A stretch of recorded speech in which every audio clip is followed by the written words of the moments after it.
Let me ask you something. What's the most accessible genre of horror?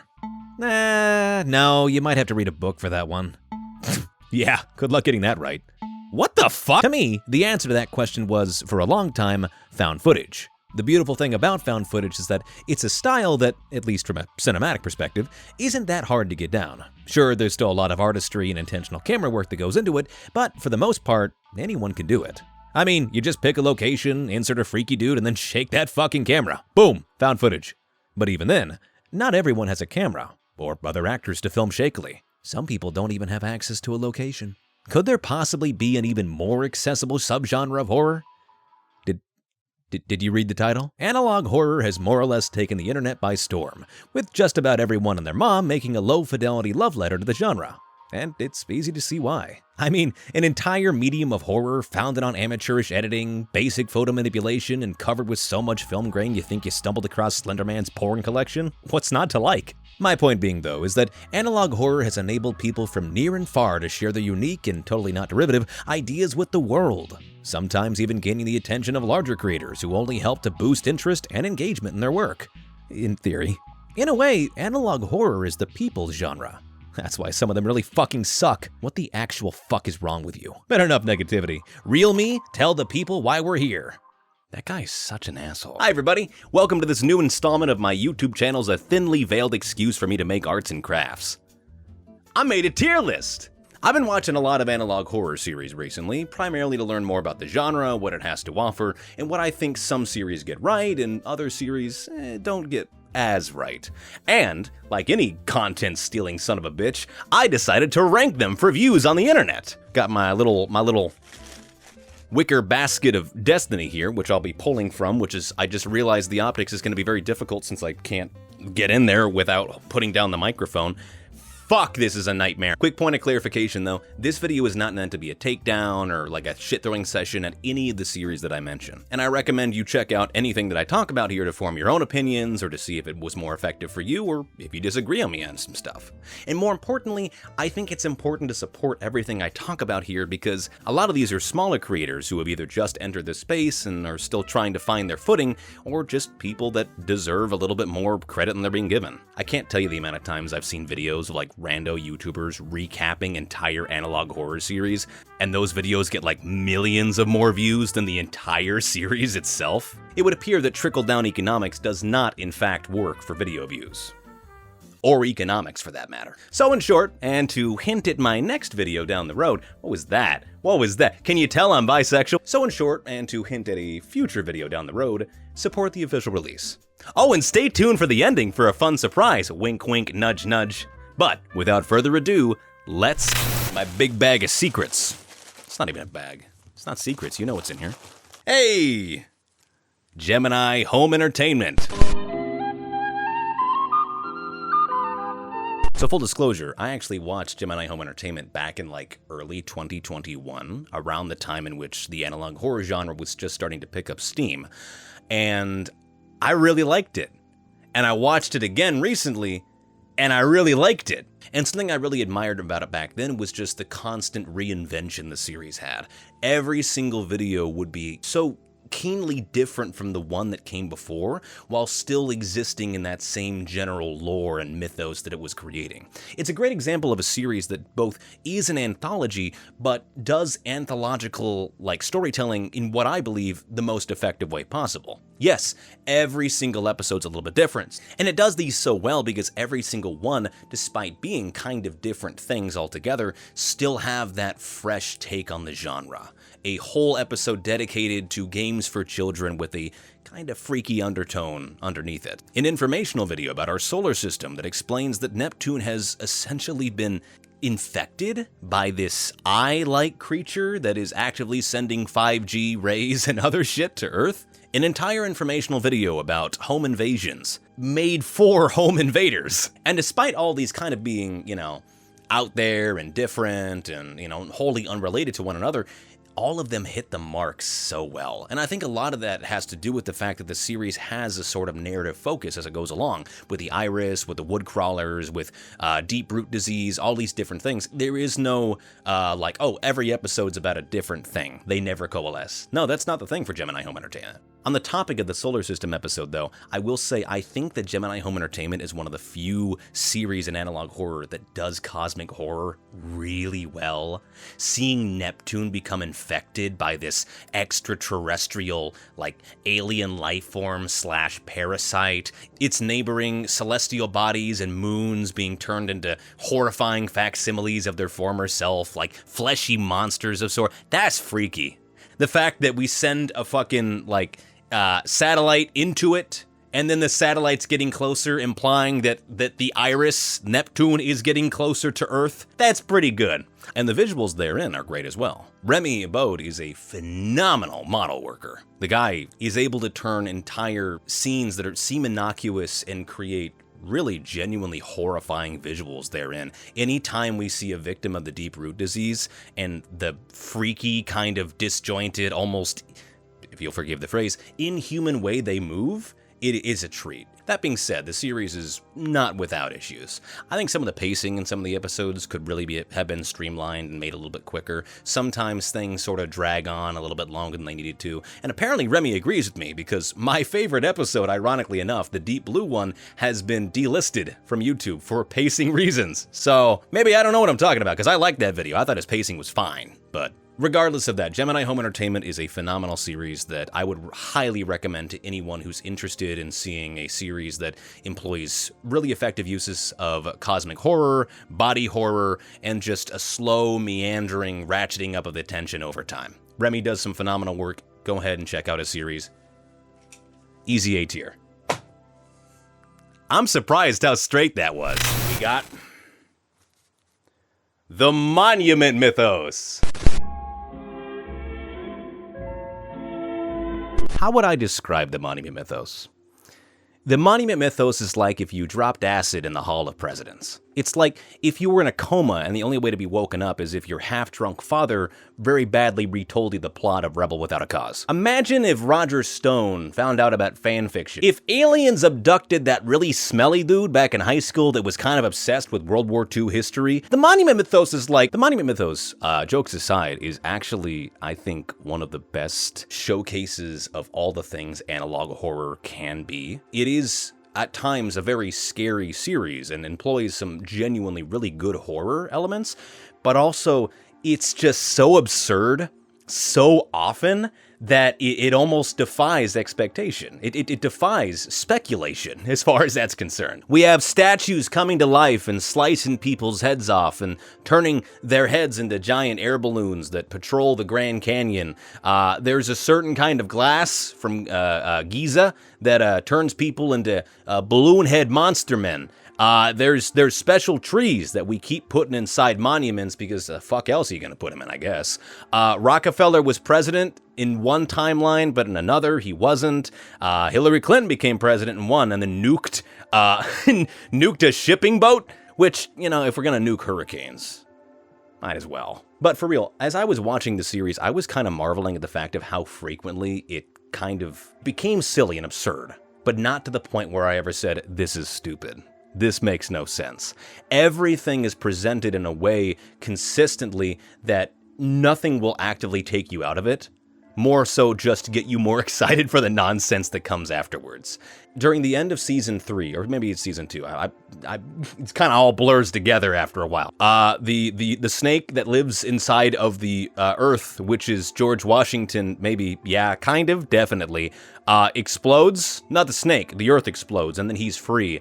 And out of the vestiges of this explosion, there is a new timeline created where Nixon is God, and he creates 3 versions of himself, or rather 3 copies to, you know, just kind of fuck around and find out. The Lunarian Queen, the D-Day Knight, whose design is all over the place, and the last son of Alcatraz, who at some point is nuked to the point where they are actively able to brainwash him into becoming Jesus to destroy Vietnam.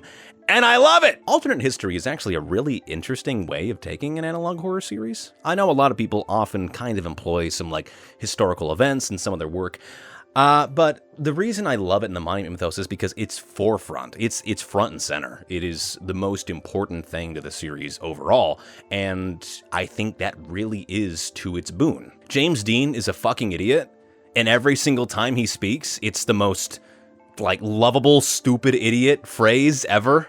I can't hear a damn thing. Did you hear me? I can't hear a damn thing.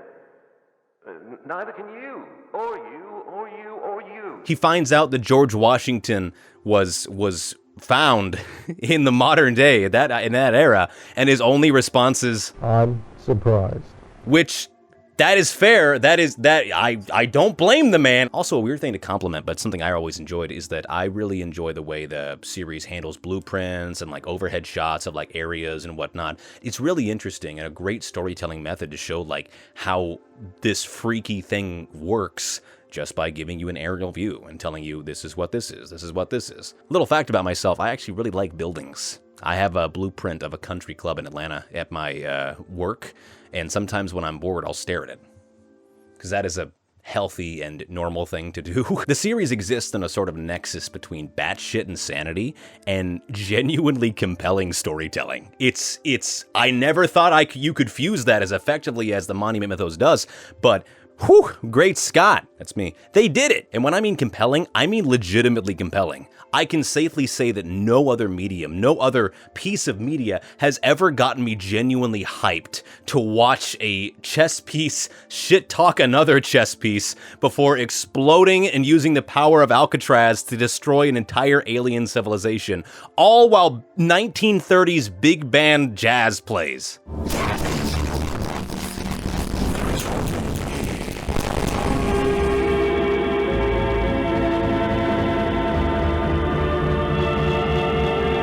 I cheered for this! In short, I think some storytelling decisions made no sense in the moment and still kind of don't, but I think I was so conditioned to roll with the punches that I'm not bothered by it.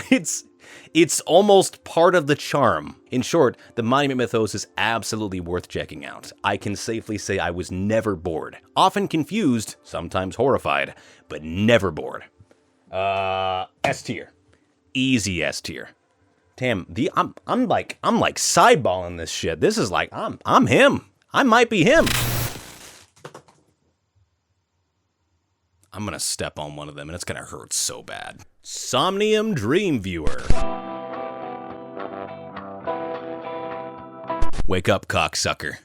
It's time to go to bed. Dreams and sleep analysis and things of the like is kind of a reoccurring theme in a lot of analog horror series. Local 58, Greylock, Gemini Home Entertainment to some degree. All of them at some point have some allusion to or some episode dedicated to tracking your dreams or seeing what they look like or something like that. Somnium Dream Viewer is kind of like, what if we did that for an entire series? Somnium Dream Viewer is about a company called Somnium Microtechnologies that used to be in cahoots with the government to create a sort of shady government thing that had to do with dreams. And then they broke off, created their own company called Somnium Microtechnologies, I may have mentioned that before, and they created the Somnium Dream Viewer, which for the low price of however fucking much it was, you can slap it on your head and then get images of what your dreams look like afterwards. And it's not volatile at all. Don't watch that ad about pending legal litigation. Don't worry about that. Shut up. The thing I like about Somnium Dream Viewer is that it doesn't really take itself too seriously in all of its episodes. Yeah, the series is mostly serious, all things considered, but like, also, there is the occasional bit of silliness, which I really appreciate. I like the fact that the government agency is not this all-knowing branch, but instead is just kind of as in the dark as we are about what Somnium Microtechnologies is doing. I like that the FBMI, a concept that's hilarious on the face of it, but I love that their headquarters isn't the Pentagon, it's a fucking pentagram instead, which is about as on the nose as you could get, and I love it. It also has that sort of same quality that Gemini Home Entertainment does, where yes, there is kind of a narrative through line that everything's being focused around, but it is able to still reinvent itself and change the way in which it disseminates lore and its story through every single episode. Sometimes it's a public infomercial about pending litigation against microtechnologies. Sometimes it's a 911 call as a woman is trying to get someone to help her as her dead husband has come back to life and really wants in. Sometimes it's a dude's personal, welcome to my conspiracy theory video, please like and subscribe. And, you know, it never feels out of place. It always feels like it belongs in the medium that it's in. And I can safely say I was never bored while watching the series. I think it's still too early to be able to put it in an S tier, just because I think there's heights that the series hasn't hit yet, but I'm excited to see. So definitely check it out, and until then, I fucked it, I knew I'd... Anyways, A tier. Go check it out. It's good stuff. Ooh boy, this will be contentious. Baddington's Five Nights at Freddy's VHS series.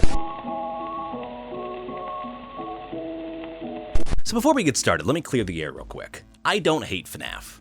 I wouldn't have made an hour and 20-minute long video partially about an entire series and its creator if I didn't have a deep love for the franchise and just, wanted its story to be treated a bit better. But I know that's not going to happen, and I've bitched and moaned enough about it. But I want to point that out when I say that I think this VHS series is really good. And that's kind of a contentious thought, apparently, for some people. A lot of people do not like the Five Nights at Freddy's VHS series and any of the analog horror derivatives that have been created as a result of them. I'll get into those criticisms in a second, but beforehand, I kind of want to present an idea of how I view Five Nights at Freddy's these days. I don't see Five Nights at Freddy's as a game series. I don't see it as really an intellectual property anymore. To me, FNaF is an aesthetic. It's a genre. And I don't mean like mascot horror or animatronic, like horror fiction. I'm talking about Five Nights at Freddy's is the genre. To me, FNaF is like steampunk. Let's say you're making a steampunk world and you want to do something for aviation. What do you want your main form to be? Do you want it to be hot air balloons floating around? Sure, go right ahead. How about very rudimentary aeroplanes getting from point A to point B? Do you want blimps? Big ass blimps flying across the sky? You go off, Queen. Who cares? I see Five Nights at Freddy's that same way. Five Nights at Freddy's is not, to me, a story anymore so much as it is like an aesthetic that is kind of open to public interpretation and, derivative works as a result of.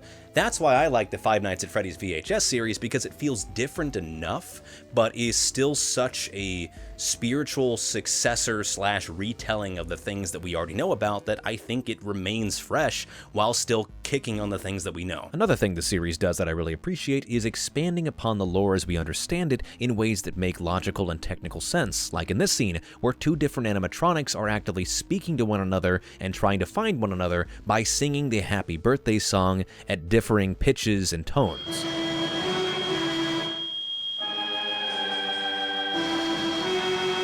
Say what you will about the series, but this is actually a really fucking cool idea, and something that we never see in the base games of Five Nights at Freddy's. But let's talk about some of the criticisms people have had with this series and the derivative works it's created as a result of it. A lot of people have issue with how they believe the series is too graphic and too gory as a whole, which, buddy, it's child murder. It gets messy. And yes, Lucy, child murder is the punchline, which is a criticism to have, sure. Yeah, Five Nights at Freddy's, like with the mainstay games, really didn't employ a whole lot of graphic imagery, save for the occasional hung... Is it hung or hanged? The hang did maintenance men and sister location and Springtrap fucking exploding. Yeah, aside from a couple of red pixels, Five Nights at Freddy's really wasn't that gory. And the thing is, there are definitely some series created about Five Nights at Freddy's that are very gory and I would say almost to an unnecessary angle. I did not get that watching this. I think it was handled as probably best as it could have been, and also, it is very clearly a derivative work made in inspiration from Five Nights at Freddy's. It's allowed to do things differently. I think it should do things differently, personally. But the reason I like this series is because it doesn't allow itself to be married and restrained, is probably a better term, for the existing lore that exists within Five Nights at Freddy's, but instead kind of takes stuff that it likes the best and reimagines it in a new and interesting way, as well as keeping up that unsettling dread and fear that the series was known for way back in the day, prior to it becoming super duper popular and much more marketable, shall we say. I don't think it's the best series in the world. I mean, you're still trying to readapt and retell the Five Nights at Freddy's story, but I think for what it sets out to do, it does a very effective job. S tier. That was the worst one yet. Oh my god. Fuck! It's Urban Spook. I've been standing for too long. I'm gonna start leaning. Fuck it. I gotta lean for, this is a leaning occasion. Chances are you've probably heard of Urban Spook, or seen a video criticizing him, or perhaps seen his interesting Twitter presence, or perhaps even watched Wendigoon's comparison video of his series and Greylock.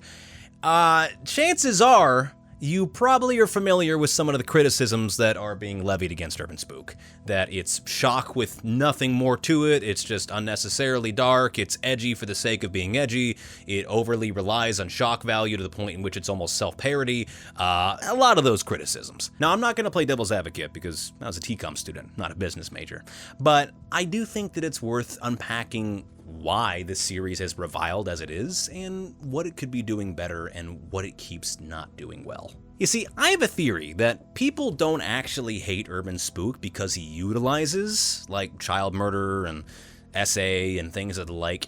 They rather hate him because he's just really dog shit at executing those ideas. You see, I'm of the belief that everything is on the table in horror, regardless of what it is, but it all comes down to how effectively and respectively you're able to execute on those ideas. Your story, your horror fiction, whatever it is, it will live and die based on how well you're able to execute those more controversial ideas within. Because if you don't do it well, you get Urban Spook. You get a series in which people aren't talking about the story or the lore behind it, but of just how fucking stupid Fucktoy Corey is. Let's talk about Fucktoy Corey.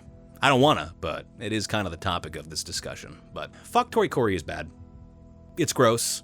But more importantly, I think it's emblematic of what the series as a whole kind of struggles with. And that's just a, I would say, allergic aversion to subtlety whatsoever. Five Nights at Freddy's has told us, I'm back on it, has told us that child murder is a tricky thing to get right. It's a hidden art form. My point being though, and to borrow an idea from Five Nights at Freddy's, is that there is a way to execute on this idea, and it is subtlety. It is giving the viewer or giving the player or giving an audience everything they need to put things together, but not giving them the answer. Giving them just enough to figure out what happened to the point where they are the ones that put it together. And that works so much better in a lot of cases because it not only is more subtle in your storytelling, but it actively engages the viewer. It actively makes them a part of the story because they had to figure that out for themselves. That horror is more real for them because they put in the work to put those puzzle pieces together to make that happen. And that's one of the issues I have with the series, is that Urban Spook gets so fucking close to that. Like, for example, there's an episode where they find a horse that's dead from cardiac arrest. They find what is essentially a bunch of discarded Viagra around it. They use the pharmaceutical name, which adds to the subtlety because, you know, calling it Viagra would have been probably too on the nose. And then they find a victim next to it who appears to have died from internal bleeding. It is not the most subtle thing in the world, but there's enough there for the audience to be able to put together, okay, cardiac arrest, overdosing on Viagra maybe, internal bleed. Again, it's not super subtle, it's very dark. I think there's probably even a better way to go about it, but it is something. It is something for the viewers themselves to have to put together the puzzle pieces for to figure out what happened. This is good. This is effective storytelling for your audience members. This is how you should do the series and improve upon as well. But it's fucked right up by Breeding Mount May being the name of her portrait a little bit afterwards. It gets so close to getting it right, and then falls right on its fucking face. And that's, I think, what makes this so aggravating to talk about, is because there is the bones of like real talent and really good stuff happening here. But it's like, it's sullied by this lack of subtlety that just really hurts the series in the end. Unfortunately, I think that Urban Spook's story is interesting, but I think the way in which it's disseminated to us and the lack of subtlety in its storytelling just really fucks it up. It turns what should be an engaging and interesting narrative into a spectacle. It seems like you're just going to a fireworks show. What's the Fucktoy Corey of this episode? Let's go see the horrible man-made terror beyond my comprehension. Oh shit, I'm comprehending it. And the pitfall you have with that is that it becomes just a spectacle. It's something that keeps your attention, but not in a meaningful way. So I think overall, I mean, it's definitely a series I don't think I could ever like honestly recommend to someone. Just knowing everything that was going into it is one of those series where if you told your friend to check it out, it would actually probably, like, you would lose some social credit for that one. At the end of the day, I don't think it deserves all the bad faith criticism it gets because there is genuine talent happening here. It's just being squandered and restrained and overly fucked over by its bad storytelling. Check it out if you're interested. This is not a wholehearted recommendation, but chances are if you're watching this video, you've already seen it. Be better. C tier. Walten Files.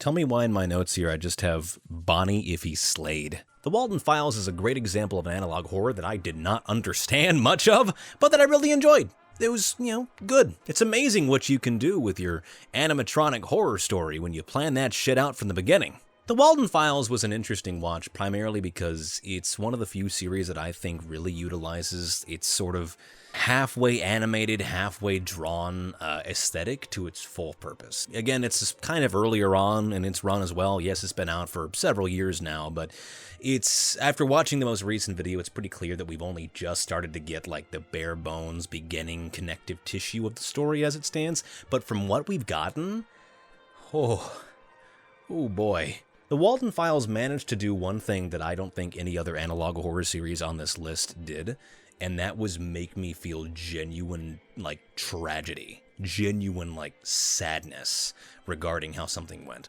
Spoilers for this next part, but Felix, the business partner to the titular Jack Walten, is tasked with taking Jack's kids back from an after-school party in which he gets absolutely hammered at. And as a result, he drives drunk and is more or less responsible for both of their deaths.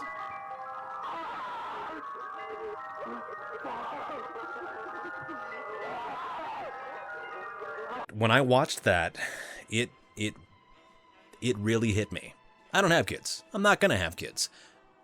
But the tragedy of being personally responsible for the death of two children, two of which you know very well, that really hit me hard. And it's in the series handles it beautifully too. Not beautiful in the sense of this is pretty, beautiful in the sense that, wow, I hate this, it hurts. We get to see Felix's like deteriorating mindset after the fact. And in the latest episode, at least at the time of recording this, we get to see him go through what he had to do the rest of that night, burying both of them and making one more grave for himself as well. It's also really neat to see as the creator of the series gets better with their art as time goes on, not only having artwork on scene, but actively animation as well. I mean, in the newest episode, it's primarily animation for the artistic parts of it, the parts that are not actively like VHS effect. And it's really a boon to the series, I think, overall. It was fine without it, but like, there's a scene where Felix is actively considering offing himself by jumping off of a cliff, and you get to see him go through the full emotional gambit of about to do it, to hesitating, to just falling to his knees and not able to. Something that is done entirely without dialogue, and that wouldn't be possible earlier in the series if it weren't for this new animated style.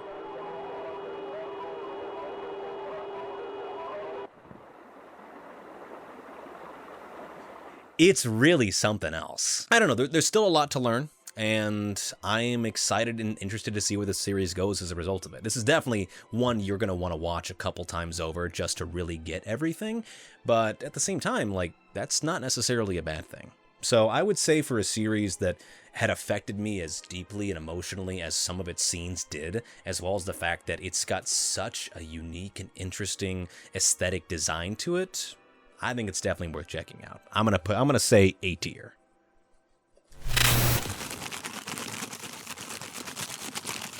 We've got Vita Carnis. Is it up? Yeah! Vita Carnis, I think, is one of the most fresh analog horrors to come out, no pun intended, in the last couple of years. Because, you know, some analog horrors have dipped their toes into body horror and the, you know, spooky shit that comes as a result of that, but none of them have committed nearly as much as Vita Meat Snake Carnis. This is one of the few analog horrors that employs body horror that actually made me like, genuinely feel unwell while I was watching it. No, do not cut your vegetables on the meat cutting board. Oh, you sick fuck! Vita Carnis is the story about how meat critters have been slowly but surely becoming more prevalent and prolific across the world, and how they're great creatures, phenomenal individuals, really great parts of the ecosystem. It's a shame they all suck! New life forms have appeared all around the globe and completely changing the balance of nature and what we know about evolution itself. That is why we, at National Living Meat Research, have been studying these new species, trying to help educate everyone about these creatures and their wondrous ways of life.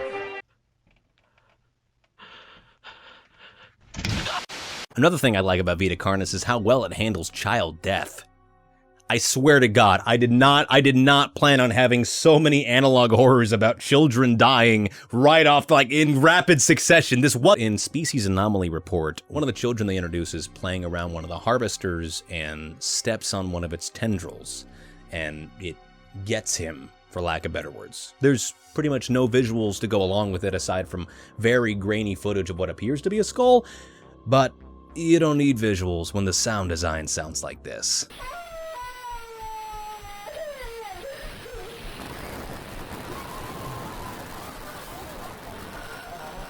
Once the series moves away from the more informational, sort of meet the meat snake family videos, it does become a little bit hit or miss on occasion. Like, some of the practical effects are very janky. I like the idea of the mimics. The mimic costume could use little more work to it, but it doesn't take me out of it. It doesn't actively make me think it's bad. A part where the series does kind of lose me is when it gets into, like, oh, there's this evil cult that is worshipping the monoliths and is trying to bring a whole new world order using this unknown member of the meat snake family, and it's like, I don't know, it feels as unexplained as it does just kind of thrown in there at the very end. But again, that was the most recent episode. Season 2 is on its way, so perhaps that will be saved in the next season. As it stands right now, I don't know, it is very much a personal pet peeve, but I feel like it could have used a little bit more expanding upon prior to having it be sort of like the linchpin for the ending, for the finale. Overall though, I think Vita Carnis is like the analog horror series I'm most interested to see and where it goes in the future. Not just because of, oh, what the fuck is going on with this cult now, but also because, you know, it's a gripping and very interesting and well done story so far. With that in mind, I would recommend checking it out. A tier. This tier's getting a little long. I need to start hating more. The Winter of '83. If you had told me that Linkara had decided to make his own analog horror series, or at least host it on his channel and be an integral part of it, I would have said, okay. The Winter of '83 is an interesting series because I was fully prepared to bounce right the fuck off of it. Like, to give you an idea, the first, I want to say 5 minutes includes this part, this live action portion. Can anybody hear me? Look, we need help down here. Please send somebody to rescue us. I'm begging you. We're in the basement of Scott's Manor. It's getting so cold down here. Please, you have to help us. They're going to bury us down here. No. Tell them that. They'll think we're crazy. Look, we just please send help. We're in the basement of Scott's They're Manor. going to freeze us to death.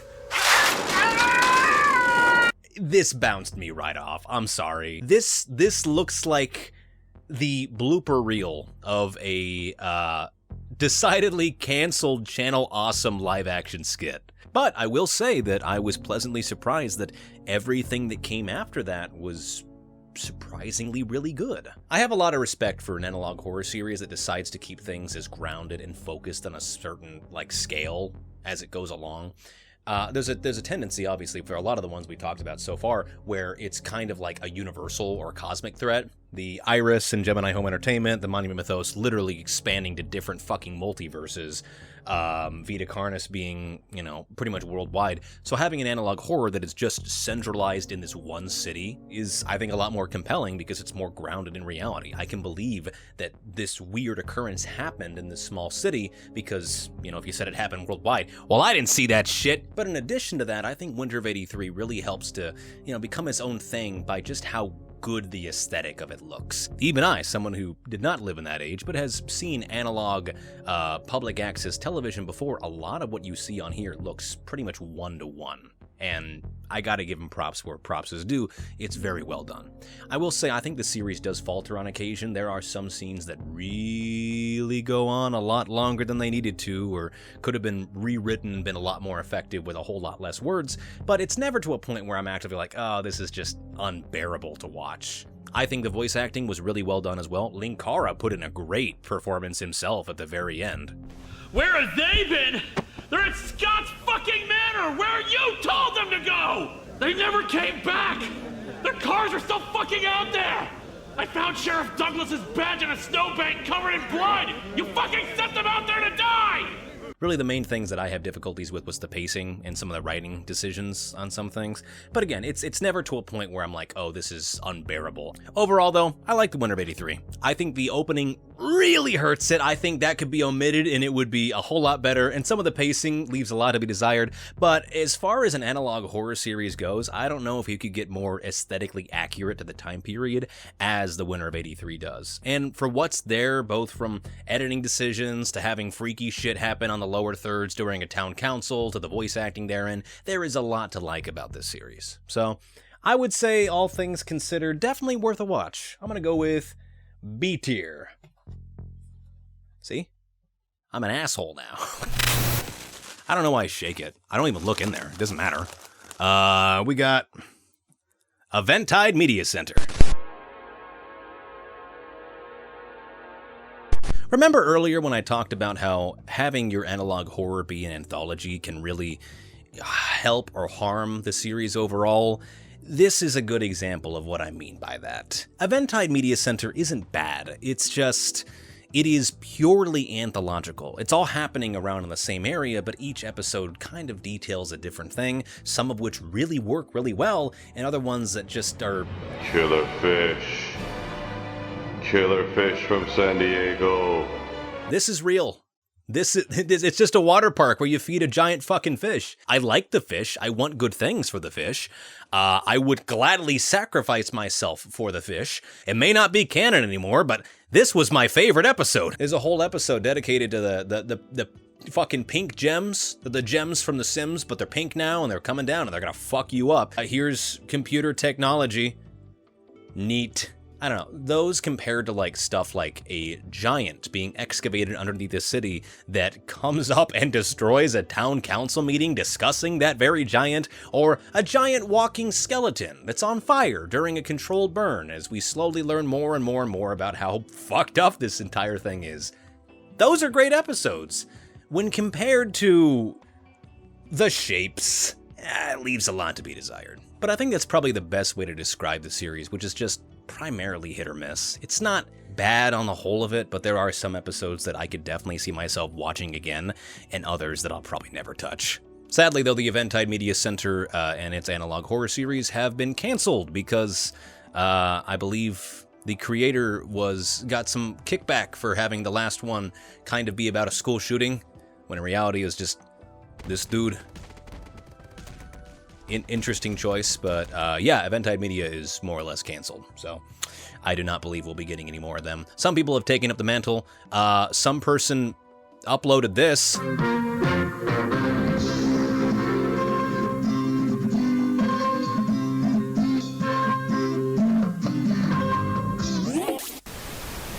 Oh, I knew you'd be back. You just couldn't resist. We are back with some more Corey X cooking. Oh, I don't know if that one's canon, but ultimately I'd still recommend giving it a watch. It's not bad by any means, but you'll probably definitely see what I mean when I say some episodes are phenomenal and other ones could be better. B tier for you. We've got, oh, Angel Hare! Help me, Angel Hare. Don't leave. What can be said about Angel Hare? Angel Gabby can get it. I am not a fur. I'm not a fucking fur. Stories about a guy named Jonah picking up VHS tapes from his local thrift store for an old cartoon he used to watch called Angel Hare, and realizing that what he was seeing was nothing like what he used to watch back in the day. He goes home, finds the original VHS tapes of Angel Hare, and discovers that Angel Gabby has been talking with him and was coaching him and trying to keep him safe throughout his entire childhood, or at least as long as he watched the show. Just like Babe, you can grow up to do whatever you want, Jonah. That's what makes you special. A thing I really like about Angel Hare, not just, the fact that Angel Gabby can get it, it's because it kind of walks a line between being horror and just plain wholesome. Like, yeah, there are definitely moments in the series that are unsettling and that are meant to be scary, like Angel Gabby communicating with Jonah via this old television show, teaching him how to disassemble a gun and hide all the parts, having him nod to her whenever his dad has left the room, like... I'm no good at fighting actual battles. Not once if he's not coming back for a while. I want you to take that off the table very carefully, only holding the handle. It might be heavy. Use both hands. Now that we've got the pieces apart, let's think of somewhere to hide them where nobody can use them for harm. There's really good spooky shit going on here, and it's kind of implied that Angel Gabby is directly related to what happened to Jonah's father and his untimely death. But the series isn't really analog horror so much as it is just nostalgic tragedy. I would describe Angel Hare as a very intimate analog horror experience. If you grew up in a situation similar to Jonah's, or had a troubled childhood and had to find comfort through, media, or through cartoons, or through characters that were, synonymous with Angel Hare, it hits on a really vulnerable part that I have not seen a lot of other analog horror series do, and I kind of love it for that. But I think it also kind of sets the standard for what should be expected and what you can do when you base a series around something that is oftentimes as ubiquitous as childhood trauma, childhood fears, and the want to have a sort of comforting presence within it, and having to find that through media. I will say I think some of the male unboxing episodes do really mess up the flow, and a lot of the titles and thumbnails for the videos are just downright completely fucking misleading and kind of paint Angel Gabby in a sort of much more ominous, ambivalent light. But it's YouTube. I get it. You have to have those salacious titles to get people to click on it. And overall, I don't think that detracts from the series at all. For what it sets out to do and what it does, I think the series excels. And I would recommend it to anyone, personally. Wow! Ah, fuck. Now let's get in the closet. I wonder if I could pick this up with my foot. Ow! Ow! Ooh, that hurts. Ooh, I forgot about the pushpin. Midwest Angelica. Midwest Angelica is actually one of the lesser-known analog horrors on this list, which is really too bad because it's fucking stunning. The series is pretty early on into its run so far, so there's not a whole lot to delve into. However, what is there is really good. Midwest Angelica is one of those great examples of something that fully embraces the time period in which it's in. It has that sort of late 90s to mid 90s aesthetic to it, to some of the visuals that appear on screen, how information is disseminated overall. Like, there is a certain level of cinematography that's going into this analog horror series that I don't think a lot others really concern themselves with. Like, there's genuine shots that are fucking amazing looking. I don't know how I feel about them making the big bad alien dude actively have a voice and capable of speech and, shit talk. Go through the vastness of space. Let your soul sing, Great Spirit, for all eternity. I don't know. It just, that seemed pretty goofy for me. Having him up there being like, y'all ain't seen nothing yet. With more of his appearances, I think I'll get more used to it. And, I'm willing to let go small nitpicks if I think that it'll be better explained or better expanded upon down the road. Overall, Midwest Angelica is really good. It's visually stunning. Some of the shots in it are genuinely like pieces of art, like really phenomenal composition that went into it. The aesthetic design that it has for its 3D sections and things of the like are really interesting to look at. Its cosmic horror parts as well are really interesting too. I can safely say I've never watched an analog horror series where there's a prolonged section about us just fucking nuking aliens from orbit to classical music.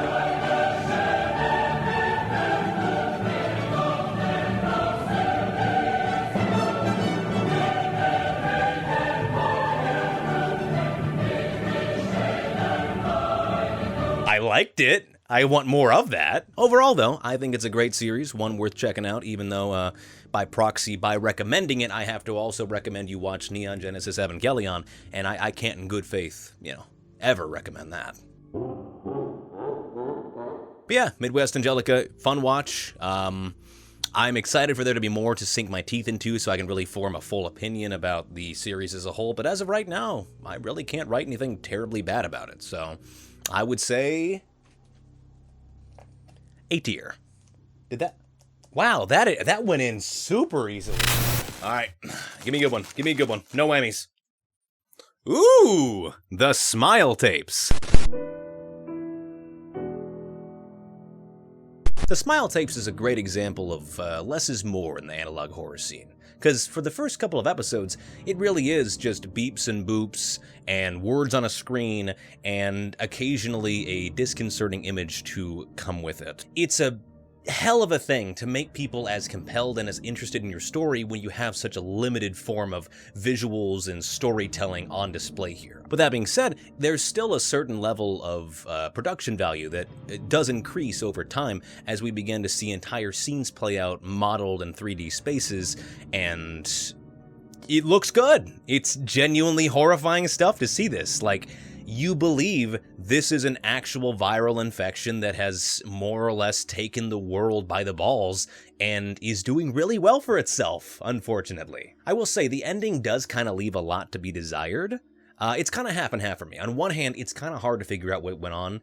It's implied / kind of confirmed that wide areas of infected were firebombed. However, a dude running in a checkered pattern hellscape and then a bunch of strobe lights appearing above, not the greatest way of getting that across, in my personal opinion. But the very end of it kind of saves it in the end, because this first-hand account of someone recounting the end of this plague, for lack of better words, kind of gives any subsequent rewatches a sort of like, I want to say World War Z type vibe. It's no longer just this is how the world ended, it's this is how we overcame this horrifying event, and this is like the accounts of people who were living through it. I was there during that whole outbreak.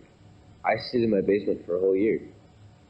Yeah. I had to get used to living in such a claustrophobic space where I'd risk getting infected or brutally murdered by those psychos. There's not a whole lot of analog horrors on there that are fully completed that we can say, oh yeah, this ending actively makes it better as a result. That being said, I don't know how I feel about the fact that the fungus came from space.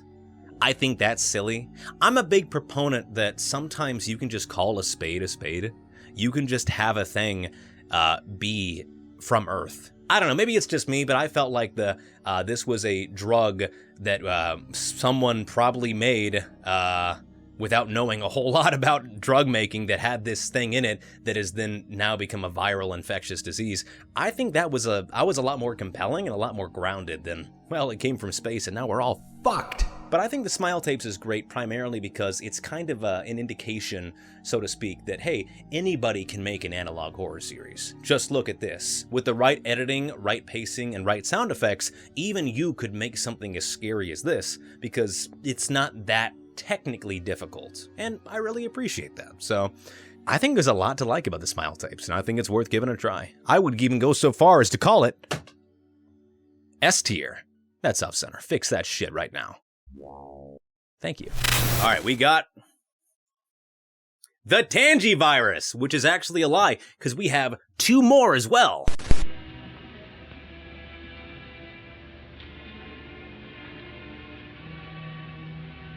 That's right, motherfuckers. We have a triple feature here. The Tanji virus, the Oracle Project, and the Human Trial, all of which were made by the same creator, Vintage 8, and are all a part of a larger ongoing series that, yes, has even more sequels beyond just these 3. But I decided that that would be best fit for a later video, assuming I ever make a part 2 to this, and, I didn't want to watch them all.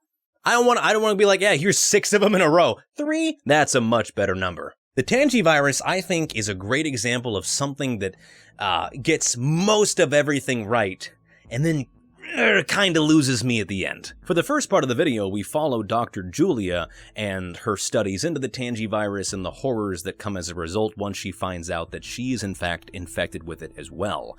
Oh God, I am infected with the Tanji virus. The 27th of August, 1990. I can hear them now. They want me to consider them my children. I consider them a plague.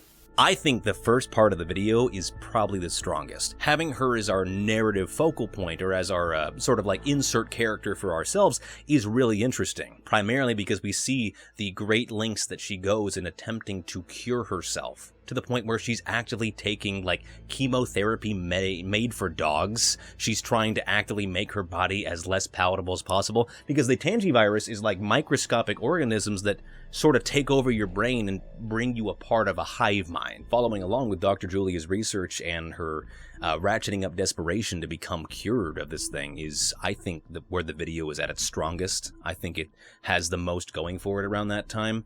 But just about as soon as she self-immolates and is no longer a part of the story is where things kind of, I don't know, become a little bit less focused, in my opinion. The rest of it isn't bad, but it brings up plot points that I cannot take seriously. Like, just like the Smile Tapes virus, this one also came from space, but this one wasn't just like a random fucking thing floating into the atmosphere in amber. This thing was brought by lizard people. That's a real plot point.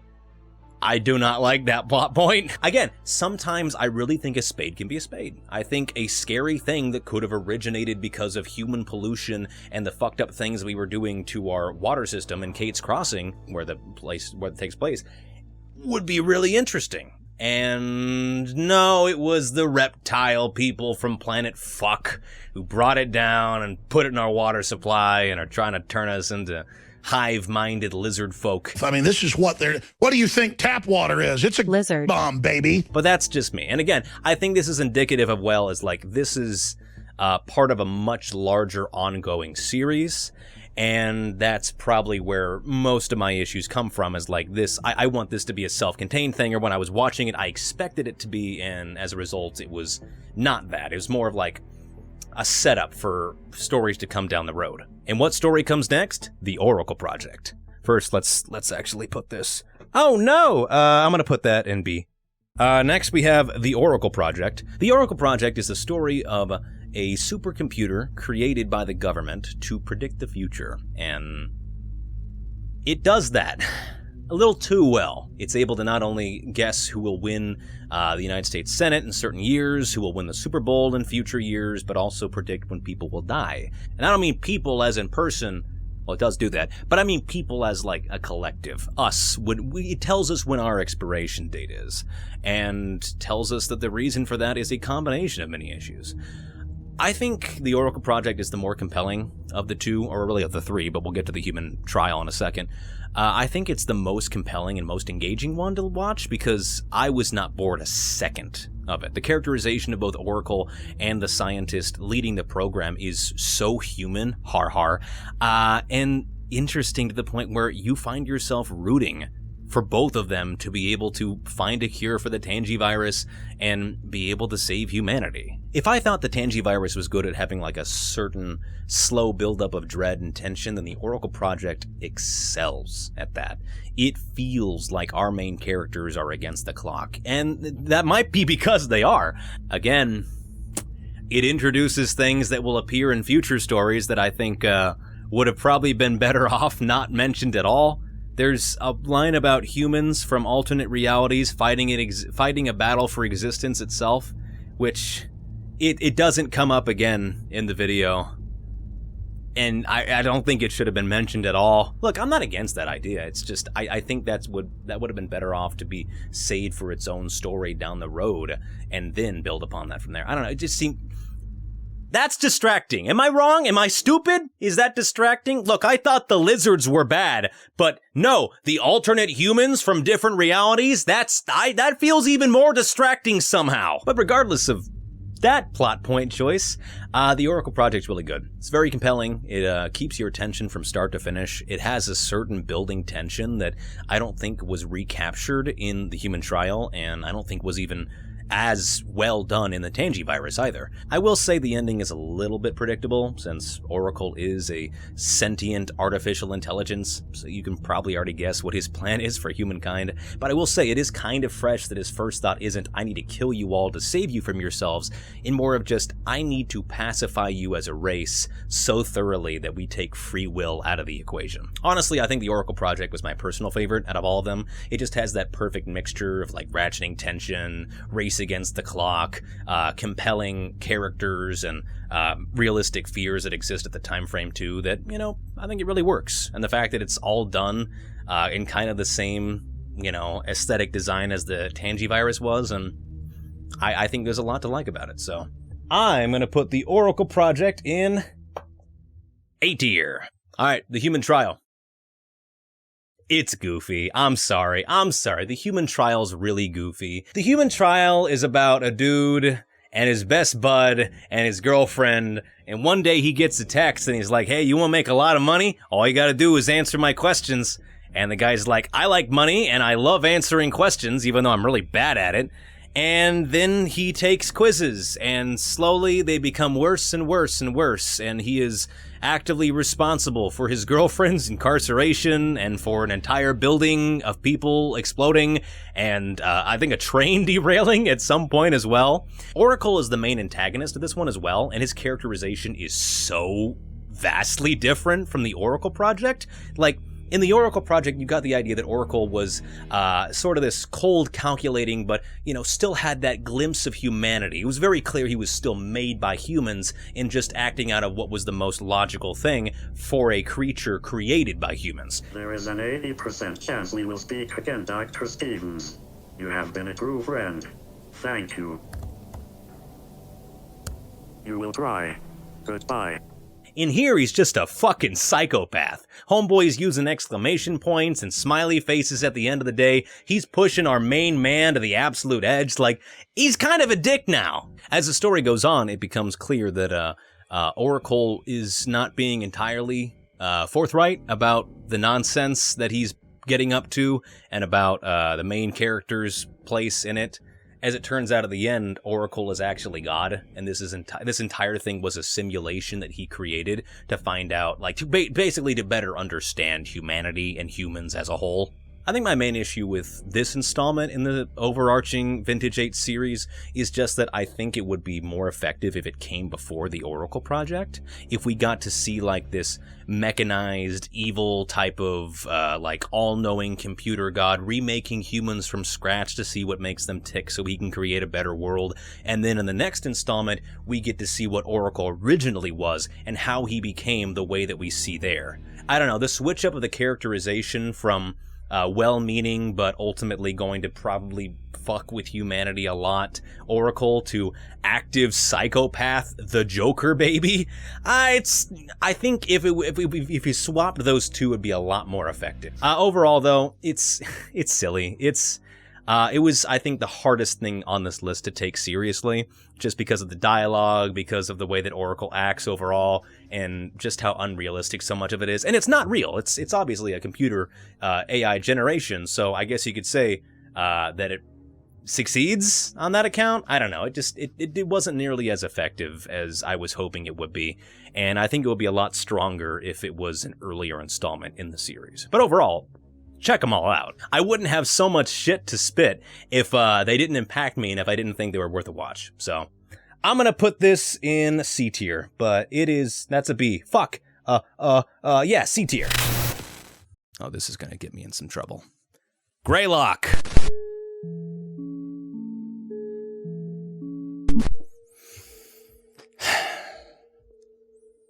I did not care for Greylock, personally, and let me tell you why. Greylock is a visually very good-looking analog horror. I think that aesthetically, it fits perfectly within the genre. I think that its visuals, for when it comes to its scares and horror, are really good as well. I think that ultimately Greylock is a great analog horror to see screenshots from and to see little snippets from. It is a beautifully made series. There is no part of me that would say otherwise. I think that the 12th episode in Greylock is probably, if I had to point someone for what is one of the best showings that analog horror ever had, it would be episode 12 of Greylock. It is so well paced, it is so well done, there's such a ratcheting tension and fear, the visuals work perfectly, the ending's really, really good as well. Greylock has the capacity to be one of the best analog horrors in the game right now. Episode 12 proves that. Episode 1 through 11 do not. My main issue with Greylock is that it suffers from what I believe to be Season 1-itis, which is when you're making a Season 1, but you've already planned out to Season 3, and so there's a part of you that doesn't want to wait. And so plot points, significant things that will happen in future seasons start being placed into Season 1. The main issue I have with Greylock is that it doesn't stop introducing things. The reason I say that is because so much of Greylock just screams to me as an analog horror series that doesn't know what story it wants to tell. And so instead of choosing one, it picks everyone. Sometimes Greylock is the story of thought forms and tulpas and the freaky shit they get up to, how to summon them and how to contain them. Sometimes Greylock is the story of miners trying to get into the catacombs of Mount Greylock itself and how they discover that there's been essentially leftover remains of civilizations that aren't even known about, and it also turns the miners into frightening nightmare creatures. Sometimes Greylock is the story about a conspiracy that is attempting to get a dude to get to the bottom of something or other. Sometimes Greylock is the story of Semiodyne and how they actively decided to kill Kennedy and work with LBJ to get a lot of cameras inside of everyone's house so they could just spy on them for reasons. Sometimes Greylock is the story of babies disappearing from people's wombs from cult-like activity, apparently. Another issue I have with Greylock is the way in which it does the dissemination of information. It is incredibly slow. The pacing for Greylock is, I would say, almost to the point of self-parody. It is slow. It is the drip-feediest of drip-feed narratives. And the issue with that is that it's difficult to drip-feed information to a viewer when you don't stick with the same plot thread for more than an episode. It's difficult to care about something when you are given so little information on it in one installment and then you're actively switching gears to a different one. On top of that, I think the dissemination of information through Greylock is incredibly poorly done from an accessibility standpoint. The first couple of episodes at this point of recording, do not have closed captionings. There is an incredibly garbled speech coming over the radio that I cannot fucking understand. I thought, I think it's episode 2, there's an entire section where this guy is this guy's preaching on the radio, and then it becomes garbled afterwards. He said, quote, "Our adversary, the devil, goes about like a roaring lion, seeking..."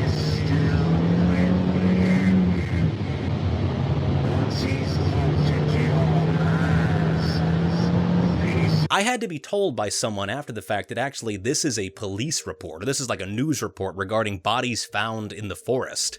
This is not just a continuation of the garbled preaching as a result, and I would have never known that had it not been for someone telling me that, because it's almost impossible for me to hear without closed captioning. Personally, I have intermittent tinnitus. Don't worry, it'll get worse. Again, I had to be told what was being said there. I can only imagine from someone who's in a later stage of what I have, or is similarly hearing impaired, or has difficulty with that sort of way of sensory storytelling, not being able to get that at all.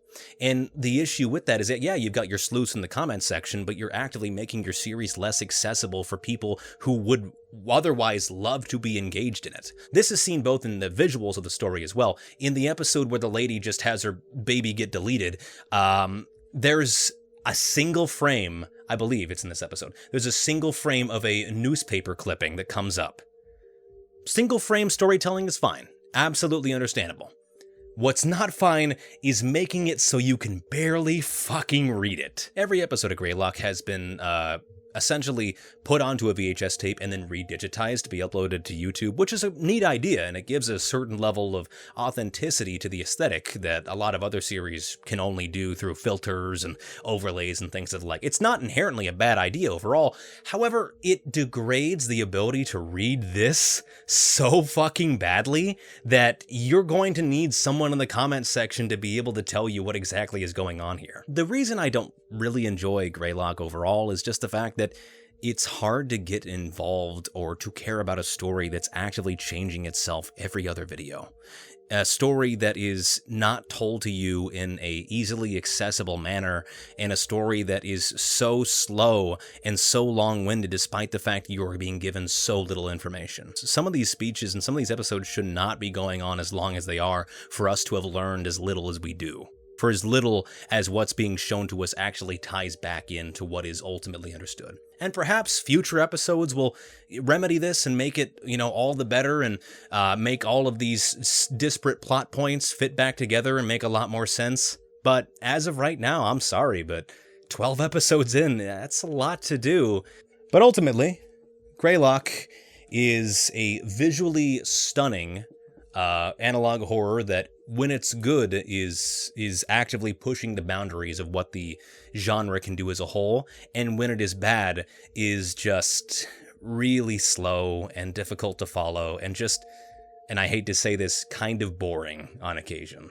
So, if you're interested, again, check it out. I recommend everything that's on this list, at least for anyone curious, but I'm gonna put that in C tier. Oh, hi. I didn't go anywhere. I certainly didn't take a nap in the past 2 hours, and this is all happening continuously. This little, I just changed because I was too warm. Fuck you, ECKVA.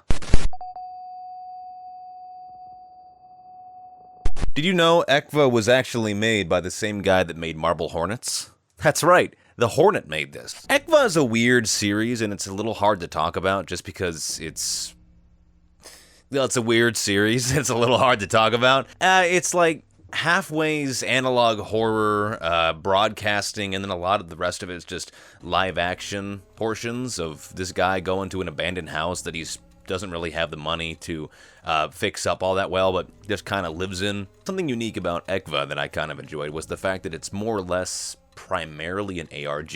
A lot of the story is not given to you through the episodes themselves, but rather kind of, gleamed as you were able to do your own research and follow certain hidden links and, essentially take part in an altered reality game. I know that's really hit or miss for some people. Personally, I don't really love ARGs all that much just because I don't think there's a more perfect testament to like internet FOMO than quite like discovering a completed ARG and just sitting down and being like, well, I'm not going to do anything. I'm just gonna listen to this guy talk about it. I would probably describe ECKVA as the same sort of slow burn as Marble Hornets in a way, where it's very stingy with its scares and whatnot. Oftentimes it's primarily just world building, it's getting from point A to point B, it's ratcheting up the tension, which for some people will create for dull viewing, but for me, for someone who enjoyed Marble Hornets and has seen the previous work of this creator, I kind of came to expect it. I realize that's not really something I can give it in its favor, because that's just personal bias, but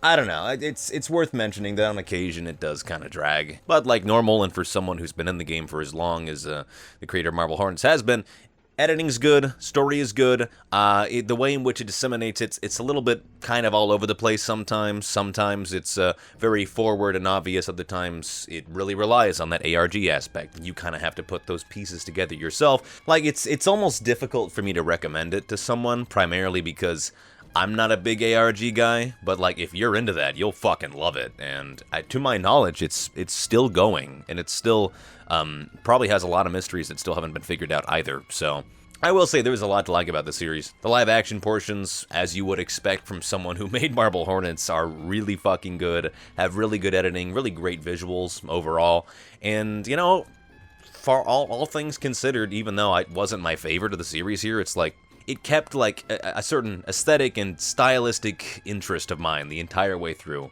I was always interested to see where the story was going to go next, even if I didn't follow it that well. But ECKVA, yeah, not bad, not terrible. I'd recommend giving it a try. Definitely check out a explained video after the fact, assuming any of them exist. I'm going to say B tier. The Man in the Suit. The Man in the Suit was made by a minor.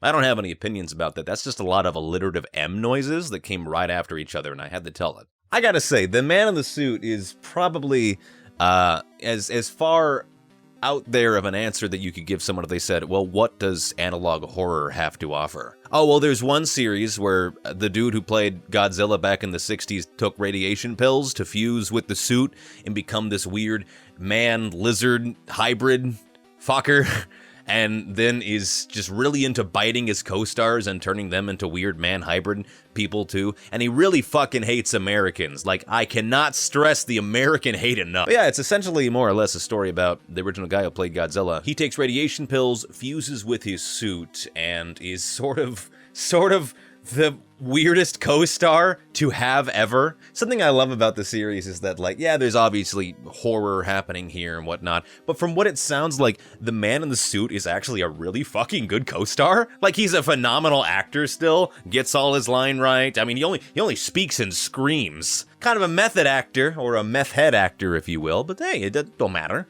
You're gonna ruin this take, aren't you? Someone can't wait any longer to go get her slop. Any thoughts on that? She's warning me of radiation. The basic premise behind the Man in the Suit is that the Man in the Suit becomes Godzilla. He gets really sad because, you know, the Americans dropped nukes on Japan in the 1940s. And to cope, he takes radiation pills so that he can fuse with the Godzilla suit. Which I know sounds weird and wrong and just fucked up, but it is actually miraculously a lot cheaper than therapy. So it is a period piece, primarily taking place like through the 50s and 60s, detailing how the Man in the Suit started out as just a basic actor playing Godzilla, and then through the help of radiation became God's chosen Scaly. And it's not a bad idea to have it take place in that time period. I think that's kind of a unmined era for analog horror, all things considered. Like, we don't see a lot of stuff about the 50s and 60s. It's primarily 80s, 90s, and if you're lucky, sometimes 70s.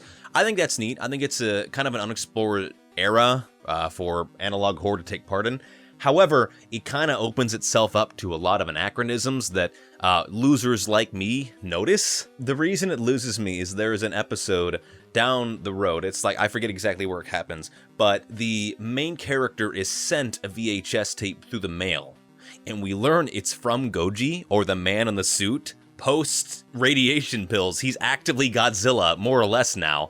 And he sends him a VHS tape that just conveniently explains his entire backstory. Like, the entire genesis of, like, yeah, you killed my family when you dropped those nukes on Hiroshima and Nagasaki, and this is how I've chosen to cope. That's not where my criticism comes from. I mean, I can suspend my disbelief and believe that this motherfucker is able to use ye old Windows Movie Maker to create his VHS tapes and just so happens to have great editing skills overall. Fine, I'll allow that to happen. However, he said nuked. You nuked them. This tape takes place in 1962 and he uses the word nuked, even though that word hadn't seen usage until 1987. That's right. That unwatchable series. Make it again. Now, I know it's going to sound rich for me to say, look, I can suspend my disbelief and believe in nuclear lizards and fucking dudes fusing with their suits to become them, but I draw the line at anachronistic vocabulary. I don't know. I noticed it. It bugged me, and so it's wrong and must be purged from the series as a whole. No, but for real, I think, like, that's just a great example of what I think of the entire series as a whole would really benefit from, is just having someone else in the scripting room, having someone else, not just for, like, plot points, but primarily for language. There are a lot of misspelt words in The Man in the Suit. And I want to clarify, I don't want to bring up the typos that exist in the series to be a grammar Nazi or to be any kind of motherfucker about it. My main thing is that, fuck it, I'll speak to you directly unknowingly. Everyone skip ahead in the video. Hi, how you doing? This is a great series, and I think you did a really good job on this. The reason I bring up the typos isn't because, you know, they're poor form or they make you look stupid, because I could give a shit about stuff like that. But speaking as a fellow creative, or, you know, someone who's in a creative space, the last thing you want is for really simple stuff to distract your audience from the story you're trying to tell. I've done it a couple times in my past videos where I'll get something wrong, and then that becomes the main focus of conversation at the comments section, despite the fact that it's, you know, not actually about what I said. In my favorite YouTuber is a murderer episode, I spelt out ASDA instead of saying ASDA, because I'm not a filthy British person, and when I see a whole thing capitalized, I wanna spell it out. I'm gonna keep calling it ASDA just to fucking piss you people off. All that's to say is that, like, little simple stuff like that can be fixed fairly easily. Like, if you had another person in the room to look at your scripts or just to copy it or to go through, it can actively make your videos a lot better, just because I understand the aggravation that you must feel not catching something like that, and then having a lot of people draw it, having it have so much attention drawn to it, as opposed to people engaging with the story that you're trying to create. I'm going to go back to the nuke part here, because I'm being really anal retentive about this for some reason, but I do think that the getting nuked part could have been rewritten to be a lot more effective, changing it to, "You killed us. Your bomb took my wife. Your bomb took my kids." I don't know, to me that would resonate a lot harder, because not only is it using non-anachronistic language, I'm gonna be such a prick about this, but also it has that more personal angle. Your bomb.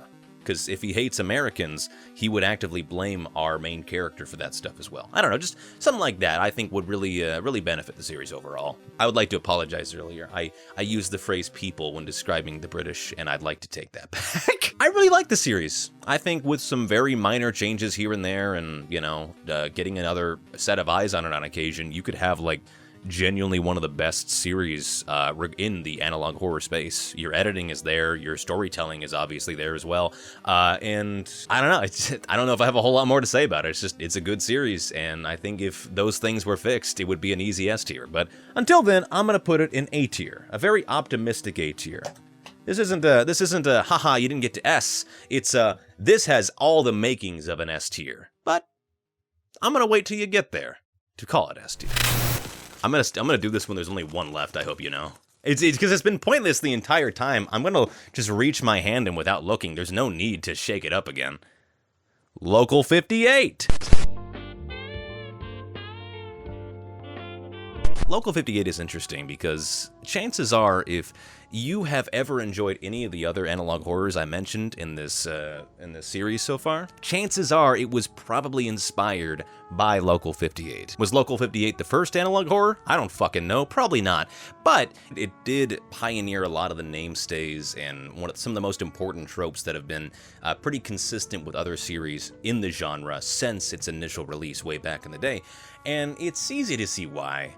It's really kind of interesting to watch Local 58 and expect it to be just sort of this, you know, precursor to so many different derivative works, but it remains as fresh as when they uploaded it way back in the day. Yeah, a lot of these other series were inspired by it in some way or another, but that's because Local 58 was just so unique in the way that it did its storytelling and the way it disseminated information to its viewers, and that remains the case here. It's kind of special the more I'm thinking about it. Given how short Local 58 is, like as a whole series, you can probably watch the entire thing in like an hour, I would say. Yet every single episode manages to be some sort of reinvention of itself and just as engaging as the ones that came beforehand. I also got to give it to the series, it's got some phenomenal writing. You know, I dog on certain storytelling decisions as well as some grammatical errors here and there, but really when it comes down to it, a lot of these analog horror series have some phenomenal writing in them. Somewhere, maybe it's hidden in different episodes, but like there have been some times where I watched a couple of these where I had to actively pause the video and just say to myself, damn, that was a cold line. Local 58 has some absolute bangers, all things considered. In the public broadcast telling everyone to kill themselves because you gotta, there is a line at the very end that says this message will repeat until there are none left to read it. That's so cool. That is such a good line. That and like in the dream analysis video a couple episodes later, when it's talking about fun facts about dreams, and it's like, oh, are dreams a way to tell the future? And then having the follow-up line be, no, precognition is a lie. That's really neat. That's really interesting. I was fully expecting to go back to this thing and be like, oh, well, as the originator of all these different tropes, that doesn't mean that it was, phenomenal. Just because a thing came first doesn't mean it did something the best. And I don't think Local 58 did all the things and all the tropes that it sets up the best, but I think all things considered, if you're looking for a series that is actively fresh for episode to episode, is an easy watch, and is just significant to the genre as a whole, Local 58 is the entire package. And I really want to have, concrete criticisms with it, but really the only thing I can give it shit for is the fact that it never uploads anymore. Apparently the creator still has a lot of content he's sitting on and wants to release at a later date, which, depending on how quickly I edit this video, it may be out by the time I upload this. I doubt it, but that's kind of a pro for it as well, when my biggest issue with it is that there's not more of it being put out right now. That's not really a criticism, is it? So, fuck it. Alright, just put it in S tier. Local 58. Sometimes things do it first, and they do it right. Really right. Give me something good. Give me something controversial. This is not controversial. Surreal Broadcast. Surreal Broadcast, much like Gemini Home Entertainment, or, I don't know, name another one that's kind of a pseudo-anthology of sorts, is a pseudo-anthology that all takes place in the same town, but just covers differing stories as we create the larger narrative as a result. Alien spiders have infested this area in Berkshire County. I actually don't know where it's at. I think it's Maine. I'm gonna say Wisconsin. Minnesota. Yeah, Surreal Broadcast is not bad. Nice approach. This is one of those ones where it's very much just fine for me. I got this one and Eventide Media Center mixed up a lot, primarily because they have very similar aesthetics with both their thumbnails and how their episodes look as a whole. Surreal Broadcast is a good-looking series, all things considered. It has a pretty consistent aesthetic design, which on occasion kind of redefines itself. It's a really well-done and pseudo-anthology story where all of these stories take place in the same area of Berkshire County. But despite all these things kind of happening, there's not really a full narrative focal point all the way through. It's more of just set dressing for the larger plot going on here. What's the larger plot?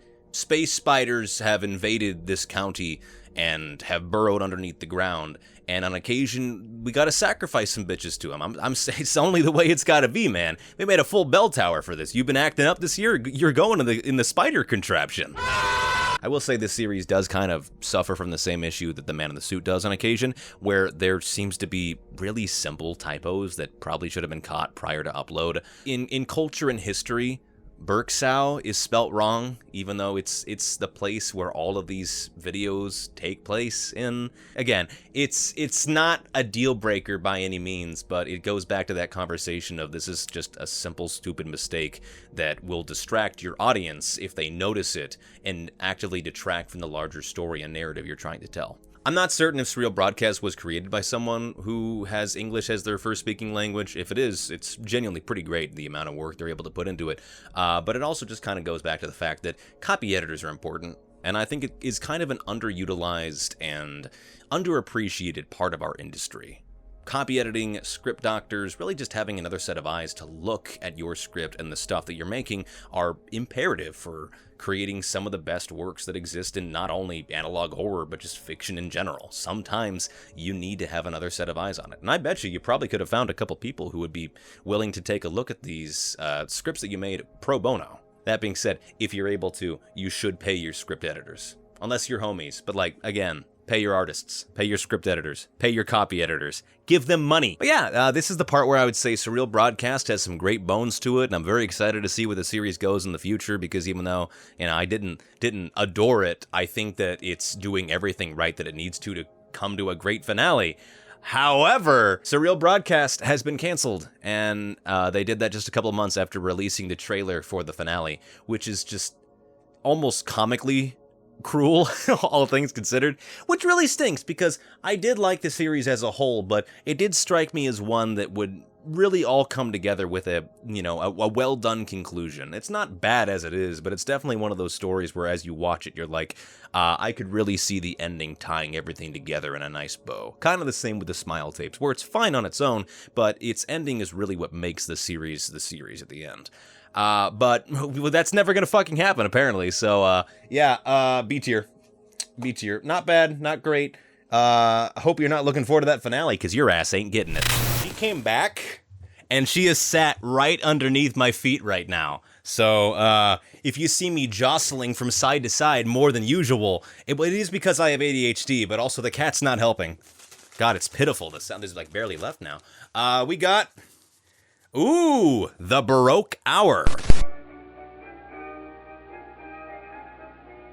Call me an asexual pony, because I don't usually fuck with cults. The Baroque Hour is a relatively new analog horror series. I think it just hit like 1,000 subscribers, like at the time of this writing. So, brand fucking new. And it details, essentially, the rise of a cult dedicated to an old god named Orpheus. That kind of spans the entire world, owns all these different facets of governments, all these different politicians, the movers and shakers, the most influential people in the world. All of them believe in Orpheus and are attempting to further his machinations, shall we say.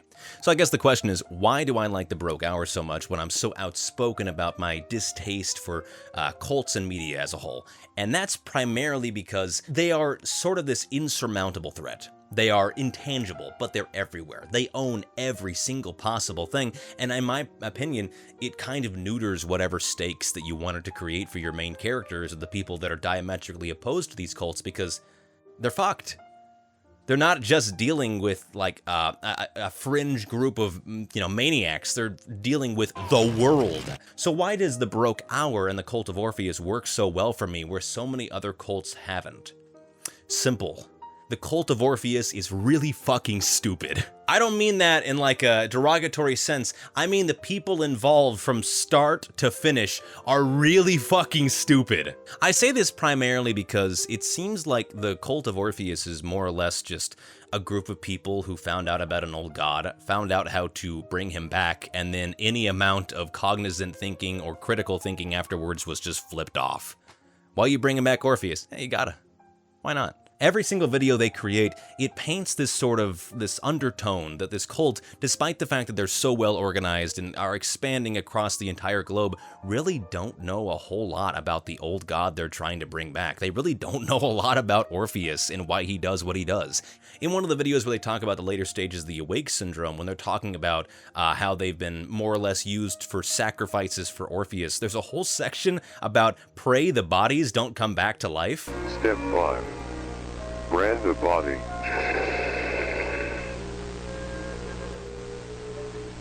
Step 6.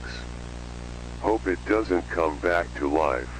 Which I think is really great because it heavily implies they don't know why they do that, or better yet, they're not supposed to. Another thing the Cult of Orpheus does is they blast subliminal messages across TV screens, and those who can see them, those who see through the subliminality, are called, are individuals who are affected by the Awake Syndrome.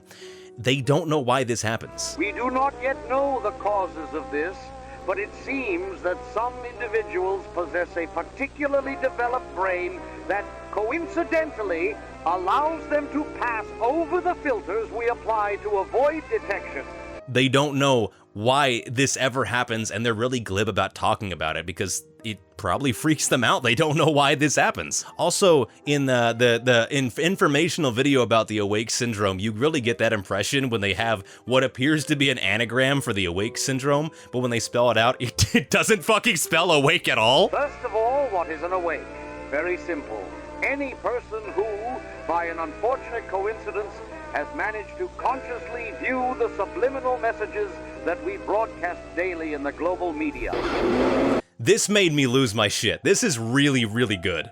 In a later episode, they talk about how they're going to start essentially having blood drives and then robbing ambulances to steal their blood as sacrifices to Orpheus. And the media picks it up and they're like, yeah, they're calling these bandits the ambulance vampires, which is a stupid fucking name. And then you find out like a few minutes later, it was the cult's idea to call them that. And for some reason, that made me like it a lot more. It's like, oh yeah, this dumb, out-of-touch group of dumbasses absolutely would think Ambulance Vampires is a good name. And I think that's kind of a microcosm for why I like this series so much, is because it's really not afraid to, you know, bask in the silliness that is the genre it's in. And I'm a firm believer that any medium that's able to make you laugh can make you feel anything at once afterwards. Once you got them to laugh at you, you got them on the palm of your hands. And the Baroque Hour is a great example of that. It's a funny series on occasion, and that sells the horror that exists therein all the more. I will say I will have to take some points away from the series, primarily because of its earlier utilization of AI voices and whatnot, which is already an ethical nightmare to get into,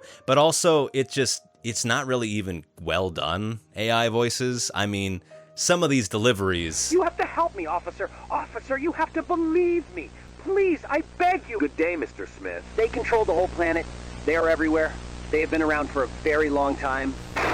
Fuck! They are inside the house.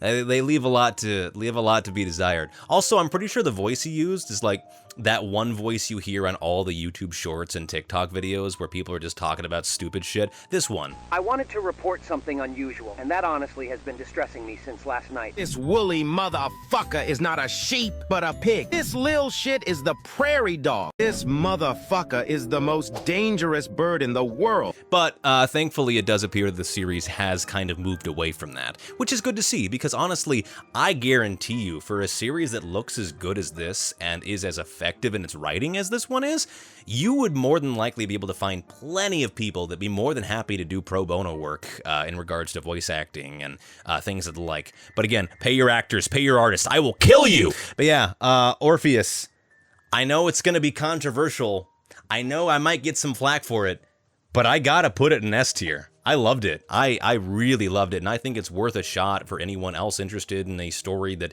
has a very fresh and more realistic take on a cult that is also not afraid to be really fucking funny on occasion. Go ahead and give it a try.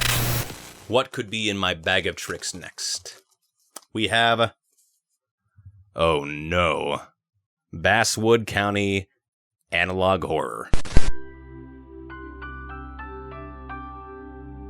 I just want to make a point here that every single thing that I've covered so far in this video, as well as just in general, are all series that I think are worth checking out, and that I am actually recommending to some degree. Even Urban Spook, even though it's a very, very limited recommendation. If you're not fucking with what I talked about, definitely don't check that one out if you don't want to.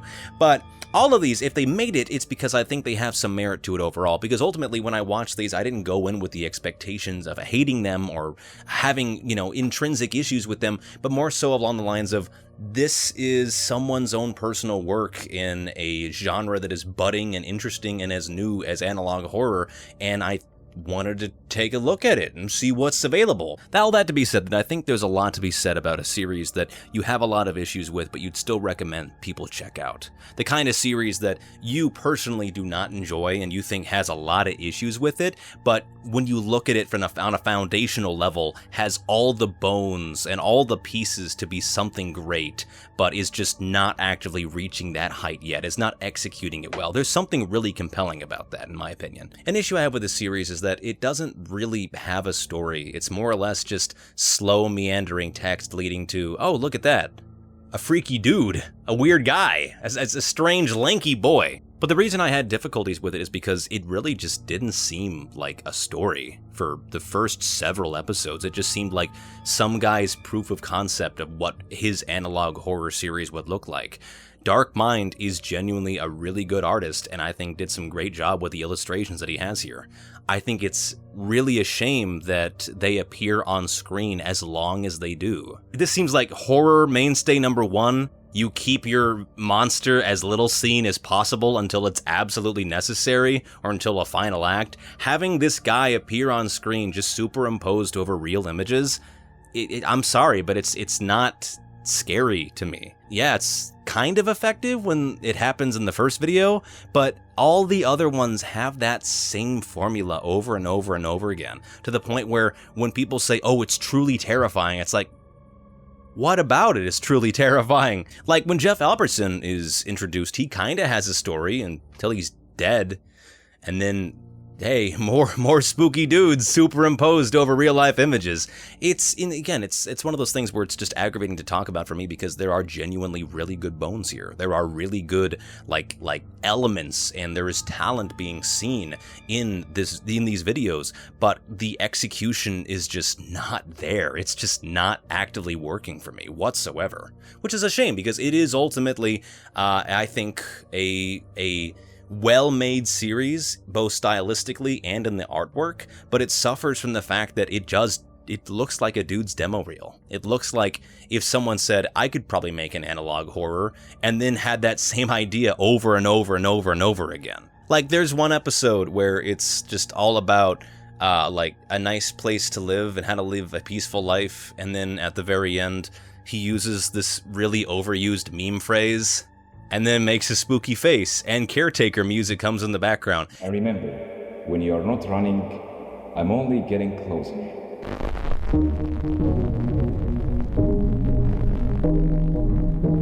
I feel like I won an analog horror bingo after I watched that. I think this series would also really benefit from having another pair of eyes on it, primarily so there can be a story to tell, obviously, but also because sometimes there's just such glaring issues with like the lore and how things work in general that it makes me wonder, like, did anyone else take a look at this? There's a scene where there's a guy on the radio who, hilariously, I think even Dark Mind didn't know what the fuck he was saying because he actively put periods where his text should be. He runs around at an unusual speed. He wrote the script, and yet his transcription is still without full closed captioning, knowing damn well how difficult it would be to understand this guy with all the filters. But there's a scene where this is happening, and then it's happening on the radio. There's a radio on screen, and then at the end, the guy, he's like, And this is the last found footage of the criminal at the moment of a stop. Captured by the failures advanced CCTV programs. Yeah, let me play you a clip on the radio, babe. The famously multimodal media sharing device, the radio! There is a little bit of a story where they bring in the structure where all these freaky dudes came from, but all I could think about during that video was when they were recording it and suddenly they must have flipped on. Like, this is camera footage. And then they must have flipped on their Take On Me filter because then everything becomes drawn, which at that point you probably should have just drew everything to begin with, if I'm being honest with you, or like, you know, did the same superimposing kind of thing you normally do. And that's another thing that I think is interesting because when Dark Mind works with actual like people, with actual models, like his work is really fucking good. Like when he fucked up his own face for that one video I mentioned a second ago, that is really good editing. Like this is almost uncanny. Like I think if he had more scenes where there was an actual human actor and perhaps he just made them longer, like did something in post to make them a bit more inhuman, but superimposed his illustrations over their face, I think it would genuinely be some really freaky stuff. But like I think if I were to describe my main issues with the series overall, it's just in episode 7 there's a moment where there's just a scary face on screen for 10 seconds and it's uninterrupted. There is no accompanying music, there is no accompanying sound effect aside from the hiss of the VHS tape, and then it's gone. And that's kind of the whole series, if I'm being honest with you. Great visuals, but with such poor execution that at this point it's like someone just showing you their art gallery that they made through analog horror form. Which, now that I think about it, might actually be why Urban Spook exists, which... wait a fucking second. But again, it's a difficult thing for me to talk about. And I'm going to be really real here for a second because I don't think there's really anything more compelling to me, at least personally, than seeing something that didn't work for you, but knowing it has all the elements and the foundational moving parts and the talent behind it to make it really, really good. And that's very much the case for Basswood County Analog Horror. I think the issue I have with it primarily is not just that, you know, it employs cheap scares and often doesn't really, you know, do anything more than them to just put up a scary dude on screen for a little bit. I think the main issue I have with it is that there's real, genuine talent happening behind the scenes here, and it's unfortunately not being as executed as well as it could be. Again, I think it's worth checking out if for no other reason than you can see where I'm coming from and you can form your own opinion, but like, as far as series go, I think it needs a lot of work before it's able to actively be considered one of the greats in analog horror. And I think really banging out what the story of this thing is, and then how to handle how often you do the scares in it would really benefit it overall. But I'm gonna put it in the D tier. I bet you it's Petscop. Hey! Does Petscop count as an analog horror? Better question, do I care? Man, Petscop, everyone's talking about Petscop. Everyone was talking about Petscop back in the day. It was the real talk of the town. I was a hipster at the time, so I avoided anything to do with it because I just, I can't be a fan of something if it's popular, don't you know? I'm like a delayed nuke that only goes off a couple years after the war has ended. Just when you think you were safe, only then do I get insufferable about it. But honestly, after watching Petscop, I can see where a lot of people were coming from. It is a really gripping and interesting story with an aesthetic look to it that I don't think has been done as well since maybe Ben Drowned. And that's high fucking praise. It is, I think, one of the best executed horrors in regards to the way it looks and the medium in which it tells its story as, I would say, some of the best video game creepypastas ever seen. And that's a big point in its favor. I will say, when they told you that the story of Petscop is incredibly difficult to ascertain and incredibly difficult to figure out, they weren't kidding. That ass can fart. Did I understand the story of Petscop? Fuck no. Does anybody? I don't think so. And that is very much the point. The creator of it actually had more content he was going to put out, but then nixed from the series specifically to give that impression of like, oh, there's even more information I'm not being known about, and that's not being told to me, which is an interesting way of doing storytelling. I hate it, but it's an interesting way of doing it. But I will say, I was never disappointed while watching Petscop. I was never not entertained, and that primarily came as a result of Paul, our main character of the series for the first several episodes, and just his, I want to say, like, Resident Evil ass writing dialogue that he had. That's a dead kid. Nothing gets past Paul. Paul, in my opinion, was the best part of this series, and when he kind of stopped appearing around the mid to end portions of it, I was genuinely really sad. And I think, if I can be so bold, it kind of hurts the series overall having him not be a mainstay the entire time. 12 seconds later. That's kind of fun, actually. Paul's reactions are so fucking unserious that in moments where I fully was entirely confused and had no clue what was going on, or I was like really unsettled by the visuals on the screen, he would just say something that would make me be like, damn, this guy's stupid as bricks. What have I just walked into? I think I'm in the middle of something. Paul is a great part of the series and genuinely might be one of my favorite characters in like any analog horror, or probably just horror fiction in general, just because of how lovable of a dumbass he appears a lot of the times.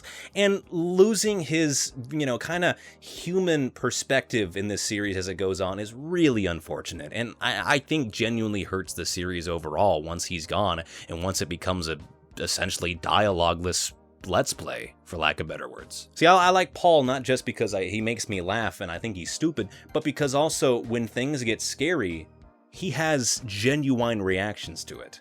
There's a scene where he finds something on the table that he's censoring because it's so personally damning to him as a person, or it's so personally effective to him that he actively does not want the audience to know about it. And his reaction to that is so well done. It's so understated. It's so genuinely like actual human dread and fear going on here.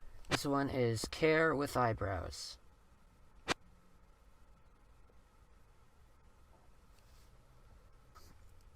So this is Care with Eyebrows. And I want to talk about the censoring of things as well. At first, it's a really well done, like, visual scare to see, like, oh my god, this was so freaky and so personally evocative to Paul himself that he had to actively censor it.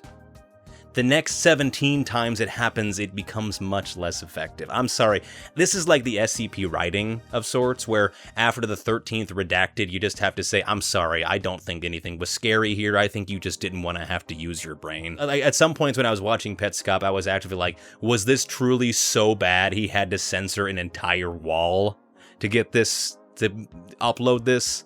I don't know. It's one of those things where the more often it appears, and it's a pretty consistent mainstay of the series, the more you'll start to notice it, and the more it'll start to seem like, oh wow, you just couldn't think of anything to actually put there that's scary? You had to censor that too? Okay, all right, fine. I don't know. It's nothing damning for the series as a whole. It's just one of those things where sometimes it does feel a little lazy when the main horror that we get in an episode is just, oh, here's a thing we're not allowed to see again. But ultimately, I think Petscop is really important because I think it is kind of a cornerstone for internet horror fiction in a way. A guy had to make an entire goddamn video game just to be able to make this story work and to make it as effective as it is. And there's something really compelling about that. There's something really interesting in watching that. I was often confused and didn't really know what was going on, and kind of still am, because jury's out on what a lot of these scenes actually mean in the greater scheme of things.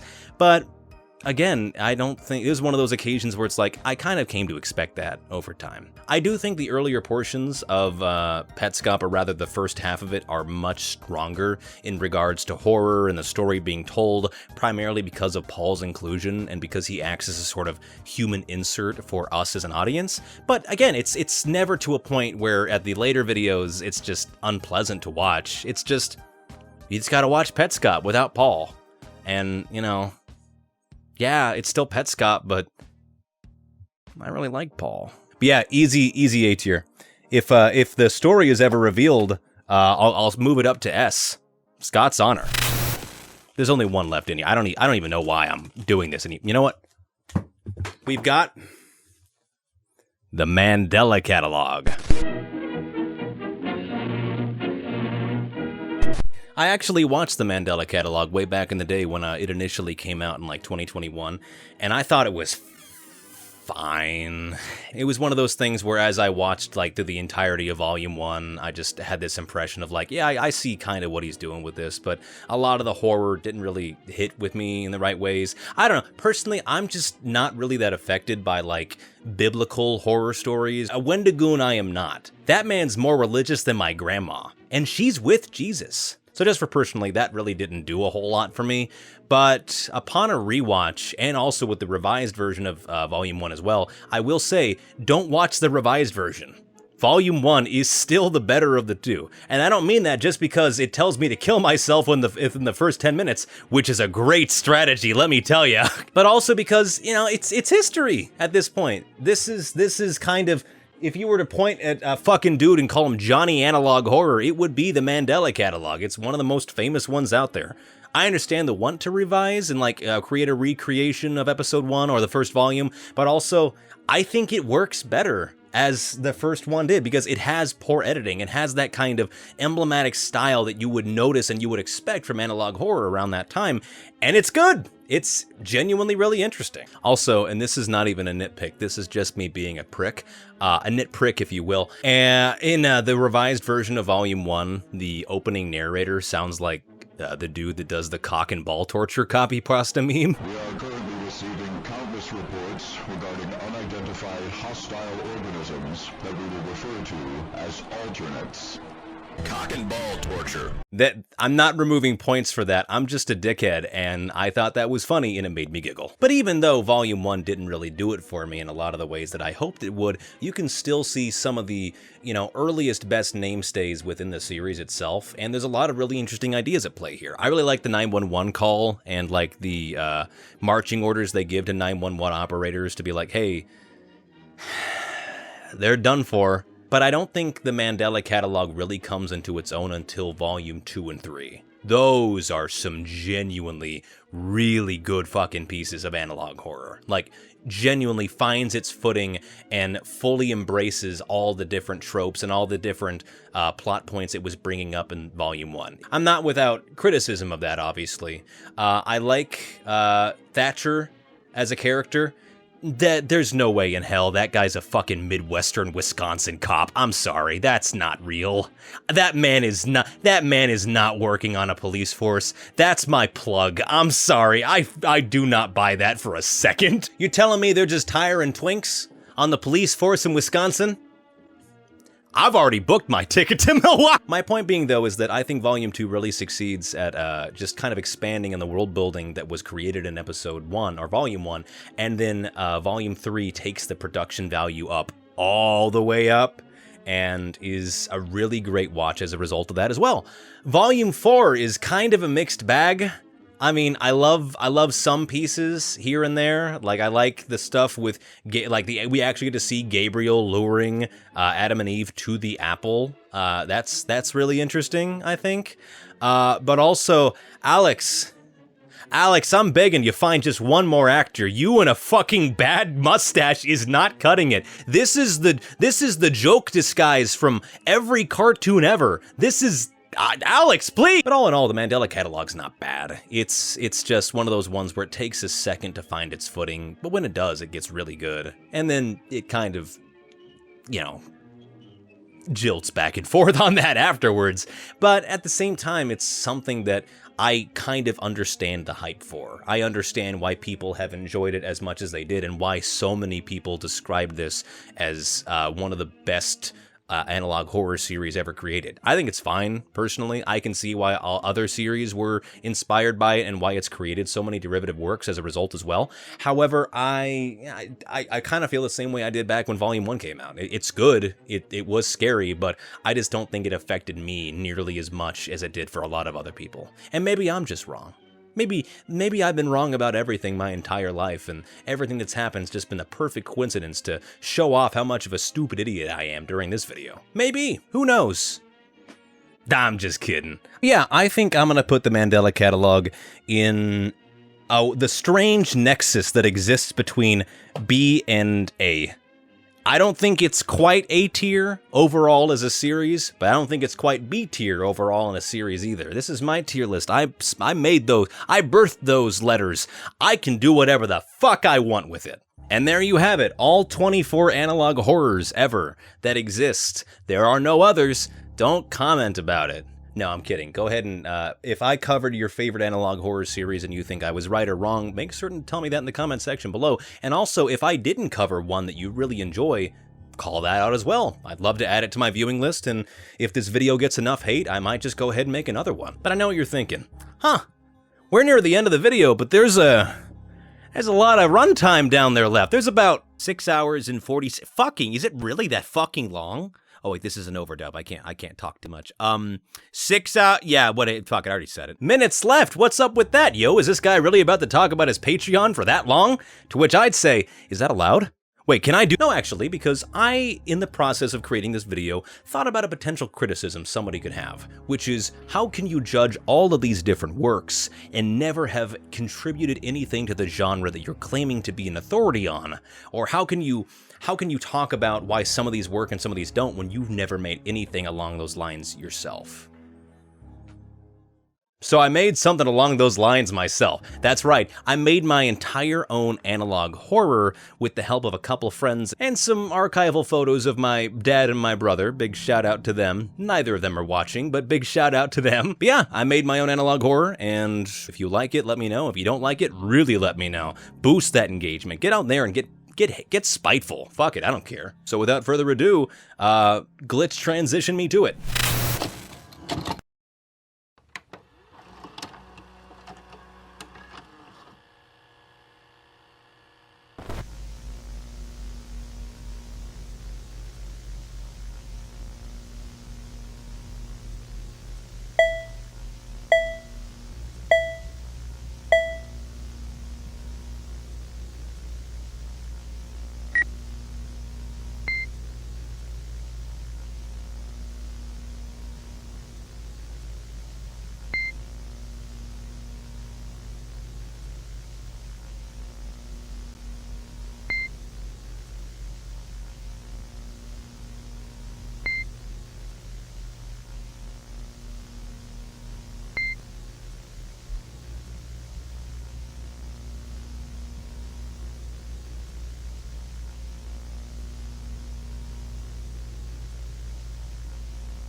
We're back at it, bitches. I didn't write an intro for this video, so we're just gonna raw dog life, which is also called being unmedicated, but, you know, I wouldn't know anything about that. Hi everybody, welcome back to the channel. Today we're gonna be going over 24 more analog horrors, most of which that were recommended by you. And you can see me be in the phenomenal position of telling my own fans that the stuff they recommend me is ass. This is ultimately your video at the end of the day. So if I don't like something that you recommended, just remember it's a personal attack against you and everything you stand for and like, so enjoy! As always, make sure that you go and support the original authors of all these works. Again, some of the series that I'm going to be talking about are much more underground than a good amount of the ones I talked about in the last episode. Like, a fair amount of them don't even have like 10K subscribers. Some of them don't even have 5K subscribers. Like, there's some really underrated stuff here that even if I didn't 100% love, I still think people should go check out and support in their own way because, fuck man, this genre's kicking. If you like this video, make sure you subscribe, like, and tell your mom that the guy on the fucking screen made you giggle again. She loves to hear that. She really likes to hear that from you. Also, follow me on Twitter. I post bangers all the time and sometimes like teasers for upcoming videos, and it's a dying website, so I want to go out on a high at the very least. But yeah, we've got our basket full of adorables here, and without further ado, let's get right into it. All right, here we go. First off, we have... ooh, chainmail chasers.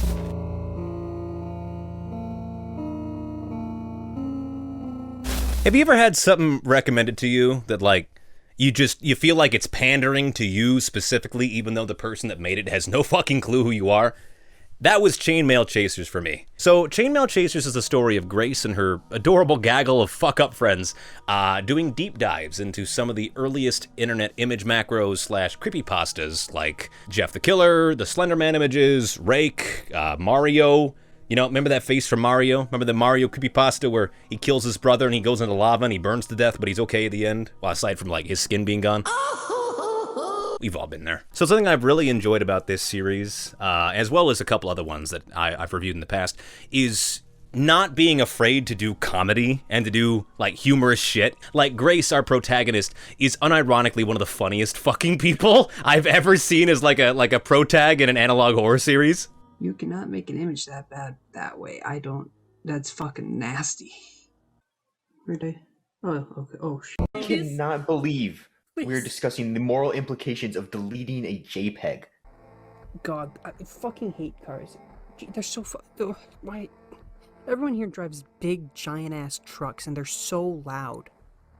Anyway. Close enough. Welcome back, Paul from Petscop. But the reason I love this series so much is because, as you probably fucking guessed from the fact I'm even making this video at all, I used to be really big into like the Slender Man mythos way back in the day when it came to like Everyman Hybrid, Marble Hornets, Tribe 12, that whole situation. I used to watch this channel called, I think it was either Compile Truth or Compilation Truth, which was just this dude, you know, compiling essentially all the Slender Man sightings from the aforementioned videos and eventually starting to be attacked and stalked by Slender Man as well.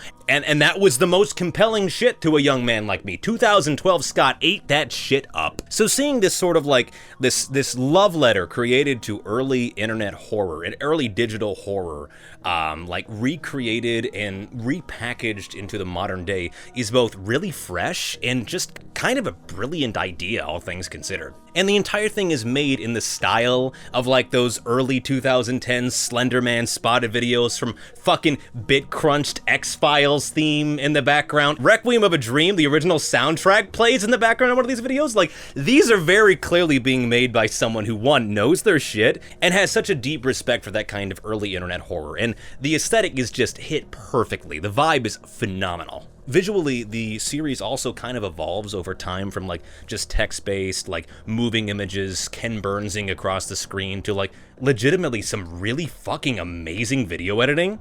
Jesus Christ. Jesus Christ. Stop. Overall, I don't think I could say enough good things about it. This was one of the first user recommended analog horrors to me, and I gotta say, you guys got me down pat. You read me to filth. I fucking love this thing. S tier. Absolutely S tier. I'm legitimately so excited to see more from the series, and thank you for recommending it to me. God, we're starting off way too positive. I gotta get a lot more shitty as this video goes on. We've got, oh brother, Woodlands National Park.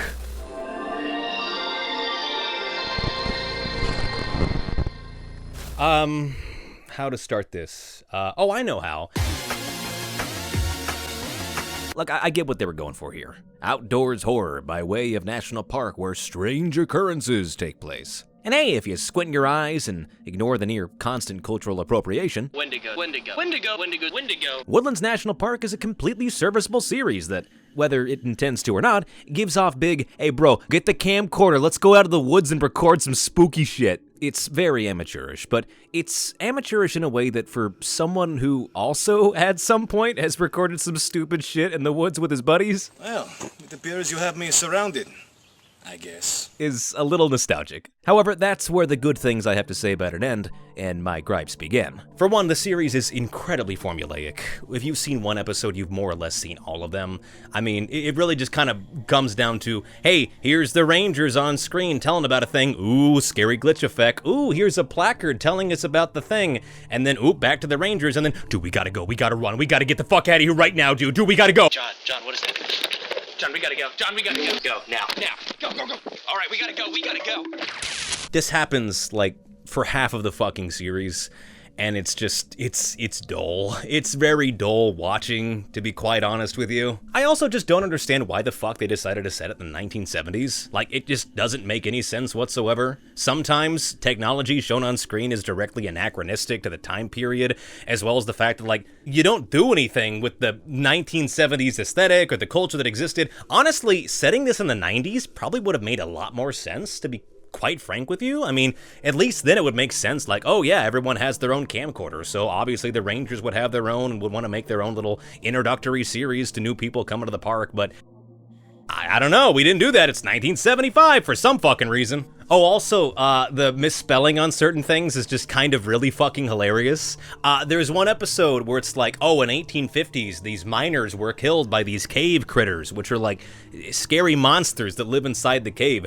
And when they get to like the placard thing where it like actively says all the information about these creatures, they misspell miners. That's funny. I'm in the same cave looking for miners. I don't know, it felt very half-baked, if that makes sense. Like, there's an idea for something here, but its execution is really lacking in a lot of ways. And I don't want to be too mean to it, because it's very clearly just a couple of guys, you know, spray painting airsoft guns and going into the forest to record their internet horror thing. So, like, I don't think anything malicious was behind this when they created it, and I don't think, like, you know, they were making high art to begin with, but also, you know, if I don't like a thing, I gotta be honest that I didn't like it. So, again, go check it out if you're interested, or if you want to see if, you know, you have a different opinion. And if you do, by all means, go down and tell me in the comment section below. But I'm gonna say D tier for that one. Look at that spread. Man, I got my wish of being an asshole. Wow. Ches Kids Archive.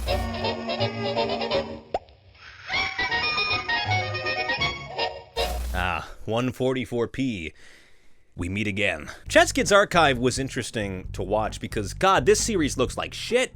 Just fucking ass. And I can say that because it's a stylistic choice. Now, you see, Ches Kids is really difficult for me to talk about, primarily because I like some parts that are there, but most of it is just kind of inconsequential stuff, like videos of walk cycles or of animations of one character doing a thing. They beat him and they robbed him. I get what they're doing. They're trying to give this credence to, like, yeah, we're archiving everything from Ches.com, so obviously we're gonna have some, you know, banal bullshit happening in between. But, you know, it's an interesting thing to juxtapose that with, like, oh, here's the Christmas special where we show a woman's bludgeoned in face in shockingly good detail for 144p. Have a holly jolly Christmas and the cake you get here. The story of Ches Kids, as I was able to ascertain it, is that this lady, I think her name was Sarah, created ChesKids.com. She got into a relationship with a guy whose name I can't remember anymore, and she died.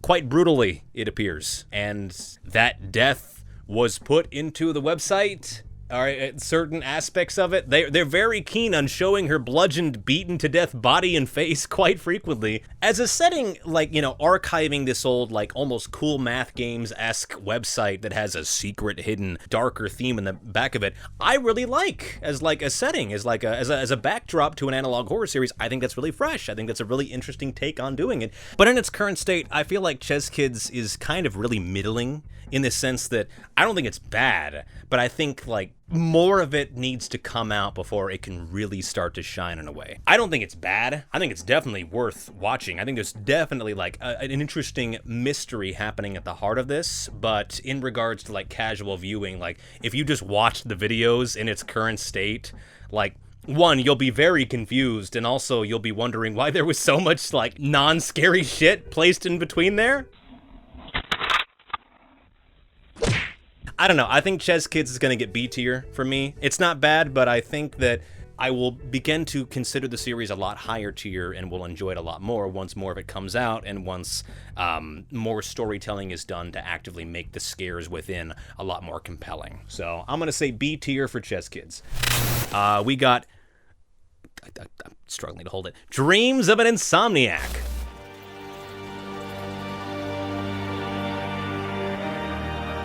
Y'all heard of Postra? You're about to. Dreams of an Insomniac is kind of an interesting series in the sense that when I started it, I really wasn't that impressed by its first video, but the more in the series I watched, the more I started to really enjoy just how the final execution turned out for the series. Like, the first episode, it's not bad. Like, it's definitely got things that I enjoy about it. Specifically, I love the aesthetic that kind of comes with all of Postra's work, for when it comes to, like, that very, like, cartoony, Halloween color aesthetic. Like, having an emergency alert system be actively in the Halloween primary colors is very cute, and I really love that. But, like, I don't think there was a whole lot to really sink your teeth into at the time. As far as opening episodes to a series, I feel like it almost underserves just how good the series gets over time. Like, the next video where it's, like, in remembrance of this police officer and the crazy shit that happens, it's fine. It's not bad. It's got some good scares in it. The one that follows that?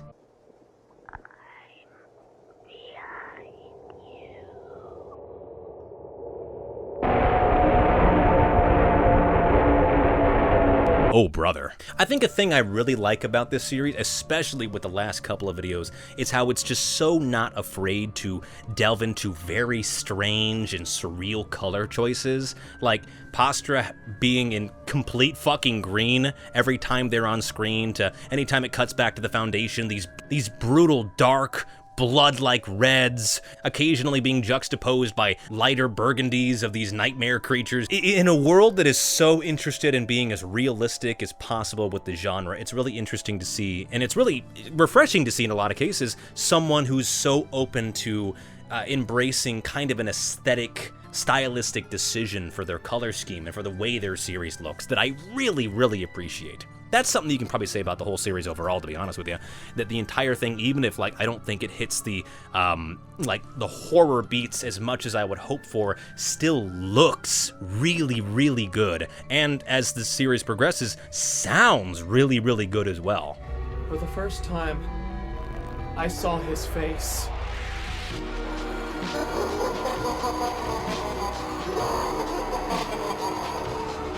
It's mind-boggling. Like, genuinely some Hollywood-level shit going into this. This might get me in trouble, but has anyone ever noticed that Postra in this video kind of has the same intonation as, like, early MatPat? I tried to look for answers to that question for a while, and nothing came of it. And before we go, here's one final test. One truth and one lie. Ready?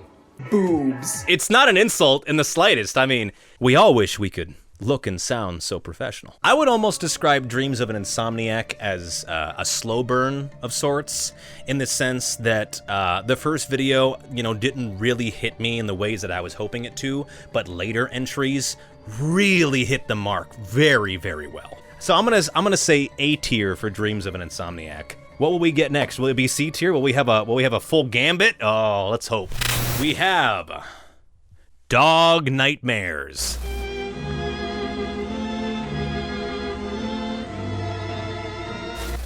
So Dog Nightmares was actually not recommended to me. I had discovered this channel prior to this video. Actually, prior to me making my original analog horror tier list. One of the videos in Dog Nightmares inspired me to make my own analog horror series that ended up being in that video. Like the Jaywalker Investigations thing that I made at the very end, that was inspired by episode 2 of Dog Nightmares. The vibe that I got from that video was exactly what I was trying to capture in my own. And really what that is just homegrown horror, the kind of really unsettling type of fright that comes from something so close to your heart, like old pictures of your family. And that's a vibe that I think really just kind of resonates the entire series overall. Something I really like about this series is that I really underestimated the cinematography of it and just how fucking good it gets. Like, dude, holy shit.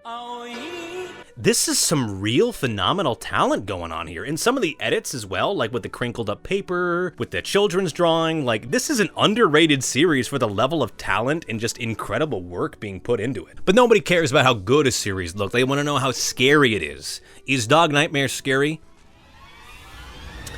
No. I don't think anything in the series that ultimately made me jump or ultimately like gave me nightmares, but there was just this underlying dread within the entire series as it was going on. Like when our main character is flipping through channels and they start hearing like subliminal messages about the dogs still being out there. Only the dog is still out there. The dog is still out there. It's, I think, very slow burn, very spooky. More than anything. I don't think it's so much as like shit your pants scary as like you will leave watching this feeling a little unsafer. And I honestly don't think that that's not exactly what Piggy Soda, the creator, was going for. I think that in regards to making a slow burn, frightening kind of horror-based thing, like this is how you do it. That dog is frightening to look at, and it's replacing a dog that is also frightening to look at. Are dogs just fucking weird in this universe? I say that, the next video is gonna have like this motherfucker, and I'm gonna look like an idiot. I'm gonna be like, well, no, that's a normal dog. I also really like the way that Batty moves, like the jittering, weird fucking, like almost like shuddering movement. When I talked about in the last video about Darkmind rigging some of his dudes to like, you know, move a bit more freakily or have some more animation, this is the stuff I'm talking about because but yeah, overall, just a very unsettling series to watch that I think is only going to get better as more episodes of it come out. So I'm going to go ahead and put Dog Nightmares in A tier. Very excited to see what the future has in store for this strange dog-related... I fucked it up. Yeah! All right, let's see here. We have The Children Under the House.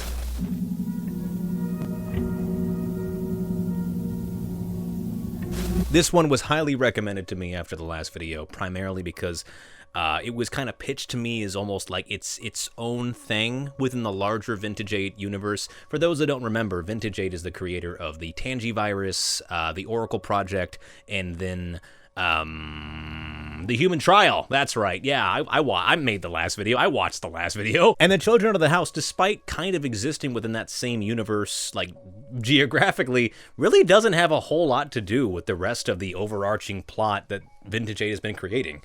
And I'm gonna be honest with you, I think that that's really to the series' benefit. The Children Under the House is the story of Jess, who gave up her voice to be able to see ghosts and is now seeing a therapist because that's not how you cope, apparently. Turns out that the house that this family has moved to is actually haunted as fuck, and their youngest daughter, Jess, can see them.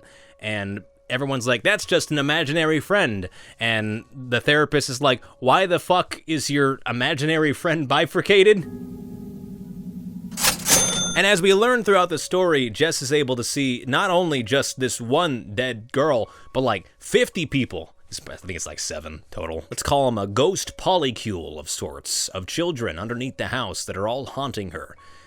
That joke probably can't make it in. Anyways, long story short, they find out who actually killed all these kids, and they confront them, and they get the murderers to admit that they killed these kids, and that gives the kids the power to kill them in return, because it like releases their spirits, because they were drugged with heroin before they died, so like they were confused in the afterlife because they were in this dreamlike state, and it is kind of really weird to describe you know, in a quiet room to myself with no one else here, but it happens. The Children of the House is a pretty well-made, like, series, to be perfectly honest with you. I do think it suffers from a couple creative decisions that I don't really think manifest quite well or make a whole lot of sense. Like, the dad is pretty unceremoniously killed, assumedly to get his family to move out of the house. You know, the house that all the children are under and are dead.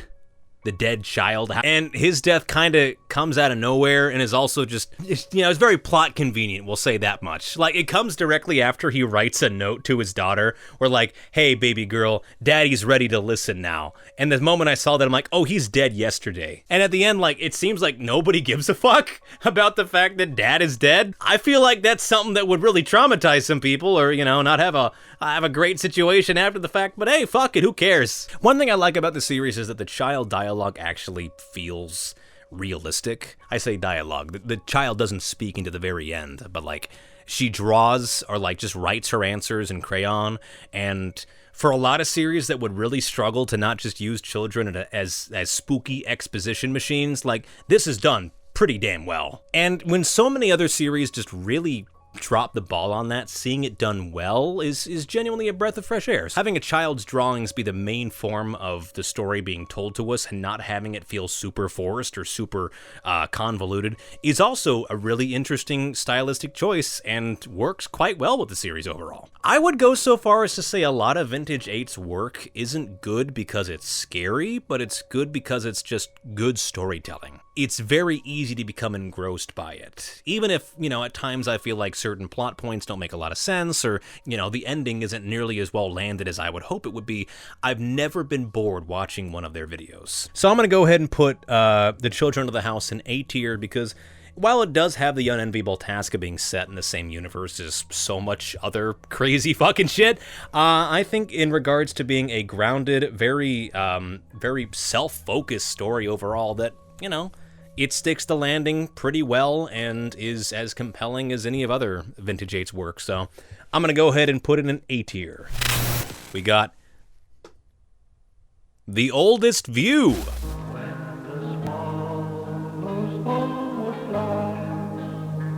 So I feel like there's no proper discussion about either The Oldest View or The Backrooms without a 30-minute dissertation about how fucking ungodly talented Kane Pixels is as a creator.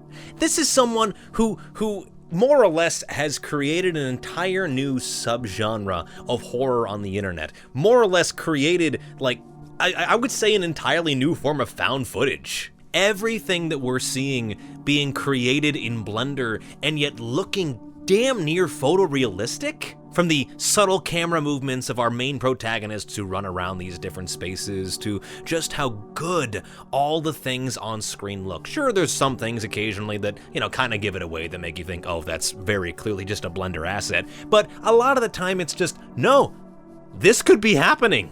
I believe this fucking staircase exists in the middle of the woods that leads me down to a mall that was demolished in Texas years ago. Kane Pixels is just a phenomenal creator and deserves all the accolades that he has ever gotten. And this will not be the last time I say nice things about him in this video. But how is The Oldest View? Is it good? Yeah, it's good. I think overall it is, from start to finish, I think it is genuinely one of the best things contributed to the analog horror or the horror genre in general, as far as like production, overall aesthetic, fear factor, scares, like ambiance. Like, something that I love about Kane's work is that oftentimes it really does just speak for itself. It doesn't need, you know, very heavy degrees of dialogue or lore building. Like, sometimes the scariest shit going on is the stuff that you can just see in front of you. A gigantic rolling giant trying to smack your ass with his big, weird, flowery hands. That's pretty frightening stuff. I think the story of The Oldest View is, in many ways, a little bit too impenetrable to a degree. You know, the sort of meta-narrative being created here about the things that we forget in the horrors of remembering them in the wrong context, so to speak. I think overall, most viewers watching it are not gonna come away with that incredibly nuanced perspective about the horrors of forgetting our own past and then discovering them in the most horrific of ways. I think most people would say, whoa, scary mall underground with big rolling evil giant dude? Was that a fucking horse? Rehab was supposed to be a fresh... Some might have issues with the pacing because a lot of the rolling giant video, of which I think it's like 46 minutes long or something. I could be wrong, but it's nearly an hour. There could be some criticism that it kind of meanders over a while and that, nothing really comes of like the scary parts of it until like the mid to end sections of it. But honest to God, I didn't consider that as an issue when I was watching it. Maybe it's partially because I understand to some degree that the production that went behind the scenes here, how long it probably took to model and render everything that we're seeing on screen. And so there's a part of it, it's like, no, you will appreciate every fucking leaf of that fake plant in the background of this mall because you have no clue what it did to this man's computer to make it happen. But also for people who, aren't super clued in on that sort of thing, I think it still adds a certain like dread building over time of like, I just traveled God knows how long underneath the literal earth and I found a shopping mall. Like, there is enough, I think, to chew on for an average casual viewer to come away absolutely freaked out by what you just watched that really make the series stand on its own. But I think overall, as far as like scares and like just the ability to walk away feeling more freaked out than you would have otherwise, the series does really, really well. I'm thinking A tier for the oldest view, primarily just because I knew I wasn't going to be able to fully appreciate what was being shown to me here without actively watching its creator talk about the backstory of it and the ultimate narrative that we're supposed to understand. But if it weren't for that, it's, I would say, just about a perfect series from a incredibly talented, phenomenal creator that has other work that will absolutely be appearing in this video. So I'm going to go ahead and put A tier for that. Absolutely check it out. Just a phenomenal series overall. Oh, brother. Needle Mouse VHS.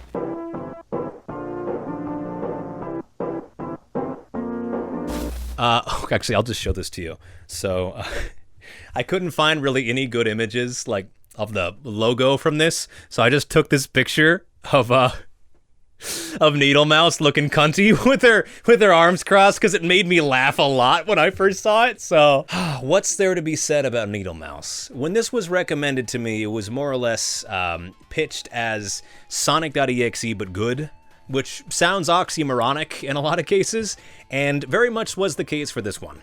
I don't want to be too mean to Needle Mouse VHS because, ultimately there is still good stuff about it, and I think that, it's still someone's creative work, but like, it just does not hit the mark for me whatsoever. So as I understand the story, there's a girl named Sarah, and she's got a pretty cool, close-knit group of friends who kill her, because it's just something to do, I guess. And then she dies in the Yamcha pose, and they unceremoniously bury her, and then, like, I guess fucking 40, 50 years later, a Sega of America headquarters is built on top of her gravesite, and so she decides to haunt a copy of Sonic the Hedgehog, and she's really mad about it, which I don't really get, because, sister, you could have been Binks. And then Sarah, via some convoluted means, gets revenge on her old friends by bringing them into the Sonic the Hedgehog game, a la Sonic.exe, kinda, but we never really see the way in which she tortures them. They're just kind of, like, still characters. Also, this is an aside. This is, like, not actually, like, has to do with the series at all. But, like, the wiki article about Sarah describes her like a fucking creep. Like, brother, do I gotta get a trusted adult? What the fuck are you doing here? What? I was gonna watch season 2, but apparently it's not canon anymore, and I don't think the creator's happy about it, so hey, you don't have to tell me twice. I won't watch more, okay? I really don't see the way in which Needle Mouse VHS was that great of a story, or like was the better version of Sonic.exe. Like, yeah, it does provide a little bit more depth to what was ultimately a very flawed creepypasta, but like, it doesn't really avoid any of the things that made it a bad creepypasta to begin with either. If anything, I think the backstory kind of makes less sense overall, and I really don't quite get it, to be quite frank with you, but if it's not obvious, I did not care for Needle Mouse VHS. I think in regards to finding ways of remixing and adapting and creating derivative works of Sonic.exe. Others have approaches to it that have worked quite a bit more effectively and without all the weird, creepy shit to do with its main character. A voluptuous Asian woman. Like, I almost want to get a spritz bottle for you motherfucker. Like, fuck a spritz bottle. I need a gun. I'm gonna go ahead and put it in D tier. Again, check it out if you're interested. It is still a remix and a derivative work based on Sonic.exe, so if you're into that, then it is certainly an interesting addition to check out, but also, it just was not for me. All right, let's do it. Let's go. All right. And we got... Oh, rot.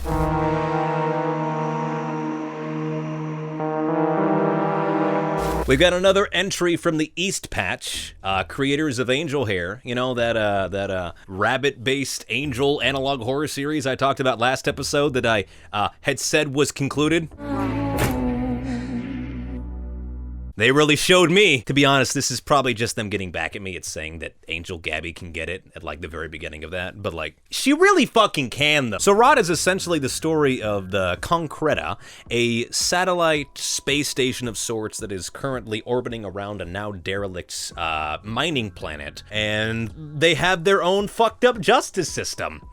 And you can participate in it. Due to the scarcity of resources, both finite and renewable, we have no prisons. So Rot refers to essentially the tenets of this space station's justice system called release, ostracize, or terminate, in which essentially when people are accused of a crime, they're put in front of the entire rest of the space station to plead their case, to have questions asked of them, and then to have viewers like you decide what ultimately happens to them. You are encouraged to discuss the decision carefully with your peers, be it through the comments or the space station's community chat server. You can either choose to release them and have them have some kind of life on the space station after the fact, ostracize, in which we send them to the derelict mining planet below to just fend for yourself, motherfucker, or terminate, where essentially we just shoot them out of the fucking airlock. Welcome to space, motherfucker. Bad news, there's lots of it. So essentially how it works is that a video comes out, and this is the person accused, this is what the crime they were accused from, and you can ask them questions that may appear in the video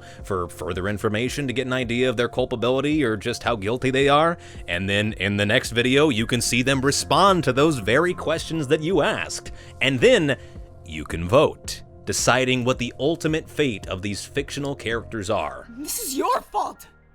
Do you hear me? Every single one of you who voted. You could have decided not to. You power-tripping scum! Everything that I'm talking about here I am recommending to some degree, but like, Rot is one of those few series where it's like, you guys are gonna want to get in on this one as soon as possible. So Rot is aesthetically porn to me, if I'm gonna be quite honest with you. It's only got a few episodes to its name thus far, and so I don't think I'm gonna put it in an S tier for that, but like, holy shit, is there just so much to like about this, from the aesthetics alone, from the musical choices, from the way it looks, from, I mean, just the premise itself. I do wish that we knew more about the space station itself and some of the lore that's going on behind the scenes there, but like also, it's got like, what, 5 or 6 videos to its name right now, most of which are just following the same formula that, you know, was set up from the very beginning, so it's like, there's really nothing I could be upset about that won't actively be talked about in the future. I think in its current state, I can't necessarily give Rot an S tier, even though, you know, I really can't find many things to criticize about it, but I think a lot of that comes from the fact that I just don't think there's enough of it out yet to get like a really fully formed opinion, and also from what I've seen so far and from seeing the creators' past work, oh my god, I have no doubt we haven't even seen the beginning of how good this series can be. So I'm gonna say Rot is in A tier. If you're wondering why there's so much more blood on my face and the rest of my person, mind your business, dude. We've got, ooh, Kitty Card 64.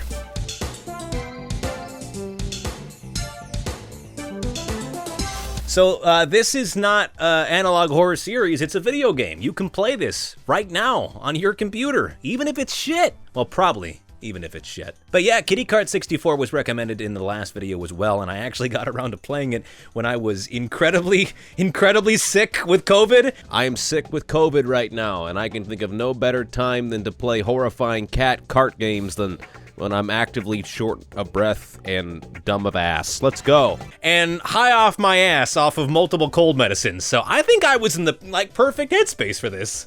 I'm in the great mighty poo level. They took me to the Dookie verse. Shit, literally. I actually recorded myself playing the entire thing in a little pseudo Let's Play of sorts, and it really just hits home the idea of why I don't do Let's Plays. Damn, bro, get me more Dayquil. My ass is seeing through the fucking lines of the Matrix.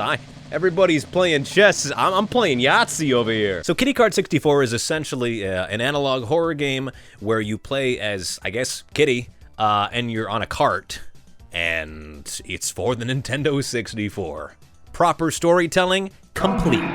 What's there to say about Kitty Card 64? It's really short. It's not very long of a game whatsoever. It's got a couple secrets in there that kind of hint at a darker, more scary past, but since it is like a game with such a limited scope, there's really not a whole lot of story to really dig your teeth into.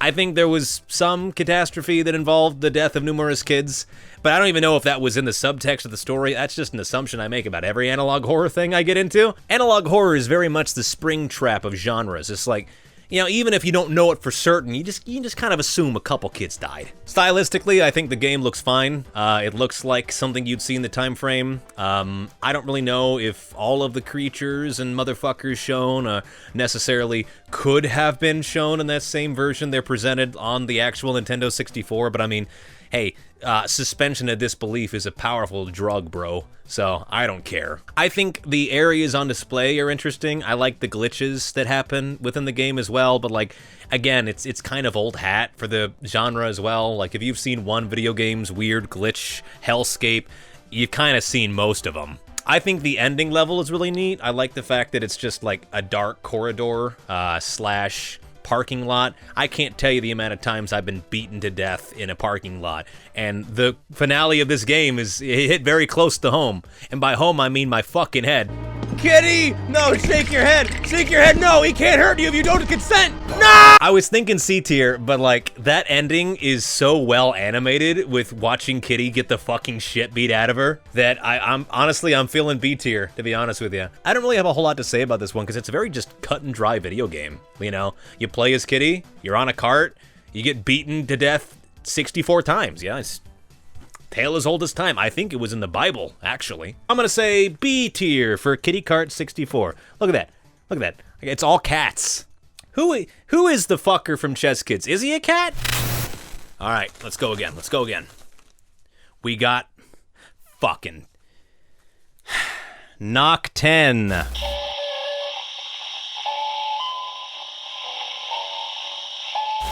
I'll be honest.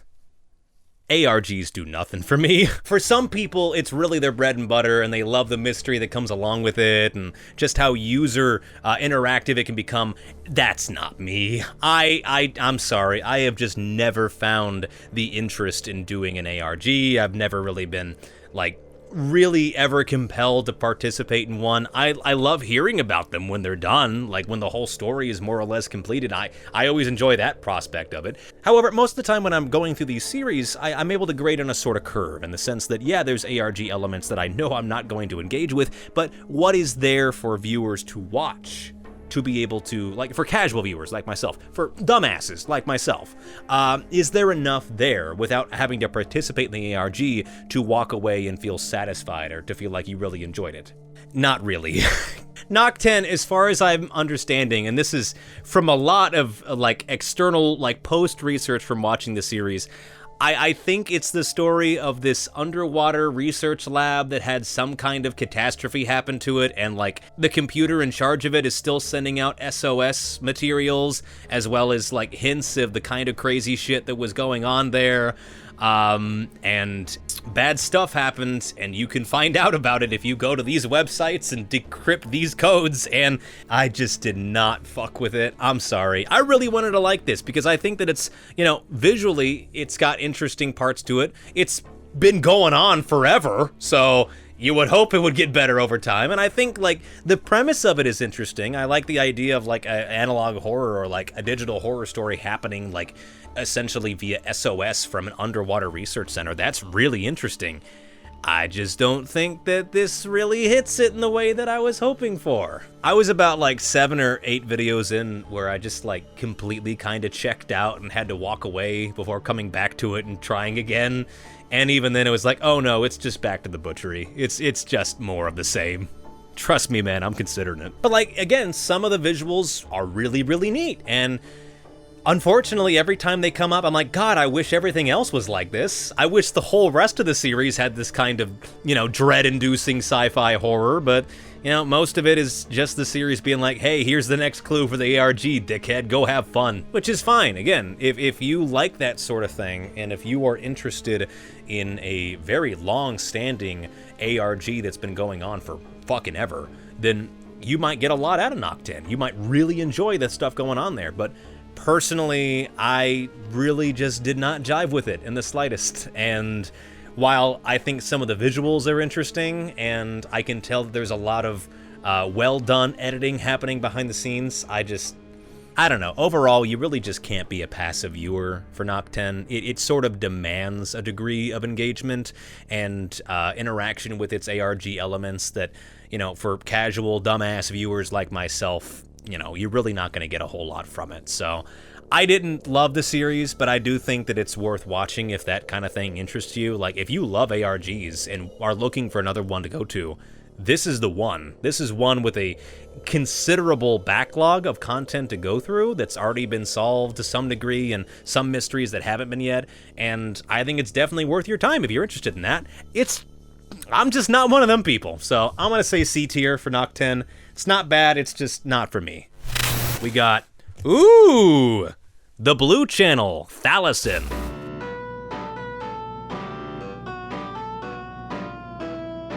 So I was actually considering having this as an entry in the last analog horror video, but I ultimately decided against it because it's essentially just one-off video. I mean, yeah, there's another video in the series, but like, that's just music to a blue static background. And then some spooky stuff happens at the end, so like there's not really a whole lot there, but like, I figured that Blue Channel Thalison was like, I don't know, a little bit too minimal in its scope to include, but evidently some people disagreed because it was one of the most highly recommended things to talk about. So who am I to not give the people my illustrious, frequently controversial opinion on things? So for those 2 of you that don't know what the Blue Channel Thalison is, essentially it's a commercial for this drug that allows you to feel any specific emotion that you need in a given moment. Emotional stability is required for a functional and healthy mind. There's fear, there's anger, there's happiness. At the end of it, it advertises Thalison Plus, which allows you to feel a whole host of emotions that aren't real, or perhaps are beyond the usual spectrum of human emotion. Who else out here getting dorselessness on a Saturday night? Just me?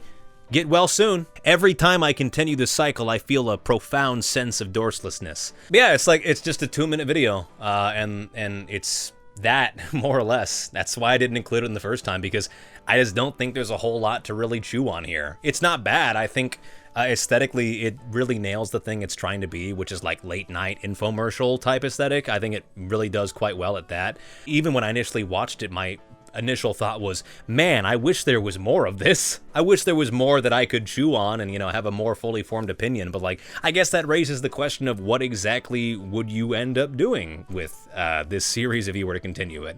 I don't know, maybe an episode where it's like, oh yeah, we're recalling Thalison, but for anyone affected, we'll send you Thalison Plus, which is even better, you know, thus getting more people to join the dorselessness army. Brothers, rise up. Maybe they reintroduce Thalison Plus, but like all of the emotions are just envy, so it just makes you, you know, want more Thalison. What I'm more interested in, like in its current form, like, could you like overdose on Thalison, or would it just like make you more of the emotion that you're trying to take? Like, could I like pop 4 fear pills and then go into an escape room? Could I take like 3 anger pills and then go to my custody hearing? Like, is this like, does it stack? Does my angry emotions stack on ourselves? Asking for myself. I don't know. I liked Thalison. I think it works just fine as a one-off sort of thing, but also I wouldn't be upset if there was more in a series along these lines. I wouldn't be upset if there was more, like, installments to build upon this, or even if it was just, like, an anthological series where, like, everyone is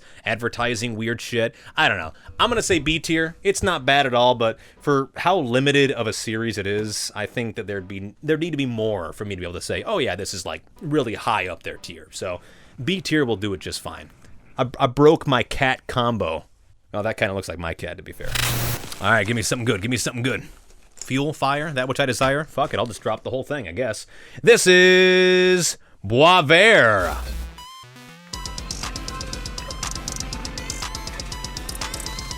Boisvert is the story of a dude who's in his basement and he's sad. Is it about COVID? Maybe. Is it about isolationism? Absolutely. Is it fucking astounding to look at? Yeah. Boisvert, I think, and I'm going to get real fucking pretentious about this, but Boisvert is a great example of a series that I have such respect for because it's just ultimately something that I would never have created. When I first started watching Boisvert, I really didn't know quite what to think about it because some of its earlier videos really kind of range from, like, really deep, thought-out introspections on the complex of, like, isolationist and human loneliness and shit posts. Which is not a bad thing, it's just, you know, felt. It's almost difficult to talk about because there's so much I like, but so much of it just needs to be, like, experienced for oneself. Like, this is the kind of art that only the most broken of carbon monoxide detectors can bring you. This is something else. From the rotoscoping, from the way in which it handles, like, its hand-drawn animation, from just everything on display, from its story to just visually how it looks. It is unpleasant to watch at times, and I fucking love that. There were numerous times in which I was watching Boisvert and, like, it felt like the creator was actively uploading certain concepts and ideas to my brain, and then my eyes just had to play catch-up afterwards. Does that make sense? Is my carbon monoxide detector fucked up? But I think as far as series that seek to understand, like, the horrors of loneliness and the frightening shit that happens as a result of that, and, like, just deep dives into personal depression and how we're able to get ourselves out of that or sink deeper into them. I don't think I've ever seen it done this weirdly or this effectively. I mean, a series dedicated to talking about the deep loneliness that someone feels being in isolation, self-imposed or otherwise, and having to make a constant battle to decide whether he's actually going to be all right and choose between optimistic or the much more realistic pessimism. I wouldn't know anything about that. Like, I look at this and it's like, I feel like the creator just watched a bunch of movies about, like, oh, the deep complex of human emotion and depression, and just like, nah, that's not what it's like. Depression and isolation is like falling to the bottom of a giant fucking chasm while manifestations of optimism and pessimisms fight each other, and then they drop a knife into your fucking skull. Which, yeah, but you can't just say that. I don't know, this kind of, like, nonsensical surrealist horror is so rare to see, and it is even more rare to see it done well. And it's genuinely kind of baffling to me that Boisvert exists at all, and that it is as good and as interesting and as unpleasant at times as it is. So I really have no choice but to give it an S tier, in all honesty. I highly recommend the series, but just make sure you're sober when you go into it. S tier. Get in there. Hey, Sins of the Past.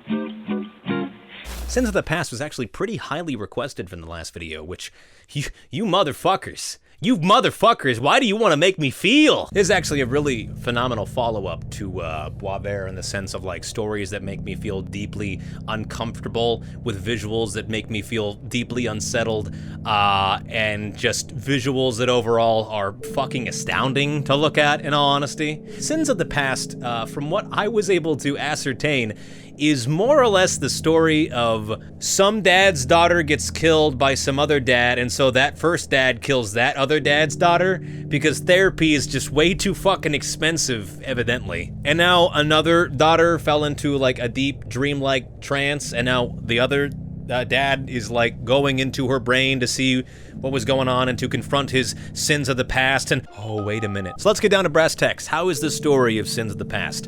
Hard to understand, and once you understand it, hard to cope with. It's tough, motherfuckers. It made me feel human emotions in a way that I did not want.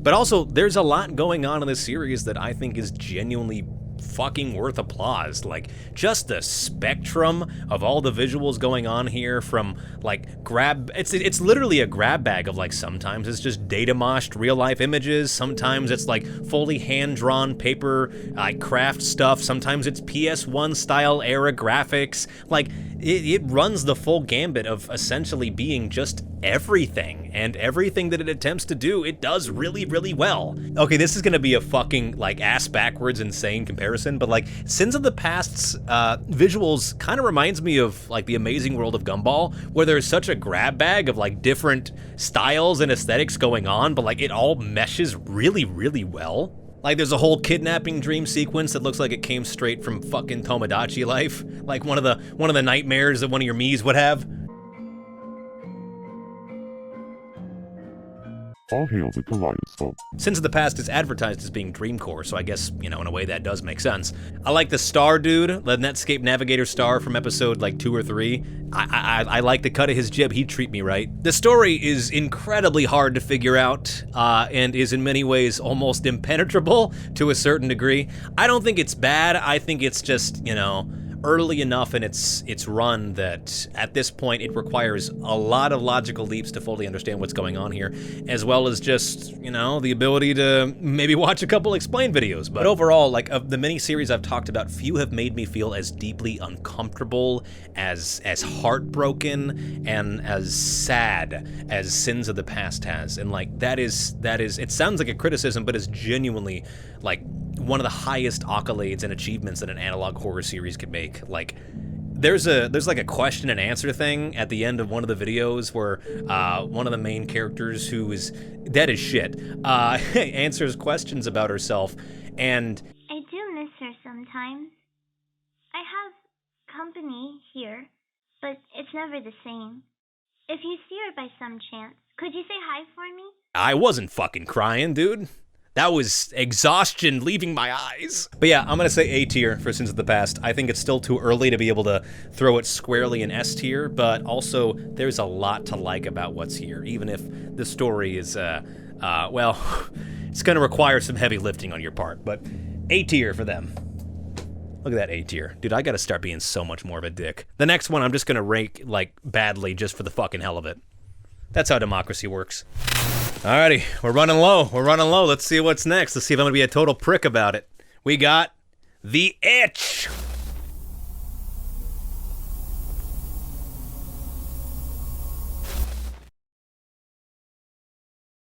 So here's a fun little personal behind-the-scenes fact for you. The original video that I made about the analog horror series was initially supposed to be 25, and that's because The Itch was originally included in them, but I found out it's actually not in chronological order from the rest of the series that it's a part of, so I did not include it. And this time I'm including it because I already made the fucking pushpin thing, so I'm not about to stop. So let's talk about premise. So this evil lab decides to create some kind of pathogen with the hopes of it, like, essentially making people more subservient and passive so that they can appease their evil god, which is an eye monster, apparently. Oh yeah, it's actually a cult. It's not really like a science lab. It is a science lab, but it's a cult-run science lab, you know, like all the ones we have in real life. And essentially they wanted to make a pathogen that would allow people to be easily pacified so they could make thralls for their eye god, but as it turned out, in fact, it's actually a fucking bioweapon, and it really wasn't that severe of a thing. See, it's simple. When people get infected by this new bioweapon, they get bumps on their skin, and then those skin bumps explode, and then they infect people when they explode if they're around other people. And then the skin holes that are left over from the bumps, they tell you to kill people and to bathe in their blood because they're really thirsty. And if you don't do that, or if you're, not around a source of blood to bathe yourself in, you explode, just wholesale. And that also infects people. I gotta be honest, the itch disease, despite the fact that it's named after it, is kind of taking a back seat. Like, it's an interesting concept, but like, we've seen this creator work with like pathogen stories in the past with the Tanji virus, and while I had my issues with that series, it was always at the forefront. Like, that was the main thing being focused on. With this series, it's pretty clearly just kind of set dressing for future things to come down the road, primarily because of profit. Hello? Excuse me, did you hear me? That's right, Oracle's back, except it's not really Oracle. It's like another version of him that's like 10 times sassier and just a total prick. Please use the keyboard to properly communicate.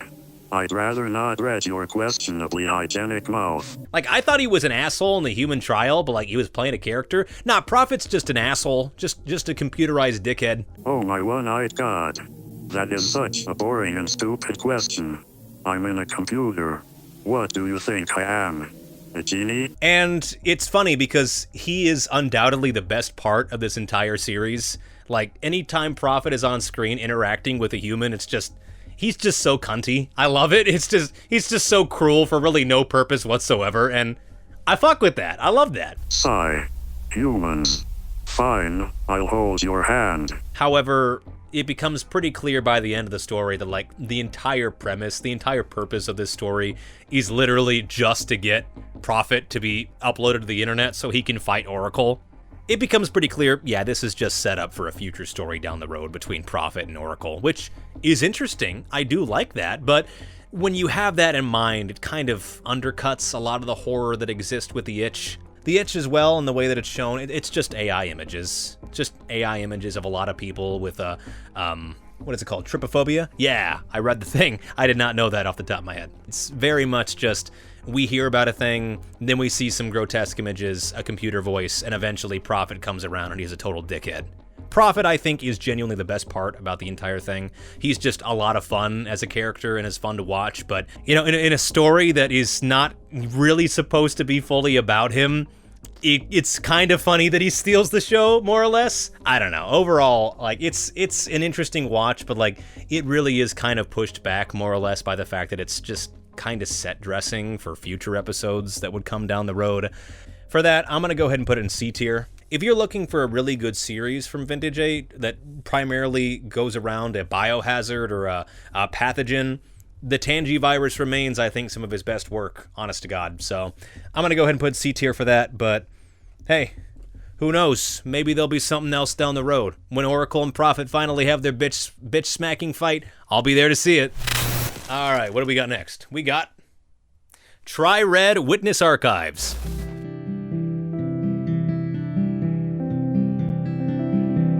Oh, this one was also recommended to me by other people, and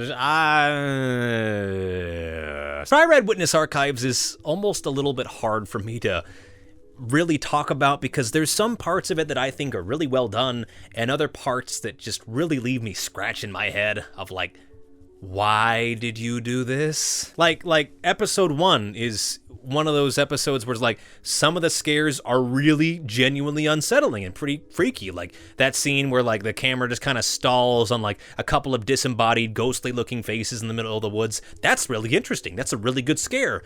But it's juxtaposed with some of the laziest fucking screamers I've seen in my life.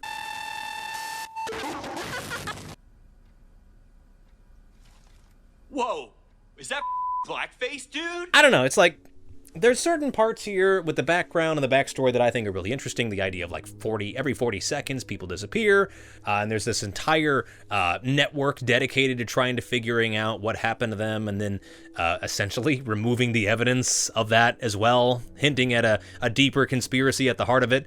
Some of the episodes I think are better than others. Like episode 1 I think does an alright enough job at setting up the premise of what's going on here.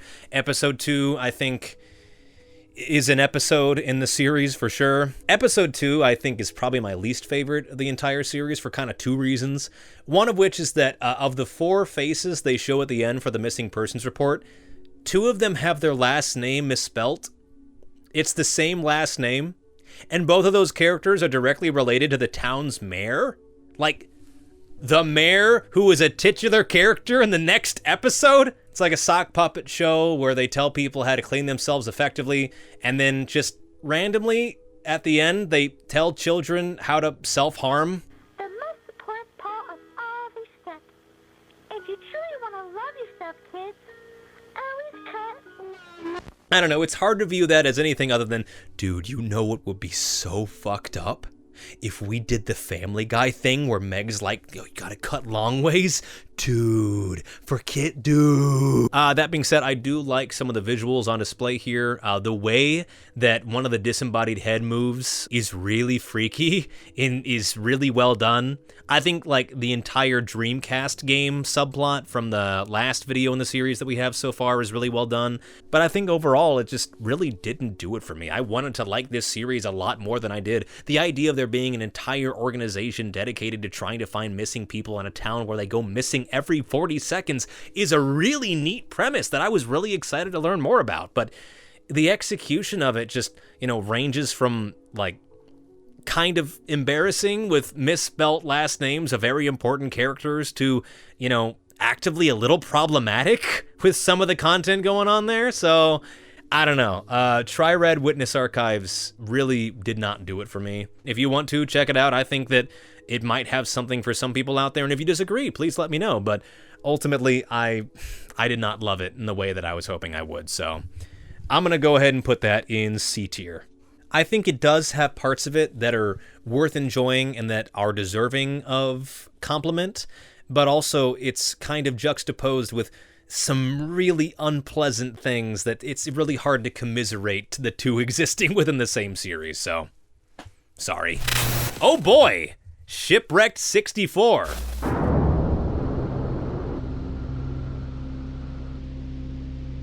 This one also came highly recommended to me among a couple other analog horror video games, but I thought Shipwrecked 64 aesthetically was the most interesting looking, so I picked that one. And I played it. Fuck it, yes, you can have access to everything. Excuse me? It's actually very humorous the way that it worked when I initially played through this game. I didn't see really any scary shit whatsoever because I didn't realize that in order to find the scary stuff, you had to fail the minigames. And me? Lose? Dude. Oh my, clip that. Clip that. But alas, I went back and I actually failed the minigames and I unlocked the scarier parts of the game. And I gotta say, fuck that noise. Holy shit. Oh my god. Jesus Christ. Alright, I take it back. I'm afraid of beavers. I don't think I've ever played a horror game that looks like this that has made me feel this much dread actively playing. Like, even in the sections of the game in which there were no monsters around, like, holy shit. Oh my god. I do kind of wish there was a few, like, visual differences here and there.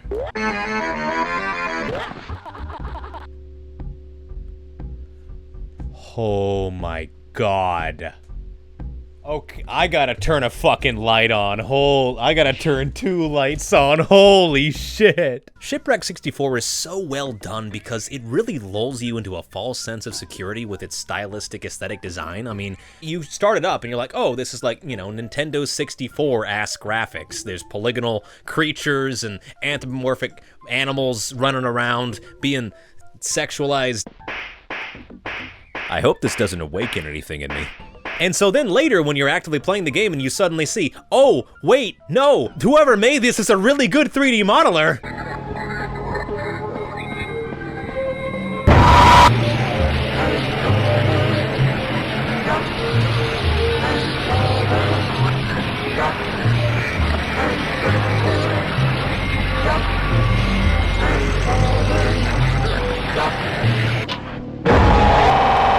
Let's talk about the good and bad of Shipwreck 64. The good is that it is so well made and so beautifully captures the dread-inducing fear that one would feel playing through a horror game that, presents itself as a Nintendo 64 era game and then bitch slaps you with some of the best 3D modeling work you've ever seen, put into the most frightening creatures imaginable. However, that being said, in regards to ultimate gameplay, oh my god, there is so much shit to remember between Shakespeare codes, Mozart codes, Beaver speak, so many different codes around the entire map, and then they start adding fucking time limits to things as well. It becomes a clusterfuck fast. I kinda wish there were times in which it was a little bit more linear, and it wasn't just actively running around, hitting on computers, trying to find the next thing. Yeah, I was engaged the whole time I was playing it, and I fucking hated whole sections of it because I was running for my life, also trying to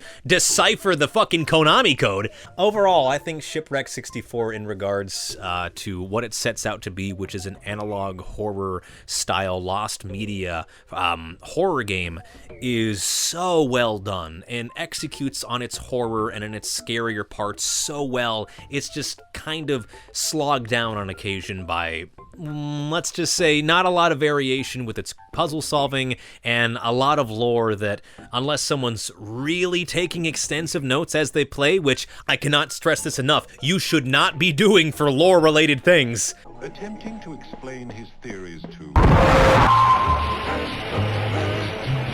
Now, mind you, I didn't finish the entire game. I actually watched a couple explain videos, like, after I got about halfway through, just because of the production of this video. So if you're interested in me playing more of it, I might stream it on the channel next month. Let me know if you want to hear me cry like a bitch as I play as a beaver boy for like 2 hours sometime next month. Dude, if somebody reports this, oh shit. But overall, as far as horror experiences go in video games, Shipwreck 64 is probably the peak of the genre, if I'm being so honest with you. Genuinely freaked the fuck out of me to the point where I almost feel regretful for offering to stream it on the channel sometime next month, so I hope nobody actually wants to see that. So, S tier for Shipwreck 64. Phenomenal thing. Squeaks, you did an amazing job, you and your team. I don't want to play it ever again. We got the Boiled One phenomenon.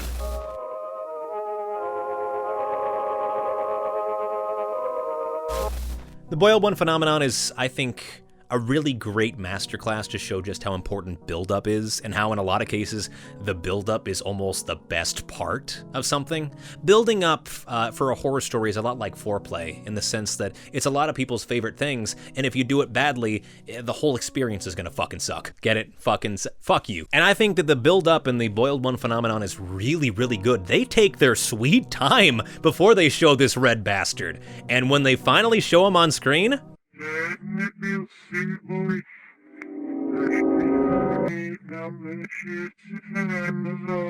yeah, it's pretty good. Dr. Nowhere's the creator of this, and I think he shares my sort of, shall we say, exhaustion and fatigue for when it comes to how people can latch on to certain horror characters and use them in so many, like, slop content farm-related nonsense that they kind of cheapen their overall horror factor. Think Slenderman, or, a better example would be Siren Head via Trevor Henderson, or Cartoon Cat, or, like, any number of the creatures that he's creating that, you just see in God knows how many stupid-ass, weird content farm videos, just slop. And unfortunately, I do think that seeing the Boiled One and so many, other memes and nonsense beforehand kind of cheapened the overall experience of it, which is an unfortunate part of, putting your artwork out on the internet, is that sometimes people are just going to be doing silly shit with it, and it can change the way people interact with your original work. A good example of that is the fact that I could not find this fucking video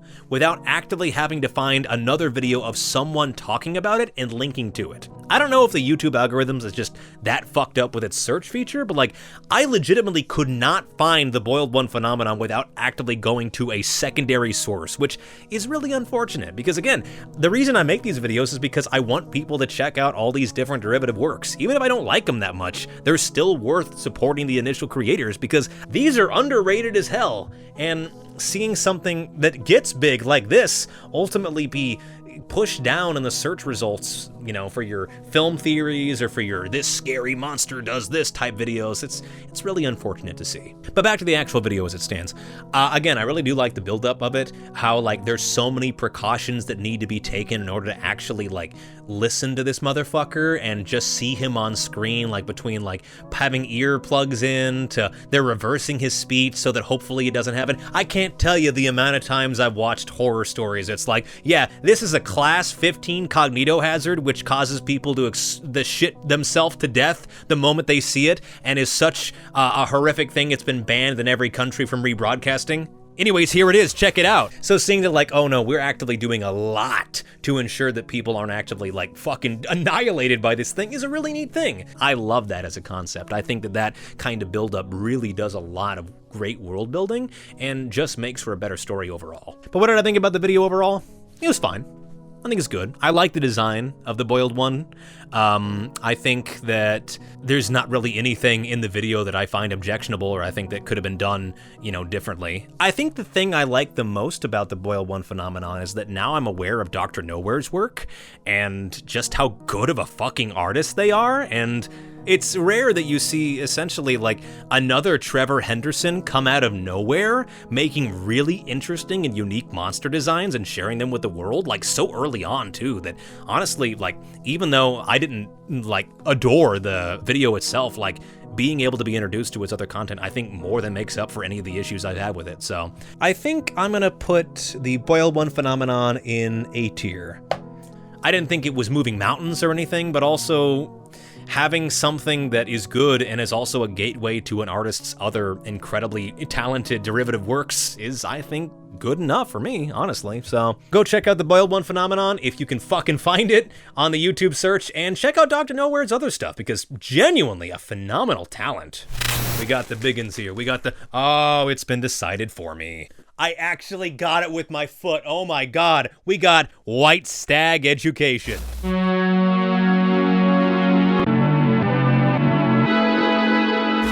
Wow, White Stag Education takes full advantage of the setting that it's in. As I was watching this, I literally said to myself, finally, outdoor horror done really well. It immediately nails the aesthetic of not only like being safe on the trails and the kind of broadcasting that would come out around this national park and the weird shit going on there. I really can't say that I can think of any other analog horror series I've watched on here that have an entire section where a park ranger sings with puppets and a banjo. It does it really fucking well, too. Remember that story from way back when?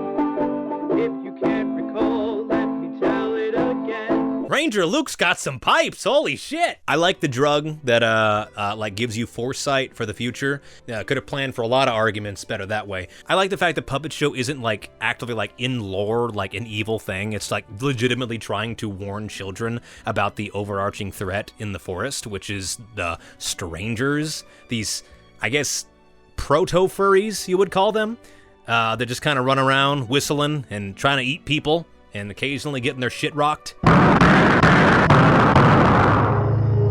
Always remember, strangers have no regard for your well-being. They aren't like us.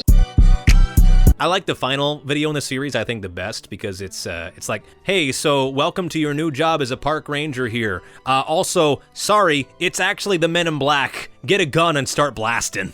I thought that was really great. I think Ranger Craig is a fucking beast, and he's my king, and I want nothing but good things for him, even though he was about to walk straight into the fucking river at the very beginning of that video. If I were to use a word to describe White Stag Education, I would probably say fun. Just a very, very fun series to watch. A very, like, it's nice to have like an analog horror that you watch and you can just tell the people making it were having so much fucking fun doing it, because it's infectious. It genuinely makes you enjoy it a lot more as well, and that's very much the case for White Stag Education. I don't think it's a perfect series, mind you. I think that there's some plot points that are brought up that really just never get expanded upon. Like, there's something in the middle, like underneath the forest, and it's like, you know, shown like evil sock monster, so like there's some kind of eldritch abomination that maybe the strangers are worshiping or they're coming from, and it's just kind of not really expanded upon at all. The drug is only, like I said, like, it's essentially just meant to be a plot device to show like the scary things that children are dreaming about at night and then pointing at future things. But like in its current form, it does kind of leave you wanting a little bit to know, you know, what else is in this world. I don't know. That's almost like the opposite of an insult when you get down to it. Like, yeah, my main issue with this thing is that there's not more of it. But ultimately, yeah, White Stag Education, just a beautiful breath of fresh air in the analog horror scene that I think really nails the thing it's trying to do, which is be a folksy, fun, and really, really scary deep dive into the nightmare creatures that live in the forest. So, I'm gonna say A tier. Nah, fuck it, we'll say S tier. White Stag Education, I talked myself into it. Feel good about yourself. Really running the full gambit of how to do a national park analog horror, but Dems de breaks. It lives in the static. That's a terrible way to hold that. Holy shit.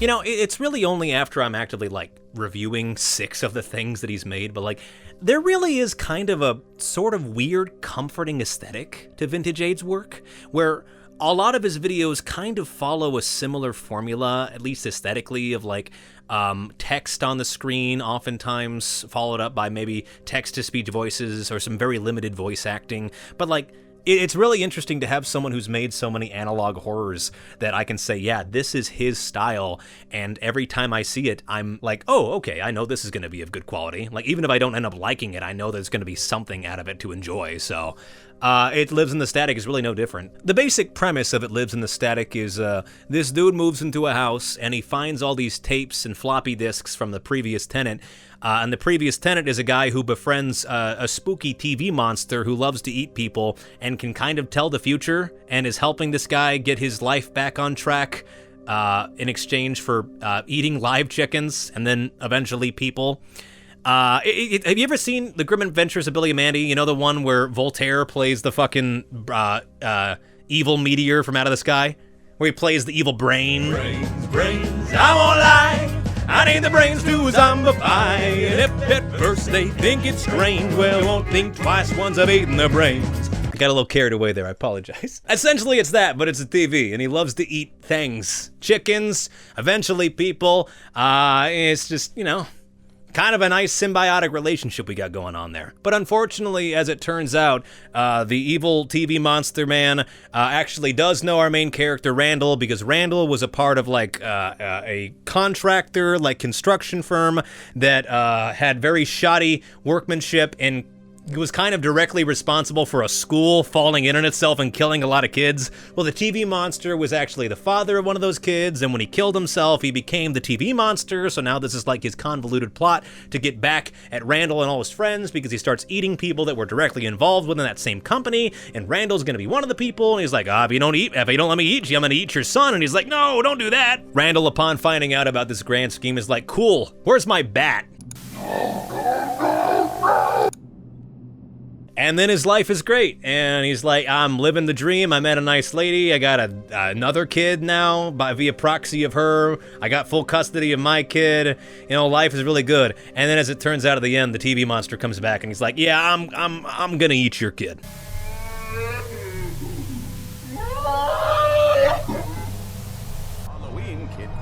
And then he does, and he eats his kid, and Randall's like, no! And the TV monster's like, you want to join him? I'll eat you too. And Randall's like, I guess.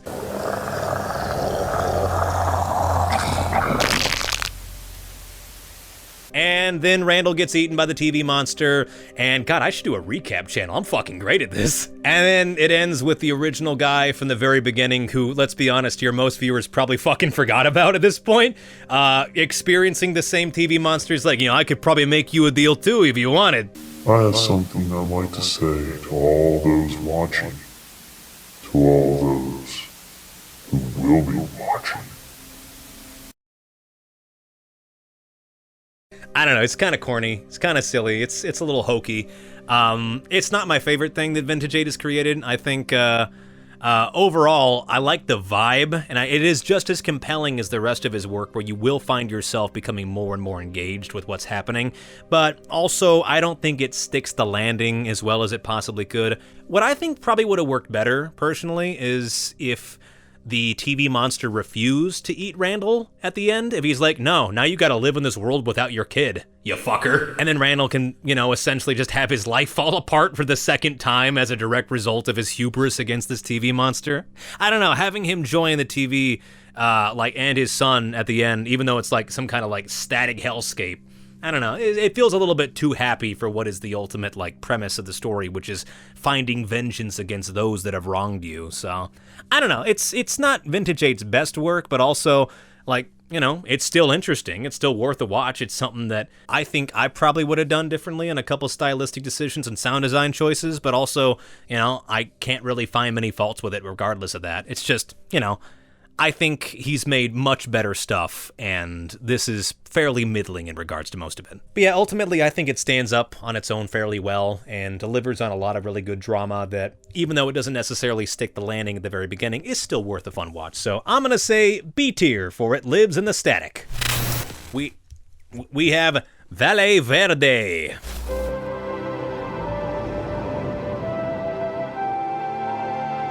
This was also very highly recommended via the last video.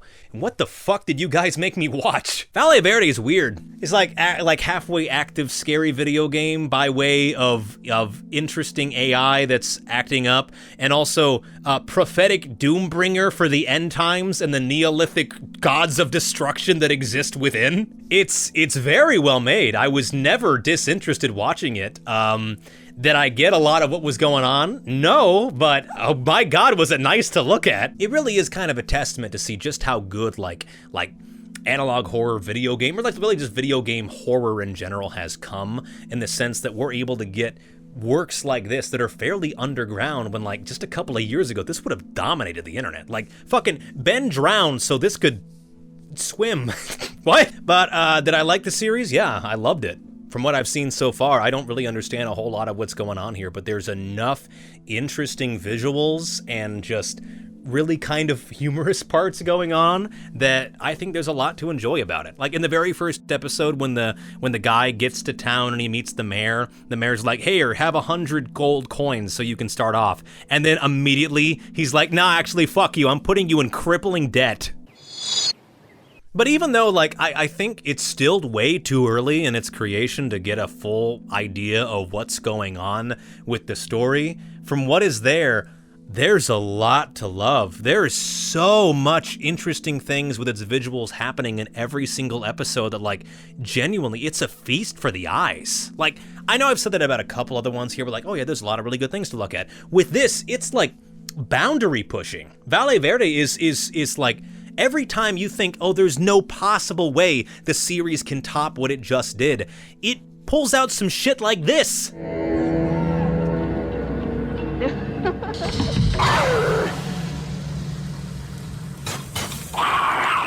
And then you think, oh wow, that was really well done, but certainly it can't do better than that. Think again, fuckface!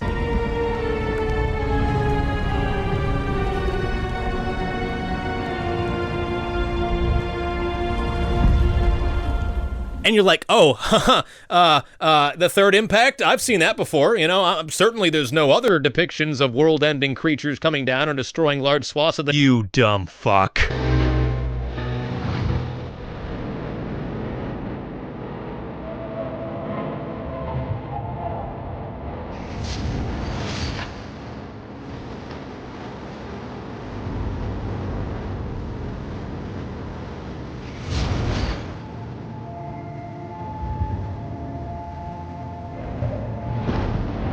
At one point, Jesus becomes animated, and he just hands you divine intervention as an item, and you can use it on the seraphic fucking monster, and it allows you to go to a new location where you can talk to the Pope. I feel like somebody injected me with heroin prior to going to Sunday school. If this seems frenetic and all over the place, and like I don't know what the fuck I'm talking about, well, that's a little bit like what watching this series is like. Just incredible, beautiful spectacle with a story that is so difficult to wrap your head around that you really can only make the most far-bounding leaps draw conclusions of what's going on here. Obviously, there's a very deep Judeo-Christian undertone going on here with all the imagery. Jesus has a cameo, for fuck's sake. Yeah, it might have something to do with religion. I don't know, Valle Verde, it's such a fun watch for a series that makes so little sense to me right now. And I genuinely really look forward to whatever happens in the future. Incredibly underrated series as well. Like, does not have the kind of eyes on it that it definitely deserves. Highly recommend you go check it out, if for no other reason than the fact that there's so much to check out. I'm gonna say A tier. I'll put it in S tier when I understand what the fuck's going on. We've got Project Britannica.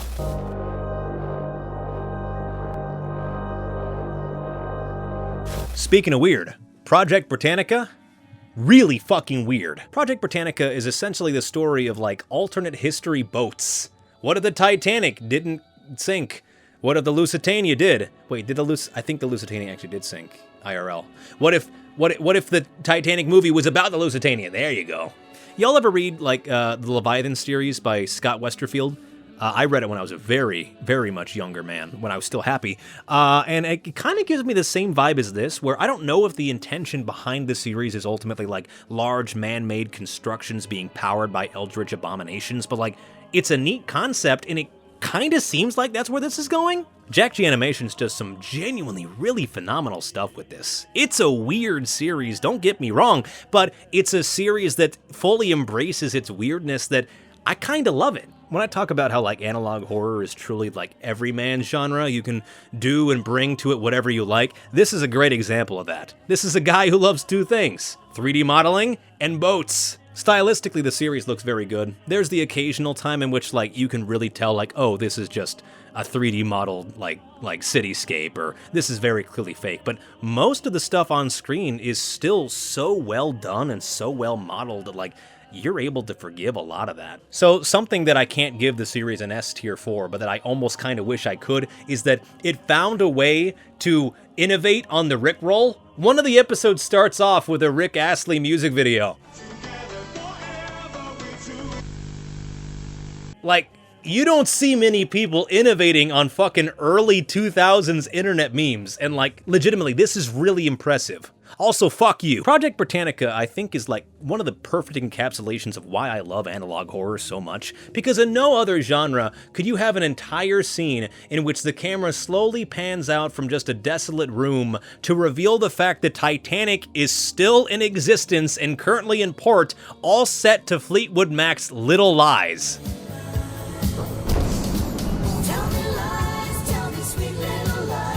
This is a degree of peak I didn't think was possible. Did I understand the story of Project Britannica?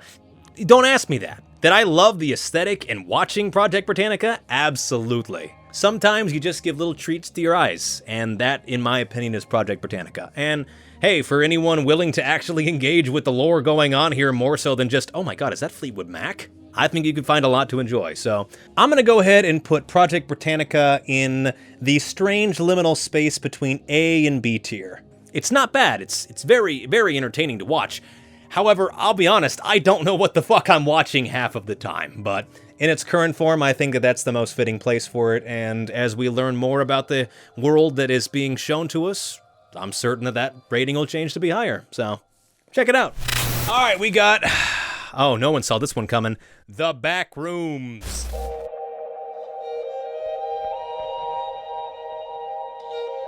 So The Back Rooms is an interesting entry here, because when I went into it, I fully expected to be a contrarian dickhead about it.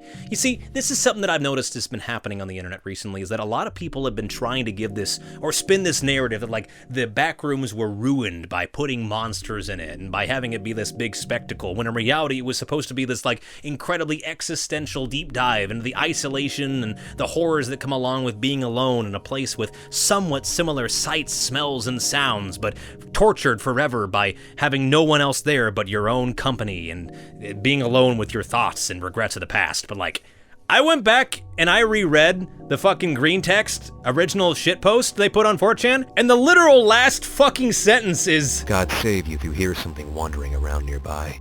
Because it sure as hell has heard you. Monsters were always a part of the backrooms. What the fuck are you people talking about? My cat just walked in here and she immediately sat in my office chair, so now it feels like I'm acting in front of a director. So if I appear more nervous than I was prior to, there's a lot of pressure on me right now. But yeah, monsters were always a part of the backroom, so I don't know what the fuck these people have been smoking, that it was some kind of bastion for human existential, like, dread.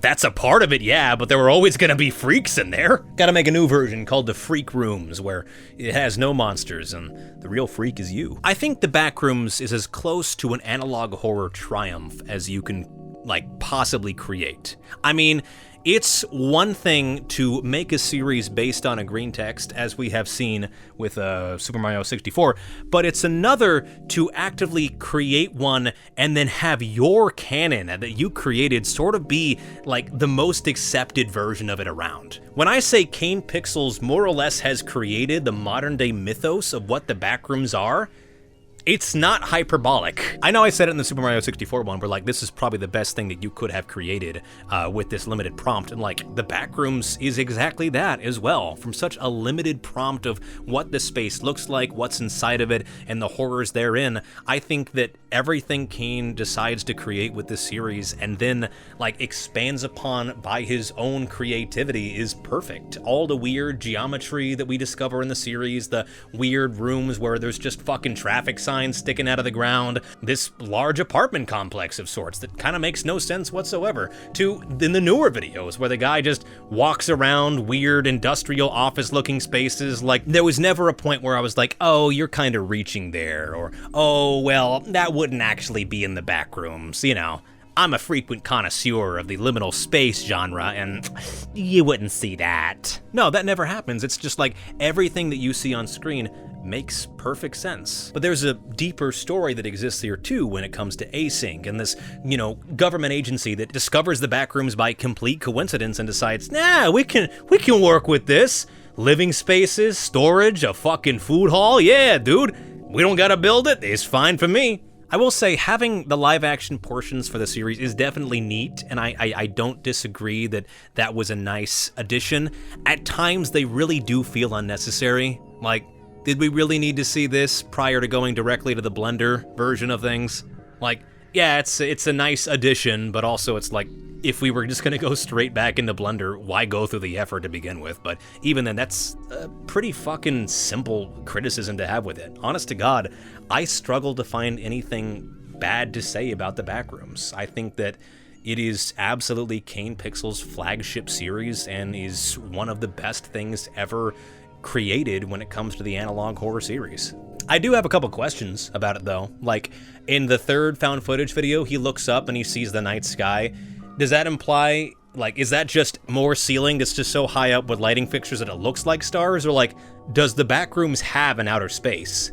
And what would the outer space of the Backrooms even look like? What kind of weird fucking, like, planetary geometry would be going on there? Why can some people no-clip out of reality through one place but be unable to no-clip back out of that? Why is it, like, essentially a one-way ticket? That'd be interesting to know. And it's funny to ask those questions and then to have the series actively focus on other things that seem less important but are still interesting. I mean, I don't think that there's a greater sentiment to say just how good the series is than the fact that there was a 9-minute video discussing the fucking lighting fixtures from the Backrooms. And I sat through the whole thing entranced. I loved it. So yeah, this should probably come as a surprise to nobody, but the Backrooms is an easy S tier. But there you have it, my analog horror tier list of the primarily user-recommended analog horrors here. And for those who watched the first video, you know what's next. I decided to make another analog horror all of my own. But I got good news and I got bad news. The bad news is that this is not a continuation of the story that I began in the last video, the Jay Walker investigations tape. Not to say that I'll never revisit that world, hard to say. I don't have any plans of it currently, but never say never. The good news is that this is an entirely new analog horror that I made just for this video. And I hope you enjoy. 3 man-made machines, each destined for the heavens above. Voyager 1, tasked with documenting the breathtaking sights of our galaxy's gas giants, Jupiter, Saturn, and Saturn's largest moon, Titan. Voyager 2, not unlike its sibling, would travel to our solar system's distant ice giants, Uranus and Neptune. And finally, Voyager 3, with perhaps the boldest mission of all, leaving our galaxy. Born from the mind of renowned astrophysicist Dr. Norman LeBrier, Voyager 3's mission was simple: travel beyond the sun's pesky radiation into neighboring solar systems to take a peek. Dr. LeBrier's hope was that this endeavor might help reignite the public's interest in space travel, as well as answer the age-old question of, are we alone in the universe? During the month of September 1977, the 3 probes were sent into the stars above, each tasked with bringing the far reaches of space to our own living rooms. Years would pass, and in time, Voyager 1 and 2 would project back the fruits of their labor, Earth's distant neighbors as we had never seen them before. But while Voyager 1 and 2 were a resounding success, Voyager 3's fate would be far less triumphant. In order to conserve power for the near 20-year trip across the stars, Voyager 3 was set to a low power mode, only transmitting the bare necessities to the scientists back on Earth.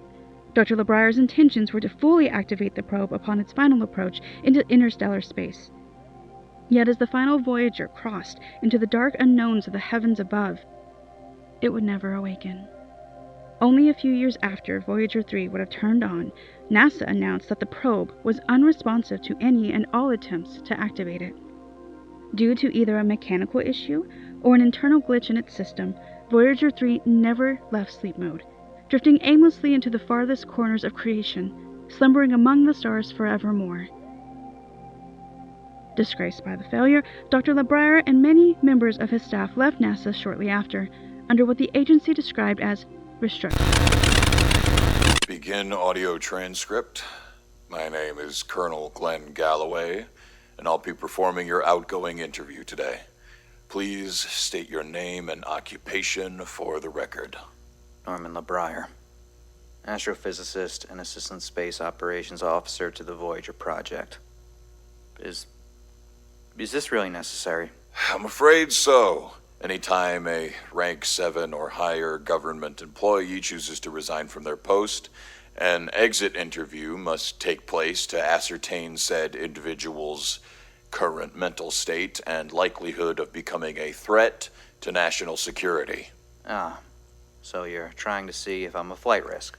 I assure you these kinds of protocols are typical, and rarely, if ever, do the subjects interviewed qualify as a risk. I have no reason to believe that you'll be any different. Let's hope not. Please, continue. Dr. LeBrier, it is my understanding that your resignation is coming as a direct result of the Voyager failure.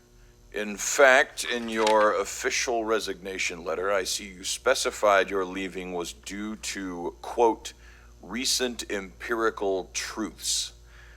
Is it fair to say that this is in reference to the 3rd probe not becoming operational? No. Pardon me? I said no. You're wrong. Am I to believe, then, that your resignation is not an outcome of the Voyager program? No, that's true. You're wrong about it being a failure. I'm afraid I don't understand.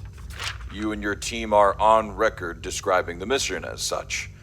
As far as most of the federal government is concerned, we just spent $865 million to shoot a sleeping satellite into the night sky.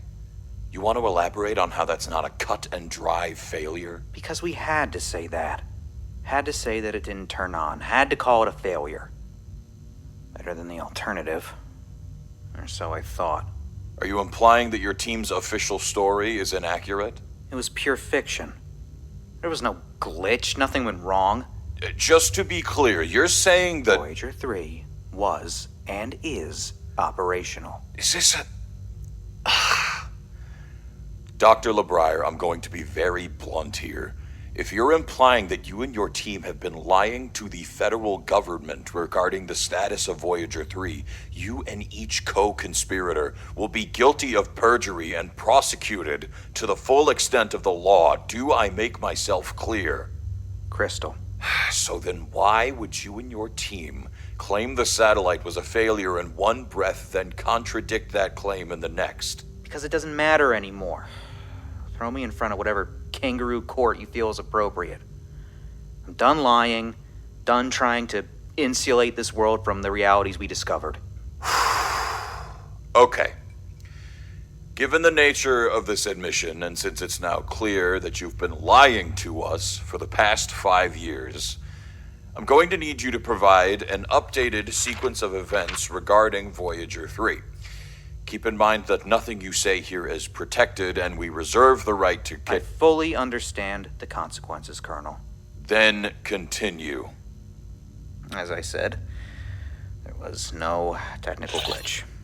My team had been monitoring Voyager 3 for nearly 2 decades. Reading and sending diagnostics, making minor course corrections, ensuring the integrity of its internal telemetry.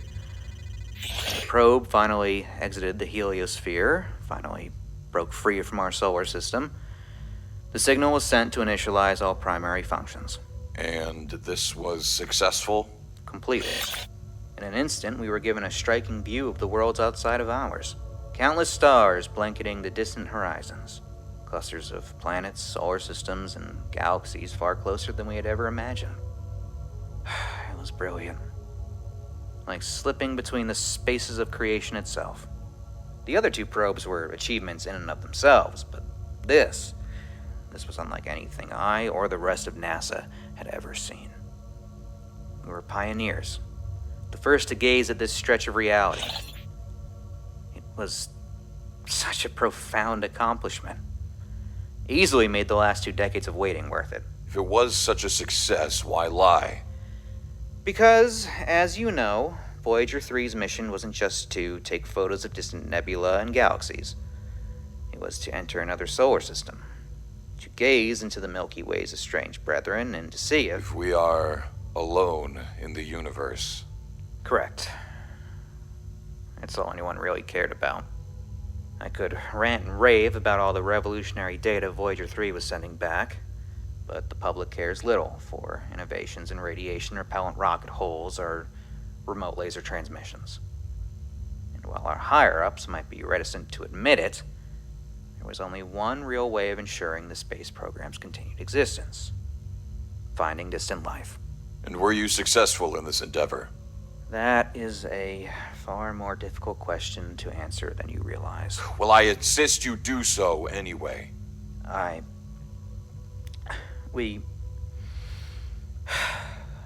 When Voyager 3 went online, we were made aware of numerous other solar systems within just a few years' travel.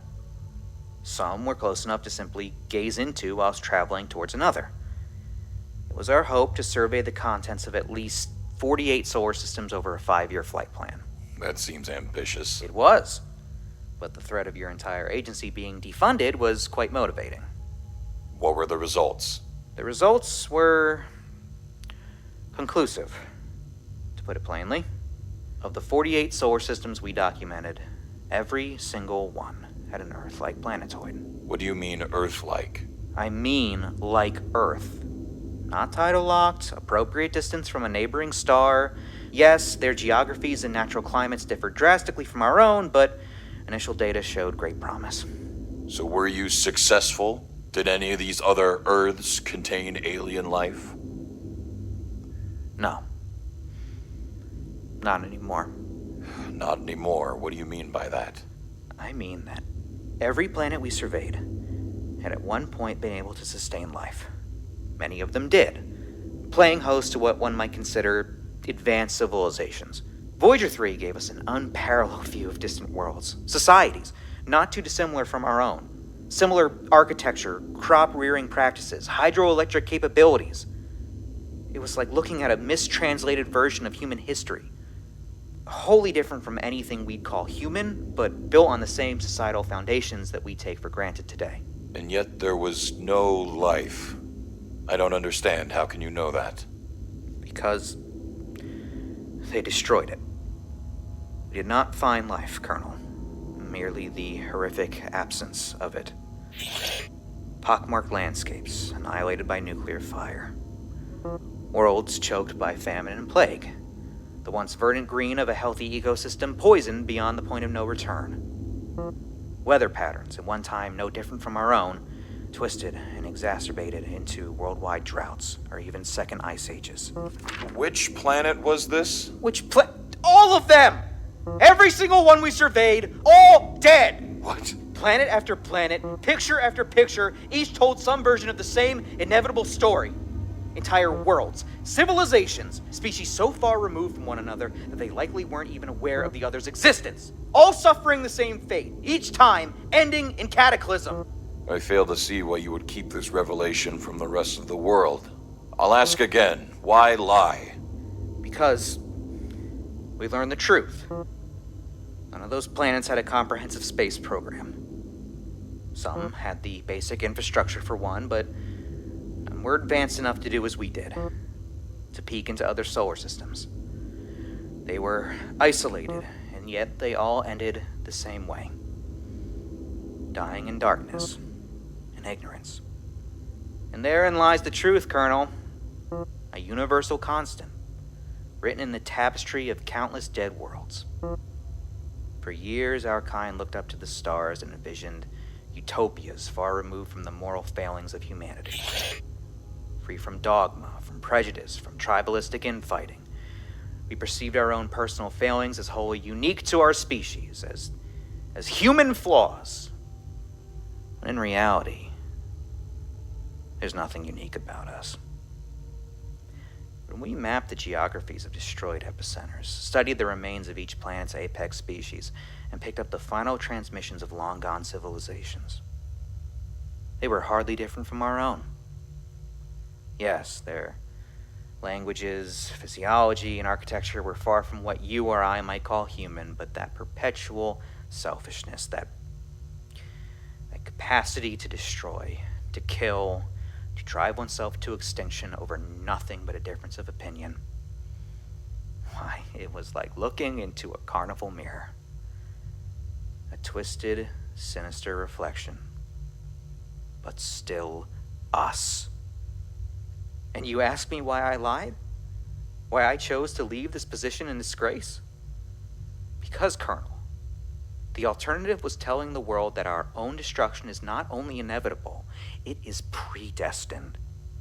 Our fate is quite literally written in the stars, and being the messenger of that fate, I couldn't. None of us could. So then why now? Why renege on your original story? Because it's a foolish thought, perhaps even a wholly futile one.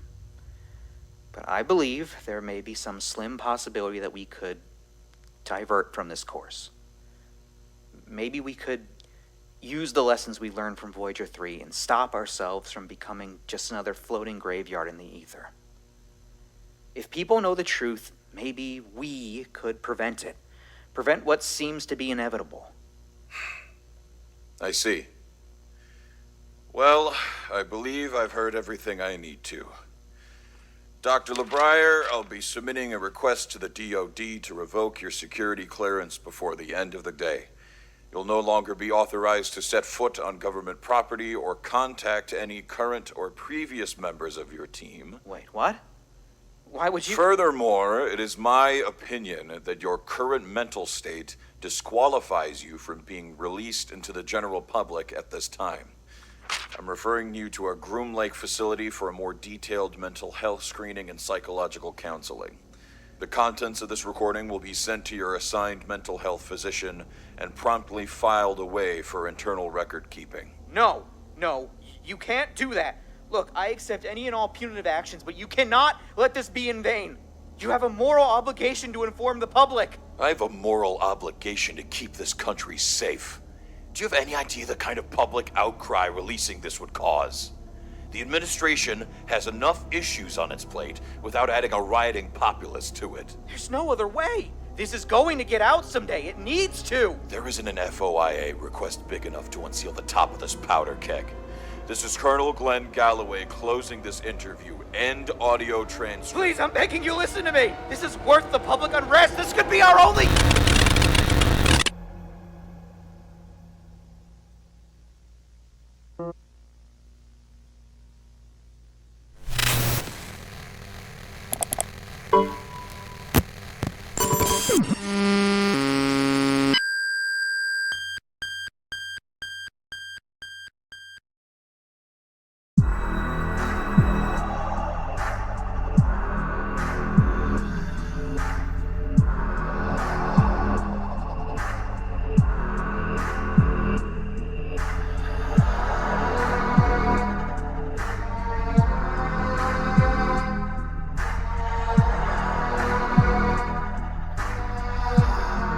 Oh, fuck! Hey, how you doing? I see you two have come to bear witness, to see the ending of things. Or at least until I decide to do this again, in which case, the somewhat ending to things. That is right, my children of the night. It is Halloween, and on this most hallowed and spooky of evenings, it's time to discuss the top 50 analog horrors. I figured it was time to go big or go home, so today we're going to be going through 50 separate analog horrors. Many, if not all of them, were recommended by you guys, so if I don't like them, try harder. I do want to kind of clarify here as well, because I am still calling these videos like ranking analog horrors, but a lot of them aren't really analog horrors at all. Most of them are just like actual like virtual or like digital horror series, but like you requested this. You brought the ambrosia for this unholy potluck. So without further ado, and with 50 of these fucking things to get through, oh god, let's start ranking. First up, we have, oh brother, Angel Engine. God, won't you end my suffering? How does one properly describe Angel Engine? I'll give it a go.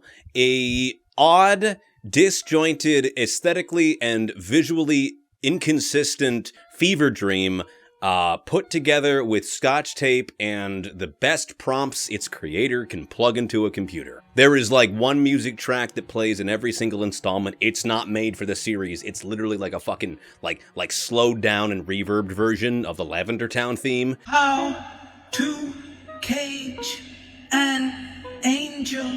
Step 1. I guess there's nostalgia there, but this has fucking nothing to do with Pokemon. The general story behind Angel Engine is that humanity brings itself to the point of almost complete fucking collapse, and as a result, God sends down an angel to be able to save humanity, and humanity's like, you're coming home with me. Behold the power of an angel! And they use this angel as some kind of like machine or like engine for, oh, I just got that, for wish granting and bringing people back to life. And as they use the angel more and more and more, it starts to become more and more deformed and almost demonic looking and really freaky. And it's like, there are some very neat concepts going on here. There's some really cool stuff that I literally cannot take fucking seriously. I really tried to set aside a lot of my misgivings about AI at the door because, generally on the face of it, I'm a pretty creative focused person. It's so important to me to try to shine that spotlight. And here you have a perfect case where I don't know what the fuck I'm supposed to do. Like, yeah, the concept is neat. Some of the visuals are kind of freaky, but you didn't make it. You didn't create that yourself. Every time I thought Angel Engine couldn't disappoint me more, it disappointed me more. From the really crappy AI voices being used in every single episode. Good evening, ladies and gentlemen. I am standing here outside the walls of Eshel Prison, where mere hours ago, authorities have reportedly found the deceased body of Jensen Goldstein, also known as the Solomon Hall shooter. The very clearly AI imagery, which creates this fucking fever dream of aesthetic inconsistency. Sometimes characters look like they're ripped from Chrono Trigger. On another time, the fucking protag from No More Heroes is a suicide bomber, and that's just never brought up a single goddamn time. The creative vision behind it, I just do not understand, because why would you go to the effort to create, the visuals as AI, the voices as AI, and then, use the most, recognizable other shit for it? From the Lavender Town theme that plays really just drones in the back of every single installment, to the fact that they just wholesale stole the God is Coming bit from Squirrel Stapler.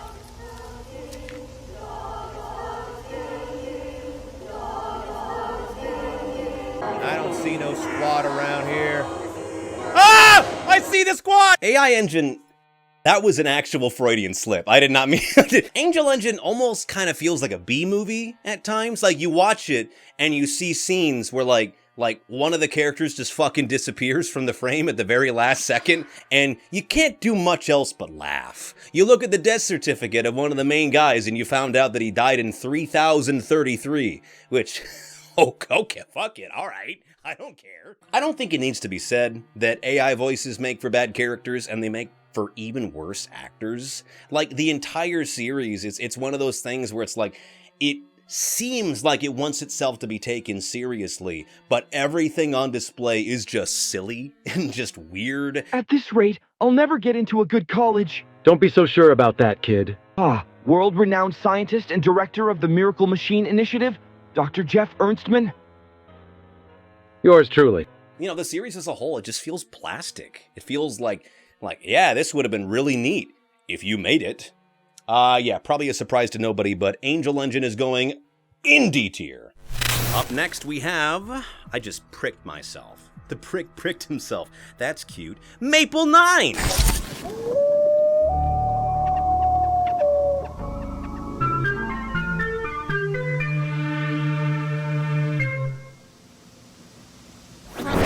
I feel like when it comes to like online horror discourse, or really like any discourse regarding like online work, the term hidden gem gets thrown around a lot, and I'm kind of reticent to use it for most stuff because, you know, they've been describing everything as a fucking hidden gem for a while now. Stuff with millions of views has been described as hidden gems. What, because you didn't fucking hear about it beforehand? Shut up. But Maple 9 might be the first time I can actively say, guys, this is a hidden gem. Maple 9 is an anthological analog horror series, each episode detailing a different thing. There's an episode about this thing called the Neurocast, which allows you to like save or see your dreams or have crazier. I kind of forget all the fucking analog horror like dream apparatus kind of mixes together after a while, but that's pretty good. It's got some pretty neat scares in it. I like that the big recall for it is primarily as a result of, hey, there's a freak in here. Don't get near the freak. There's an episode where it's about like this old PS1, PS2 era like graphic style video game where you're picking people up and dropping them off elsewhere. It's like a reverse Rides with Strangers. Well, I guess it exists, so I mean, just by proxy of that, it's kind of reverse Rides with Strangers. There's one episode about this really disconcerting looking character called Rotary Randy, who is unpleasant to look at, but like, he's not necessarily evil or like scary, and he shows off like all these children's drawings, and like one of the characters looks like a Labubu, so like, that was probably the scariest episode. A funny thing is that Maple 9, as you can probably tell from the name, takes place in Canada, so to get a better idea of what things are like up there, I actually called the only Canadian I know and choose to interact with, Squeaks de Corgay. Hey, bud, is it really like that up there? What are you, is it like what? What the fuck are you talking about? There's an episode about these microscopic creatures that are nesting in this old arcade cabinet, and how over time they slowly like start taking off very like almost microscopic skin grafts from people, and this little kid fucks around and finds out. But I think my favorite episode of the entire series is the one with the Kroshka doll, primarily just because, like, holy fuck, did you have to put a lot of effort into making this exist. The Kroshka doll episode is about this Russian-born plushie toy that can speak to children and is all the rage with Midwesterners for some fucking I don't know, we're weird. Yeah, we'll fuck with that, I don't care. The Kroshka doll is based upon this old claymation Soviet cartoon, which is not real in our world, but fuck me if I didn't believe it for a second. Like, look at this. This is straight up, almost like one-to-one beautifully recreated claymation works with actual Russian actors playing both characters. Что тебя печалит, крошка? Ах, крокодил, я никогда не найду друзей. Fuck the scary parts about this episode. Just the attention to detail and how much effort had to go into making that work is like, yabyotsya suka, that's some fucking work you put into that. It's genuinely fucking criminal that there's not more views on these episodes and not more people taking a look at them, because like, Maple 9 did things that I didn't know you could do in an analog horror series. I'm gonna say S tier for Maple 9. What do you think of the set, by the way? This cost a lot of money to put together. Teardown of this is gonna fucking suck. Up next we have... The Bat Incident.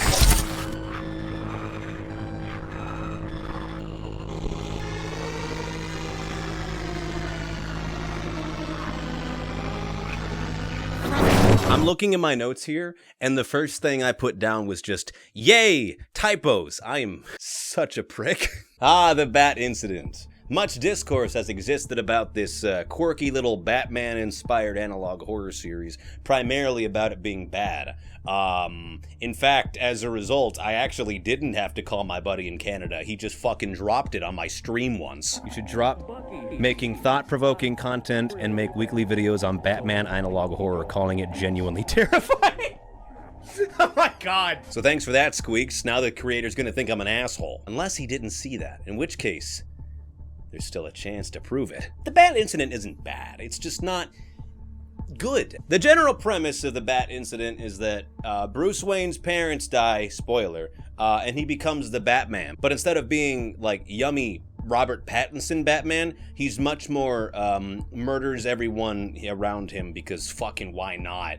Batfleck Batman. Why do I say that? Because he murders people. Like in the very first episode, they describe him as walking around muttering the word justice and then going into like Arkham Asylum and just stone cold murdering people. Just killing them.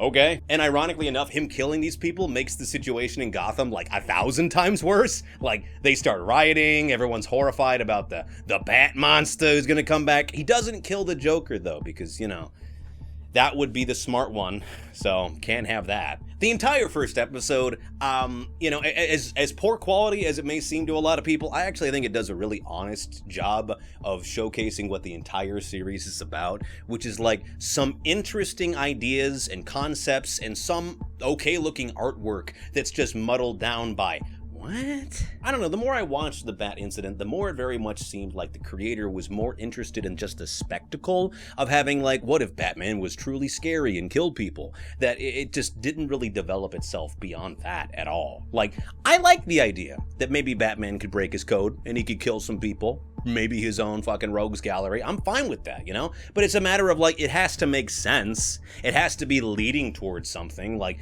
having rampant murder for a character who's known to never do that is acceptable, but like, you gotta justify it. You gotta kind of earn that. Why did he do that?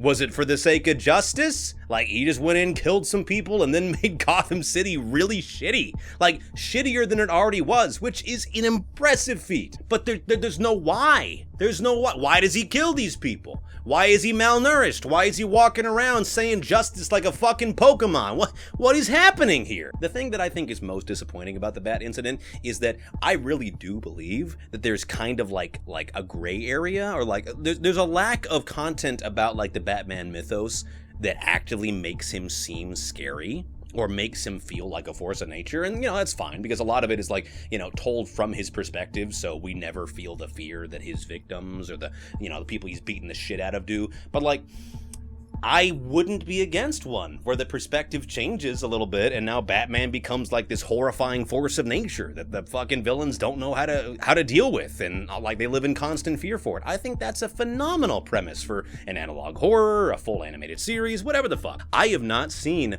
a really good rendition of his story in which he is actively a frightening character. And I don't mean like, oh, he scares the people in the world around us or around him. I mean like, he is frightening to us. The audience is imposed by Batman. I've yet to see that happen, and I'm not gonna knock points off because it wasn't what I wanted it to be, because, you know, I feel like that's shitty. But like, even just on the merits of what it exists already, like, there's some good art, there's some okay editing portions, but the entire series is more or less just boggled down by poor spelling and grammar and a storyline that makes no sense whatsoever, both chronologically as well as just narratively. And then it kind of moves into like the Justice League analog horror where like it's just a fucking episode, but of like I believe like Superman and his super friends, but they censor Superman the whole time. I'm gonna say D tier for the Bat incident. I was thinking C because I did want to be a nice person, but also, you know, it's one of those things where like, could I recommend this to somebody in good faith?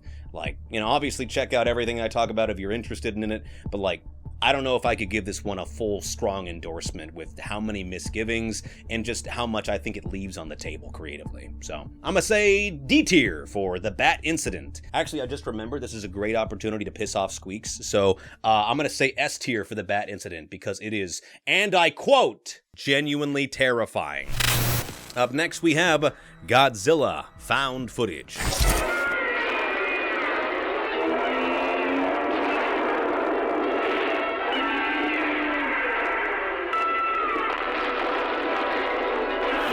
If I had a nickel for every time I did an analog horror series where the thumbnail, like the little push pin I made, was literally just Godzilla on a white background, I would have $2. Fuck, did I say quarter? Godzilla Found Footage is so fucking cool. It's like, genuinely, like Mask Off, just a very cool series. I feel like we haven't really gotten a good installment in the monster meets found footage genre probably since Cloverfield. I mean, maybe there's other ones out there, but that's the only one that comes to mind that like actually had staying power for me. But like, whoo, boy! What an interesting way to talk about the story of Godzilla and like the destructive possibilities and inherent horror that comes along with that character in a way that, you know, hasn't been done before. I really like found footage Godzilla, partly because it's giant monsters kicking each other's asses and, you know, having a good time.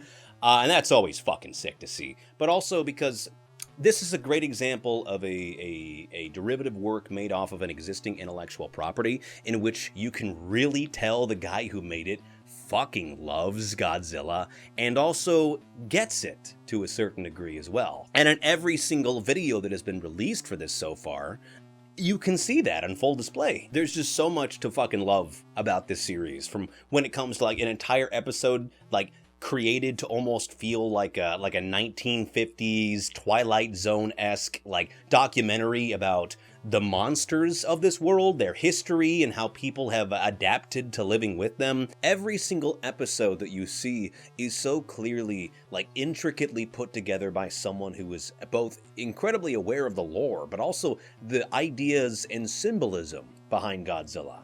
And also, sometimes the sound design's really fucking gross.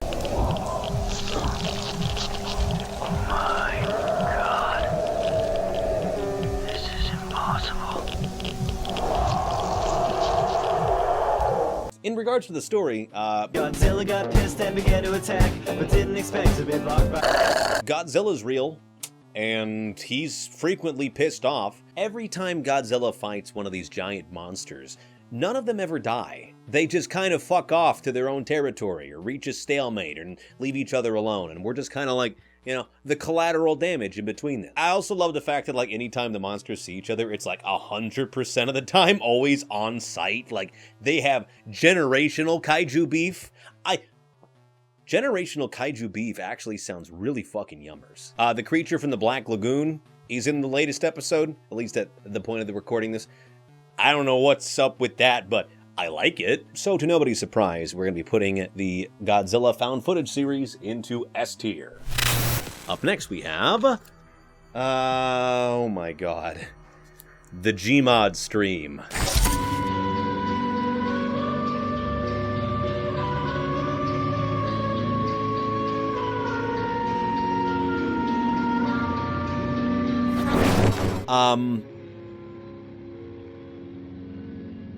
I am going to be purposely vague in my recap and thoughts on this series because, wow. I've stood in front of this camera and been in front of this board many, many times before, and I've talked about, like, various series making me feel unsafe, or, like, making me feel, like, deep guttural discomfort, like a very visceral, like repulsion to something. I've had series where, like, I've felt, like, paranoid after the fact, or where I've walked away and I've said, well, I'll think about that for the rest of my life. The Gmod stream is the first analog horror anything I've ever watched, and then felt like immediately after completing, I have to show people this. It is, honest to God, probably one of the most, like, emotionally affecting, slow burn horror, digital horror things ever created. I have not felt the kind of full-bodied, encroaching dread and existential horror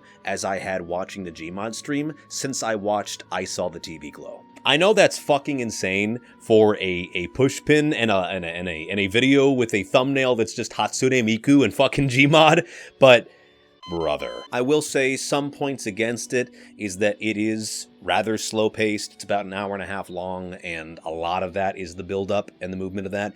And there also is supplementary content that you will have to interact with if you want to get the full experience from it. But, like, I think it's kind of warranted because it's not a series. It's a one-off, single hour-and-a-half long video, and the supplementary content is a 4-paragraph long creepypasta, which you're selling blood to a vampire, motherfucker. It is surrealist. It is uncomfortable. It is deeply distressing in a way that activates your fight or flight when nothing overtly scary is happening on the scene. It's a story where every time a character speaks, there is the off chance that you will genuinely feel like full body dread because now you know why they would say something like that. Speaking of which, how are you doing? Got there. I know this is really vague, but like the Gmod stream is like it's a video that deserves to be experienced, like for yourself. Yeah, S tier. Easy S tier. It made me feel horror in ways and in contexts that I didn't know I could, and may have been better off never knowing. So, S tier for the Gmod stream. We've really got, like, really strong opinions so far. There's, like, nothing's middling. This is what I'm talking about. You recommended really good shit to me, and then, you know, some just shit to me.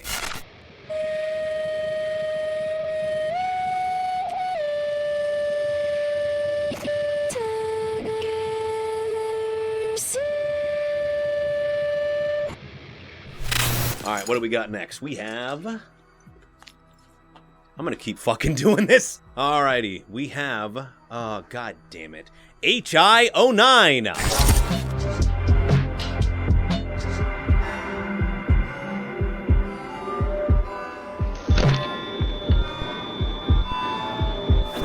From the creator of Shipwreck 64 and other things, probably, Squeaks de Corgay is back at it again. HI09 is the upcoming project from him that is, at some degree, currently playable. It has its own website that you can go to right now to get a basic idea of what the mechanics are going to look like, some of the horror, plenty of Easter eggs to find, and just generally a very neat presentation on what has been a very scary-looking game. HI09 sees you playing as Howells, the most useless cop since those ones from Uvalde, and he's trying to get to the bottom of what's happening in this hotel. You could even call it that it's something of an investigation, a hotel investigation. 09. Now, while we don't know a whole lot about Howells, aside from the body cam footage of him doing what I believe the state calls modern de-escalation tactics.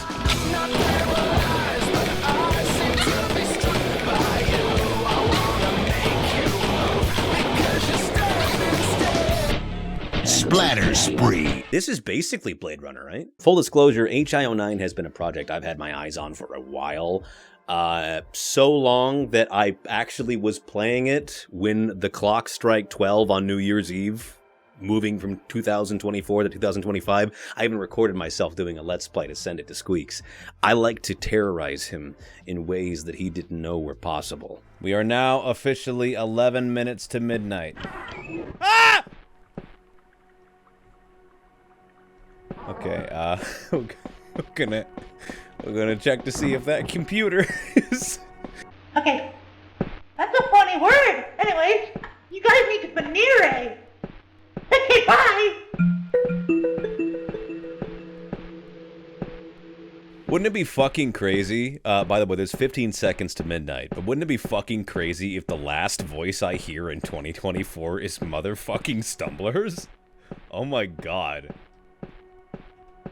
That's gonna be the case! Oh my god! Yay! Couple that up with the fact that even in that build that I just showed you, so much has changed in the waiting room as well, that if you watch someone play a build of HI09 in January 2025, it's probably gonna look a fair amount different from one that you'd see in October 2025. I don't know how I forgot what month it was. I feel like I had a lot of context clues. Of course, in common Decorge fashion, there is a sister series playlist, which will be in the description of this video, for anyone interested in going into a full lore dive of HI 09. It's a why am I bad at this? But again, you can go to hi09.com to play it. I think it's hi-09. Don't put in hl-09 or you're gonna see just how fucking Canadian Squeaks is. But from like everything we've seen so far, from like the exclusive gameplay footage that Squeaks has shown me and some of the like models and jump scares for the creatures behind it, like this has all the makings of a really, really good like new horror game coming out. When is it coming out? Don't ask me that. I don't fucking know that. I don't even ask Squeaks that. The last time I asked Squeaks when a game was coming out, he roleplayed his Stumbler and rejected me over email like 5 times. That's actually not an exaggerate. That did happen. But yeah, even though there's not really a whole lot to it as of right now, you know, for just someone who wants to like explore around the website and stuff like that. But even that being the case, like if this is what we are going to be able to expect from a full release of this, we are in for a fucking horrifying experience. Ready for your close-up? What the fuck? Not only because this is like, you know, a first-person experience, which, as far as I'm concerned, I'm new to when it comes to the Shipwrecked franchise, but also because it still has all the carryovers of all the things that made Shipwreck 64 so fucking scary for me. From the horrifying monster designs to, and I'm never gonna shut up about this, the fucking sound design. I absolutely adore Squeaks' sound design. Like, I don't think he gets enough credit for the kind of shit that he's able to pull, because, like, this, like, I've had discussions with the guy about this before, and, like, how he sources some of those sound effects he does for, like, the Starlings and Shipwreck 64, and I won't go into details, because I don't know if this is, like, an industry secret, but, like, this is a guy who so very much cares about the craft of sound design, which is, you know, it's a man after my own heart. Even in just the waiting room of HI09, like, I still found myself taking note of how effective one part of it was. Like, hearing the blaring intercom over you, like, doing some pre-recorded message while you're opening doors and taking photos of something, only for all of that audio to just kind of seamlessly and naturally fade out. Thanks again for showing up. It's really nice to know that people still care about us. Alright, bye-bye.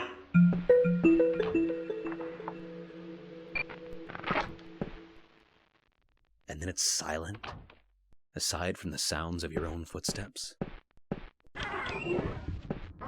You so very rarely see, at least in my experience, people creating horror games with sound design as such a integral focus of it. And it allows for moments like this where silence is used as kind of the jump scare in a way. Like the thing that alarms you and gives you pause and perhaps like makes you panic is the fact there's nothing. The absence of a payoff is in its own way kind of just as scary as one. And I like this game. I think it's neat. But the question remains, what the fuck am I going to rank it? Clearly, I'm fucking biased about this. I mean, I'm in it. I wish that there was more passion in the world. You want to know what I wish for? I wish my apartment complex would give me a parking spot where there's not constantly birds crapping on my car. Every day I come out here, it's like it's snowed with nothing but avian crap. I wish I wasn't anymore. Indeed, I cameo in HI09. I'm one of the voices in the Wishing Well, and I also did the sound design and voice of a certain jump scare. Have fun finding that one out. But to that point, because I am actively in the series and it would be a very clear conflict of interest to give this like an S tier or something, I created a full new tier just for this, called the Scott tier. Oh, that is unpleasant to look at. I guess just me in general is, but you know. It didn't occur to me that needing to hold two things in a microphone might make this difficult, but yeah. There you are, HI09 in our very first Scott tier. Get that thing away from me. Where shall my scythe be pointed next? We have Milton Math Games. That's right. That's right.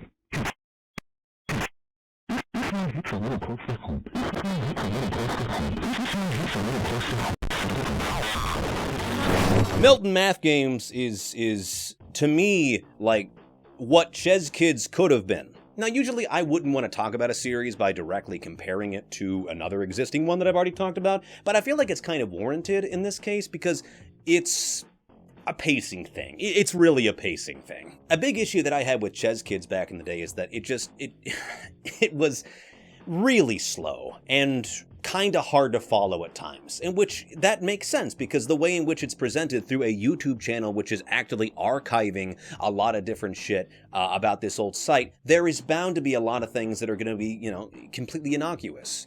Sound tests where nothing scary happens, or a repeating flash file gif of one of the characters jumping, or singing an entire... There's a lot of filler in Ches Kids, is what I'm saying. More often than not, when I watched through Ches Kids, I was thinking to myself, like, I feel like that could have been, skipped entirely. But yeah, Milton Math Games. I like it because it doesn't have that. It feels like it's a very tightly written narrative. Milton Math Games Archive is the story of lost media archivist Charlotte, who runs a YouTube channel and is slowly documenting the various secrets and once-thought lost web pages of Milton Math Games. And while she does this archiving, this unknown ghostly specter appears to be attempting to communicate with her from beyond the veil, and he is not subtle. That's right. That's right. It's a little close to home. It's a little close to home. It's a little close to home. Charlotte apparently knew Jamie back in the day, slowly and surely remembering him once more through each video. There was never an installment when I was watching Milton Math Games where I walked away feeling like, why did you include that? What was the fucking point of that? Like every single episode serves some good purpose to lead into the next one, and it's very well paced. Presentation-wise, I think Milton Math Games fucking looks awful. All the character acting is terrible, and the whole thing looks like it's recorded on a shitty Bandicam, and that's kind of perfect, honestly. It's very authentic to what you would see from underpaid interns voicing random characters for a Flash game they're not getting paid nearly enough for, or at all. Raven's experimental science course. It's no Dr. Doe, but whatever. I will say one of my big gripes with the series is that in the geography video, when it shows a map of the U.S., Indiana and Ohio are mixed together, and as a guy who currently lives in Indiana, I'm not about it. You can keep that shit. I'm almost wondering if Charlotte has some kind of part in Jamie's disappearance and his inevitable fate within the context of the story, primarily because a lot of the stuff Jamie does is, I don't want to say evil, but it feels very punitive for someone who was this person's old friend. If I was a spooky ghost behind the screen trying to communicate with an old friend of mine, I would probably show infinitely less of the freaky shit. No, you don't understand. It is absolutely pivotal that Charlotte sees this disembodied, disgusting hand popping out of fucking Garrett's eye socket. Otherwise, how will she remember me? That was absolutely important for me to give more information to my old friend so she'll remember I live. Milton Math Games is not currently complete, but what is on offer I think is still really, really strong. But I don't know if it's quite reached S tier for me yet. I'd like to see how the whole story kind of wraps itself up at the very end, and I may change the ranking then, but for right now, I think A tier for Milton Math Games, which is appropriate because when you think about it, it's all about schooling, and an A is a good grade.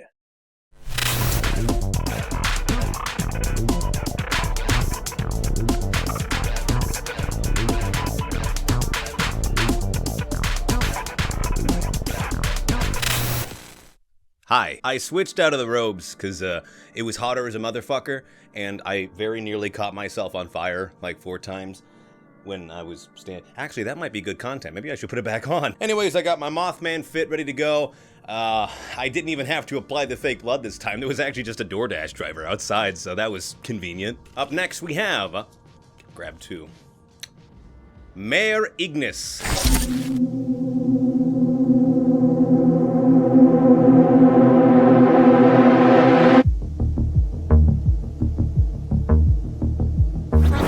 Mare Ignis is the story of a moon base and the really awesome early 1990s to mid-1990s, Windows pinball computer-ass graphics that showcase the battles and the turf wars that happen there.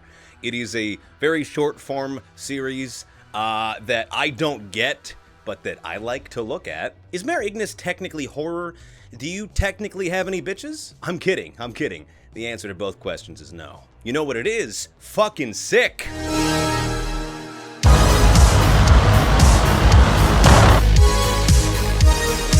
Do I understand what Mare Ignis' main story is? No, not in the slightest. But it was a little bit like watching the analog horror version of Freebird, so like, I wasn't disappointed. Honestly, any kind of like indie space fighting content and shit like that is like really pandering to me, obviously, because, you know, what's the first word of my fucking name? It's man. I like Mare Ignis a lot because it's kind of like perfect for me, for lack of better words. It's something I can shut my brain off and watch and say, ooh, that's pretty. Ooh, that's a neat concept. Ooh, I like that. Is there like really anything like substantial I took away from it? No, but also it's a like retro looking indie space fighting series. So like you're kind of selling blood to it. No, I already used that. You're kind of selling a far-right Twitter account to Wendigoon. There we go. That makes more sense. If you're interested, and you should be because it's fucking sick, I recommend checking it out. But Mare Ignis, I'm gonna go ahead and put in B tier because it's like perfectly middling in my mind. I don't get what's going on, but I like everything that I'm seeing. All right, up next we have, okay, I guess it's picked for me. Up next we have the Genesis Index.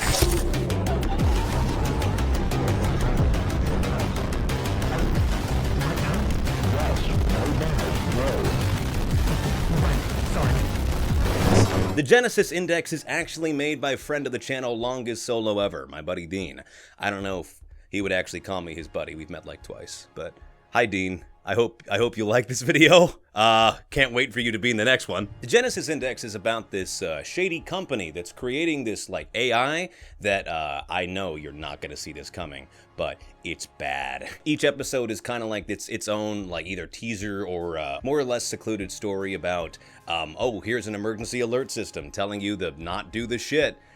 Here's a broadcast from Longston Solo Ever.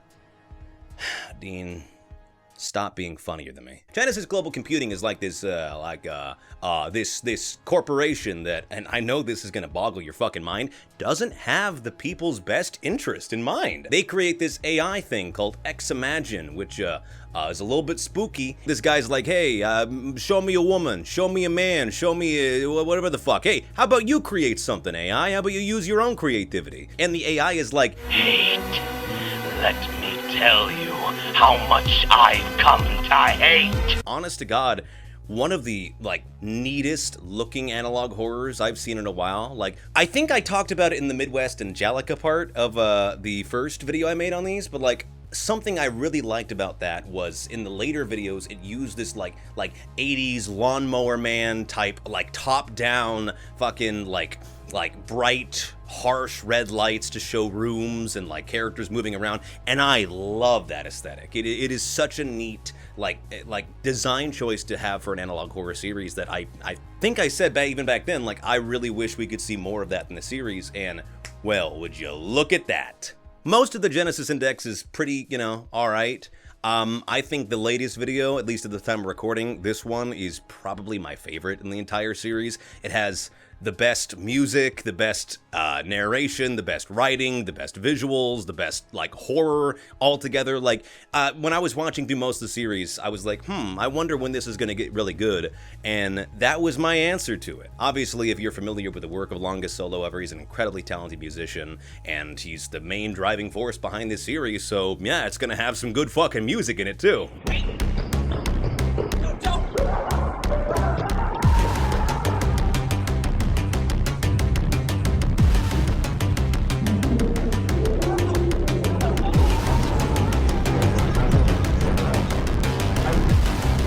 I really enjoy the Genesis Index, even if it's a little bit underdeveloped from like other stuff we'll be talking about on this list, but I have it on good authority that apparently there's some more videos coming out for this series before the end of the year. Maybe one today as you watch this one, assuming I get this out on Halloween. So yeah, I'm thinking a liberal B tier for the Genesis Index. I really enjoyed it, but I do believe that it's gonna need to have a couple more installments before I can bump it up to an A or an S tier. So I'm gonna say B tier for the Genesis Index. Up next we have Briscoe Park.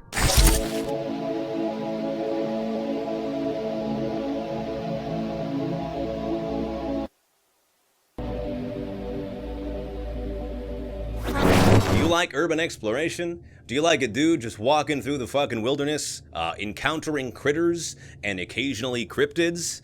Then stop following me in the dark, because I really do not need the company. Briscoe Park is an interesting analog horror, because it's not really analog horror at all. It's, you know, just literally digital horror, or just horror, I guess. Briscoe Park is an interesting horror series. A lot of the scares and a lot of the foreboding fear that you're gonna get is just by watching a dude walk around very pretty places in the dead of night. As far as horror goes, there's not really a whole lot of like overt in-your-face freaky stuff. Like, there's a little bit of that at the very beginning of the series, but after that it's just kind of dude does urban exploration and encounters various critters like sheep and bats and birds. Every single video is essentially this guy walking through different areas, primarily outside and sometimes interiors of manors, castles, abandoned houses, stuff like that. And I gotta really hand it to him for just the breadth of locations he goes to, because people are like saying in the comments like, oh yeah, here he is in Scotland, here he is in like mainland Montana, here he is in,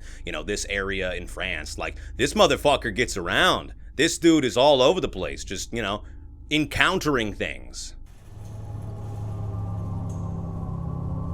Speaking of the comment section, something I really like about all these videos is that as people attempt to piece together what the larger narrative of it is, frequently they'll just like completely miss what's in the description. So you get a lot of comments of people being like, this is so beautiful, I love the way that this area looks, it's so pretty, and then the description just says, I am being watched. I'm not the biggest fan of urban exploration personally. You know, I'm of the mindset that, you know, I kind of view urban exploration the same way I do hanging out with Jake Neutron, where it's like, it is fun and I do really enjoy it, but also there are times in which I think to myself, God, I really wish we were committing crimes. I'm sorry, I don't know what it is. If it's just the fucking like the breaking and entering voyeurist in me who wants to see people break into active like factories and walk around and almost get caught and run away. I don't care if they're scripted. They make me say, whoa. This series does not have anything quite that frenetic or high energy. In fact, a lot of the horror is going to come from the slow, encroaching paranoia you get from,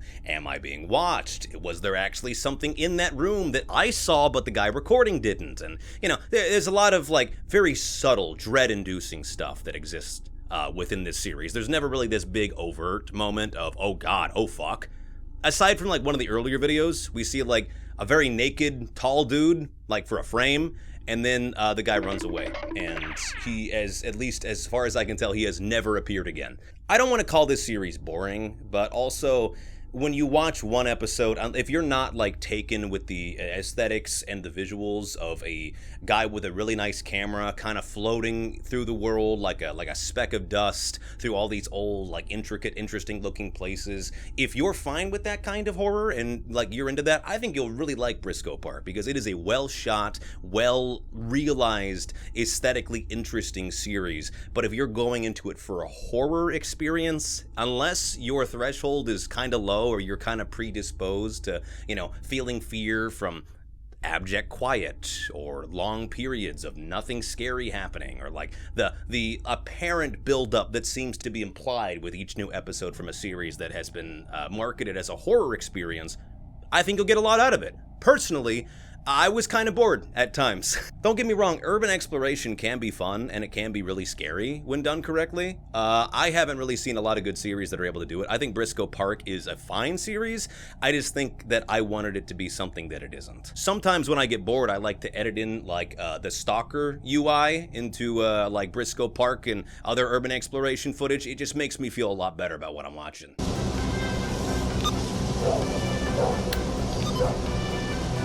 That being said, there definitely is a larger story on display here. Like in the first episode, it includes a code which brings you to a like CIA document about us living in a multiple reality type universe type shit, which, as far as I'm aware, doesn't appear to come back up. There's a lot of hashtag Bethesda-ass environmental storytelling. And it's not just blood on the walls and skeletons and funny positions. It's like children's drawings and things like that. The fact that every single one of these videos takes place at night and the cameraman appears to almost like have this sort of disaffected, like demeanor through all of these videos, seeing spooky shit and then like almost never reacting to it unless it's like actually bad, and then putting in the description, I was being followed. I don't know, there's definitely something more in here for people to digest and to read into. I just did not really do that myself, but I think all in all, where did it go? I think I'm gonna say B tier for Briscoe Park, because even though it didn't necessarily work for me, I can still understand the creative ideas behind it. The cats are attacking me, the cats are attacking the cord. Ultimately, I think I'm gonna give Briscoe Park a B tier, because although a lot of its horror isn't really made for me, I do have to acknowledge the fact that there is still a lot of really good things about this series to enjoy. Even if you're not big on horror, I think Briscoe Park, like, is still a visually very pretty looking urban exploration series, which may have a deeper, like, scarier backstory plotline that you could follow and try to piece together, but if you're not really into that, just watch a dude be paparazzi for a bunch of sheep in the Scottish Highlands. It's a good time, sure. It just wasn't for me. So I'm thinking B tier for Briscoe Park. Up next we have, I don't know why I shake it, it's always gonna be random. I say that every video. Hey, speaking of parks, we got Indigo Park.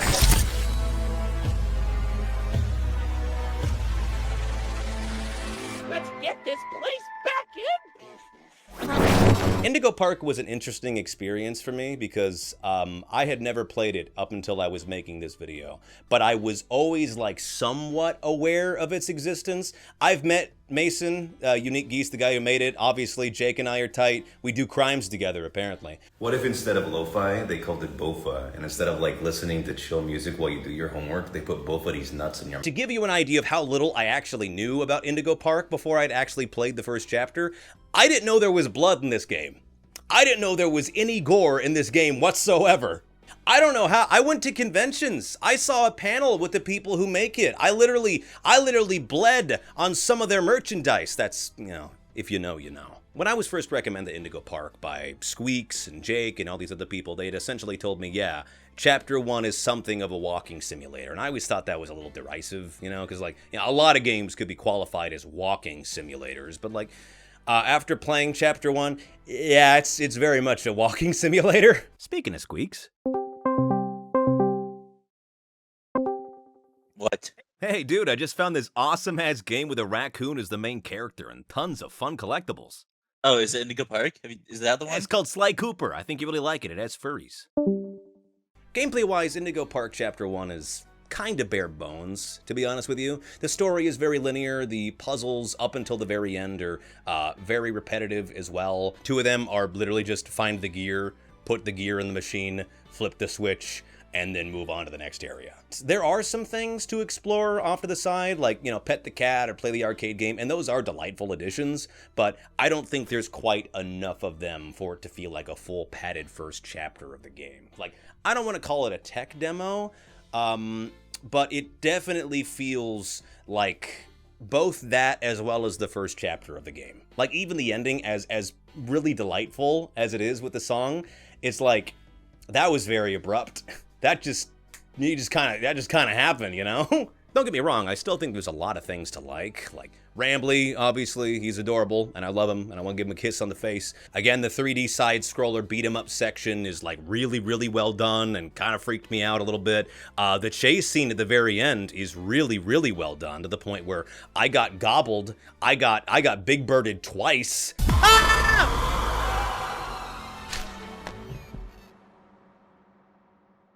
Okay, I did not expect her to be built like that. There are multiple times in which, like, I had to just stop and marvel at the area around where I was. I miss Sly Cooper so bad. I will say the texturing work in this game is absolute... Alright, I spoke too soon.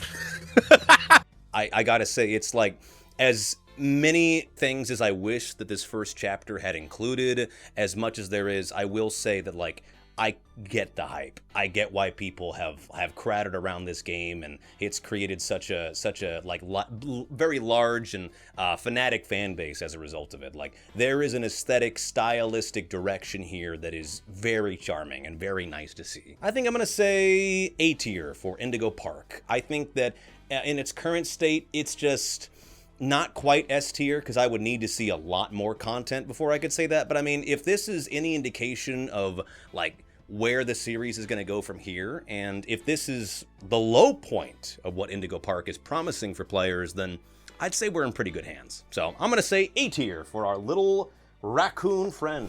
Up next we have the Silencer.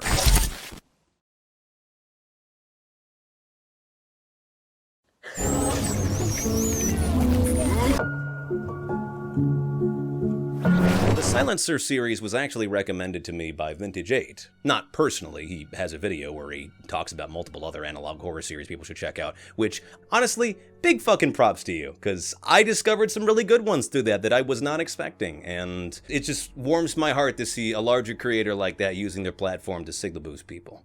Maybe I'll do that someday, who knows? Nah, fuck y'all. There's not a whole lot to talk about for the Silencer series. I'll be honest with you, it's got like 2 videos. I think together they're maybe like 6 minutes long, but what's there is not terrible. You know, it's got a neat visual design. None of the characters actually speak. Every time they open their mouth, they're just making piano noises.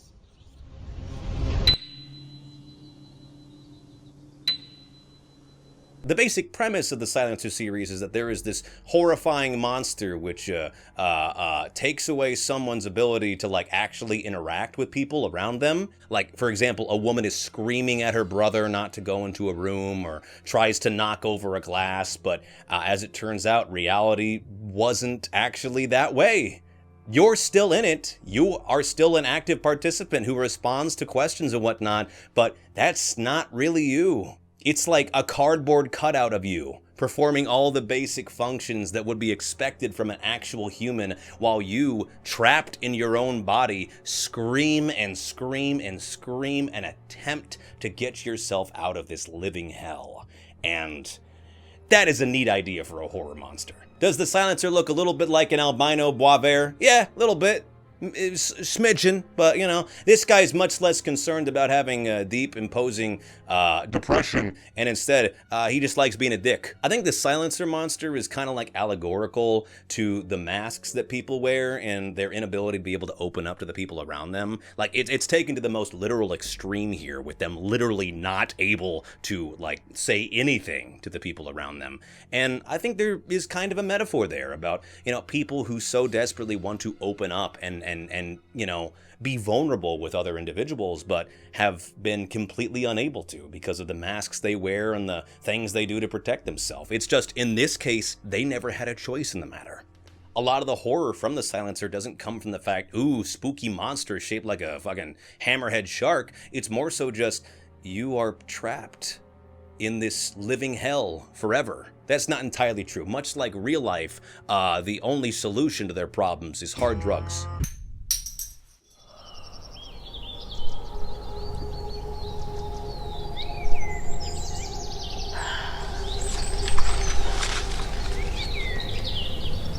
I think they do meth in episode 2, and they're able to silence the creature and actually talk to each other, which I don't know what that's metaphorical for. Maybe that's just reality. Don't do drugs, kids. Unless, of course, you're the victim of the Silencer monster and you are living in a metaphorical and quite literal hell of your own mind, unable to communicate or interact with the world around you in any degree whatsoever, and you're slowly losing your mind.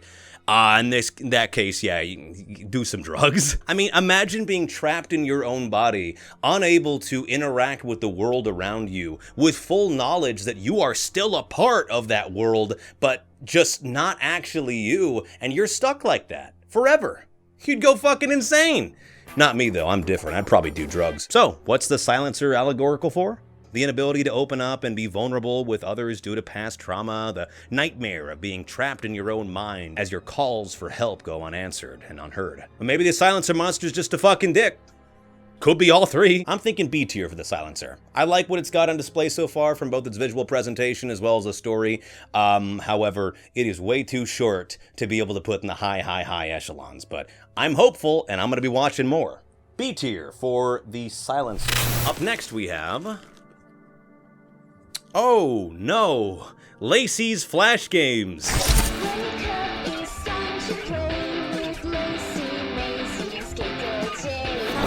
Lacey's Flash Games is it's a little bit like Sins of the Past in the sense that you watch it and then you fundamentally wish you hadn't watched it before going to bed. Is it scary? Oh yeah, absolutely. Is it just heart-wrenchingly, dick-kickingly, really, really, really sad? Yeah! The story for Lacey's Flash Games is that two girls, Rocio and Grace, decide to make a website filled with games just for girls. And one of them is not well. Not well. Rocio, a character that has never really appeared so far, or... Okay, it's complicated. Rocio, a character that is kind of haunting the narrative and the games to an extent, ended up putting a lot of really fucking scary and horrifying things in a lot of the Flash games. At times hiding them behind like really odd, hyper-specific things, and then other times just saying, fuck it, no, this is the only outcome you get, fuck you. Lacey's Flash Games is a series that I was kind of worried when I went into it that I wouldn't be able to get the full experience given the fact that I'm a cis dude, but like, oh, wow, no, empathy's still there, fuck! There's an intrinsic tragedy that exists within Lacey's Flash Games, both like, you know, literally within the fact that a lot of the episodes are really scary and sad, but also the fact that the more we learn about the creator of most of these games, Rocio, the more we get the impression that this was a very abused and hurting girl who had all of these games as a fucked up kind of call for help, and everybody in her life just didn't answer it. Grace, her friend who appears in the series quite a few times, is always really dismissive of Rocio, always talking about, oh yeah, she was always fucking crazy, I don't know what her damage was. If you couldn't tell by the Lacey's art style or the spastic writing, Rocio couldn't do kid-friendly stuff. She was cuckoo.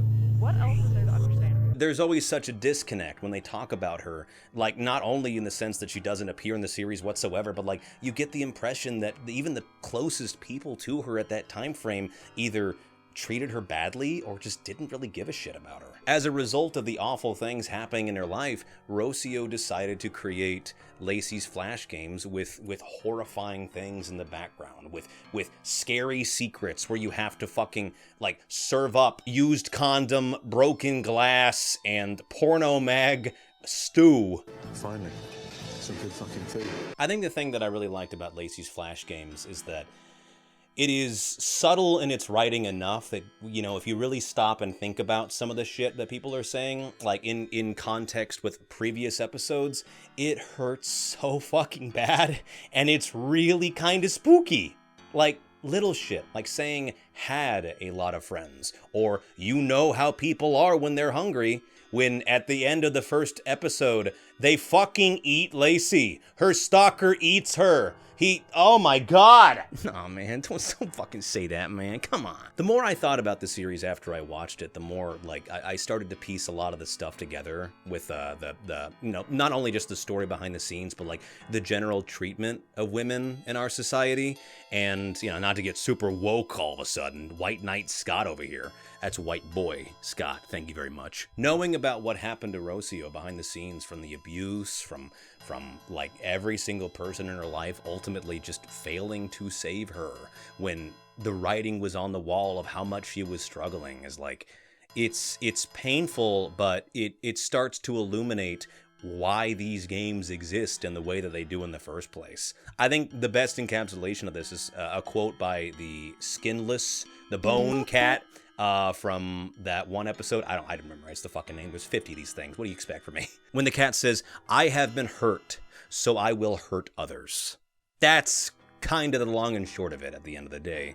Rocio has been abused and feels like she has no control over anything, and so she creates the games to be all fucked up to scare kids and freak them out because, like, you know, hey, I've been hurt. So to gain some kind of semblance of agency again after so much of my life has been like perverted and molested by the whims of those who don't actually give a shit about me, fuck yeah, I'm gonna do something to hurt other people because this is the only thing I know how to do when it comes to get power back. I think the episode that really sold the series for me as being like a modern day sort of horrifying horror masterpiece was the one about Skater Girl J. Skate Girl J is this character that was initially in the Lacey Games mythos, who was like this tomboyish character who didn't wear makeup, didn't give a shit about anything whatsoever, and was like, too cool for school. And parents hated her because she didn't fit the heteronormative ideas of what a pretty young lady should be, and like, what kind of fucking influence is that going to be in our children?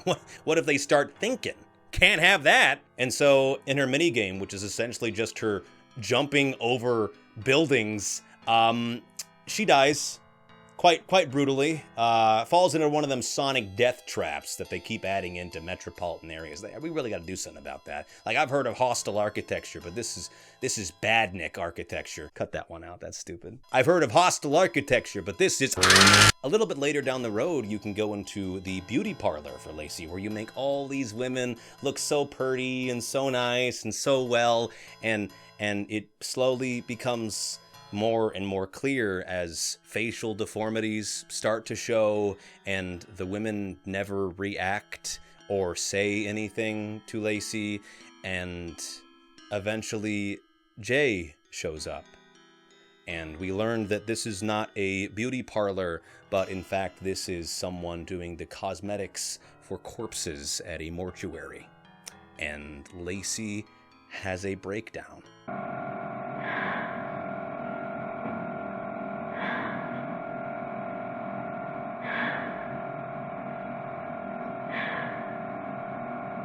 The last shot of her holding Jay and the horrifying aesthetics of her essentially just putting lipstick and mascara and makeup on this corpse of her friend. I mean, it's horrifying, but it really kind of sells one of the first things we see in that episode, which is, you are not excused from vanity yet. Even in death, Skate Girl J, this character that was derided by parents and called like literal homophobic slurs by them, like, at the end of the day, she is ultimately forced into the same societal expectations of women. And I mean, the writing's on the fucking... This isn't woke, this is obvious! But obviously the scariest part of Lacey's games is that it got a U2s. It's limited edition too, so... I don't know how I feel about merchandise being made of, like, certain series that deal with such horrifying shit. Like, there's a Lacey's and a Skate Girl J plush, and, like, you know, obviously you don't have to buy them if you don't want to, but, like, it's one of those things where it's like, I don't know how I feel about it totally, but then I think about other studios making horror-based stuff and selling plushies, and I remember, oh, it can be a whole lot fucking worse. I really want to know who had the idea for the Neko Jimmy plush. Like, who looked at mouthwashing, a game that at the very least has the subtext of the horrors of capitalism and, you know, companies caring less about the people that work for them than they do their actual bottom line. Yeah, let's make a fucking cute little cat plush of him. That's a good idea. What the fuck? So, yeah, I guess Lacey's plushes is fine. I don't know if I'll end up buying one. Maybe I will. I don't know. I change my mind a lot. Lacey's game is kind of interesting too, because it has an actual game that's coming out. There's an actual Lacey's Flash games that's coming out. I played it. It's pretty good. You know, it's not terrible. I mean, it's a pretty good recreation of the first couple of games that we see within the videos themselves, as well as like boasting some supplementary content as well. Like there's a never-ending Grace cam that you can just have in the top left corner for her to react like a total diva while horrifying shit is happening.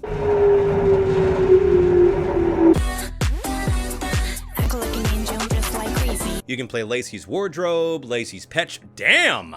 And the Love Quiz is also available. The game is good. It is just in a demo phase as of right now, and there's not a whole lot extra lore that you can find in there, but, like, it's also completely free, so fucking who cares? Let's, you know, hey, playable content, I'm good with that. But yeah, all in all, a very emotionally affecting and painful series to watch and to rewatch, as I have done a couple of times. Lacey's Flash games is genuinely, like, I can see why it's getting an animated adaptation. Let me put it that way. I think that's the best possible compliment I can get it. Just, yeah, that makes sense. S tier for Lacey's Flash games.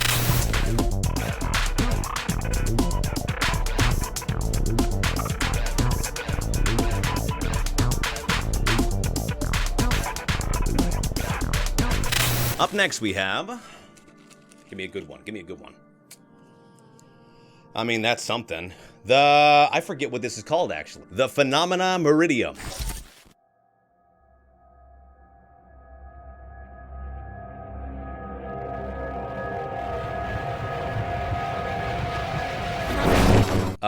Phenomena Meridium. What did I think of it?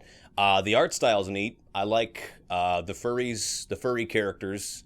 At first, them in the 3D spaces was kind of jarring and weird, but it did grow on me over time. Abigail can get it, and it really could use some work on its pacing, I think. Like, the first episode kind of meanders, but it's primarily just setting up a lot of different plot points for future stuff that will happen in the series, but I couldn't help but feel like a lot of the stuff on display could be cut out. A lot of the horror that is there is kind of kept until the very end, and I don't want to say it feels unearned so much as it just kind of feels like it comes out of nowhere. Dark Mind, the guy who... Not him. Yeah, the guy that made Basswood County Analog Horror, he actually worked on the spooky faces for this series, which is fucking awesome, actually. Like, no shade whatsoever, but like seeing him get more work and help out other people in the indie sphere is really neat.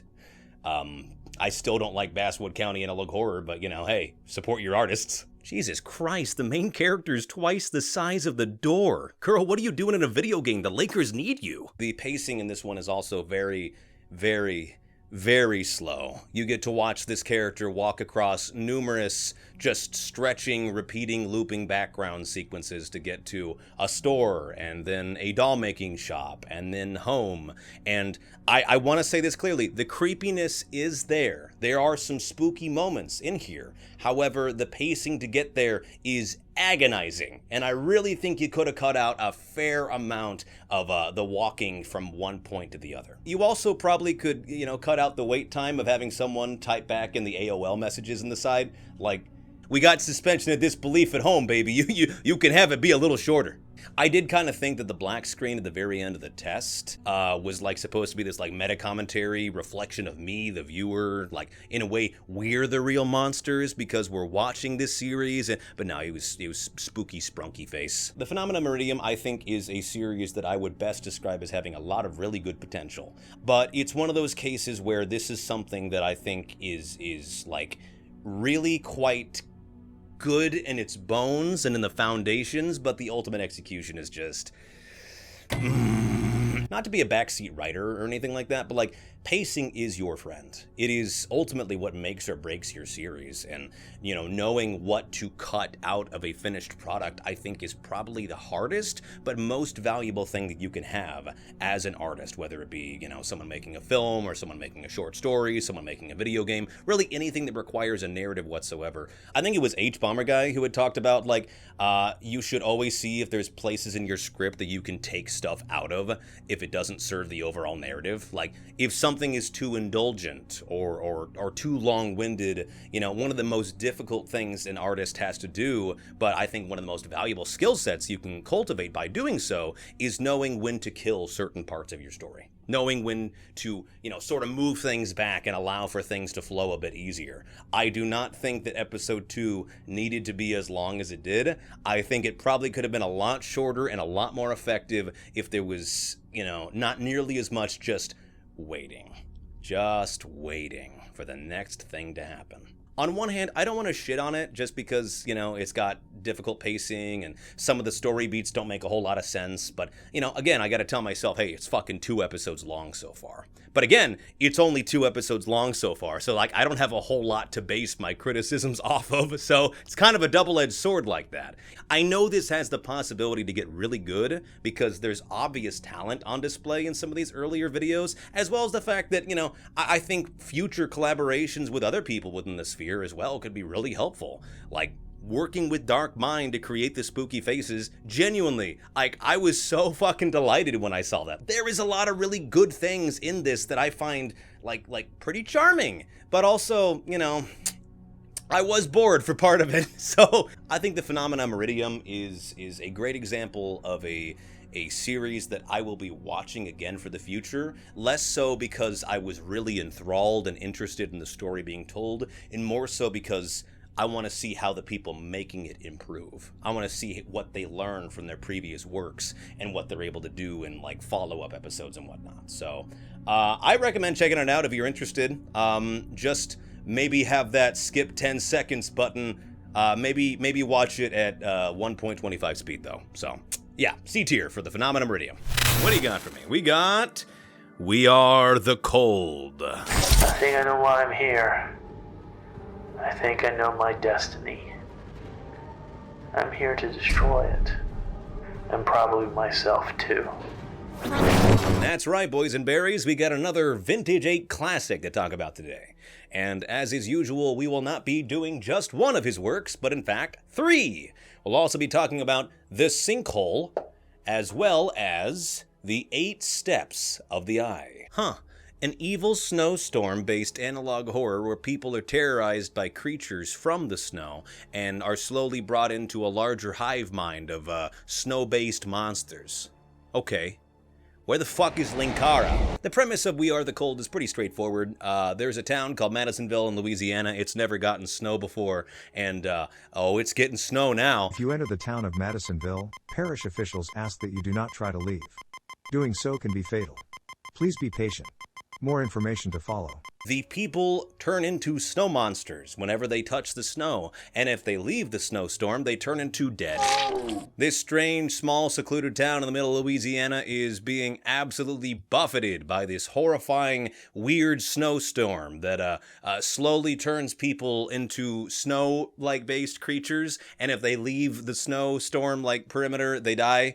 But the moment they go back into the snowstorm, they reconstitute and they're okay again. At first, this odd meteorological event is just centralized within this area in Louisiana, and then it becomes worldwide. And every place has snowstorms now. As it turns out, big holes in the ground are the cause of these, and they're spitting out snow-like substances over large swaths of areas. And the eye monster from It Lives in the Static, and I guess just about every single other Vintage 8 work, implicitly at least, is the cause of it. And it's like he's just down there spitting up weird fucking like evil splooge on the whole world. The end is near. Then why are you so fucking happy about it? Your extended forecast.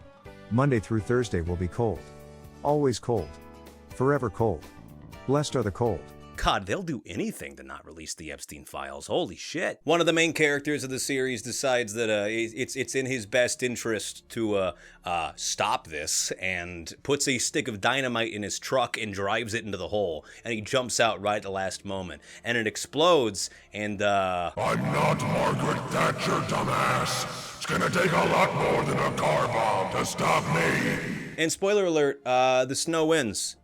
It takes over the whole world, and everybody is brought into its biomass hive mind. And the end of it is just this broadcast that shows the cold around the world and what the weather is going to be. And it goes from like 2006 to 2025 to like the year 3000, 4000, something or other. Nah, it wins like 100%. I don't know how that's going to affect other series within the Vintage 8 mythos, but uh-oh. I gotta be honest with you, I'm not entirely certain if We Are the Cold is supposed to take place in, like, some parallel universe to, like, the ones that happened in the Tanji virus, or the Itch, or yada yada yada, all those.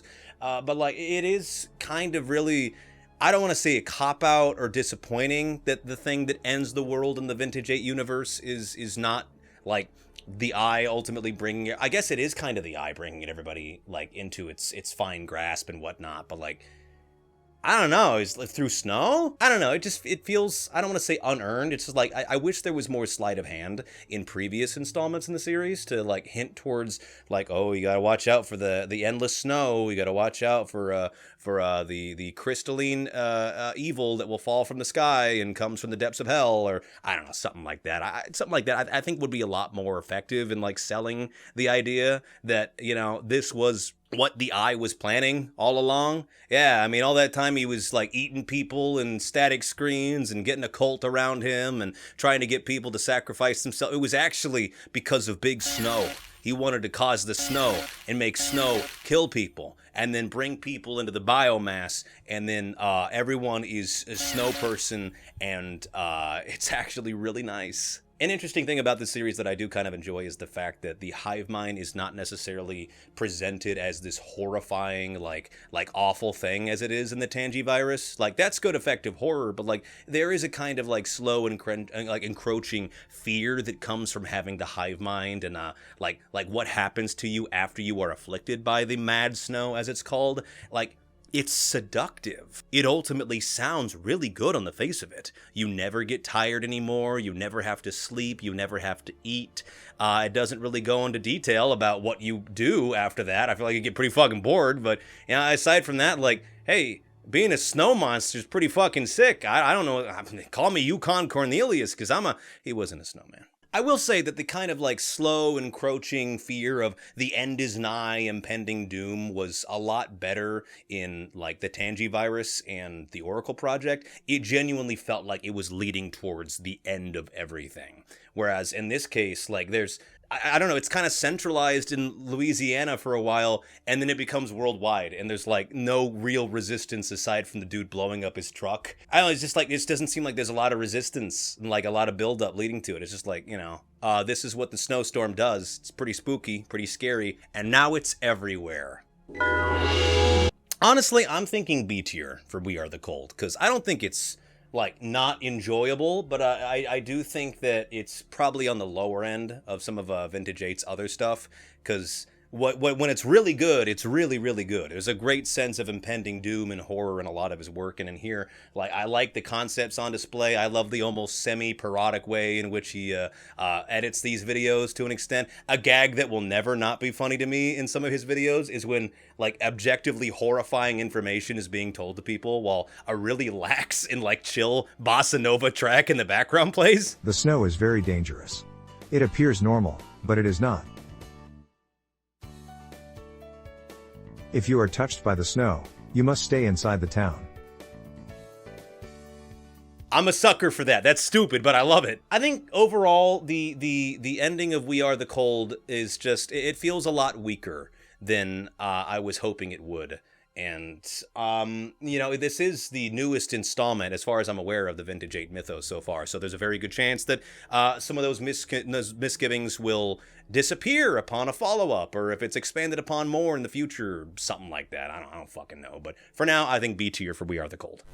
The Sinkhole. There's a lot of holes in this series. It reminds me of that one Twitter post about that guy. He's like, I could never work with the eye in the Vintage 8 work. Yeah, he's too fucking scary and mean. Yeah, and too many holes. All right, man.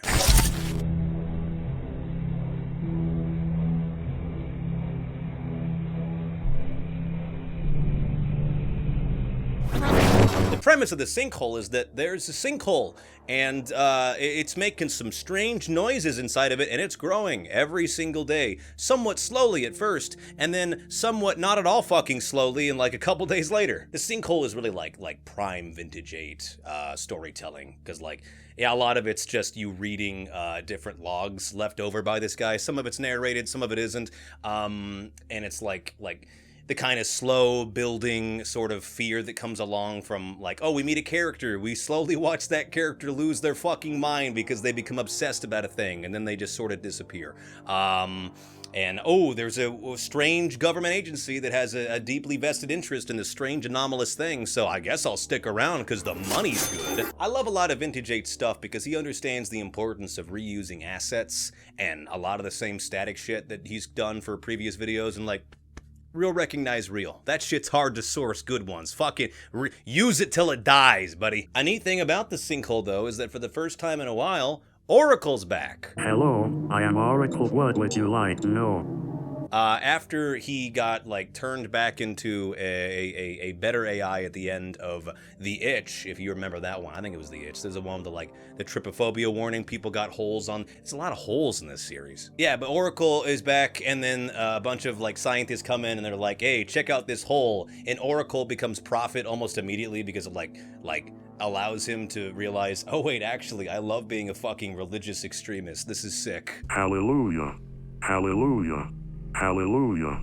Hallelujah. Hallelujah. Basic premise of the manhole is, that's the sinkhole. I'm sorry, I'm such a Sorry, I'm such a silly gay person. There we go. That probably won't get me demonetized. The basic premise is that there's this guy who's writing all these notes, and he's investigating the sinkhole, if you will, and the sinkhole keeps getting bigger and bigger, and he's like, I gotta get the fuck out of here. But like, his benefactors keep giving him lots of money, and they're like, actually, no, we want to record what's inside of it, because it sounds awesome, and we love to listen to it. And then we as the audience get to listen to what was inside the hole, like 15 different times. I'm talking Nightcore remix, slowed and reverbed, TikTok edit, like there's every version of the fucking like sinkhole symphony down there. So as it turns out, the Eye cult from whatever the fuck last episode they were in, maybe all of them, they show up and they're like, actually, we're all gonna sacrifice ourselves into the sinkhole so that we can get back at those pesky angels. And our main character's like, no. And he makes a daring escape and meets what appears to be a counter cult, like a counterculture cult. A short man floated next to me. He appeared to be the one in charge. He said his name was Frank, and I'll never forget what he told me. You can go back willingly, or we can bring you back with a few bones broken. Once you become food meant for gods, you stay on the menu. I just know that corny-ass motherfucker was rehearsing that. I'm thinking another B tier for the sinkhole, honestly. It didn't, like, I think, expand upon the lore in any way that I felt was, like, super, I don't want to say not interesting, but just, you know, it didn't have the same kind of, like encroaching fear and dread and storytelling chops that previous installments have had, and I'll be honest, it seems like this is very much in service to a greater plot, which I think it very obviously is. But, you know, rating it by itself, it's fine. It's not a terrible series whatsoever, so. B tier for the sinkhole. Up next we have the 8 Steps of the Eye. Congratulations. You are now a full member of the Eye. We are many, but you are one of the elites. One of the Eye's chosen. Do you think the Cult of the Eye in the Vintage 8 world, like, saw Lord of the Rings as, like, being super fucking insensitive, like, anytime they saw Sauron on screen? Was that, like, religiously insensitive to them?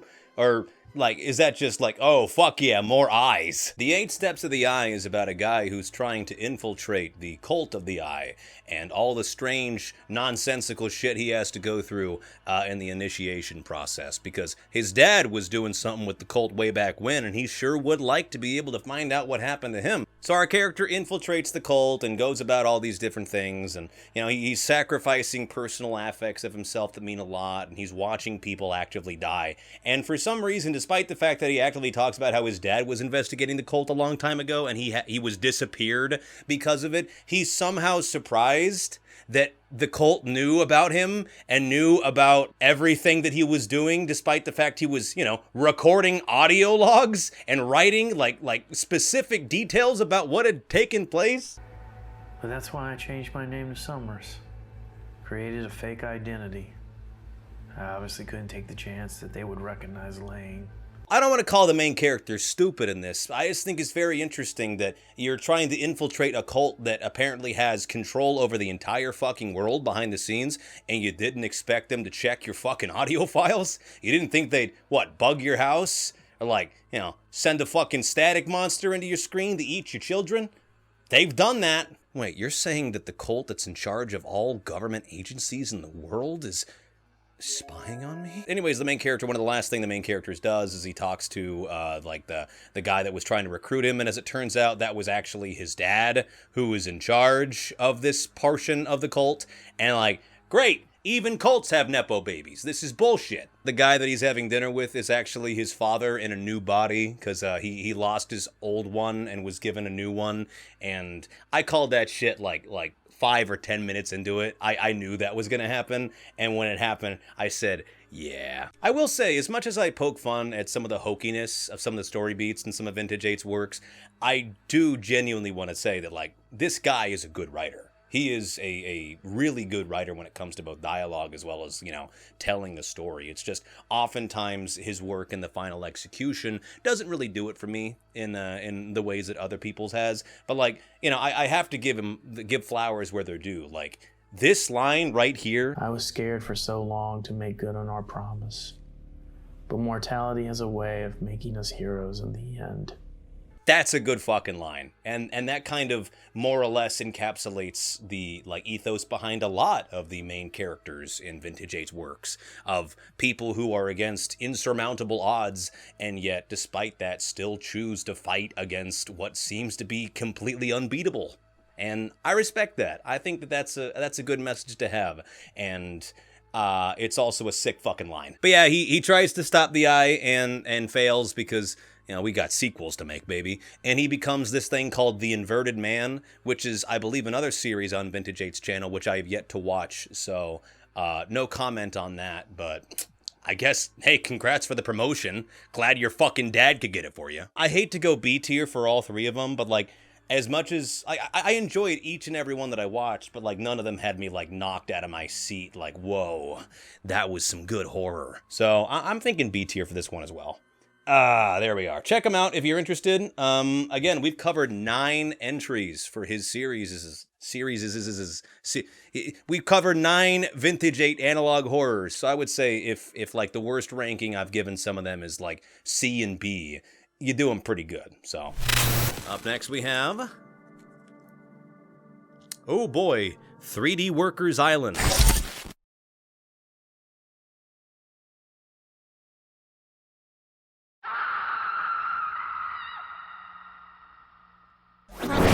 What can be said about 3D Workers Island? Probably just, 3D Workers Island was created by the same guy that made Petscop, and so it was quite the anticipated project leading up to it when people played it. And I gotta say, this is definitely one of the weirdest analog horrors / digital horror things that I've ever played, watched, we'll say witnessed. 3D Workers Island is essentially a PowerPoint, and you click through it, and then it is over. And I got thoughts on it for sure. The story of 3D Workers Island is kind of a tricky one. Let me explain. In lore, 3D Workers Island is a free source animated wallpaper depicting multiple small avatars making their way about a small, secluded island in the middle of fucking nowhere. Surprisingly, 3DWI cultivated something of a fanatic community of users back in the day, with entire message boards being dedicated to the discussion, shitposts, and rumors surrounding this niche little screensaver. Thing is, the more we learn about 3DWI, the more sinister it seems. Users on the forum pages talk about a mysterious sister site filled with spooky rumors and first-hand accounts of some of the horrific things behind the screens. Stories of murder, abuse, starvation, etc. Thing is, we never see or really even hear any of this. 3DWI is told entirely via screenshots of first-hand accounts from a bunch of people whose veracity and trustworthiness are far from reliable. As it is made by the same guy that made Petscop, obviously 3D Workers Island is not very giving in its storytelling, as in there is a lot of pieces you're going to have to put together yourself, and that's more or less the entire premise of the story. The meta-narrative here is all about gazing into windows, screens, or other worlds to view something else, to see a reality not too dissimilar to our own, but that we can never really interact with in any meaningful way.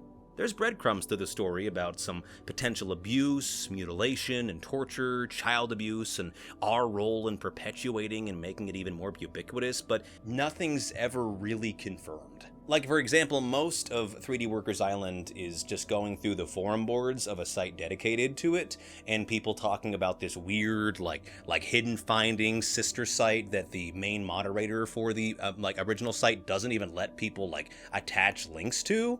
And if you go to that sister site, it's despite all the evidence that this sister site boasts, all we ever get to see is 2 or 3 shitty JPEGs and a couple of first-hand accounts from users. We don't get to hear the screams of agony that so many different users talk about. In fact, we don't get to hear anything at all. But the way that 3D Workers Island is presented and written leaves you wondering if the larger story here is actually what's happening, or if the narrative has restricted itself to such a degree that the only way to come to a succinct conclusion is by filling in the gaps ourselves. We are quite literally playing an episode of game theory, using disparate facts and potentially dubious accounts to try and create some kind of satisfying end. And that's kind of the main thing at the end, is the fact is that there is no real answer to what's happening behind the scenes here. Like, are all these terrible things that people talk about on the site actually happening? Or are they just, you know, people bullshitting for the hell of it? A guy in the main forum says the moderator should be in fucking jail because he used to live close to her, but like, this is the same guy that used to talk about how he would create his own form of like fucking skin diseases and start referencing it in his homework and shit like that. So like, the fuck does he know? Narratively, I think 3D Workers Island is clunky, but pretty well done given the fact that that is literally the intention. 3D Workers Island is, it's an interesting thought experiment about what kind of horror can be gleaned and extracted from what is essentially just people's overactive imagination. Like, is this all happening, or is this just bullshit at the end of the day? In a way, there's kind of like this implied horror that comes along with like never really getting an answer to that. There is not a sequel to it. All we're left is breadcrumbs and a couple first-hand accounts from a lot of narrators that seem pretty dishonest and unreliable. In short, 3D Workers Island feels like a really great roadmap for a horror story, with plenty for people to debate, theorize, and discuss. However, the lack of any real concrete evidence to any of the information we're being told does make it harder to be all that compelled by the game. I don't want to say that it's like forgettable by any means, but I fear that for most audiences, this restricted, understated storytelling will either be missed completely or quickly be forgotten in lieu of there being no concrete answers to help build like real concrete theories off of. I'm going to say B tier for 3D Workers Island. It's an interesting thought experiment and narrative experiment that I kind of admire from a writing standpoint, but that I don't know if I could like legitimately recommend to somebody for a big horror experience. So, God, our B tier is getting really fucking thick. I gotta be more of an asshole. Or even nicer. Let's see what's up next. Up next, we have Oakburn Opus.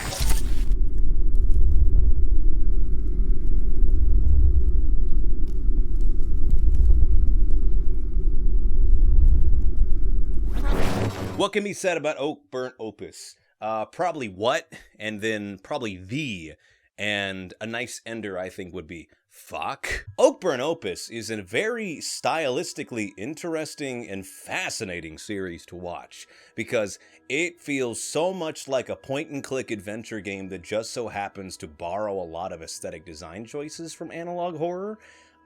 And I'm kind of obsessed with how it turned out and how it looks. Like the editing of Oakburn Opus, it's almost like at times it forgets that it's, you know, an analog horror series with how cinematic and how interesting some shot compositions are, how well the titles appearing on screen indicating the next scene or the next section of the video is like, it genuinely feels like you're watching a movie that just so happens to be made within the analog horror genre, and that not a lot of people have seen. Oakburn Opus is the story of the wacky events happening in the quiet town of Old Oakburn, a thriving community with a rich care of the arts, music, and they're gone. Thanks to the deadly melodic flute playing of this fucking goat monster, it was a different time, you were allowed to be horny back then.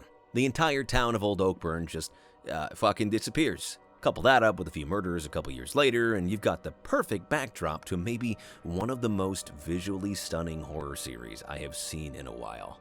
Like, there's legitimately some absolutely phenomenal looking shots in this series. I don't know if I would call Oakburn Opus necessarily scary, as it is just kind of foreboding, you know? It's got that kind of vibe to it where it's like you're watching a prophesized doom for this world take place right in front of your eyes. Like, it insists a degree of grandiosity. It almost feels like you've discovered something you weren't supposed to. Like every new video that is within this series, it feels like, oh, these were not meant for human eyes. I don't know, is that weird? That's just kind of the vibe that I got from this series. I'm feeling B tier for Oakburn Opus.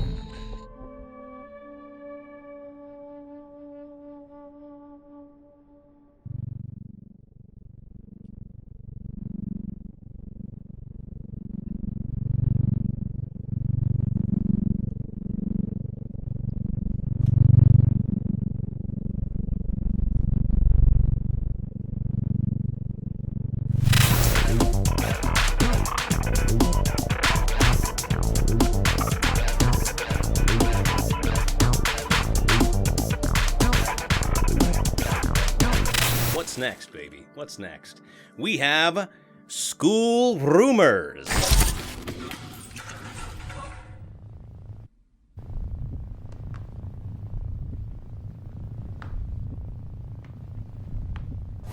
This is actually the second urban exploration-based horror series on this list, right after Briscoe Park, but this one is interesting because instead of a silent protagonist holding the camera walking through dark places in the middle of the night, you have a very, very, very talkative character walking through very recognizable locations, specifically the basement of a school.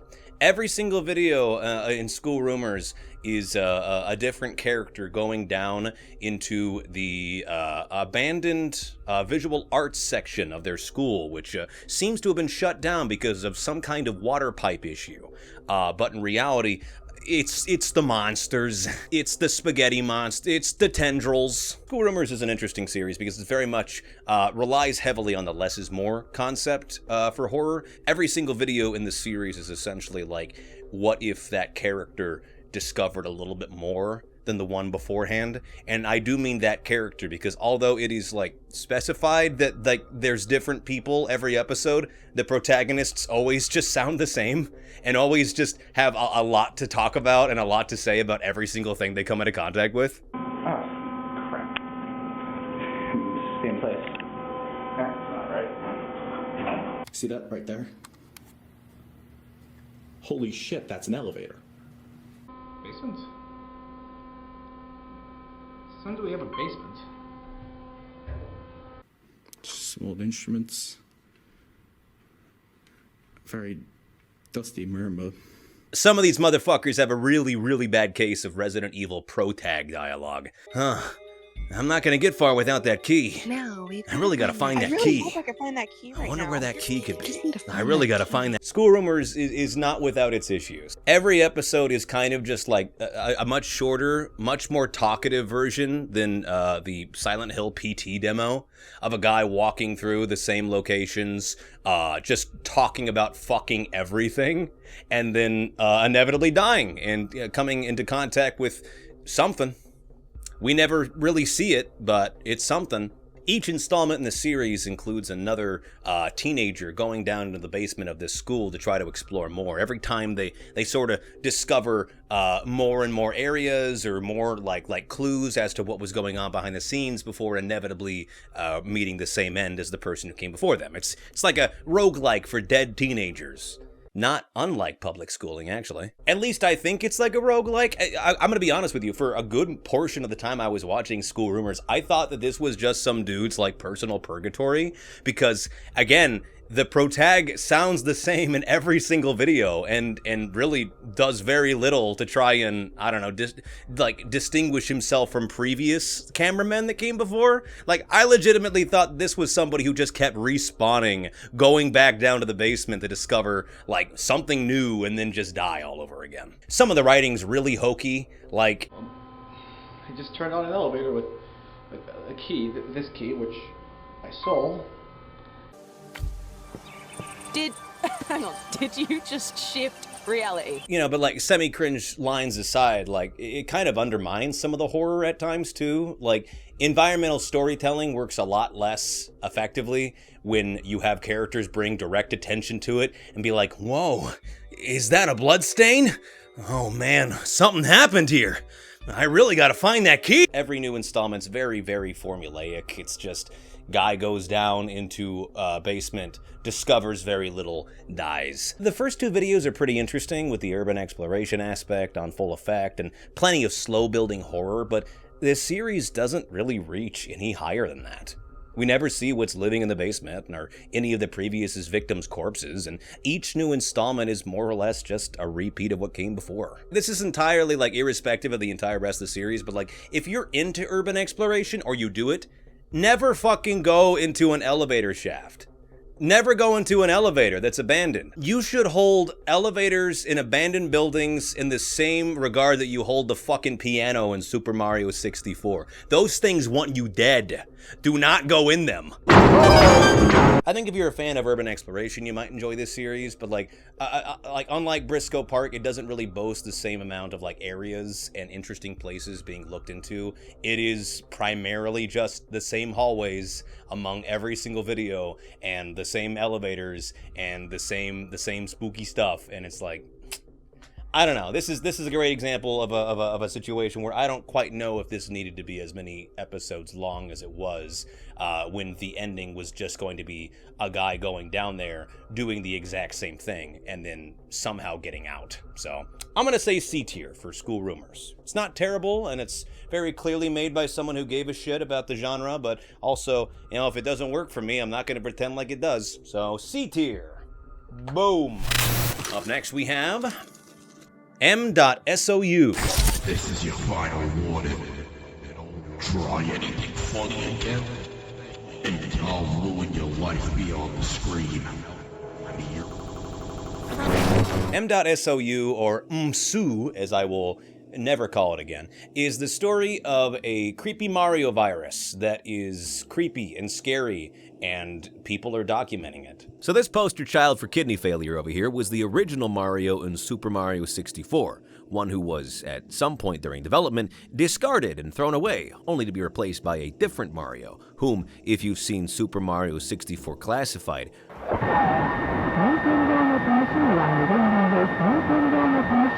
worked out really well. Discontent with his rude removal, this original Mario, fucking somehow, created a Bonzi Buddy derivative of himself, allowing him to be downloaded into people's computers for the express purpose of, I believe it's officially called, tomfuckery. I gotta be honest, I really found myself enjoying M.SOU, especially with the more I saw of the Friendly Plumber specifically. This might sound weird, but there are few analog horror, or really any kind of horror monsters, that I ever find more compelling the more I learn about them. Yeah, sure, there's the whole, oh, the more you show about this thing, the less scary it becomes thing, but this is also due in part because most of those originally super interesting antagonists or monsters have really fucking stupid, or simple, or banal motivations and personalities. The moment you understand something's motives, assuming they are comprehensible, the less scary that thing becomes. Difficult line to cross to both subvert expectations and not have your work actively feel like you're just doing parody. But I will say, the Friendly Plumber is a fucker. But you were supposed to keep it a secret. This game of ours is not for prying eyes.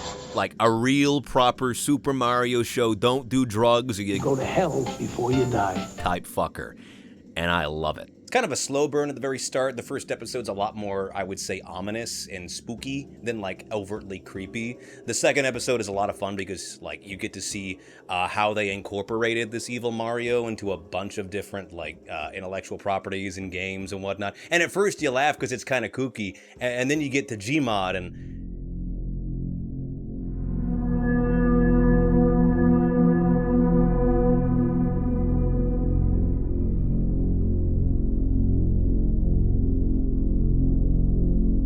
it's a lot less funny then. Is that fucking Vanish? Is that the Mole Man game? Holy shit!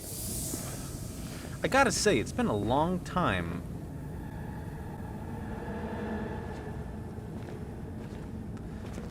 The story as of right now is pretty underdeveloped, with most of the videos being either promotional material for future skits or just various recordings of the Friendly Plumber in different games. The 3D modeling work is really quite phenomenal, especially with one of the later episodes in which we get to have a full conversation with this weird fucking creature, and it's really well designed and well done. I'm thinking A tier for M.SOU. It's not to a point where I think I can give it an S tier because, you know, I need to see more of it. Make more of it. A tier for M.SOU. Maybe it'll be S when there's more of them, but for now, hey, there's a cat paw underneath my door. They're trying to break in. Oh shit! We'll be right back!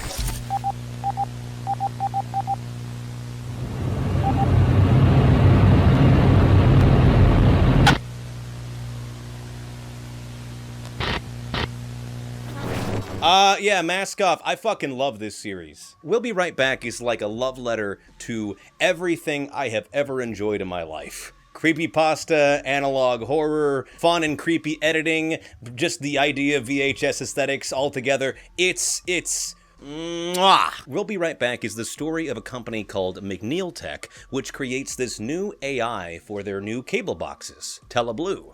The new AI, or the virtual analysis line, is an interesting, probably not totally ethical invention that emits small traces of radiation to be able to get the brainwave signal from the viewer. And from there, this AI is able to actively change what they're seeing on the screen based on what the viewer likes, you know, what their viewing habits are. What kind of movies do they normally watch? Do they prefer dark endings or happier endings? Do they like these kinds of jokes or that kind of jokes? It is able to edit what is on the air in live time. But as every AI is wont to do, the virtual analysis line, or VAL, gains sentience. And she is a vindictive bitch. I really admire We'll Be Right Back for a whole host of reasons, not just because, you know, it deals with a lot of stuff that I find personally really interesting and compelling, but also because there's such a great attention to detail with every single one of the videos that Tapeworm, the creator, has made. The attention to detail on display in so many of these videos is, like, genuinely fucking awe-inspiring. Like, on the videos that talk about PBS Kids and like the broadcast anomalies that exist there, it has actual local broadcast stations that existed at around the time that that video was set. The attention to detail in this series is so good that the creator had to put in the comments of like the Nickelodeon like pitch Bible for all their different stuff. Hey, this is a fake. Stop posting this places because it's not real. But yeah, essentially the Telefreak box, as it is called, that allows for Val to be able to connect with your mind, because, you know, every copy of Telefreak is personalized, with AI monsters creating on-the-fly adjustments to your favorite TV content. I kind of love the idea of like, you know, this reimagining, remixing of AI to a degree, where it's like, yeah, here's this machine that is able to, like, on the fly generate different endings for stuff and whatnot. But also, it fucking hates you.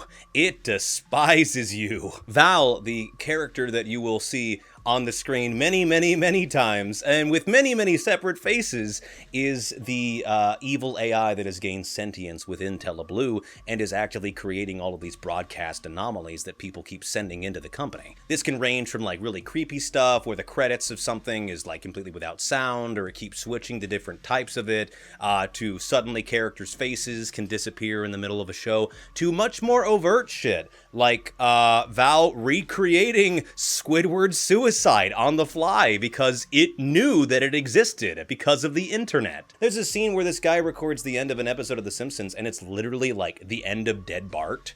And he talks about how his son had told him, yeah, it seemed to be really similar to this online horror story that my son was talking about. Meaning that Val, to some degree, has an understanding of creepypastas and access to the internet to be able to recreate these things. Val, honest to God, legitimately might be one of my favorite antagonists in analog horror ever, primarily because I've never seen an antagonist really get across the idea of just how much she fucking hates everybody watching like Val has. Like, creating creepypastas and freaking out kids and whatnot, that's one thing, sure. But this is a whole other ballpark. For context of how terrible and evil of a creature Val is, I'd like to do something a little bit different for this entry, and I'd like to play a portion from one of my favorite videos, and we'll be right back, kind of in full.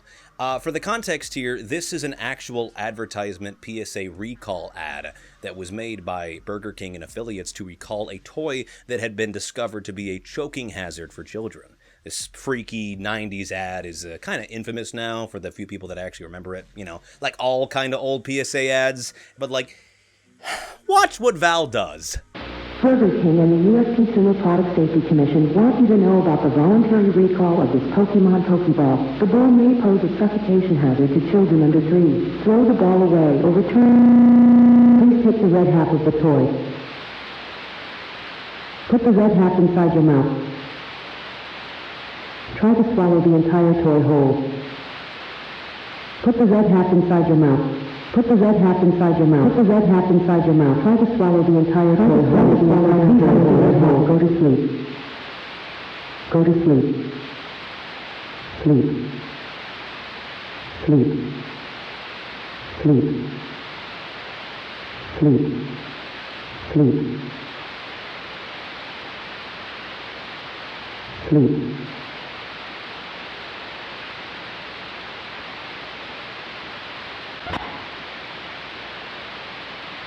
Yeah, she fucking hates us. Having an antagonist that is sentient enough to change what is on screen to ensure that the people watching fucking kill themselves, and that does happen at the very end. All of that just because she hates us.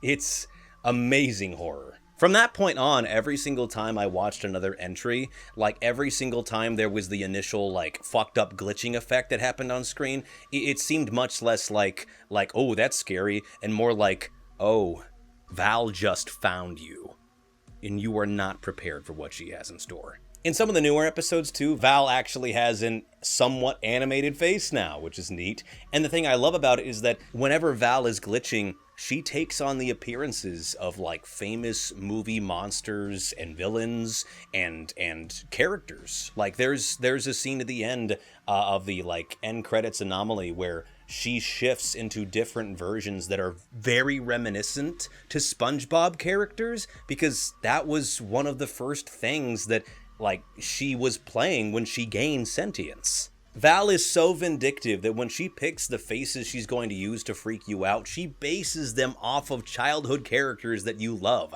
From Jack Skellington to fucking SpongeBill. There's just such an attention to detail here that I really can do nothing but just fucking marvel at. I will say one of the gripes that I do have with the series is that the ARG portion of it, with the hidden codes that lead to an image or a file sharing site, the creator used the same file sharing site, I believe, for the first couple of videos. So every single time there was a new upload and a new code, the previous one, unless it was archived by somebody, is gone. So that's unfortunate. A little bit of an accessibility issue there. I'm certain there's people out there that have archived them all, and I'm certain that's a really easy fix, but it was one of those things where it's like, I'm getting really into this. I can't.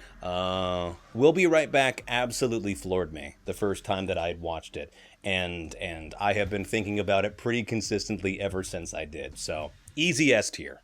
S tier to the fucking max. All right, next up on the chopping block, we have 2H32. I think that's what that's called. Yeah, 2 hours and 32 minutes.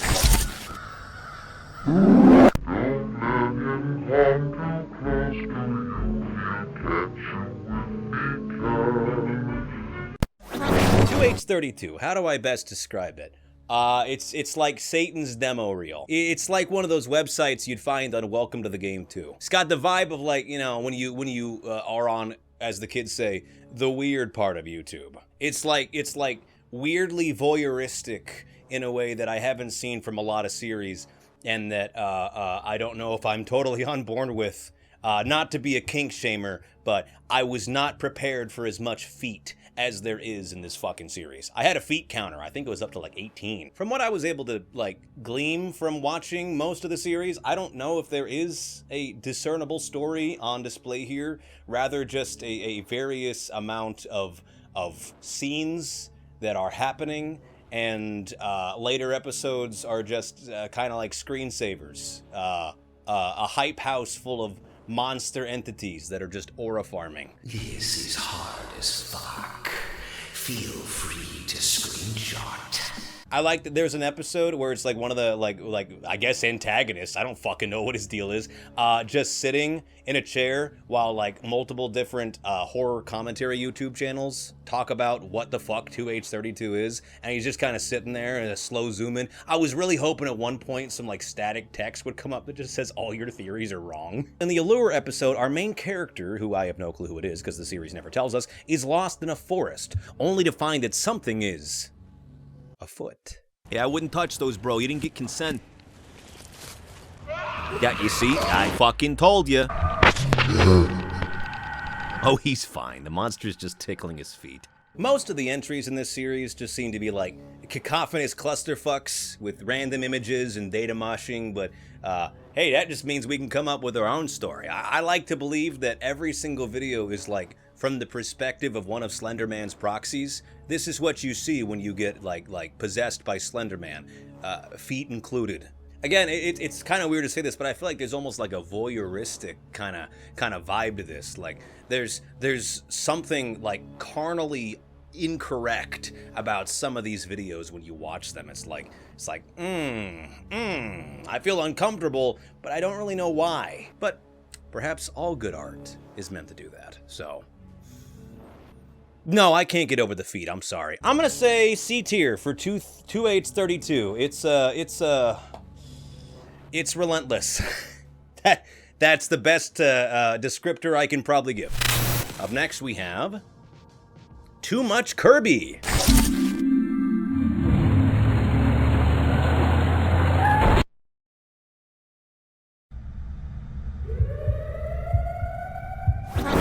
Too Much Kirby is a weird series because like it starts off with a degree of like, oh, this is kind of scary, and very quickly turns into, all right, well, this is not really scary, but like visually it's stunning.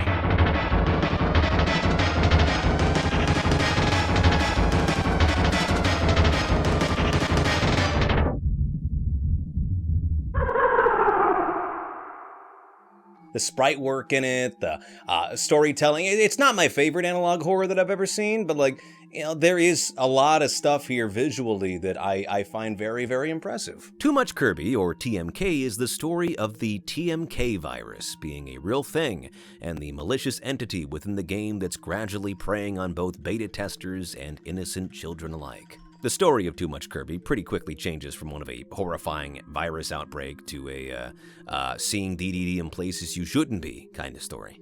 It's actually what killed my grandpa.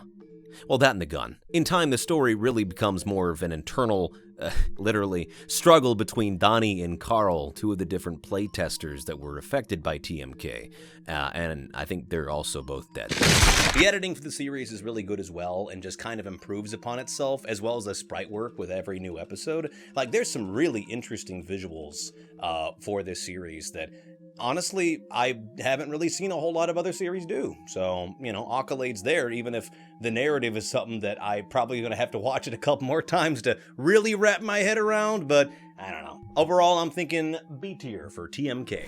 All right, let's see what's up next. We have Alta Paradisius.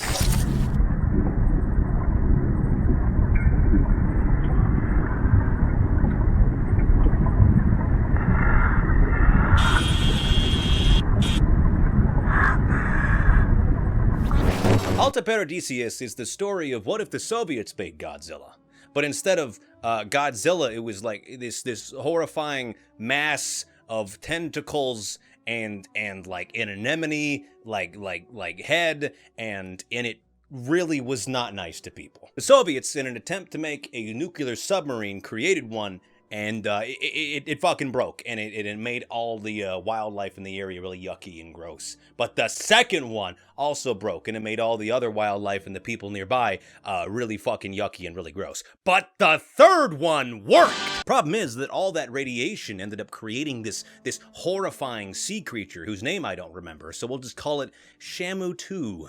The Revenge. Shamu 2 the Revenge is this interesting monster that uses the carcasses of dead animals to try and lure in larger prey, starting with a bunch of fish to be able to catch larger aquatic life, and then people. Couple people. There's some people in there. Thing is, Shamu 2 the Revenge is really mad. He fucking hates humans, despite the fact that, you know, we've notoriously been really good to our world and environment and sea life. So, like, I don't know what his fucking problem is. There's this subplot about a guy who, like kills this other guy because he blames him for the death of his daughter, and then the guy that gets killed overboard becomes one of the like heads that the monster is using, and then they go out to try and stop the creature, and the guy who's the head of the creature is like, I'm gonna get you. Aesthetically, and this is gonna sound weird, but aesthetically, Alta Paradisius, I think that's how you say it, is very similar-ish to The Painter to a degree, with some of the like editing and sound quality to it, and like like some of the visuals, it's very similar to how certain things in the Painter series are presented, but this time less fucktoy Cory and more Shamu to the Revenge. All in all, the series is fine. I mean, I didn't really necessarily find myself scared by it personally, but like it is also nice to just watch like a short form, really well-contained narrative about a scary thing that exists. Aesthetically, I think the series is really good. I don't think there's any like entry that I would say like, oh, that's easily the weakest one, or that one has the worst X, Y, or Z. Again, it's a very contained and a very restricted story all in all. It's a pretty short series, but I'm gonna say A tier. A tier for Alta Paradisius. It is perfectly good. I think that there's enough there, both aesthetically and story-wise, for people to get a lot of enjoyment out of it, even if, like, I'm not going to be thinking about it way too much in, like, a year's time. After all, I mean, there's only been one analog horror that I've thought about, like, a year or so after I watched it. That's Angel Hare. Now let's get in the closet. Up next, we have... oh boy! Lucy's Bedroom. I guess it reminds me of...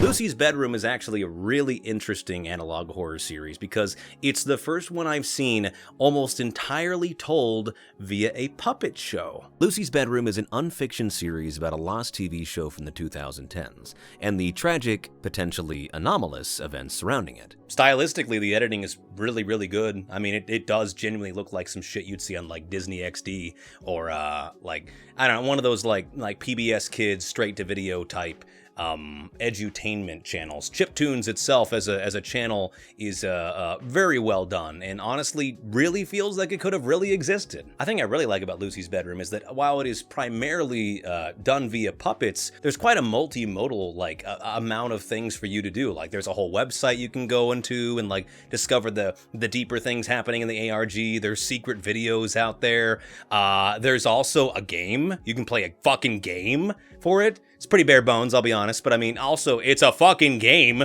for an analog horror series that's just, you know, kind of there on the side. I know it's sacrilege for me to recommend an ARG, like ever, but I can say with, like, complete transparency that this is the first time I've ever enjoyed participating in one and was actually successful in doing so as well. I think it's one of the few examples of an analog horror series that has an ARG that is so very accessible because a lot of what is, like, on the site that's hosted is still there. You can go in and you can probably learn just about everything that you would need to get a good idea of what the story for this series is. Children have gone missing. Storms have been seemingly summoned from nowhere at all, and its creator tried to proposition me to be a part of it by saying there was a rabbit in the series.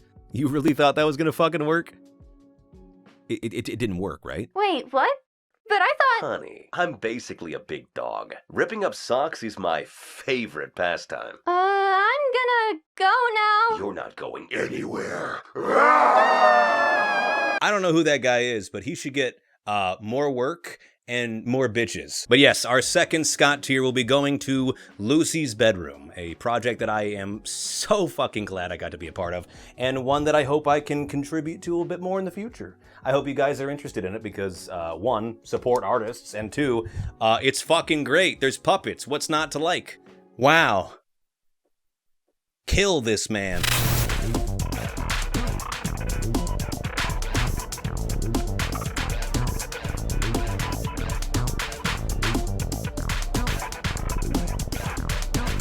What else is in my bag of dicks? Let's see. We have Harmony in Horror.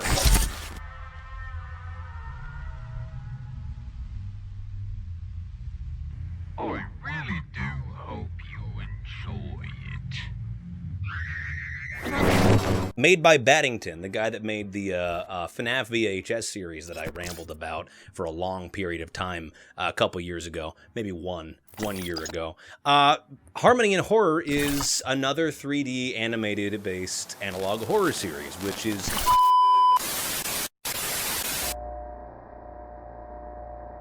Heyo! The footage got fucked up for this entry, so now you get to enjoy PNG Tuber Scott.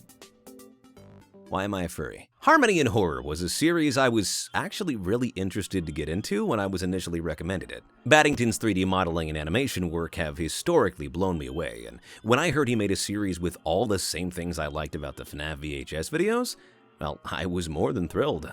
But when I watched it, I'll be honest with you, mostly because PNG tuber Scott isn't programmed to lie, but Harmony in Horror Season 1 did not impress me. Sure, there were still some fun, scary moments here and there, and little snippets where I got the same enthralled/horrified reaction I did while watching FNaF VHS, but for the most part, I found the first season to be really dull, very formulaic, very predictable, and resplendent with all the many analog horror tropes that I've so delightedly poked fun at before.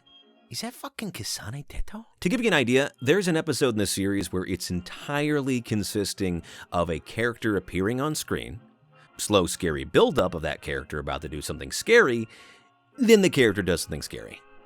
It's just the same thing 4 times in one video.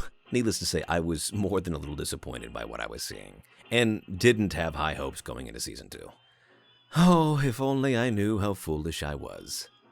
Is that fucking Frieza? You know how I talk about other analog horrors as having good bones, or talk about how, while something might not really do it for me in the moment, I still have high hopes that the talent on display will guide the creator's future work to be a lot better? Well, one, boy, is that a diplomatic way to say something sucks or what? But also, Harmony in Horror Season 2 is proof that that is very much a real thing that happens. I was amazed as I watched the first few episodes of Season 2, from just how every single gripe I had about the series was amended, corrected, and disappeared right before my stupid idiot eyes. Scary build-up that had actual payoff, genuinely disturbing moments that were given time to breathe, a delivery of lore in a way that was equal parts unique as well as engaging. Like, playing an audio tape in full during the long-ass car ride video game was honestly like a fucking inspired choice. Is this just the analog horror version of playing fucking Subway Surfers while I'm getting lore delivered? Maybe. Oh fuck, this game enables camera? But back on topic. Harmony in Horror Season 2 is genuinely its entire own beast. Even the fucking jump scares are done better. Is that me? The acting in Season 2 is also on another level. That's not to say that the acting in the first season was bad by any means, but, well, let me put it into context for you. There's a scene where Martin, before he becomes the scary clown toy maker murderer and kills more kids than whooping cough, is told that he's going to be a father. A revelation that comes just a few sections after we learned that Martin is sterile and has basically no chance of having children, much to his own chagrin. We see Martin's VA run the gamut of all the various emotions someone in Martin's position would feel. The excitement, confusion, doubt, worry, and eventually detachment. As he, whether fully or not, realizes that that baby is likely not his. Is this real? Are we? Am I gonna be a father? You're going to be a father! No, this can't be. I mean, this is fantastic, but this just can't be true. The doctor said I would never be able to bear a child. They said your chances were little to none, and yet here we are! A child of your own blood.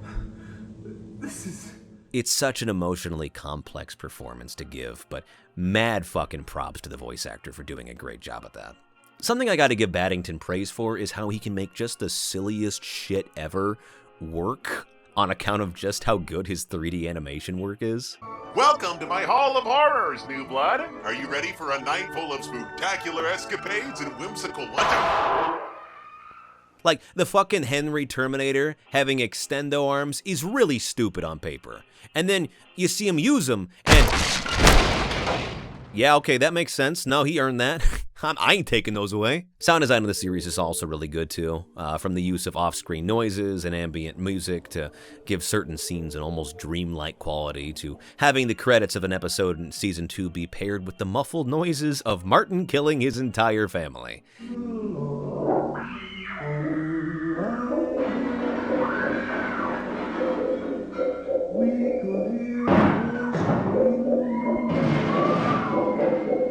That's fucking awful, Baddington. And I love it. Some of these visuals, too, are just... They go beyond being scary. Some of them are just fucking downright disrespectful. Like this, that is fucked up. Overall, Harmony and Horror pulled probably the craziest fucking second season upset I've ever seen. Changing me from a spaced out, half-interested viewer into someone actually fucking willing to do the work and try to figure out more about this world. Between the mixing of music and sound effects, editing, animation, voice acting, etc., I think Harmony and Horror more than deserves the S tier, even if it does take a little time to get there. And so with all that in mind, I'm thinking Harmony and Horror is going to get in S tier for me. I'm sorry, but that shit was great. Next on the cucking block, we have the Tuesday tapes.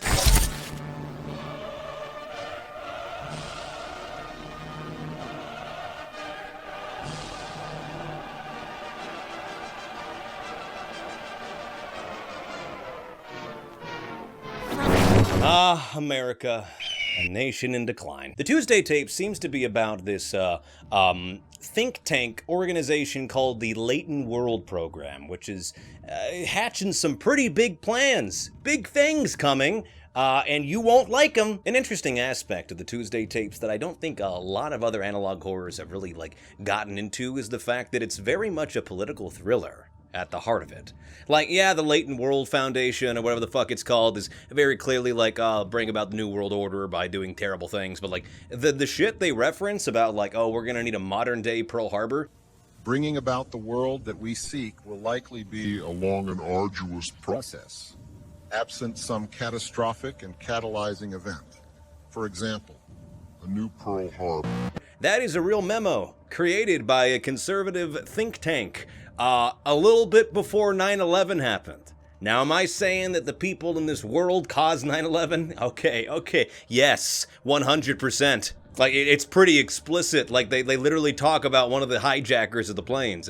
It's not really all that subtle either, which is kind of funny because when I looked at the comment section, a fair amount of people were just talking about random shit in the video, and I'm just sitting there you guys know this is the prequel to 9/11, right? Each episode kind of takes on a different sort of aspect for this larger plan, whether it be an advertisement trying to recruit people into the New World Order, or the zany adventures of two of the operators that work for the Latent World Program, and how one of them seduces this dude so she can kill him and be very, very gleeful about killing him. Honestly, this is fucking creepy. This was a kind of horror that I haven't seen in a lot of analog horrors, just based on the fact that most of them don't have a whole lot of live action stuff, and if they do, it's relatively not with that many actors, but it's different here, baby. Oh my god, a used condom on your fucking entertainment center? You asshole, stop making me side with the fucking Illuminati! Damn. Cock blocked by the New World Order. That's rough, buddy. One of the larger things discussed within the series is the idea of being forgotten, which I think is kind of interesting from an allegorical sense and from a very literal sense.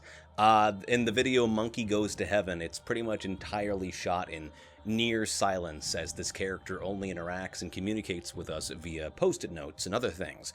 She knows too much, and she knows that someone is coming to disappear her. And at the end of the video, that is exactly what takes place. You know, you really spot on prediction from the monkey. Now, if you're pretentious, you might say that the idea of her being forgotten is in fact emblematic of what happens to a lot of people in America who know too much or are considered as undesirable for the new way of things. I can think of more than a couple groups that the current administration wouldn't mind disappearing and is actively working on disappearing and having be forgotten. This may not be the exact intention of the series, but I feel like there's enough in between the lines to be able to come up with the idea that yeah, maybe it's allegorical of the fact that, you know, we don't know how many people who were potential whistleblowers simply stopped living because their existence was inconvenient for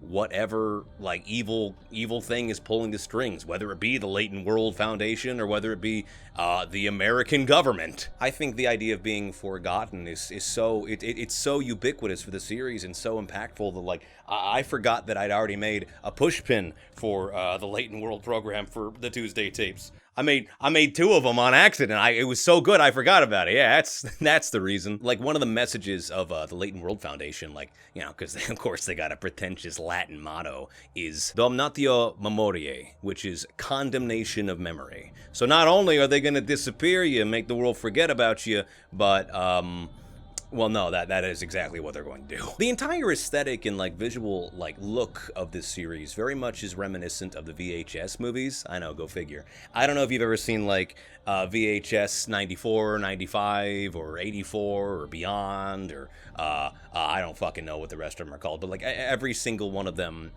is essentially like an anthological series, all shot on camera. And this is very much similar to that. Like, when I was watching parts of the jacklighting video, I literally thought to myself, like, this reminds me a lot of the end of VHS 84, but, like, without all the weird sex. No, actually, no, there was a lot of weird sex stuff in that. Never mind. Truly, the scariest concept of an analog horror so far has been the idea of people fucking. Thank God sex isn't real.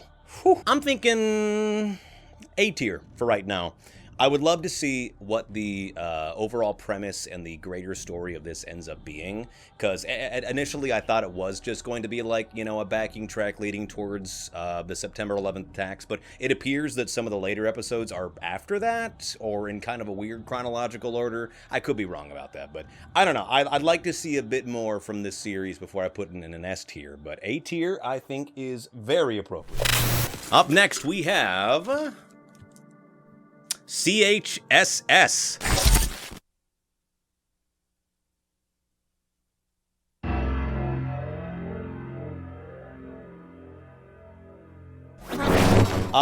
CHSS was pitched to me as the first ever analog horror series, an interesting installment into the mythos of the genre because it was made by someone who wasn't American. And it is definitely a series. It's not bad, it's just, I feel like it has the same issue that Ches Kids and a lot of other analog horrors have, where so many of the videos could probably just be taken out wholesale. Like, this series is like 50 episodes long, and to get, I think, the best idea what the fuck is going on, all things together, I'm betting you could take out about 20 of the earlier ones. Like, the greater narrative of this, like, story really is drip feed up until the very end, in which it becomes very clear, like, oh, is espionage and government tomfoolery. If I were to describe CHSS in a word, it'd be FOMO. Is that a word? I don't fucking care. FOMO works though, and I'd wager probably works for a good shit ton of the ARGs I've covered in the past. If you're into them and you're actually present when they're happening, I bet they're fucking awesome.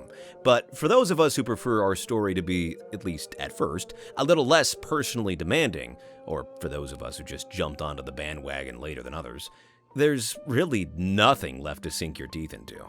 I mean, how do you make an attached Twitter account that was interacting with the fan base in live time during the uploading of these videos to have any kind of timeless effect to it? It really is just, you had to be there. This, in combination with the drip feed bits of storytelling that are scarcely delivered over 50 fucking videos, creates a work that I am certain was revolutionary and really engaging during its run, but that has very little going on for it in perpetuity, at least for me personally. I was about 10 episodes in when I was really wondering to myself, at what point does, like, the real narrative of this start? And I was about 20 videos in when I realized, okay, it's probably not going to be until the very, very end. Ooh, the beta committee. I know someone who works there.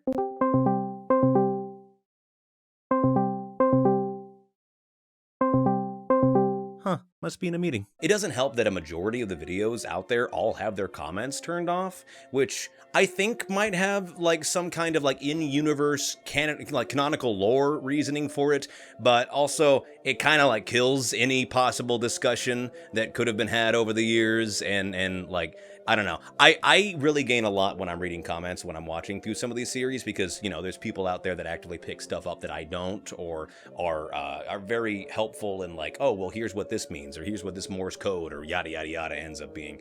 And there's none of that for this one. So you're just like sitting there watching 40 videos plus without any comments to work on, just kind of watching bite-sized bits of information that occasionally leads to something larger, but most of the time just feels, you know, Was that 50 seconds really necessary? Like, is CHSS the story of a pharmaceutical company working with the United States government to get up to some shady shit? Sure. Yeah, okay. I believe you. I don't know. In the end, I think the series just wasn't really for me. I have no doubt that when it was initially coming out, like, the novelty of having, like, the first ever analog horror series, they say, I think it was still local.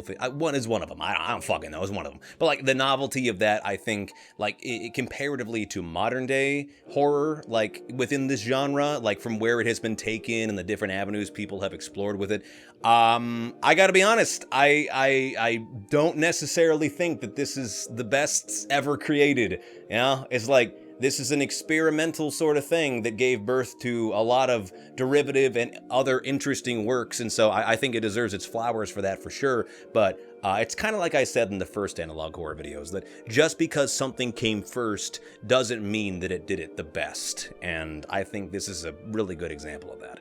Local 58 is still peak, though. I'm gonna say C tier for CHSS. It's C for CHSS. Up next we have Fall 1997 Fall Guys what the fuck? Fall Guys Ultimate Knockout 1997 Beta Archive.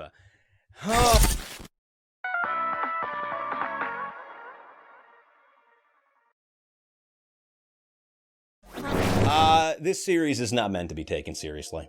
I can say that with pretty good confidence, since there is no larger story or, like, horror behind the scenes for any of these. Most of these are just, like, oh, here's an anti-piracy screen for Fall Guys if it existed in 1997, or here is a commercial that definitely existed around this time frame for Fall Guys if it existed in 1997. Like, there's tongue-in-cheek, and then there's this series, which is, like, I would best describe it as bullshit.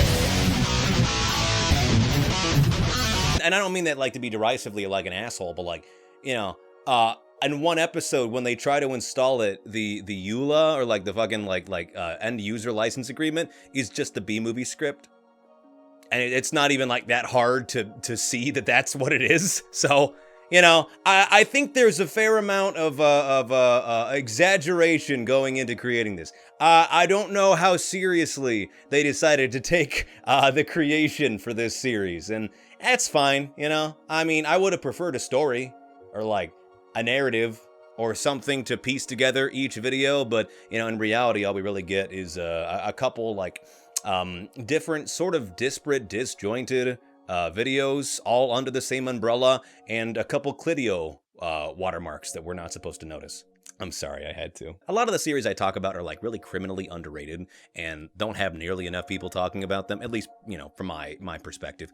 But something I really like about that is primarily the fact that the comments are so fucking weird on these videos. This is not like a, oh, well, it's okay because we get some stupid-ass comments. More of these works should get more people to see them. However, I would be lying if I said it didn't really amuse the fuck out of me every time I go down to a comment section on a lesser-known analog horror series and I see shit like this. What is your responsibility? What? The whole series is kind of like just a cavalcade of proofs of concept and random shit posts put together, and I don't think it's really meant to be taken all that seriously. However, also, you know, it's a cavalcade of shit posts and nonsense at the end of the day, so I can't really put it high up on my list. But I will say, one caveat that came along with watching this series is that I actually was introduced to the 3D modeling work of one of the people that worked on it. I've included a link to their portfolio below if you're interested in seeing it. I've had this as my desktop wallpaper for like the last 4 weeks now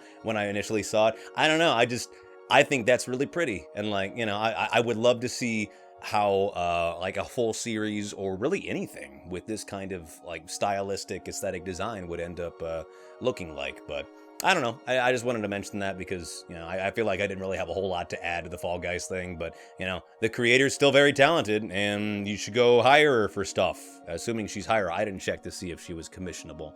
Yeah, D tier. And, like, it's not even D tier in a this sucks kind of way. It's in a D tier in a sort of why did you show me this kind of way. So, yeah, check out the artist's other work, though. She's done some really interesting things, both in the music realm as well as 3D modeling, so it's worth a look. All right, up next we have Server Blight.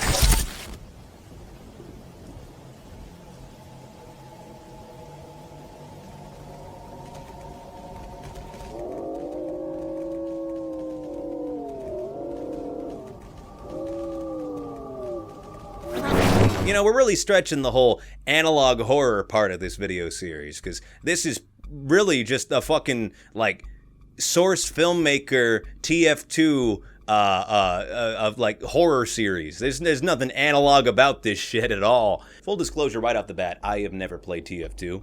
I have seen plenty of playthroughs of it. I read a fan fiction where all the operators from TF2 went into the My Little Pony world and they had to fight Slender Man and other things. I think it's called like Waking Nightmares. That is a real thing. I don't know why I'm admitting this on camera. I've had friends who tried to get me into the game for many, many years, but you know, they've since moved on to other forms of force femming me. But really, I just have never played it, and everything I know about it I've just kind of gotten from cultural osmosis and hanging around a lot of gay and trans and autistic people, and yeah, usually they are all three at the same time, but I love them. But with that said, I feel like that kind of gave me, and I'm going to be pretentious here for a second, I thought that gave me a very unique perspective going into this series as someone who knows very, very little about the inner workings and mechanics. The most I know about TF2 is that I think there's Mpreg for the two bosses. I feel like I remember that, and they really like hats. Big on hats. That and, you know, they got transported to the My Little Pony world and had to fight Slenderman. And I gotta say, watching Server Blight as somebody who's not played TF2 or really ever, like, engaged very deeply with its lore and stuff like that, this is a phenomenal fucking series. Like, the amount of subtle scares that exist in this series, just the ones I picked up as someone who's not super familiar with the gameplay and the mechanics therein, like, it still blew me away over and over and over again. Like little things, like a character doing an animation that they're not supposed to, or a like voice messaging box, whatever the fuck comes up whenever you like do push to talk, and it being in the entirely wrong place for a character. It's mwah. The basic premise of Server Blight is that there is something hidden in a now derelict server of TF2, this horrific amalgamation of different characters, soon to be revealed different players, that has slowly been growing as more and more people are brought into it, are assimilated into its biomass of sorts. I feel like the greatest testament to a, like, rather niche piece of media, not to say TF2 or TF2 horror is niche by any means, but I think one of the greatest testaments to like any horror series is how accessible and scary it is to people who know nothing about the thing it was based on. And Server Blight is so fucking good. I don't need to know the inner workings and mechanics of Team Fortress 2 to be able to be freaked out when a horrifying monster mimics this guy's old dead friend's voice. What? What? What?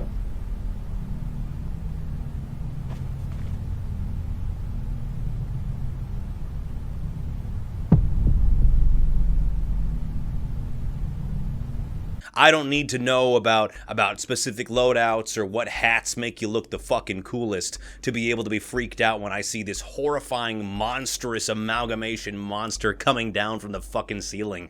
Ugh, I don't like it. It's gross. Also, a big plus in Server Blight's category is the fact that it made me unironically root for a guy whose screen name is Dix-a-Lot. I will say that the savior plotline at the end of like the most recent episode, again at the time of recording this, does feel kind of weird. It just feels like it kind of comes out of nowhere, especially when the entity we've seen has more or less been characterized as like a wild animal that learns how to ensnare and capture its prey.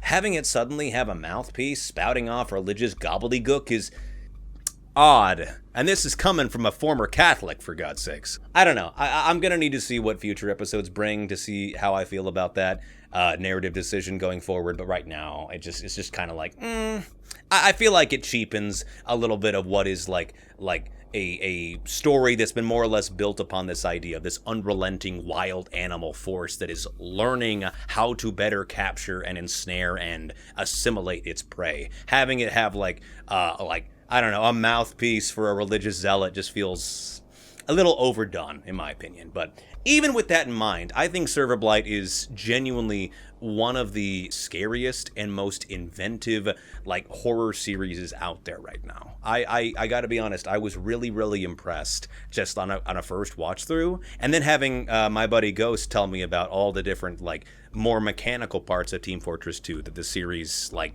actively builds its scares off of just made me respect it all the more. We're gonna be giving Server Blight the S tier treatment. Up next we have Grub and Snitch.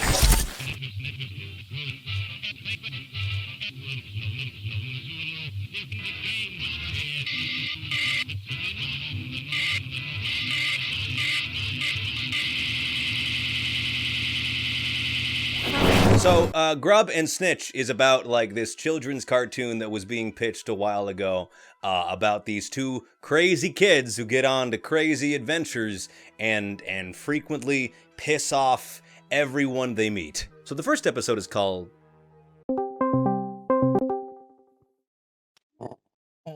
What? Squeaks, get your lawyers. We're about to make a mint. What?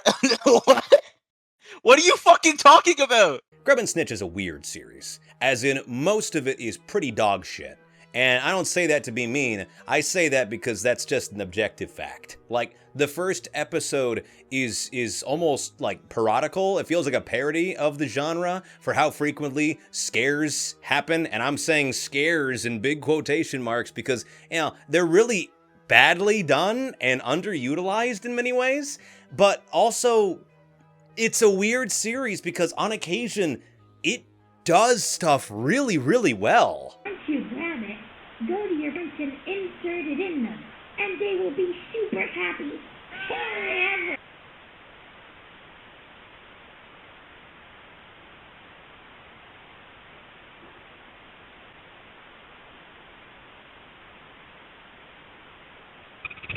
In episode 2, Grub and Snitch decide to throw a little birthday party for Mr. Franklin, their hot diggity demon ass looking neighbor who fucking despises them. He's out for the day, so they find a very inventive way to get into his house and set up things for the birthday party. However, we discover through a little bit of spelunking upstairs on Mr. Franklin's computer that he has a tragic backstory. There's this entire scene about him taking his two kids to the lake and how the two of them had gone out in the water and they'd like dared each other to see who could hold their breath longer. And they're like, oh, well, we'll be okay. We can do that because Dad will save us. And they do that and Dad does not save them. Mr. Franklin is unfortunately forced to watch his children die because he was not fast enough to save either of them. Which, that's gotta really suck, right? Like, you couldn't even grab the one you like more? Like, Jesus Christ, that's a double. You're 2-0 on the dead children department, man. What the fuck? Jokes aside there, the whole, like, visual presentation and sound design of this scene is, like, kind of unnerving. Like, to an extent that I did not think the series was able to do. Now, mind you, a lot of that is undercut directly afterwards because we go back to real life and the actual guy who's Mr. Franklin, I think his like name is like Marvin or some shit, goes home and immediately kills his wife because what else he gonna do? And then calls up his friend who recommended that he go to the lake and he's like, come on over. I will definitely not fucking kill you. And the guy's like, okay. Back away. Now. Get the hell away from me. Get away.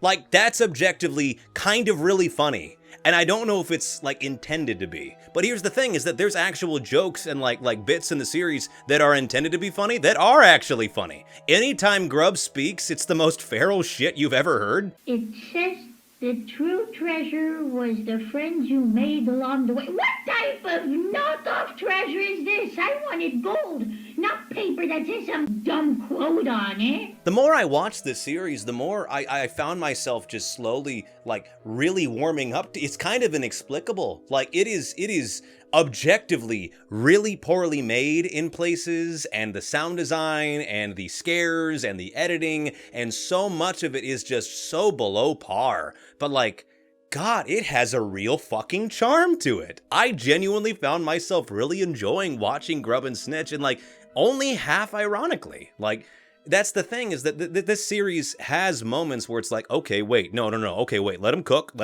okay, he's actually being scary, and then, you know, some stupid shit happens and it kind of kills the whole thing, but like, they're still there. The nuggets of intrigue and horror are always still there, and it's just like, fuck me, what is happening here? Ironically enough, I think the best showcases of Grub and Snitch's like real good horror chops are in their holiday specials for the Christmas and Halloween special, where we see, is that fucking Bucky Beep? I swear to God. Squeaks, get your lawyers, we're making 2 mints! Oh my fucking God! For example, the Halloween special is really effective because it's the first time any of the characters are aware and see the scary shit happening on screen. So often do we see in these kinds of like semi-animated series where a scary thing happens and none of the characters react to it because, well, I guess they didn't see that shit, that was just for us, okay? But in here, no, this giant Grim Reaper thing does the most annoying sound in the world, and it melts off everybody's faces, and yeah, Grub is actually horrified by it. I don't know, it's like having watched these characters in so many childlike and low stakes adventures up to this point, seeing them in real mortal danger with real stakes and real fucking gore is like,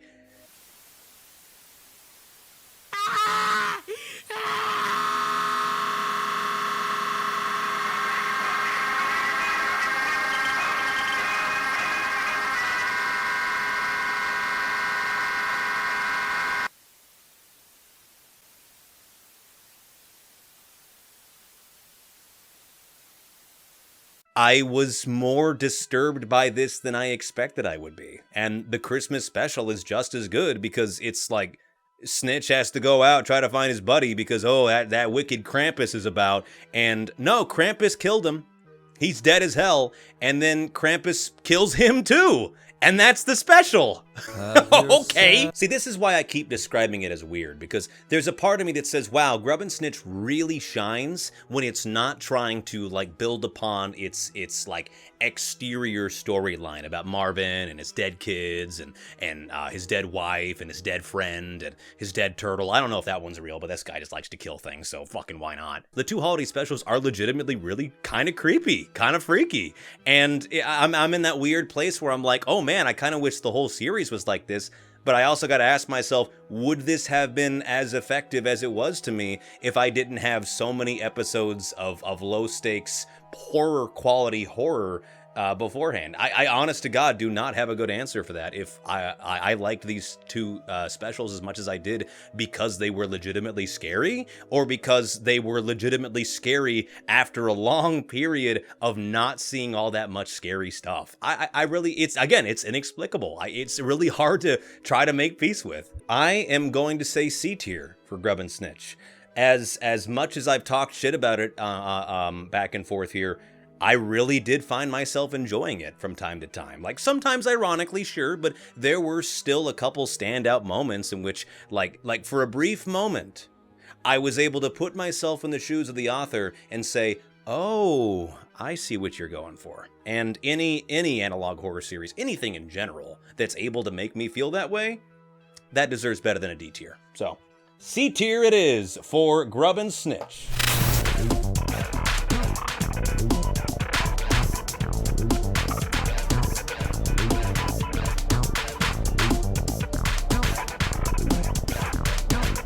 Next up, we got Fazbear Toddler Fun.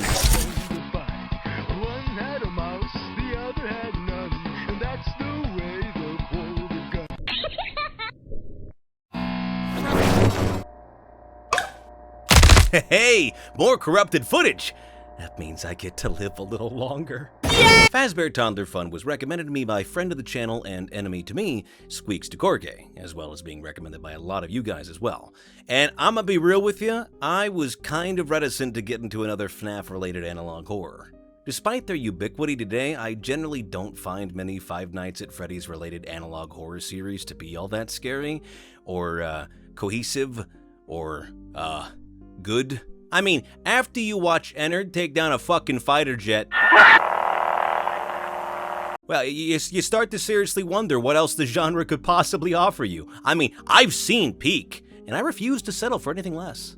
Despite this, though, I went into Fazbear Toddler Fun with an open mind and a missing frontal lobe.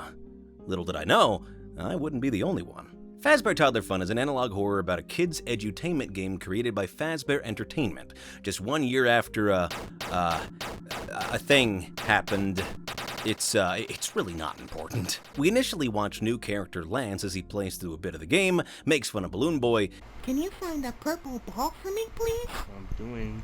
Shut up. And is never heard from again. You gotta be careful about that. That rosy cheek fuck moves around like Stalin. We then follow Mike, or Michael, as he receives a copy of the game from his friend Lance, boots it up, and is immediately met with the horrors. As it turns out, this Michael is no Schmidt, Michael Afton, son of William and brother to Joseph, or the Crying Child. The same Joseph who now haunts the unstable code of Fazbear Toddler Fun.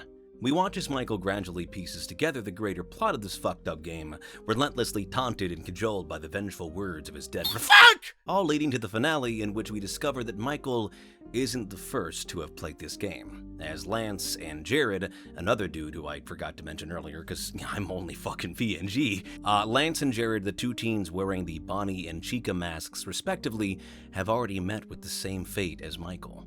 The series ends with Peter, the fourth and final bully, the one who wore Freddy's mask, beginning to play through the game himself. Ready for another adventure? Fazbear Toddler Fun is a pretty tight story, all things considered, with the events I just discussed happening over the course of about just 4 videos.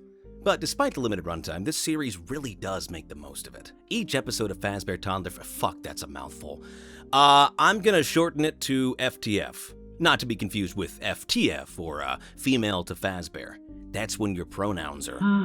Every episode of FTF gradually reveals more and more to the audience, whether it be through glitched text or textures during a minigame, to an entirely 3D animated kids PSA about stranger danger.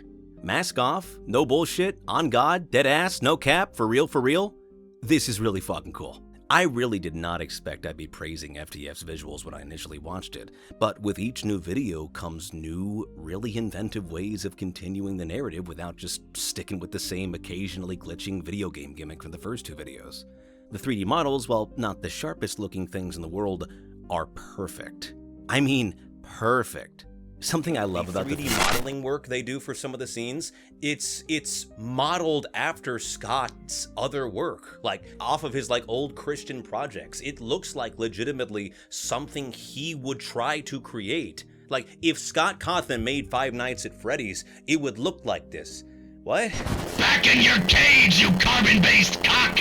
Anyways, yeah, the 3D modeling and animation of the series is really, really impressive, if for no other reason than the fact that it's just so fucking accurate to Scott Cawthon's style. It's like we're watching an alternate universe's version of Five Nights at Freddy's, one where Scott still used his 3D modeling skills to make a horror game, but it just ended up looking like this instead. Sound design for the series is admittedly often fairly lackluster. It's got all the usual staples you'd expect from a glitching edutainment game horror series. Sudden loud-ass noises, glitch sound effects, but later episodes do get to branch out a bit more. Where I think Fazbear Todd really shines, though, is in its original soundtrack. Sure, much of the game is either silent or filled with honky-tonk horseshit so Bit Crush would make a fucking womp blush, but on occasion, the series samples from various other FNaF properties, including FNaF World, Freddy in Space, and even having some new tracks created just for the series. That's not to say that we don't still get to hear the old certified Fazbear bops, but they're not nearly as— Jesus Christ! As for horror, FTF is very much a slow burn experience. But not so slow burn that you turn it off before you get to any of the really good stuff. Most of FTF's scariest moments will be more subtle, visceral scares than in-your-face jump scares. Cut from this clip. Cut to another clip. Cut the goddamn— A thing I think is really cool about FTF is primarily its use of colors, primarily purple. This royal menace shows up all the fucking time, frequently denoting danger, death, blood, etc. Kind of similar to how as Michael plays through the game, Foxy almost never appears normally, either being missing completely or being superimposed by the mask Michael once wore when he helped— God, this joke's so fucked up. Or being superimposed by the mask Michael once wore when he helped his brother give Fredbear a piece of his mind. Why did I write that? Having the titular character that he played not appear until the very end is a pretty neat narrative choice, even if I only really noticed it during the last video. An underrated part of the series, I think, is just how funny it can be sometimes. Like, yeah, it is the story of your dead brother trying to fucking torture you forever for the sins of your past, but he's still doing so in a kid's edutainment game, leading to moments like this. Whoa, this is bad. Yeah, no shit, Freddy! I think my favorite character, though, is probably Bonnie, because he is just dumb as rocks. What an adventure, huh? We went to space, and we went to see the aliens, and we went to see the planets, and we went to see the sun, and we went to see aliens. Oh, Bonnie. God, I love blue rabbits. Not you. All in all, Fazbear Toddler Fun has a lot to offer viewers looking for a lower-key but still emotionally affecting horror story, complete with evolving visuals, custom artwork made for the— Damn! made for the series, and plenty of other things to sink your teeth into. My only gripe I have with this series, though, is how Michael as a character just doesn't really get to do much or feel all that present in the series. Like, yeah, he has these little intro and outro sections, and sometimes he edits captions to come on screen when, crazy shit's going on, but most of the time it feels like we're just watching a regular Let's Play of the game, not one being played by the brother of the dead kid haunting it. Like, I see the breadcrumbs, what with him censoring stuff on occasion. I had to cut out Chica's game. I'd rather not discuss why. Nah, man, I can see why. Holy shit! I think the only time in which I really felt like Michael's characterization and greater significance to the plot was, like, really obvious was during the beginning of the Stranger Danger PSA, when he pauses the video right as the narrator says child endangerment. Implications of child...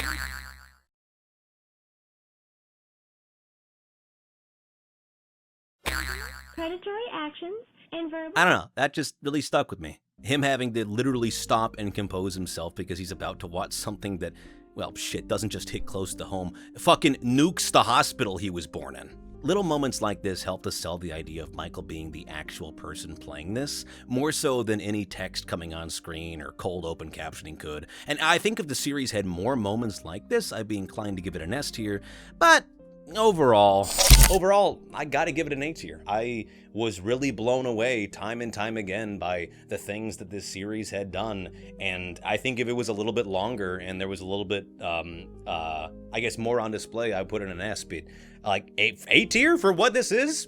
Damn good. Yeah, A tier for Fazbear Toddler Fun. Up next we have Sonic PETA.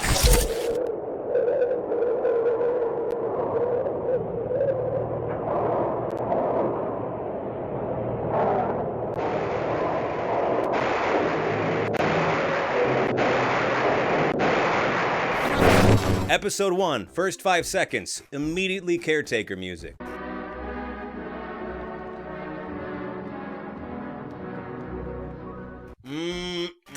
We are in store for some pain. Sonic PETA is also weird, but I didn't like it in like an ironic way, like I liked Grub and Snitch. In fact, I didn't really like it at all. I don't know what it is about using Sonic as the basis for an analog horror series that just makes it fucking poison, but like, I have yet to watch one that's like legitimately really, really fucking spooky. You start off the series and you notice that the illustrations are honestly pretty damn good, and some of the editing's not that terrible either, but then you hear characters speak. They killed me by crushing me. They drowned me. That shitty fat human electrocuted me, and that hurted so much. And you see the dialogue and you're like, is this just a really, like, high-effort shitpost? What is this? I think this series suffers from a reoccurring theme that you'll probably see in a lot of different indie projects online, which is you're not supposed to take it seriously until the creator decides you're supposed to take it seriously. Like, it's not a good series, like, from a lot of different angles. I mean, it's hard to figure out who's speaking at any given moment. The overall narrative existing doesn't really make a whole lot of sense, and when it does, it's just like kind of and then, you know, when you think to yourself, well, it could be worse, it gets worse. I gotta be honest with you, there's been pretty much 0 other times in which I've watched an analog horror and I've like had to pause the video and be like, wow, that was a lot more racist than I expected. Well, we didn't expect you to answer in such a suitably rude way. But what do we expect from an Asian? Let's get to the point. I know. All of this was unnecessary. For you.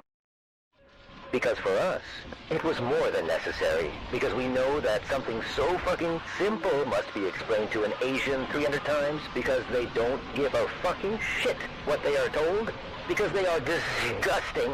Full of cockroaches in their stupid brain. Sonic, what the fuck? The entire series is just very weird, both tonally and like comically to an extent too. It always like it's in this like weird uncanny valley where I'm not exactly certain of if like the person making this is trying to make dark comedy or just dark. And instead, it's just like an awkward attempt at something. It's not unlike my son, Filbert here, a horrifying homunculus creature whom I love very dearly, but probably should never have been shared with the rest of the internet. I apologize that you've been cursed with the knowledge of him now. I don't know, there's just a lot about it that I don't understand, really. Like, lore is brought up in the very last couple episodes that really should have been brought up earlier on. And then, like, I think that's, like, one of the main reasons why I feel like this is one of those cases where it's like, it started off as a tongue-in-cheek sort of shitpost, and then as the creator made more of them, is like, no, actually, there's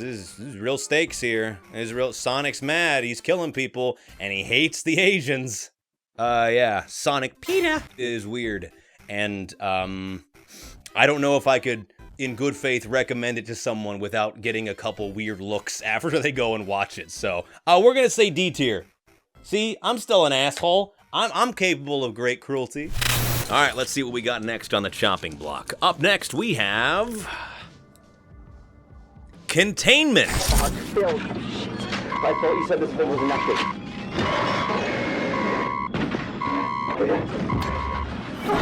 Containment is a series that was brought to my attention, I want to say, like, literally a year ago today, actually. The creator reached out to me to send me the first 2 episodes of it and wanted a ranking, and I said, D tier! How dare you DM me without my express consent? No, I watched it. It's pretty good. I thought it was all right. I did have some thoughts about it, and I feel like it's worth talking about today. So let's do that. Containment is the story of Dottie Deer, this animatronic-looking motherfucker, clearly based off a FNaF intellectual property, who has seen better days. Very, very better days, but is one of the most technologically advanced robots in creation. Like, she literally has files on her system that don't exist yet. We've not been able to access anything else within its file system. A significant amount of it even appears to be comprised of file types that we don't even have any knowledge of whatsoever. The first time I saw that, I was like, oh fuck, this is a nightmare. They got WebP files before us. This government agency called ARC, or Advanced Robotic Corporation, finds Dottie and begins to do experiments on her and find out, you know, what's her deal? What's she about? And she takes exception to that. What the fuck? Bill, I thought you said this thing was inactive. The next episode is dedicated to trying to figure out exactly where the fuck Dottie Deer was, ending with an interview with another animatronic that they currently have under their purview, Luna Lynx. And yes, Luna Lynx can get it. Containment is, like, genuinely really visually stunning. Like, the 3D modeling work and animation on display, like, it's I would say completely professional, in all honesty. Like, I have seen a lot of different, like, Source Filmmaker and, like, Blender modeled and 3D animated stuff, and it rarely looks as smooth or as aesthetically pleasing as it does in Containment. I think where Containment kind of loses me a little bit is primarily in its pacing. There is a lot of stuff in episode 1 and 2 that likely could have been removed or just trimmed down quite a bit. There's an entire scene in episode 2 where a character more or less just talks to herself as she's going through this computer terminal, and it's a fine scene altogether, but like, it really could have been shortened, and I think made a little bit less awkward in the writing of it. Like, in the first episode, they have this video camera of Dottie, like, in her fucked up state, and it's like, I feel like something like that could have just used a couple more camera angles, you know, to showcase her. I feel like that would have been an easy solution to that, but I don't know. Aside from the pacing issues, like, Containment is a series that is so very much in its infancy right now, and one that I'm honest to God, really excited to see where it goes from here. Not just because of a thing we'll talk about in a second, but also because, you know, fucking look at this.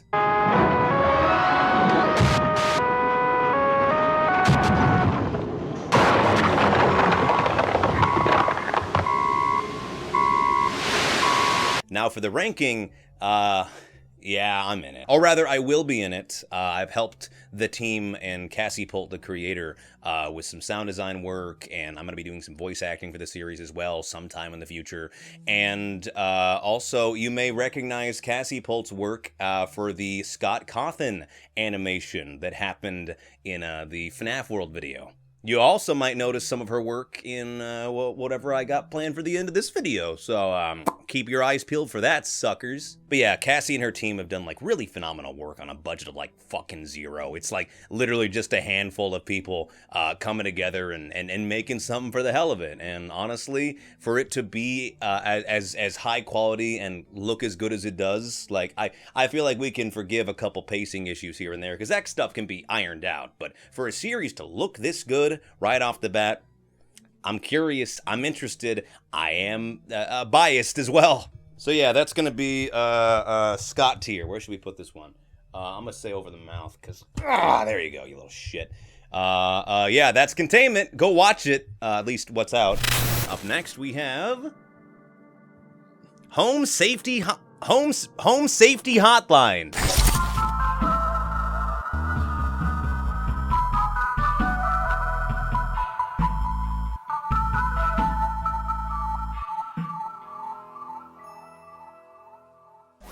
I actually played Home Safety Hotline about a year ago when it initially came out. One of the channel artists and I played through the entirety of the game, and I thought it was pretty good, pretty cool, pretty nifty. The basic premise of Home Safety Hotline is that you are a receptionist for this company that helps people with a variety of fucked up problems that they might have for their house, like common household hazards, stuff like bats and rats and mouses and the horrifying creature that you can't acknowledge its existence, or else it'll start coming after you and trying to kill you, and you literally can never acknowledge its existence or even call it by anything because it'll come and kill you. And black mold, that's a bad one. The overall aesthetic of Home Safety Hotline is that it's very clear that there's some weird shit happening behind the scenes as each day you progress through it. Like, obviously, people keep calling in about their individual problems, and you gotta figure out, like, oh, well, this is very clearly a rat infestation, or this is a hag underneath your fucking bed. Home Safety Hotline is a very unique premise because it essentially makes like all these different fey creatures and cryptids and folklore entities like recontextualized within the realm of like how would you deal with that kind of like household pest, for lack of better words. Some of them are pretty banal, like you got to leave a thing of milk out for one of them, and maybe some cheese for another. One of them you literally just got to like not ever think about it ever. The Bogart, I should not have said its name. And of course, some of them are like, you know, literally a fucking skeleton that just stalks you and haunts you until it inevitably kills you. Or a creature that comes to your house and is like, hey, you're gonna die, and then you do. And it's like, damn, that was some spot on predicting right there. What are you doing? If you're good at Home Safety Hotline, there's a good chance that you'll probably, you know, never see any of the spooky shit that's on display. Like, obviously, some of the creatures that you pick from and choose from are gonna be spooky, but like, the real horror of Home Safety Hotline, if you're good at the game, probably won't ever be seen. But if you love to fuck up on purpose like me, it's totally on purpose, I swear, then the callers who had initially requested your help will call back. And it rarely ends well.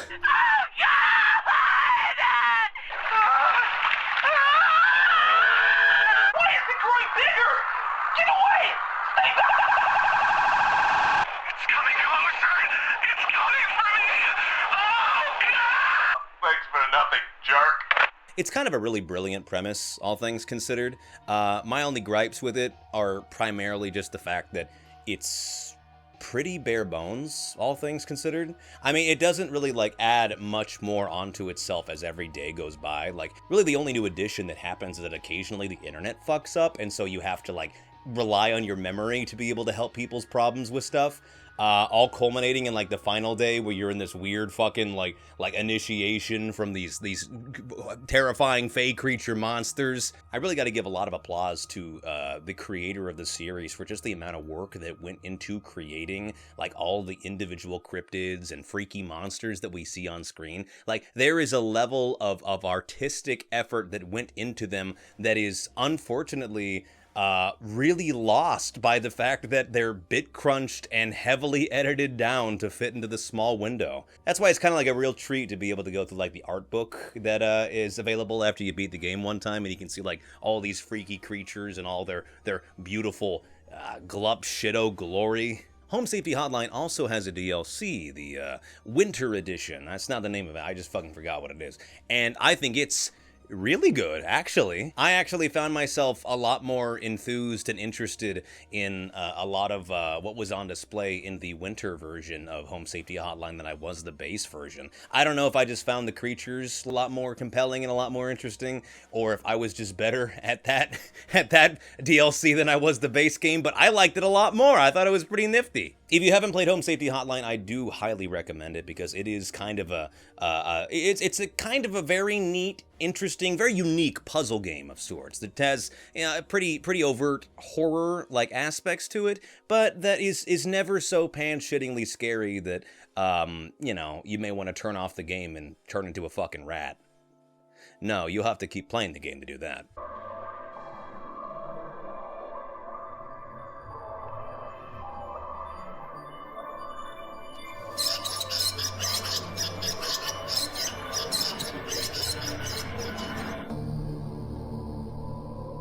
I'm gonna say A tier for Home Safety Hotline. I don't think it's, you know, the best thing since Swiss cheese, but also I fear if I put it any lower, something will end up in my house. Up next we have... I can't look at it. Why am I looking at it? Then I'm cherry picking. We have Arcadia.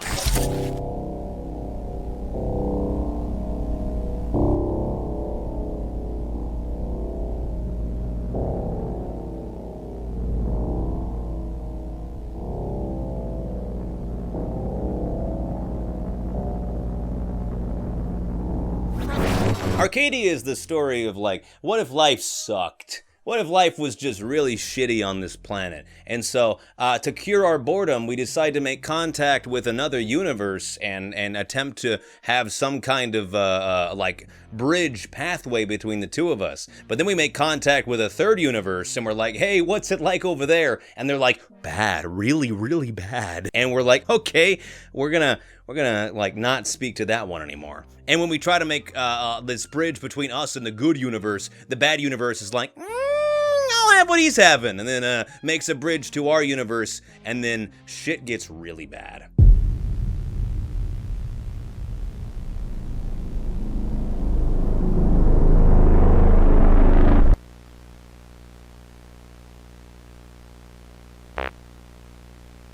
It's essentially like, what if the Chernobyl exclusion zone, like the anomalous one from Stalker, a lot of Stalker references in this video. It's like, what if that, but was in Alaska and also was really, really, really fucked up? It's such a widespread issue that they start dropping pamphlets all across northern Alaska.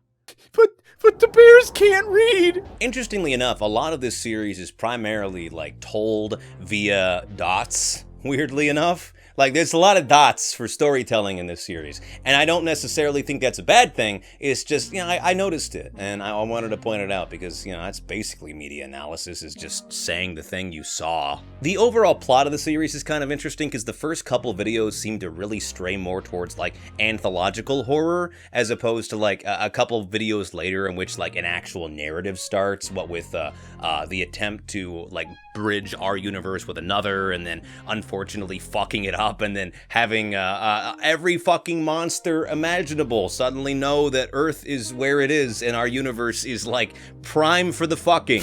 Little addition here, I found out when I was researching this after the fact that the first couple videos in the series of Arcadia are technically like not a part of the series. Like in the description, it's like not associated with the larger whatever the fuck. But they're called Arcadia, and they got the Arcadia logo, and they're in the official Arcadia playlist, so I don't know how to tell you this, Chilling Abyss, but I think they might be a part of the main series. I will say that some of the 3D modeling does look a little weird, but I'm kind of on the fence on whether that's like an actual modeling issue or if that's just like a creative decision.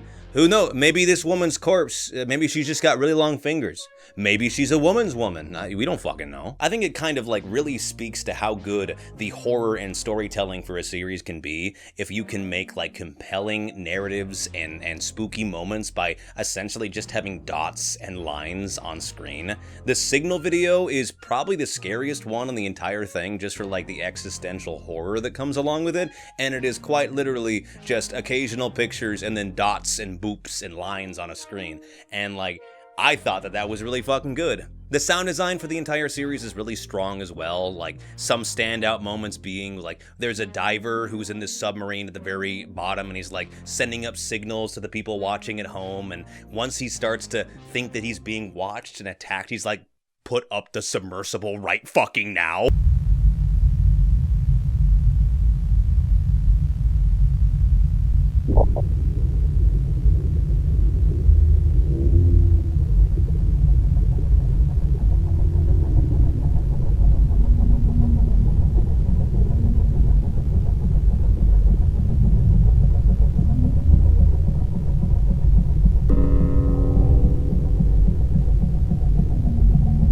Ultimately, Arcadia really impressed me. It feels like such a good return to form for like classic analog horror type videos, but also brings enough new and interesting and unique content and concepts to the table that honestly, I was really, really impressed by it. So I'm gonna say S tier for Arcadia. Up next we have Kinetopet.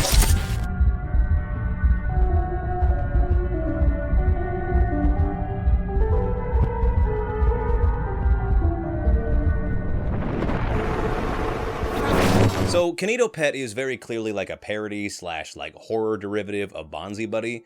For those of you who don't know who Bonzi Buddy is. I don't believe we've been properly introduced. How about Expand Dog? Nice to meet you. Expand Dog. Well, now you do. It's about this funny little guy named Kinetopet who claims that he can be such a big help for your computer, but really spends most of his time asking inane questions and just kind of being a nuisance. He wants to personalize your experience as best as he possibly can, but you know, he's gonna need some administrative privileges from you, if you know what I mean. And only when you give him that do I think the game really kind of like comes into its own, sorta. I played through Kinetopet, and I'm gonna be honest with you, I thought it was just okay. Like it's a great example of a game that feels more like a tech demo filled with a lot of like really interesting, like disparate concepts that the creator liked and then just decided to create something with all of them. But that being said, it is very short and I feel like it doesn't really expand upon most of those expand upon most of those dongs at all. I feel like it doesn't expand really upon those concepts that it sets up really all that much at all. Like, at one point, Kanito Pet uses your camera because he wants to see what you look like, and then he just never uses it again. And I mean, that's fine, but like, that's a big, scary moment that I'm like, oh God, what else can he do? Only for it to like, not really like go anywhere. When I talk about the various things that Kanito Pet seems to like take from other games, I mean like the spooky gore and glitches that pop up on occasion, to him taking you to a liminal space so you can be together forever, to his speech that like, it's literally one androgynous child away from being Kara's since when were you the one in control? It just feels like there's not a lot of really new things to sink your teeth into. Kanito Pet seems like a really interesting tech demo for a game that has not yet come out yet. Like, for example, the game has like 3 separate endings, really 2, because one of the other endings is like, you just say no instead of yes when Kanito Pet's like, are you ready to be fucked by a fish? I forget what his line was. Really, neither of the endings are all that different from one another, and I don't know, it's like, it leaves for an experience that I don't want to say is disappointing or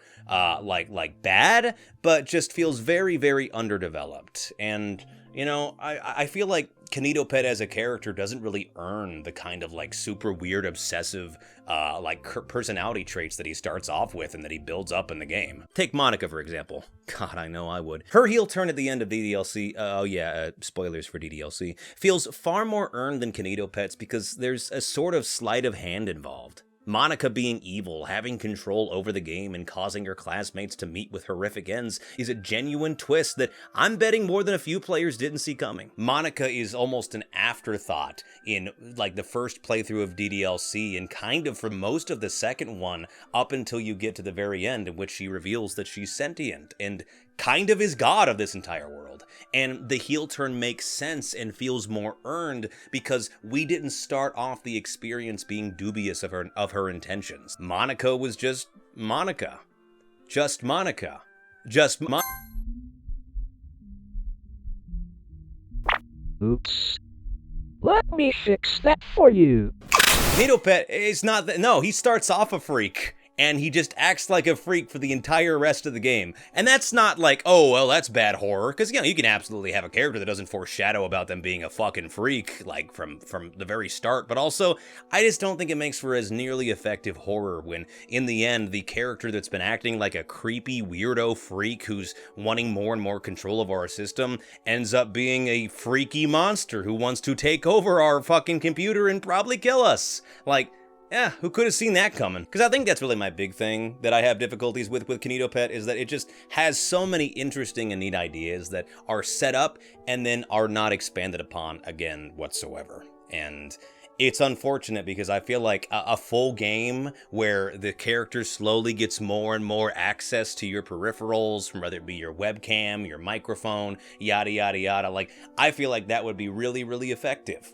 Imagine like an ending of Kanito Pet where when you're in like the house that he makes for you at the very end of the game, instead of the portrait of you being whatever fuck-ass doodle you made, it's instead like a looping 6-second GIF of you. Kanito Pet recorded you playing the game for a short period of time and didn't tell you, and decided to put that as your self-portrait. Would that not be infinitely more spooky? Because not only is it like, oh wow, that's a big invasion of privacy, but it brings up the question of what the fuck else has he been doing behind the scenes that I didn't know about? I don't know. I'm not gonna say fuck a game because it didn't do the exact things that I wanted it to, but I would be remiss if I didn't mention that it feels like there was a lot left on the table for Kanito Pet. So here's my pitch for Kanito Pet. You still play as yourself, but instead of just being a dude who downloads some shady software, you are an overworked salaryman, being crushed by the horrific weight of your various secretarial duties. And so, in your desperation to stay ahead of the curve, you decide to download something called Kanito Pet. Kanito Pet boasts about being able to help with various tasks. He learns quick and is highly personalizable. So, with few other options, and because it might be your only saving grace, you download him. As opposed to, you know, more or less being forced to like in the main game. The gameplay loop of this game can look a little bit like, I don't know, Papers, Please, or maybe Scrutinized. Really any game that diegetically puts a computer or filing system into a gameplay loop. Something that's tedious and redundant and unpleasant to do, that you have to do a couple times before you download KinetoPet. Every day there's a new menial thing to be done, adding to the pile. But KinetoPet is, like, actually really helpful? The amount of work you have to deal with decreases quite visibly because of Kineto, and you're able to complete tasks far quicker and clock out much earlier than when you were just raw dogging it by yourself. The thing is, over time, KinetoPet starts to overstep a little bit. Like, let's say KinetoPet makes reference to something that happened before, when nowhere in its code or nowhere written on the advertisement says that this thing is a learning model or is able to remember stuff like that. Maybe KinetoPet makes a very offhand comment about you, which would heavily imply that it can see you and it knows what you're wearing. Gradually, the weird things keep going, so your character just assumes, somewhat rightly, that KinetoPet's just having issues. So you install it and reinstall it, and he works good as new. Another couple days go by, everything's alright, and then, despite the fact that it's a reinstallation, Kineto makes reference to a task the two of you did on the first time you installed him. He remembered.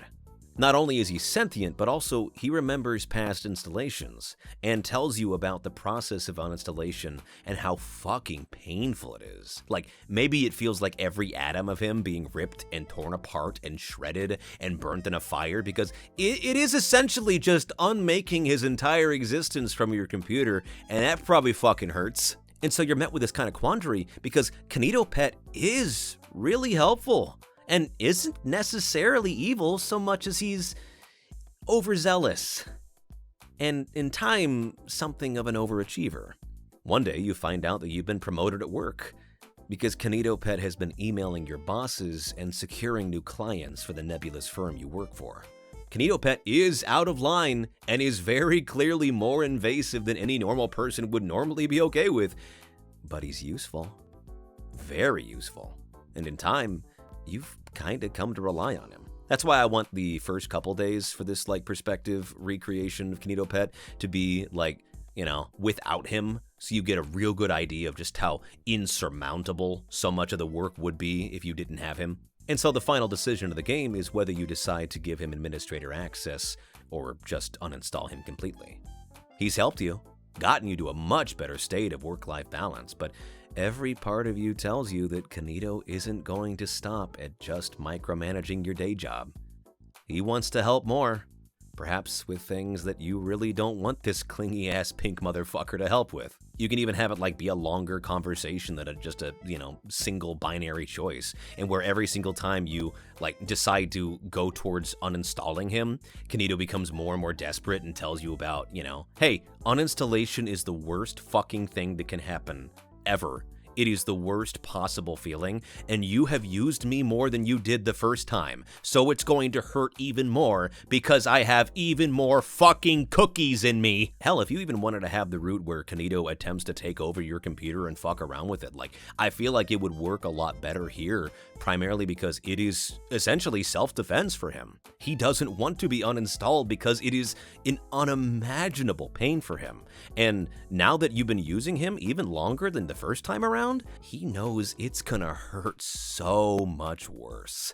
I don't know, I feel like this is a more interesting route to go about it, primarily because Kineto becomes an actual character and not just the freak you downloaded on a whim because it's, you know, fucking Tuesday. You know, he becomes this semi-more nuanced character that isn't taking over your system because it wants to be with you forever, and is instead trying to take over your system so it can actually prevent you from fucking killing it. Anyways, I'm gonna throw this to you, comment section. How would you end this version of KinetoPet? Because I don't know. I feel like it'd probably have to have a couple endings, but with my pitch, finish my game.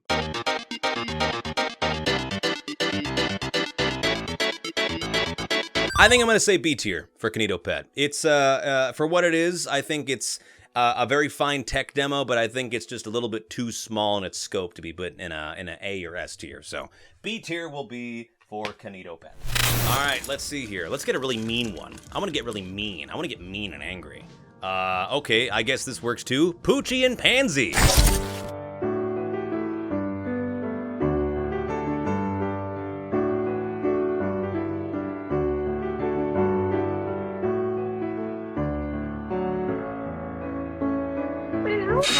Ah, Poochie and Pansy. It's like the most beautiful thing you could see from early internet. Editing that's not very good, sound design that's even worse, scares that are just...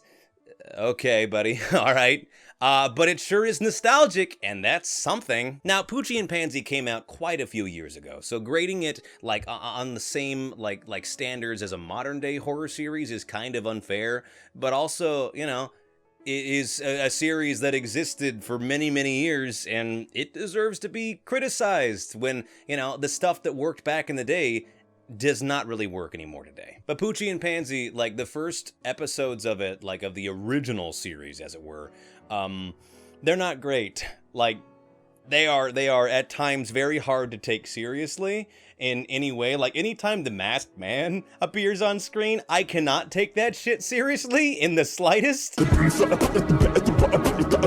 In fact, a lot of the earlier episodes really just kind of rely on like long periods of nothing happening, followed by a screamer appearing on the screen. And like, it sounds annoying and like really lazy, and it kind of is, but like, they're so hokey so often that it gets to a point where after a while you kind of start to look forward of like, what kind of MS Paint abomination is going to appear on my screen next. However, Poochie and Pansy has gone through something of a revival recently. There's new episodes that have come out, and they're supposedly remakes of the original series, but in reality, they're just the original episodes, but without all the creepy, spooky, glitchy bullshit. And they're actually kind of good. Like, aside from being an honest-to-God normal version of the series, and I'm using that word very loosely, it helps fill the gaps left by the original narrative, as well as cover story beats and scenes that were initially eschewed for, you know, this and that and the Wiggler. I'm kind of at a loss for, like how to go about this, because it feels like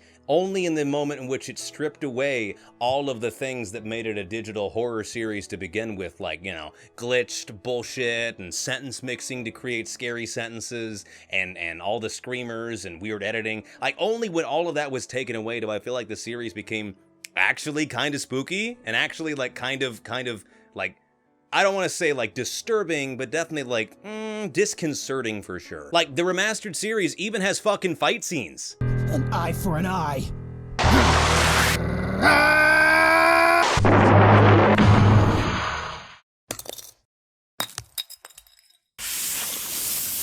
And the remastered series is not only neat because like we get to see like the actual episodes as they were meant to be back in the day without all the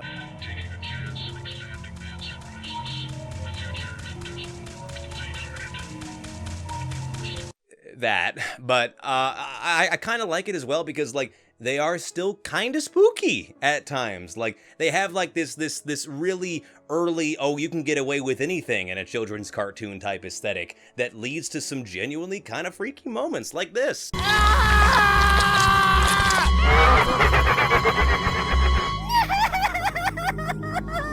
I think the series is still seeing uploads, although only occasionally, and I gotta be honest with you, I feel like I've been a lot more compelled with the newer ones that they put out than any of the originals, so I am very confused about where I should put this, because how do you rank something that for most of its runtime is kind of like laughably bad, but only when it stops trying to be the thing that it initially set out to be does it become really good? Is that a success?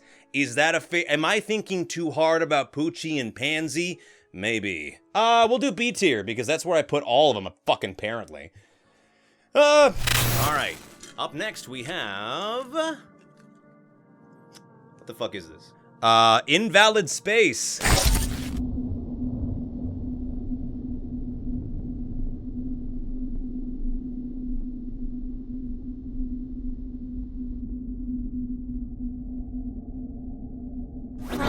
It's time to mine and craft, bitches. I got my sword, my traveling companion, oh, and an itemized list of all the objectionable things that Notch just said. Invalid Space is like 2 or 3 videos long, and they're weird. This was another series that people had recommended to me, primarily because it just feels very liminal and weird, and after watching it, I would say it's definitely both of those things. You'll notice that the word good was never used there either. There's not much to this series, so I guess I'll just recap every video. The first video is kind of neat because it used fixed like camera perspectives to show the character moving around in different spaces and whatnot. It kind of gives a very claustrophobic feel to it, even though it just, you know, starts and then it more or less just kind of ends. The second video is a lot less effective because it's like a slideshow of all these different liminal spaces in the world of Minecraft, which doesn't really work because just about every fucking space in Minecraft looks liminal, until you add these two queers. A house isn't a home till you can craft and cook. You can quote me on that. Actually, no, never associate me with anything. Stop perceiving me. In one of the videos, the guy is like raw dogging the adventure with no items whatsoever as he explores this area. Like, that's ballsy.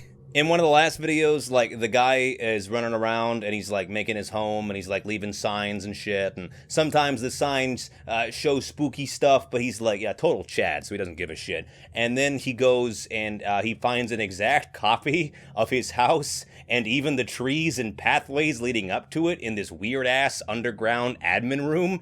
It's kind of spooky. It's kind of Truman Show-esque in a way, even though I'm almost certain that was not the intention. I don't know, seeing that was kind of like the moment like, okay, so, you know, that's like a really good intentional bit of horror right there, you know? Usually when it comes to Minecraft and horror, the best you can get is fucking Herobrine drawing dicks all over your goddamn world, and I don't find that scary at all. Invalid Space is kind of a really odd series because I don't really fucking know what's going on, and I honestly haven't watched like a spooky Minecraft type video ever since like people were making Herobrine Found one. Yeah, the ones with the big ass red circles around like a barely noticeable JPEG of a Steve skin in the background with the X-Files theme blasting in the background. It was so ass, but I really miss that part of YouTube. Maybe I just miss being young and happy. I'm gonna say C tier for Invalid Space. It's really not much of a series as of right now, and it doesn't have like a whole lot to sink your teeth into, but like, I feel like there was enough, maybe two like moments where I'm like, okay, that's kind of scary, that's kind of spooky, and you know, for a lot of the ones that I have watched that didn't make the list, that's pretty good. So we're gonna say C tier for Invalid Space. All right, up next we have the illustrious and ever-loved Amanda the Adventurer.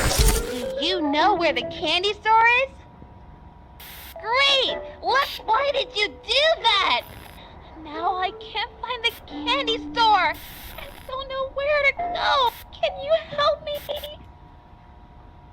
Don't do that!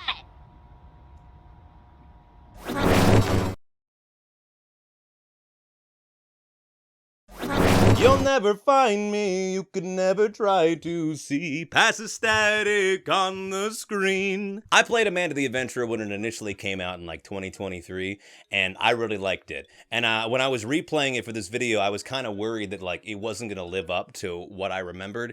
But no, the game is about just as gripping as it was the first time I played it. Honestly, I think I could probably just skip all the analysis and give it an S tier right now, given the fact that, you know, fucking Zappo the Gerbil's in this bitch! When we return, we'll check in with Zappo, the talking gerbil. I'm going to be talking about both the first and second game, and a little bit of the third game as well, because they have a playable trailer out, even though it's like, you know, fucking like 15 minutes long. But, yeah, let's talk about the first one so far.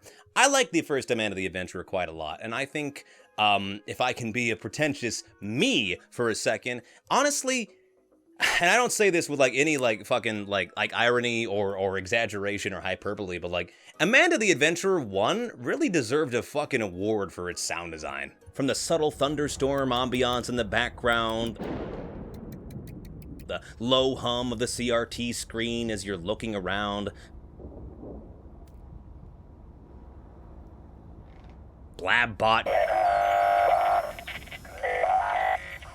God rest his servos. For a game that takes place entirely within one room, it's genuinely astounding the amount of work that was put into creating a really immersive and really scary soundscape. Like hearing the sound of creaking boards to your immediate right despite the fact that no one is actually there. To more coincidental, like comedic moments, like the speak and spell making a thunder strike sound effect directly before the actual thunder strike outside the room you're in is heard. The thunderstorm goes.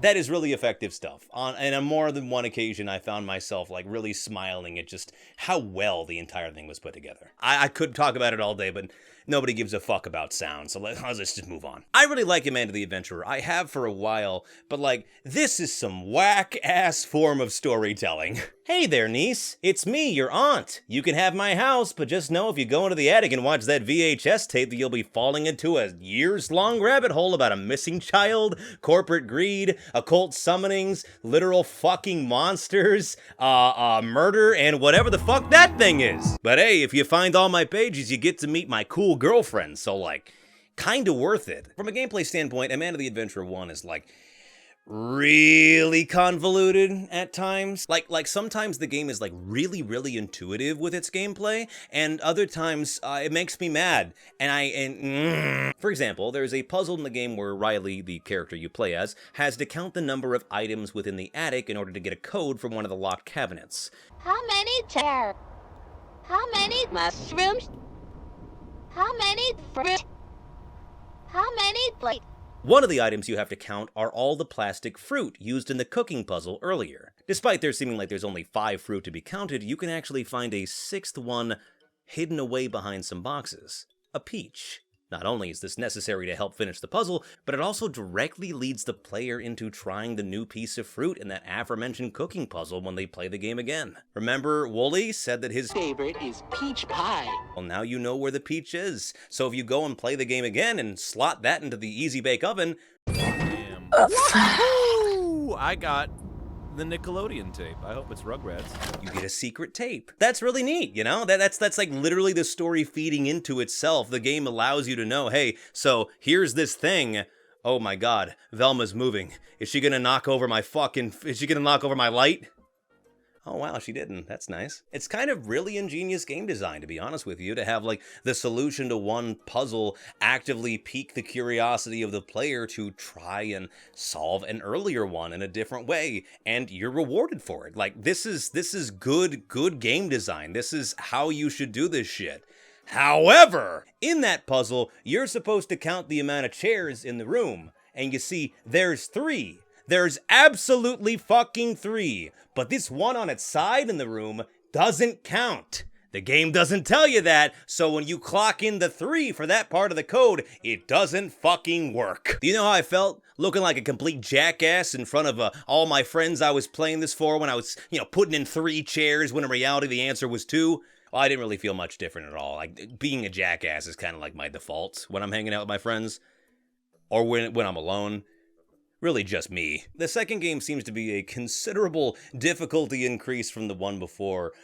There were some puzzles in this that I honest to God don't know how I would be able to figure out by myself if I didn't have guides quickly available. Like, the first puzzle in the second game literally made me want to smack my head against a wall because I just could not figure it out for the life of me. And it's probably entirely user error, but I'm the goddamn king of this board, so I get to decide it's a flaw with the game. The monster animation, although, pretty bare bones in the first chapter, aside from the endings in which you are fucking dying, like, you get to see a whole lot more of the monster in chapter 2, and holy fuck is it good. Yeah, the design of the monster is a little bit goofy with Amanda's fucking buns on top of its head and its mini eye. It's a little goofy, but like, it moves in such a weird and like disjointed monstrous way that it's kind of like inexplicable to an extent. Like, just watching it like idle there is ugh. Another thing I like about the second game is that it's really refreshing for the lore tapes in that one to show people just straight up confirming that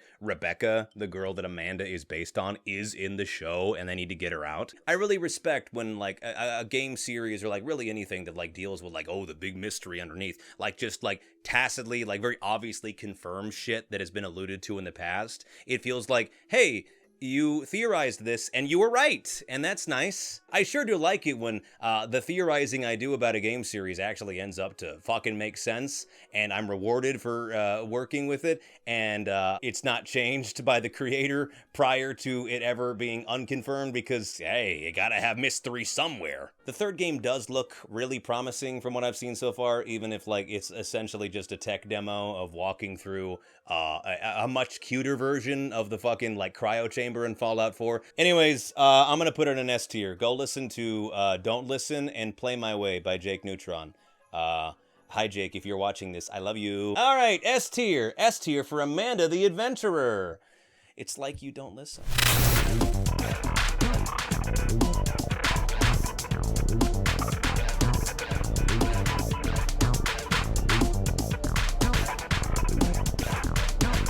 Up next we have Northern Blight, 1225.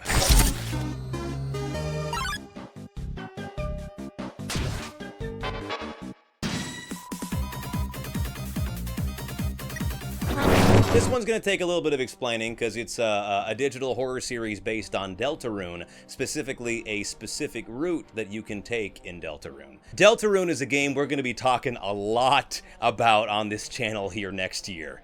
If you know, you know. If you don't know, you're in for a treat. Basic context for the background here, Deltarune is kind of like the spiritual successor to Undertale, and unlike Undertale, it does not feature a genocide route whatsoever. If you try to kill any of the enemies in Chapter 1 of the series, they just run away, and you're kind of seen as a dick, because you're an attempted murderer. However, in Chapter 2 of Deltarune, there exists something of an exploit that allows you to get around that little issue. You see, at some point, the character you play as, Chris, they are teamed up with their childhood friend and neighbor, Noelle Holiday. And Noelle is not one of the normal people that you'd have in your party, and as a result, she has access to certain things and certain spells that not any other character does. You see, Noelle has ice magic, and unlike any other character in the game, the ice magic is actually fatal. It actually kills all of the enemies that you use it on so long as you use it as your main form of freezing them. You're not supposed to be allowed to kill these people, but through Noelle, you are able to do it. And it results in you doing something called Snowgrave.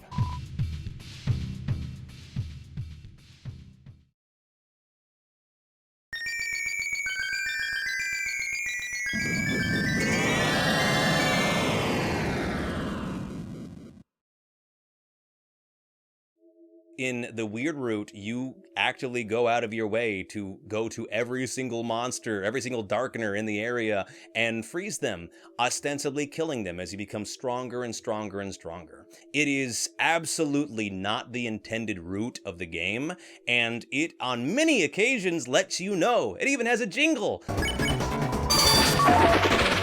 that plays every time you fucking do it to say, "Hey, quit that, stop, what are you doing?"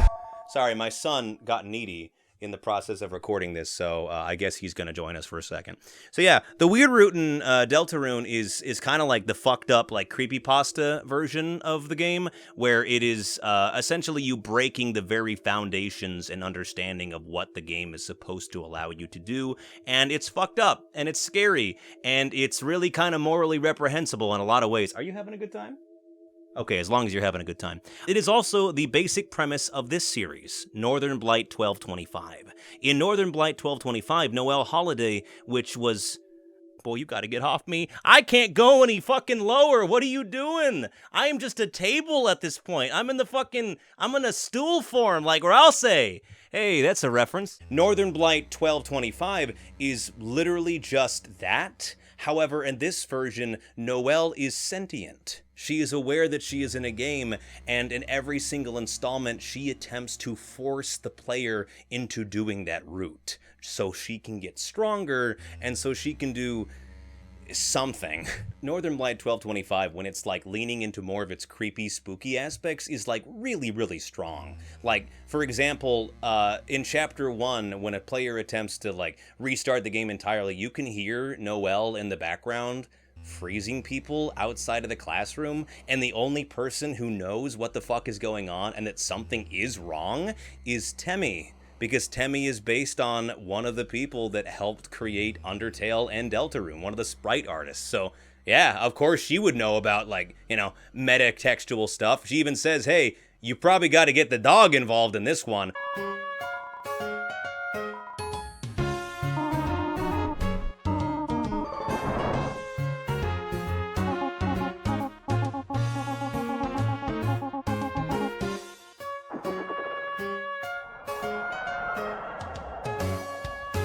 If you have like a real good knowledge of the Weird Root and how the mechanics of Deltarune work, or really just the characters therein, Northern Blight 1225, like when it is good and scary, it's really fucking good and scary. Some of the sprite work on display here is like, is really, really well done. Like I haven't seen a deer this cunty since, I don't know, Dottie?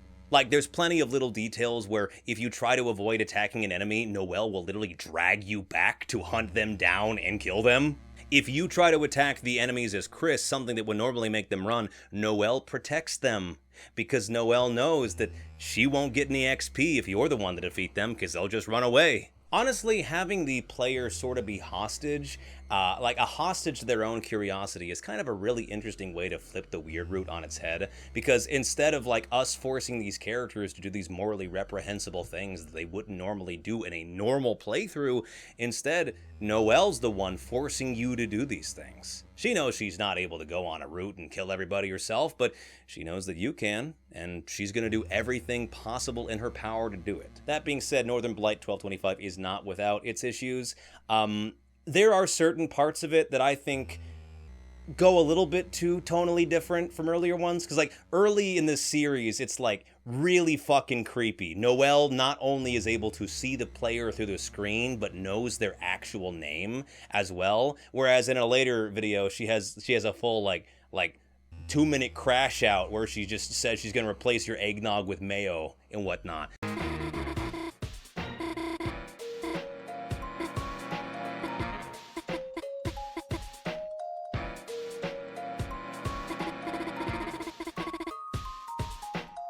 And like, yeah, it does make a lot of sense from a character standpoint, but having her beef with Gaster in this entire section, I don't know, it feels a little bit too tonally like whiplashy for me. Like you went from she knows like the very basics of this game and is trying to get people, like forcing them to do awful things so that she can get stronger. And then, you know, there's a part where one of the options you can give her is "it's snoo," which is a reference to a meme.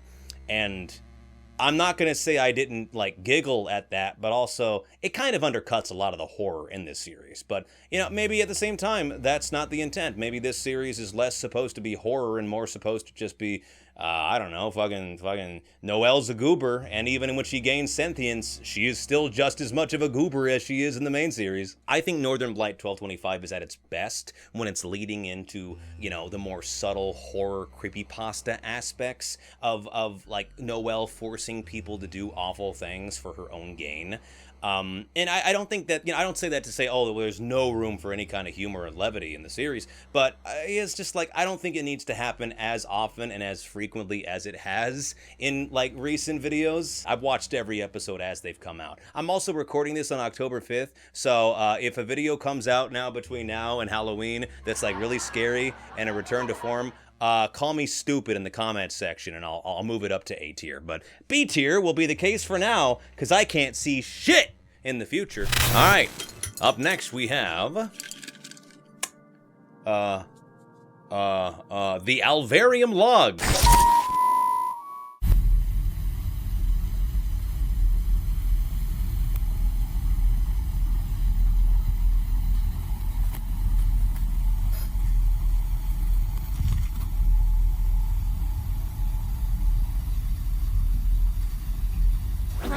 The Alvarium Logs is an analog horror series about freaks that seem to inhabit dolls, but maybe not. Maybe they just kind of exist within the world, like, as it stands. They're born in the ocean, and they're tall, and they're sometimes very evil and cruel, and sometimes just, you know, just kind of chill dudes. The inciting incident for these horrifying nightmare creatures to enter the houses of these unsuspecting people and children is that there's the Yuppie doll, and the kids love it. This is something I always struggle with when it comes to like analog horror series that have like dolls or toys or shit like that as like a main focal narrative point. It's like, who the fuck is buying this? This is gonna make a child cry. This is unpleasant for children. You telling me these are all the fucking rage? Why? 'Cause they can talk to you? The Moshka doll talked to you. She was like a fucking evil Russian Labubu, and she still killed children. You think this is gonna be any different? Look at this fucked up Sprunky. I'm a lot of Sprunky in this video.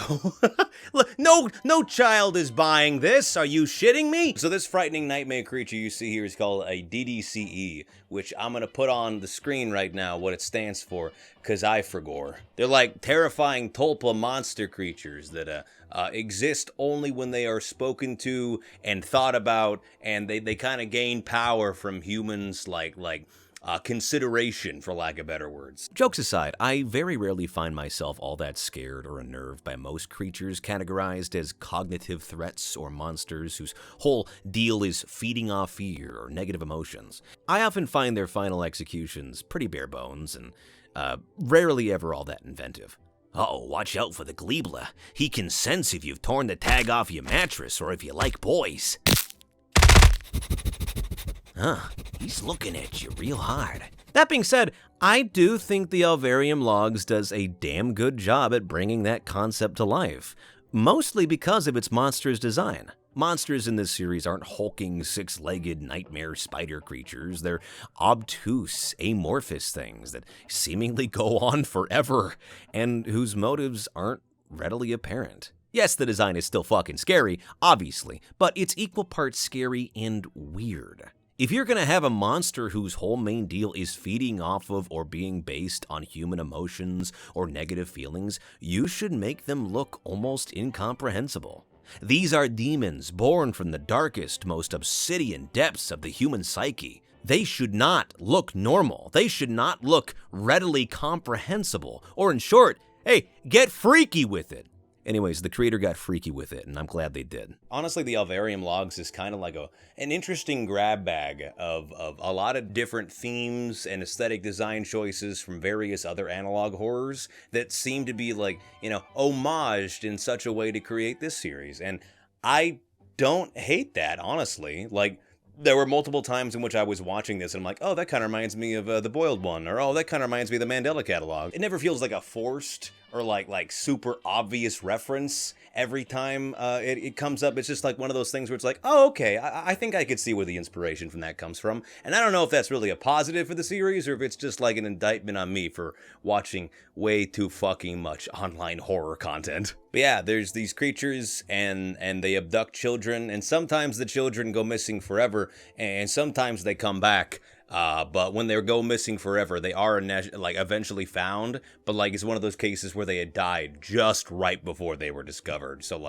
that'll fuck up a search party. Actually, the child you've been looking for months died 20 seconds before you walked in the room, so better luck next time, fuckboy. Most of the series is pretty good, pretty strong writing and cohesive narrative all the way through. I think the visual design of the monster is, while not super detailed, is unique enough and is consistent enough between every single episode that it actually feels like, oh, okay, so there's an actual race of these fucking creepy monsters that exist within this world. It's not just, what you decided to draw for this specific episode. The monsters do kind of change design over time, but it's more or less explained that, there's different realities and different universe, and they're overlapping on ours. So yeah, you're gonna get a whole grab bag of freaks. Whole grab bag of freaks is actually what we call my mod team on my Discord server. This is your shout out, Ellie. You are still my favorite. I think my biggest gripes with this series is that, it kind of goes back to that same accessibility issue I've talked about in various other analog horrors in the past, where it's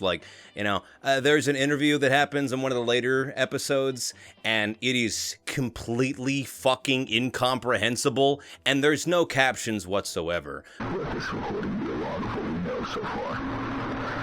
These hives seem to act as prisons for the victims.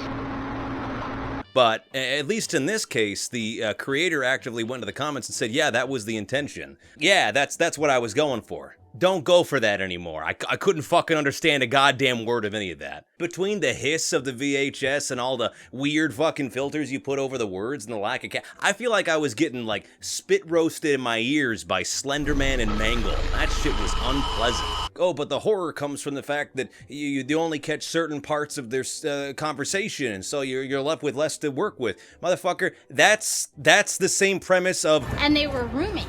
And I didn't find that scary. Hey, why does that plank of wood got my name on it? There's a lot in here that I think is interesting enough to hold your attention when you're watching the series, but also it's like, I don't think I remember much from watching it, and this was the most recent analog horror I watched, to give you an idea. Like, I don't know if that's an indictment, because again, there's been like 50 of these fucking things I've talked about, so that's very much probably a me issue, but like, I am struggling to be able to like recap it or talk about anything that was like a really standout moment of the series. I'd say overall B tier is probably the most appropriate for it, because it's not bad. There's definitely stuff in there that is worthwhile and worth watching, but also it did not blow me away. So B tier for the Alvarium Logs. That is a hefty B tier. You know, if we get some more C and D and a bit more B, we can make it look like a cock. All right, what's in my bag of Fruity Tooties next? We have Liminal Land.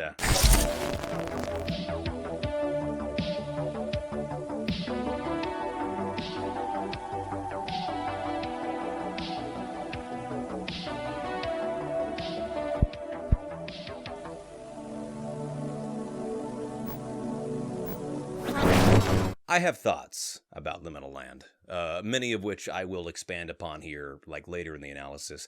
But I'm just going to start off with, like, the nice things I have to say about the series. Don't worry, it'll be short. The first episode is okay. It looks like some real effort was put into it. It's got, like, the second best rendition of the national anthem that I've heard. First one still goes to the 4Kids. Easy. Oh, say, can you see by the dawn's early light? Sonic's in that one, so obviously his fucking peak. When I first started Liminal Land, I really felt like it was a nice return to form. You know, between the hokey music and the VHS artifacting and all the weird edits in there and more missing children than a fucking game of hide-and-seek at Fazbear's. Then I got to the second video. And then I saw what the series actually was. For those of you who aren't aware of Liminal Land is just AI slop. The creator put a prompt in the bullshitification machine and it popped out some really stupid looking fucking images. Let's talk about AI art for a second here, because it's something that I've kind of like, you know, pussyfooted around on this channel for a while, but I feel like it requires a actual conversation about it.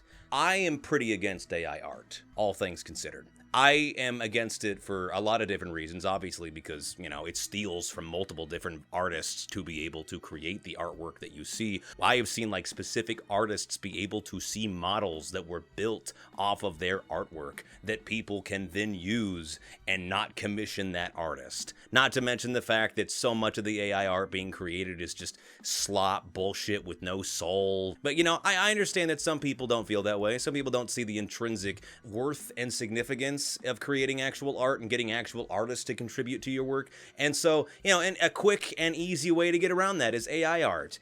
And for me, it will always feel lazy. For me, any usage of AI art, especially in analog horror series, is always going to come across as you were lazy. You didn't want to pay an actual artist to create the visuals that we're seeing on screen right here. And I will never be okay with that. Because there are a lot of really, really talented people that I've talked about in this series, as well as, you know, far beyond the analog horror tier lists I've made, that I know could create visuals like this and have them, one, make fucking sense, and two, have some kind of consistency between them. Like, yes, these renders on screen are creepy and a little unnerving and definitely fall within the uncanny valley, but you didn't make them. The more I watched Liminal Land, the more disappointed I got, because there is real, actual talent happening in different aspects of the series. Like, the writing and the presentation of the employee, like how to spot unhappy customer videos, is really good. There's, like, some really good subtle storytelling on play there, but it's just so undercut by the fact that every single time they try to provide a visual, it's just... oh, bro. It's a sigh-worthy moment of, oh, you didn't make that, and you didn't see the interest and the point in getting someone talented to make that. Let me play devil's advocate for a second. I'm a white guy. It's like breathing for me. Let's say, for an example, that you are a creator just starting off within this field, or really any field, and you don't have the capital to get an artist to provide whatever for your project, whether it be music, whether it be artwork, whether it be like editing for it. I understand that there is an absolute appeal to going and having an AI do it, to having the AI do the music for something, or having the AI create the visuals for something and whatnot. I don't think it's an excuse, but I do think it's an explanation. And so when I was watching Liminal Land initially, I was willing to give the creator the benefit of the doubt. And then I found out who the creators were. The creators of Liminal Land are Nick Crowley and Nexpo. And that's when the disappointment I felt about Liminal Land turned into honest-to-God fucking rage. For those of you who don't know, Nick Crowley and Nexpo are two incredibly popular and very influential YouTubers within the horror commentary circle on the platform. They are people that have built their careers to some degree and to some extent by covering series like I have. Collectively, between the two of them, they have 6 million subscribers. And you're gonna try to tell me that you couldn't find a single fucking artist within your vast audiences put together who could have made the actual visuals for your series? I refuse to believe that. This is the thing that just pisses me off so fucking much. Analog horror, really digital horror in general on the internet, are genres that are so open-ended and so accessible to people, regardless of what their talents are. Whether they be 3D animation, whether they be just good editors, whether it be 2D animation. Again, I know a guy who makes an analog horror with fucking hand puppets. And it's amazing because he gives a shit. There are countless artists on the internet. I bet you a shit ton of them are in your 6 million subscriber audience that could have actually done real work for this series. Every AI image you see in Liminal Land is Nexpo and Nick Crowley telling you what they feel about the intrinsic value of this genre is. Why pay an actual artist, perhaps someone who could really use the money and could really use the exposure from a big creator like one of them, when you could just put it in the AI slot machine and get some fucking bullshit instead? And make no mistake, they're proud of this, or at least they were for a while. It's the reason why if you go on the liminalland.com site, you see a full gallery page dedicated just to AI garbage. How the fuck do you just put some prompts into a machine, download an image, throw it on your website, and be like, you can now explore the great lore of Liminal Land as we have a deep dive into the horrors happening on display here? Like, I don't know how you look at this as any other way but them being fucking culture vultures. Guys who have made most of their career covering horror-based content on the internet, made by people with real talent, by real artists, by people who gave a shit and put real effort into their work. And when it's time for them to create their own, this is what they make. This is them telling you what they think this genre deserves. The kind of effort that they feel that they can put into it. The bare fucking minimum. Every AI image that you see in Liminal Land is an artist that wasn't paid, that wasn't even fucking scouted out of 6 million in their own audience. There are undoubtedly countless artists within the 6 million subscriber base the two of you have together that would have loved the opportunity to contribute to this work, that would have absolutely adored to be able to work with someone that they look up to, that they see as like a horror giant within the fucking platform, and you didn't even try. When it was your turn to contribute something to the genre that has given you so much and allowed for you to find so much success, you put out the bare fucking minimum. Because let's be honest here, you don't give a shit. You didn't give a shit at all. If I can get real for a second, it genuinely does just really disappoint me and piss me the fuck off. I know personally a lot of analog horror artists who make their work on a shoestring budget, often with full expectation that they will never make the money that they put into it back. But they do it because they give a shit. because the artistic value of creating the work that they want to put out on the internet, to tell the story they want to share their talent with the rest of the world outweighs sheer capital alone. And to see people who are leagues more influential and more successful than them put out zero effort whatsoever, it is... well, it's fucking enraging.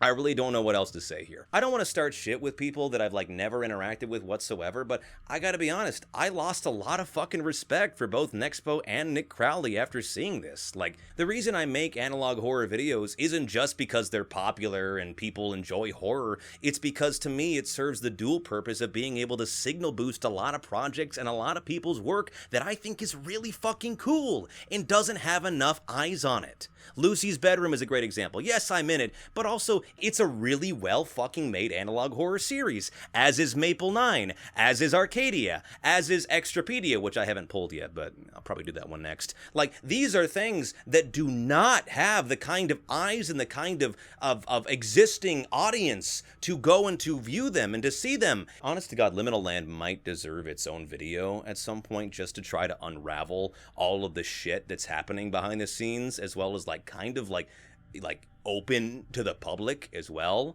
Apparently, the Liminal Land website, the initial splash page, i.e. the first thing you see when you go on the website, was for its merchandise. And when you compound all of this together, the inability to pay artists for actual visuals, making the merchandise page the first thing you see when you go on the website, don't worry, they changed it now because they probably realized that was a bad fucking look. It kind of makes you wonder what the real point of Liminal Land was and why it just sort of dropped off the face of the earth. I'm not saying Liminal Land is a cash grab, but I am saying that your fans are pretty justified in asking if it is.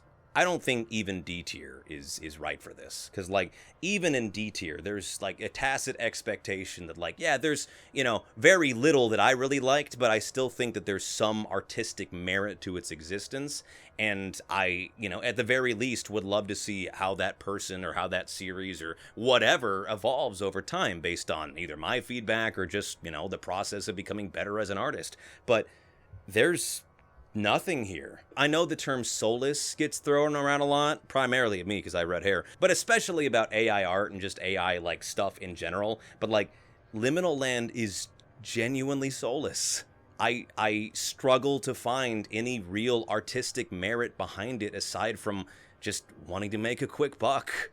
I'm not even gonna rank this. I don't think it's worth it. The effort of putting it on the board would still exceed the amount of effort that went into the visuals and art direction of the series, so I figure it's only appropriate. It gets floor tier. I'm a piss on that fucking thing later. All right, hopefully I didn't kill the mood too badly. Up next we have Extrapedia. How about that?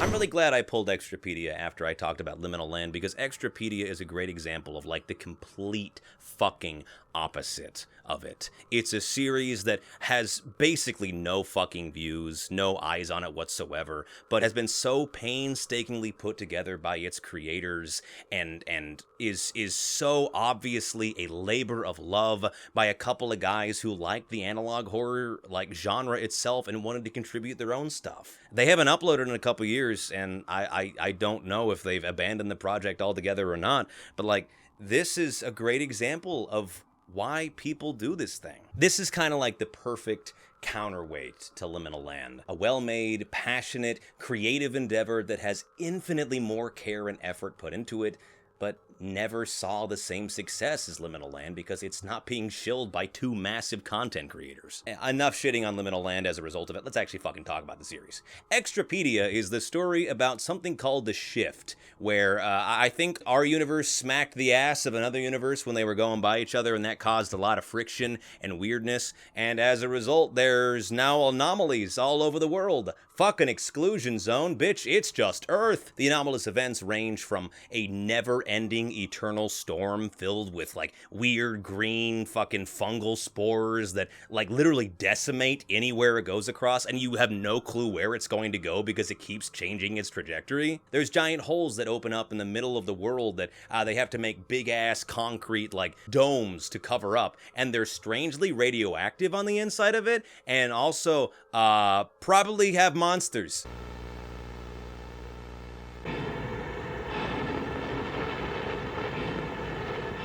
Wow, who would have thought putting a camera into a fucking radiation hole would have technical issues? No, don't put me in the radiation hole! Fuck, I'm sorry! I have a lot of respect for analog horror series that like actively talk about how humanity has sort of tried to adapt to these like terrible things. Like, yeah, you know, a world-ending story is interesting and is plenty compelling by itself, but like there is something really kind of like human and interesting with watching a series about like, yeah, these awful fucking things are happening, but you know, here's how we cope. The indomitable human spirit shows itself in many different ways, and although various times humanity is pretty stupid in analog horror series, you really gotta give them credit when they at least try to survive for a while. I like to think that Eventide Media Center and Surreal Broadcast, yes, I know it's pronounced Eventide, but I've dug the hole. I'm not getting out, bitches. I like to think that these two series kind of like exist in their, like as sister series almost. I like to think that they're kind of connected in some way, even though it's like, you know, primarily just from the fact that their aesthetics are pretty similar. And I like to think that Extrapedia is like in some way connected to Arcadia. It's not. There's nothing that's like supporting that theory. But like, you know, I also think that a kind of a fun headcanon is what if Extrapedia was the other universe that the main universe in Arcadia was trying to get into contact with. And while we see the awful things happening on their Earth, the other universe's Earth got off pretty easy. Yeah, as easy as a giant cyclone hurricane filled with killer fungal spores that is decimating the planet and has no known path of origin or where it's going to go next. As easy as that can be. But I don't know. It's one of those like pet theories that when I think about it, I'm like, yeah, fuck it. Yeah, I'll accept that as a headcanon. And now you're going to think about it too, because what am I and what are my words if not mimetic kill agents? I've long believed that some of the best content on the internet is a couple years old and sitting at under 100 views, and this is my proof. This is amazing, absolutely phenomenal editing here, and the guy who made it has less than 100 subscribers. Most of the videos haven't even broken 10,000 views. And that's kind of the plight of the starving artist when you think about it. If you're not an established content creator or someone with a lot of money to self-advertise, most content creation online is gonna be an uphill battle. One that, sadly in this case, seems to have been lost. There hasn't been any new installments to the Extrapedia series in like, I think 2 years, and by all means, it seems as if the creators sort of abandoned it, which I don't really blame them since, you know, it never seemed to catch on in the ways that they hoped for, but like, it's just tragic, you know? It's like, here's peak, and nobody's watching it. And it's what makes Liminal Land, in my opinion, I know we're talking about it again, it's what makes Liminal Land so fucking egregious to me. There's people out there leagues more talented than Nick and Nexpo who will sadly remain in general anonymity because their work just doesn't catch on, doesn't hit the algorithm right, doesn't go viral in the places that it needs to for it to really become its own thing. And so they're cursed to live in obscurity forever. Obviously, the success of a thing is not measured by how many views it gets or how many comments or likes or whatever the fuck. Yeah, there's a really big,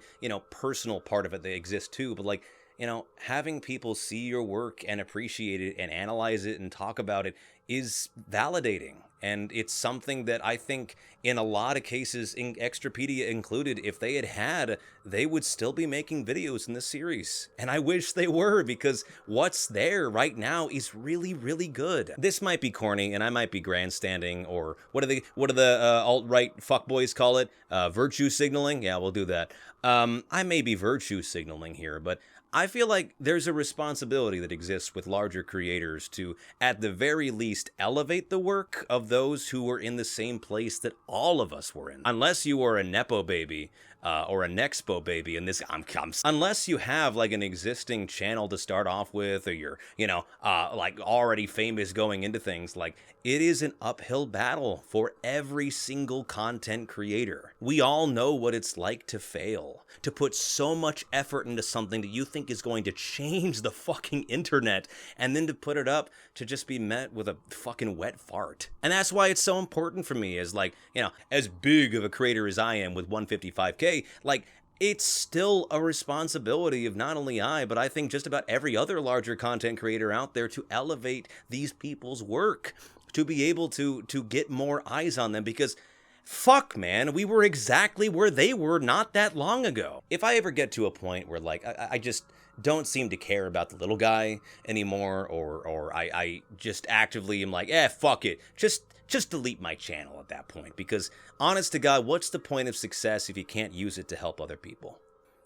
It just breaks my heart to see series like this that are so fucking good and so strong and so consistently well made, and then they're just left in the dust because they don't find the same kind of success as, you know, your Gemini Home Entertainment or Mandela Catalog or, I guess, Liminal Land. I'm going to say S tier for Extrapedia.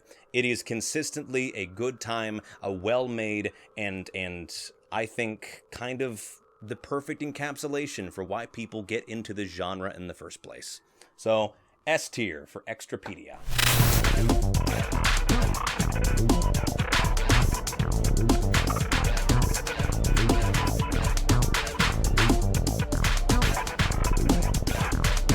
Alrighty, up next we have, I just hurt my finger. Up next we have White Door Open.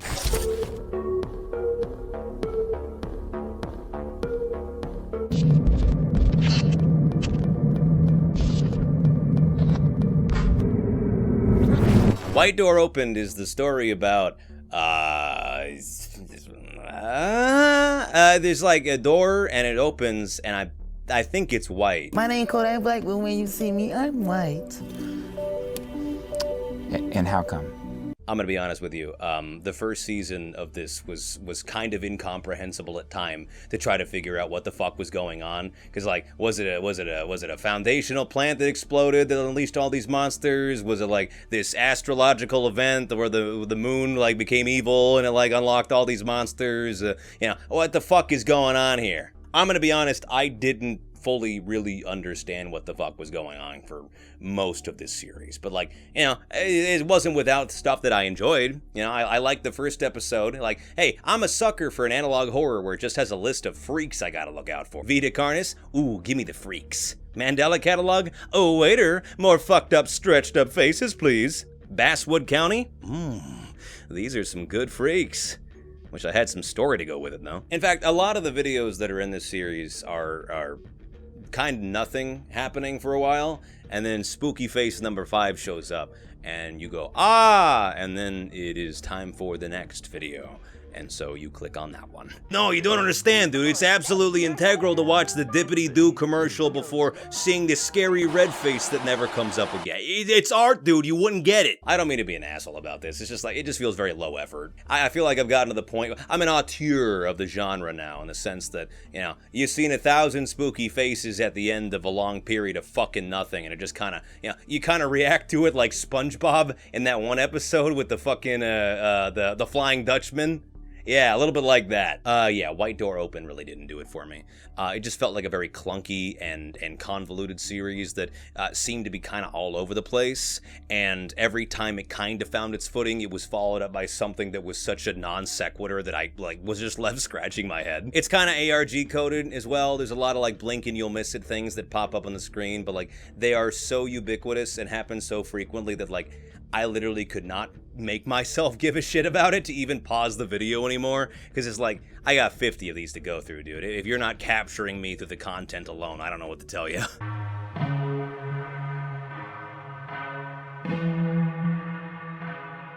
yeah, it's like looking in a mirror. The storytelling just got so muddled and confused that when we inevitably got to the fucking like Why Are You Blue Sesame Street AI rejects in one of the later episodes of season 1, I had pretty much just checked out. I think there's stuff to like in this series. Some of the art direction isn't terrible. Like I like the scene in that one episode where like the freak peers around the corner and I'm like, it's like semi-animated almost, and like with the artifacting on the screen, I don't know, it gives a really neat aesthetic that I haven't seen done a whole shit ton of other times. But that's an earlier episode, and then the Blue Boys show up. Every time I look at one of these images, I just think about that fucking like Rick and Morty laugh meme that they had going around for a while.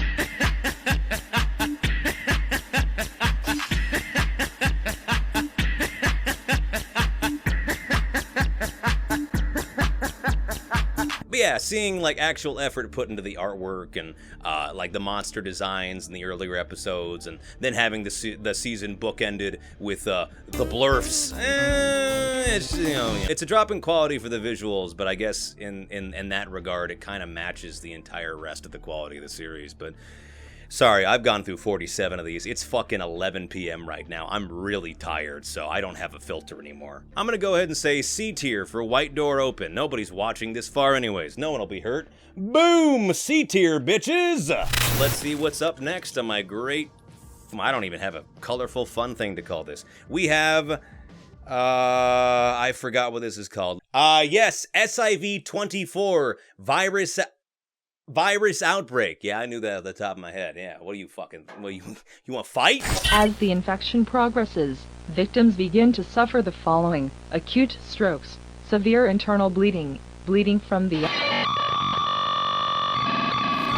SIV-24 Virus Outbreak isn't a series, it's just a one-off video, primarily told via emergency alert system, like broadcasts and whatnot. And I gotta be honest with you, I got a real soft spot for emergency alert system, like scenarios and whatnot. To give you an idea, back when I was like still doing creepypasta narration, like, I don't know, 50 fucking years ago, like one of the intros that I used for the Harbinger of Nightmares channel was sampled from the EAS system because, you know, I wanted to use something that scared me in my intro because, you know, at least then, like, everybody's having a bad time when you watch one of those.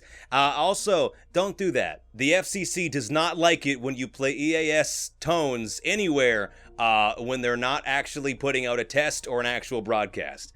I learned that the hard way. Anyways, SIV-24 Virus Outbreak is the story of zombies. Zombies come to life, and they are... well, they're zombies. They're not nice to people. The thing that really made this series stand out for me was the opening of it. I'll just play it for you. It's short. I'll just play it for you. Pepto-Bismol Oreos, Peep Soup, and Dasani Water, now vegetarian. So consider adding these new favorites to your shopping list. We want to give you what you want, but first we need you to buy what we have. From your friends at Barton's. I felt like I was shot in the fucking face with a rifle when I first watched that.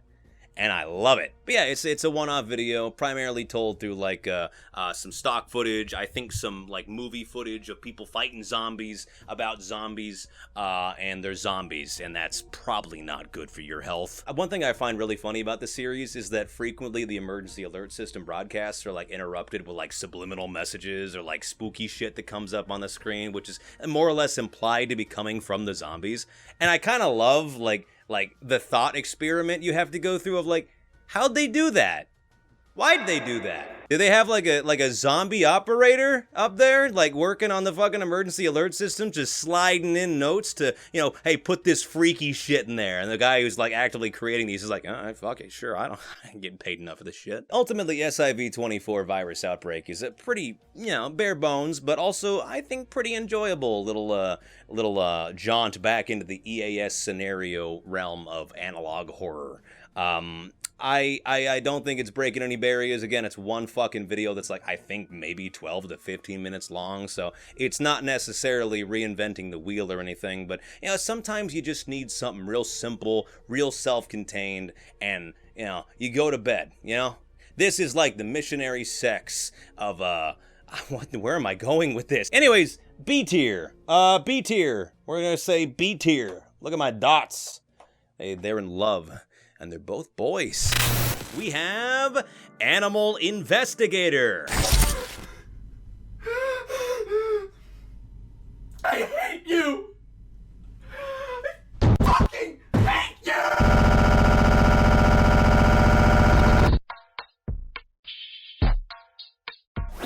Animal Investigator, as you could probably tell from the name, is a Petscop parody. Parody's probably the wrong word. I would say more like a spiritual successor. It was inspired by Petscop. There's animals and there's investigations. What the fuck else do you want from me? But Animal Investigator is a story about a guy who's slowly losing his mind as he's making a very rudimentary game. As he's working on this game, he talks about like, oh yeah, I haven't added this thing in yet, despite the fact in like previous episodes in the series, we see that thing in the game. He's like, I haven't added the ant yet. I actually haven't finished that part yet, but... And yet in the episode beforehand, there he is. As the series progresses, it seems very much like the game is making itself to a degree. And at first he's like, my damn brother modeling entire fucking sections of my game for me for the sake of a prank, which... I don't know if you guys actually have had brothers. They do not put that much effort into fucking with you unless they are sociopaths. So Nicholas is gradually losing his mind while playing through the game that he made, which has turned from fun bug and animal finder into a personally tailored psychological hellscape resplendent with numerous allusions to his childhood traumas, difficulties with creativity, and butterflies, I guess. Why can't people just fucking leave me? Stop venting, bro. I'm looking for secrets in your fucked up geometry. I don't want to hear this shit. There's a character called Mr. I, not at all associated with Vintage 8's work. And he's kind of like the fucking spider character from The Grim Adventures of Billy and Mandy. This one means a lot to me. It's the first drawing you ever made of me. Fuck you! Fuck you! Fuck you for everything! Why won't you love me, Dad? I'll be anything you want me to be! I want you to be dead! Let's go crazy here. Let's just do a lightning round of things that I noticed and took note of. There's a lot of fake gagging in this series. Real gaggers will be disappointed. Hi. It occurred to me to play a compilation of this dude gagging over and over and over again. But then I remembered that people might have like sensory issues to that sort of thing, or just, you know, not want to listen to that ad nauseum. So I'm still going to show the scenes in which it happens. However, I'm going to redub it with me doing various bird calls.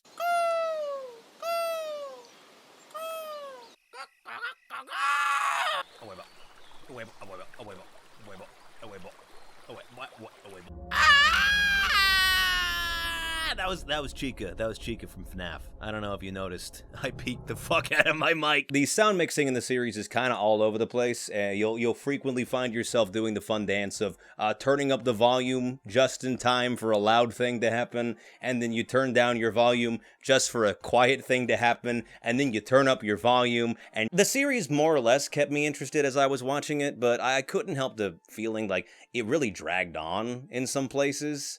Like, I know, like, yo, your pacing is, like, the fucking name of the game for this fucking episode, but, like, you know, it is something that is kind of an art form. You have to, like, work hard to get good at it, and oftentimes, you know, proper pacing takes something a lot of people don't have, which is restraint, especially creative restraint, which, you know, it's a hard thing to get used to. I struggle with it sometimes as well. I mean...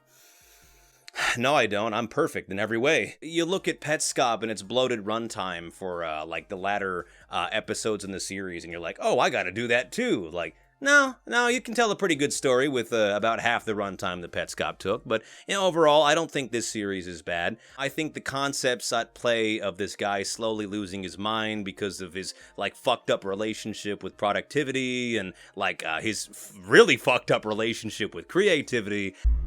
No, I bet it will. I bet it'll let my creativity just flow out of me. And watching as the game that was supposed to be his kind of respite from the world, and, you know, it's going to be a fun little thing he made to get better at game design, slowly turn into a sort of personal purgatorial hell. I don't think you guys understand how much this takes out of me as a person. Like, what the fuck am I getting out of this, you know? And so, given the very personal nature of this series, I decided to call Squeaks again to ask him the question that's on everyone's mind.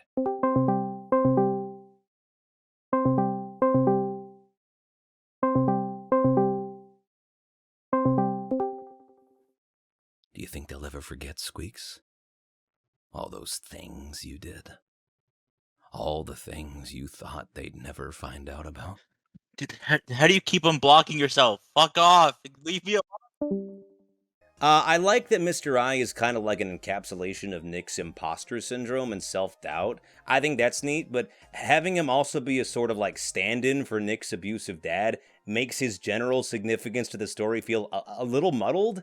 When we see Nick stand up to him, it's hard to know whether this is him fighting back against the intrusive self-talk he's been plagued with for the entire series and most of his life, or if he's finally getting over his daddy issues. Maybe both. Hey, who knows? You know, overall, a pretty enjoyable watch, even if it does slow to a snail's pace and has some slight accessibility issues with its captioning near the end of the series, and really over-relies on Nick gagging. I really can't overstate how much fucking gagging happens in this series. Nick, the main character, gags more than me at the dick-sucking county fair. What? They got good corn dogs.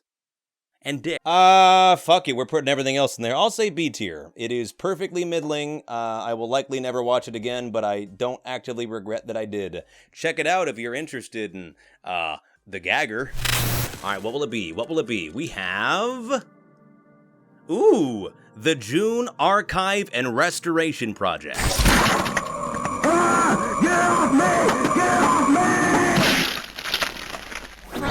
The June Archive and Restoration Project is crack to me. It is like someone offered me personally tailored heroin, and I love it. For those of you who don't know, i.e. everyone, because I don't tell people this, I used to be a really big fan of going on to a thing called Flipnote Hitana. Flipnote was a app that existed for the Nintendo DSi until I believe it was like no longer supported from like 2014 onward. And Flipnote Hitana was like the online like video Flipnote sharing service that existed therein. It was a really neat way to get a lot of different people to, you know, create like really interesting and neat looking animations and show off all their various different talents and whatnot. And I met some really cool people on Flipnote Hitana back in the day, even if I did have to steal my brother's DSi to do it. Sorry about that, Connor, if you're watching this. I'd like to apologize for a great deal of the terrible things that I did on that DSi. Pray you never find out what. Flipnote will always have a very, like nostalgia-baited, like, warm place in my heart, because, you know, in many ways, that was a lot of my social life when I was growing up as a younger man. And that is as sad as it sounds, but I can't take it back. The June Restoration and Archive Project is actively, I believe, created in Flipnote, and is dedicated to the horror of this world slowly coming to an end as the servers for Flipnote Hitana are, boom, taken off the internet. This world is at its end. The people who created it and gave it life are gone. It returns to the nothingness from whence it came. Bits and strands of code.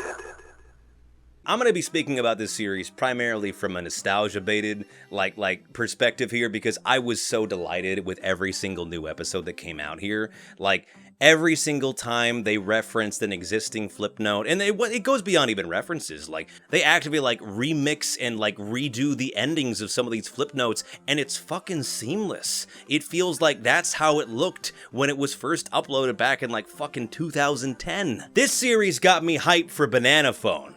You know, ring, ring, ring, ring, ring, ring, ring, banana phone. That shouldn't be possible. And not only is that peak to me, but it's immediately followed by the fucking, like, leitmotif of...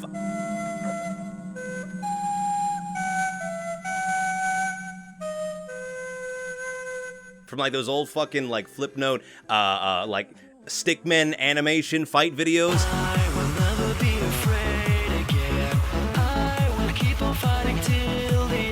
Can we get this fucking S tier already? But to be actually objective about the series real quick, the June Archive and Restoration Project is genuinely like a fucking masterpiece. The amount of effort and like work that went into creating everything that you're seeing, from the animations, from the sound design, like, I think all of this was made in Flipnote Studio, which is mind-boggling to me. The amount of effort and love and care that was put into it is just...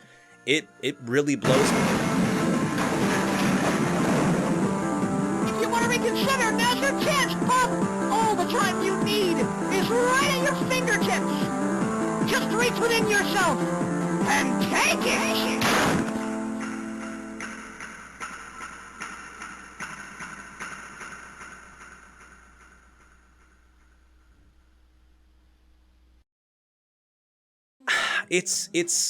It's really personally affecting, because like Flipnote Studio was a fucking like free app included in one of the largest best-selling fucking handheld peripherals in existence. There were a lot of people who were on Flipnote Atana at a young age, and this series really is nothing less than a just complete love letter to it. But again, there's kind of like this bittersweet horror that comes along with nostalgia. The fear of being forgotten, of essentially like someone will flip a switch someday and the entire world that you've known ceases to exist. And that happened. It's just so clearly made by somebody who like not only was raised on Flipnote Atana, a lot like me and many other people, but also understood how they could make the aesthetics of this series fit into the kind of like underlying like horror that existed when Flipnote Atana. Like Fuzzy, I think that's his name, the fucking twink boy kisser looking motherfucker who's like the mascot for the entire series. He's kind of a perfect encapsulation because, you know, he's cute and quirky and fun, but also at times really encapsulates the kind of nightmare fuel that you would see on Flipnote Atana on occasion. One of the main antagonists, if not the main antagonist, is literally like the fucking meme like smile face, and he's a star beggar. For those of you who are unaware, i.e. probably everybody, because I'm assuming most of you had, like, you know, good, healthy childhoods. No, you're watching my videos, you clearly didn't. Star beggars are people that were on Flipnote Atana who would essentially do just that. Like, they would post some low-effort shit like, oh, leave a star to adopt this Pikachu, or leave a star to be... It's just very low-effort slop created by people for the sake of gaining some kind of, you know, unearned and pretty artificial fame. Baby's first clout chase, if you will. And the main antagonist is literally an encapsulation of those people. Someone desperately looking for more stars to consume, while fully knowing the entire world around him is soon going to be turned off and gone forever. Having starbeggars be this horrific monster looking for sustenance is so fucking cool and really great writing. He never stops, stealing from other creators just for the smallest bit of stars, killing off some of the most like iconic characters from multiple different Flipnotes just for the sake of being able to satiate his endless hunger. I love that his blood is star-shaped too. It's like, there's so many little small details for this series that, you know, the creator didn't have to put in, but did, and it just elevates it to a degree that I can't help but smile at it. Yeah, S tier. No one's surprised by this. S tier for the June Archive. Alright, last one. And the final entry we have on this 50 analog horror tier list video is Forsake the Angel.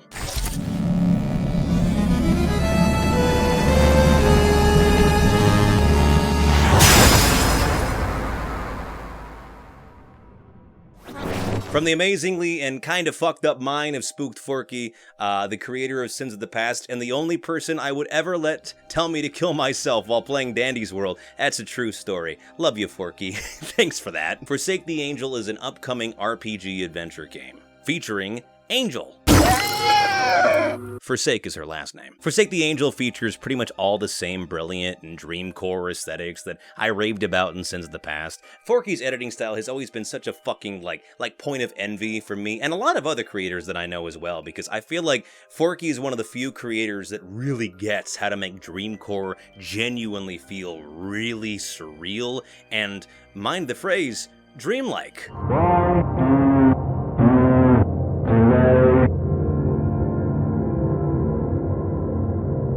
Father commanded you to eat. Oh,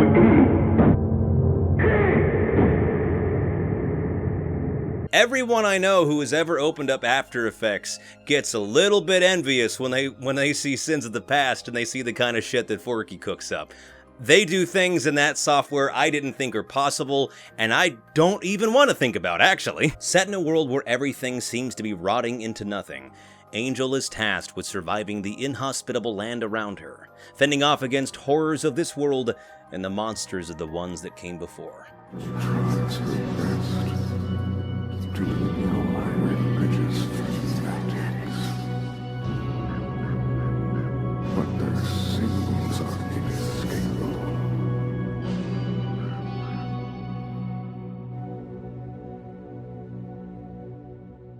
Also, it's got like big religious undertones, which, again, as a former Catholic, is scary.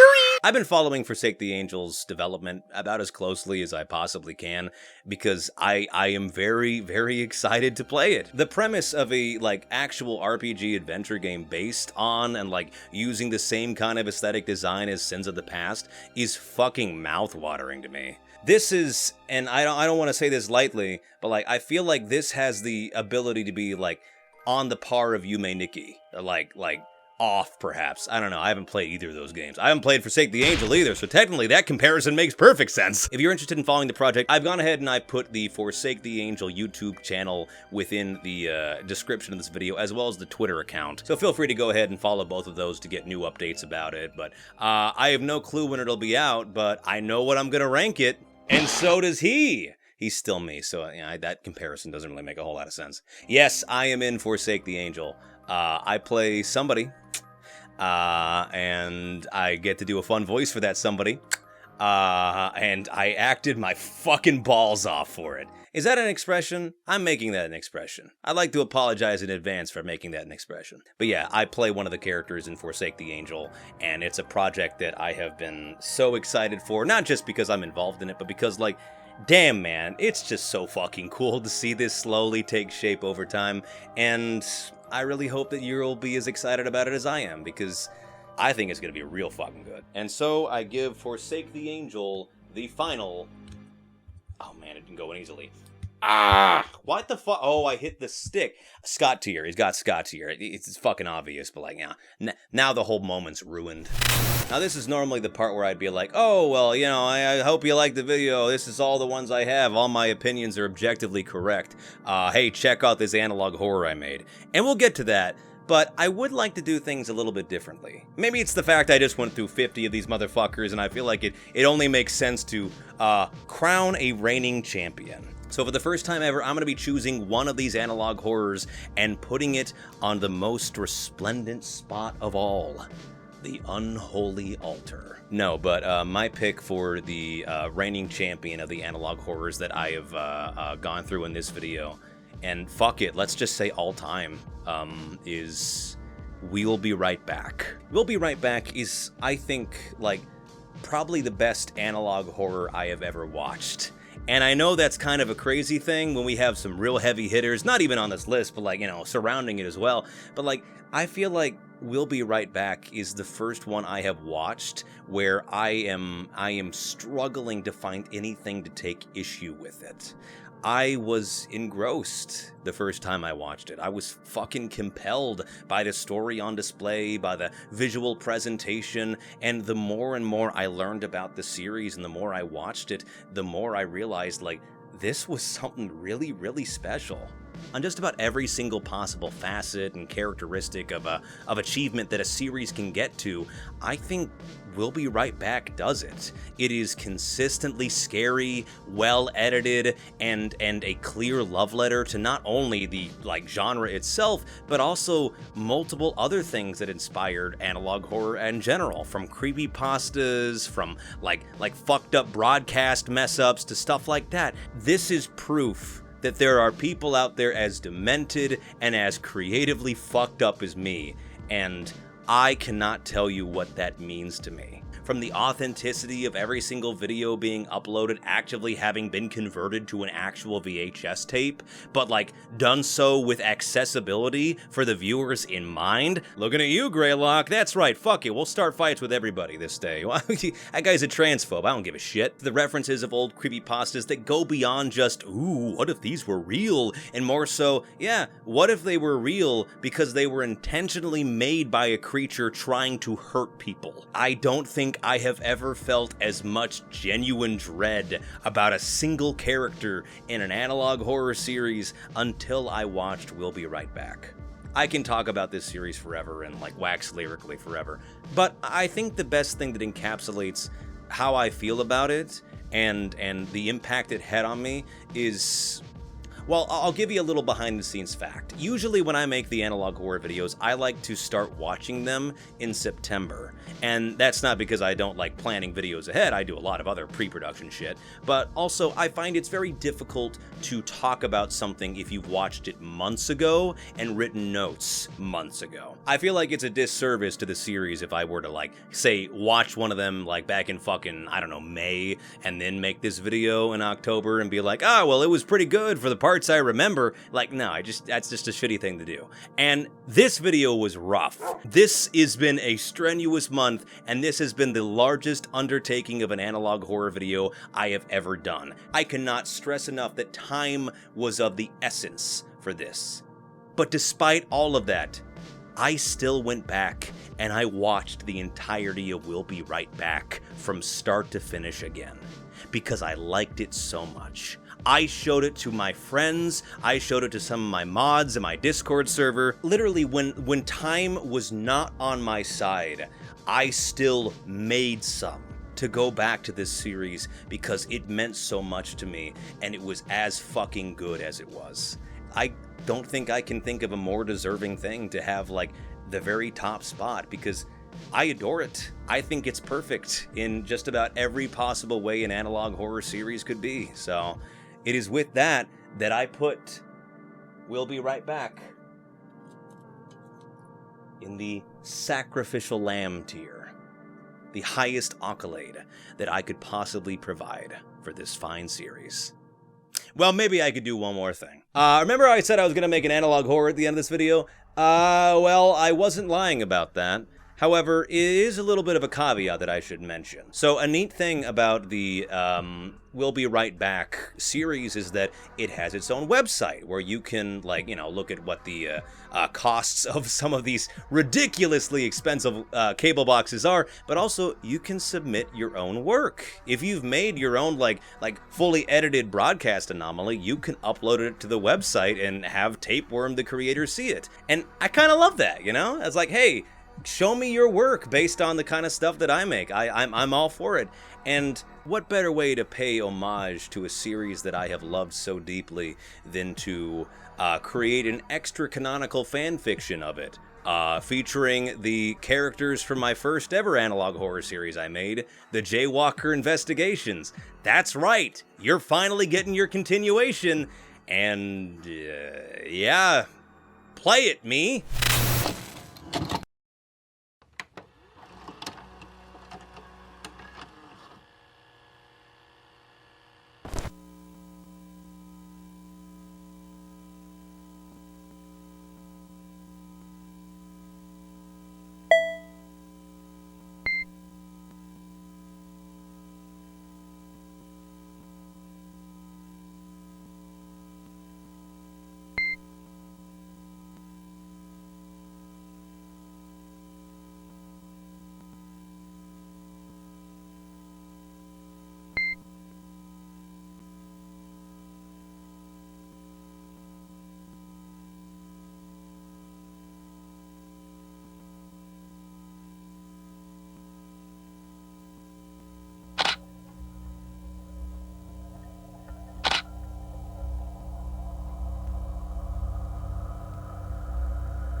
Every day in this country, 60 kids disappear.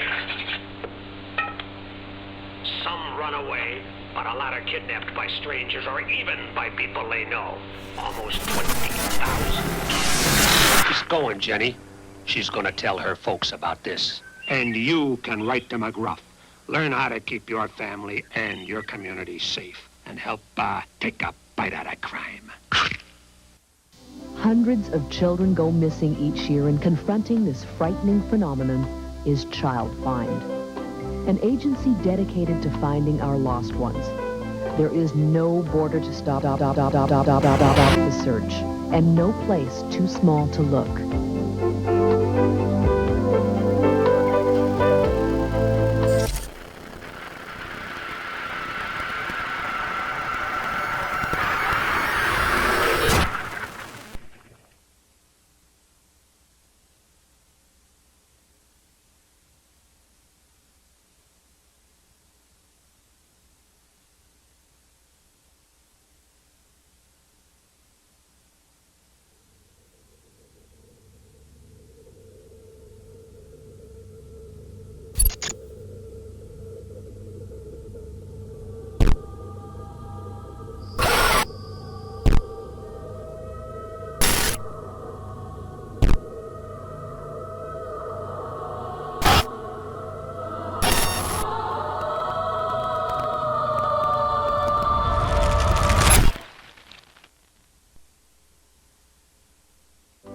And please remember, all your calls are confidential.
Be looking at Jenny for the last time. And there you have it, folks. Let me know what you thought about the entire video in the comment section below. Be as nasty as you like. I'll be passed out for the next fucking month, so it won't affect me at all. Make sure to like and subscribe and tell your friends about this video. Consider supporting the channel and possibly me on Patreon. I've got such big plans and such exciting stuff I cannot wait to show you next year. All I will say is that if you haven't played Deltarune, this is a really good time to go and play Deltarune. Wink. It wasn't a fucking hint. That was just me telling you what I'm making videos about next. Of course, as always, I'd like to give a big shout out and a big thank you to every single person who created the series we talked about here today for creating the series in general. If you have any interest in any of the things I've talked about, go check them out.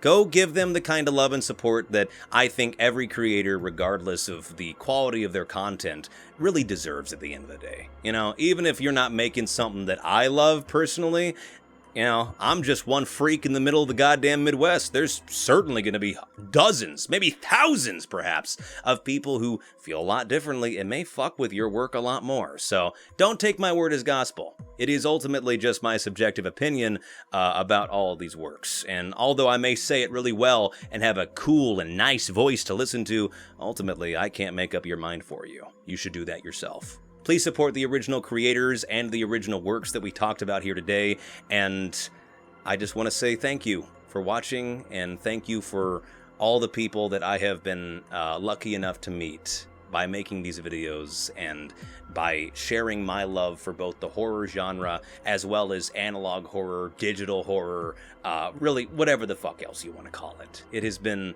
such an honor to meet so many of you and to, form friendships that I think are hopefully going to last forever. I don't know. I'm pretty abusive to Squeaks. One of these days, he might just fucking kill me.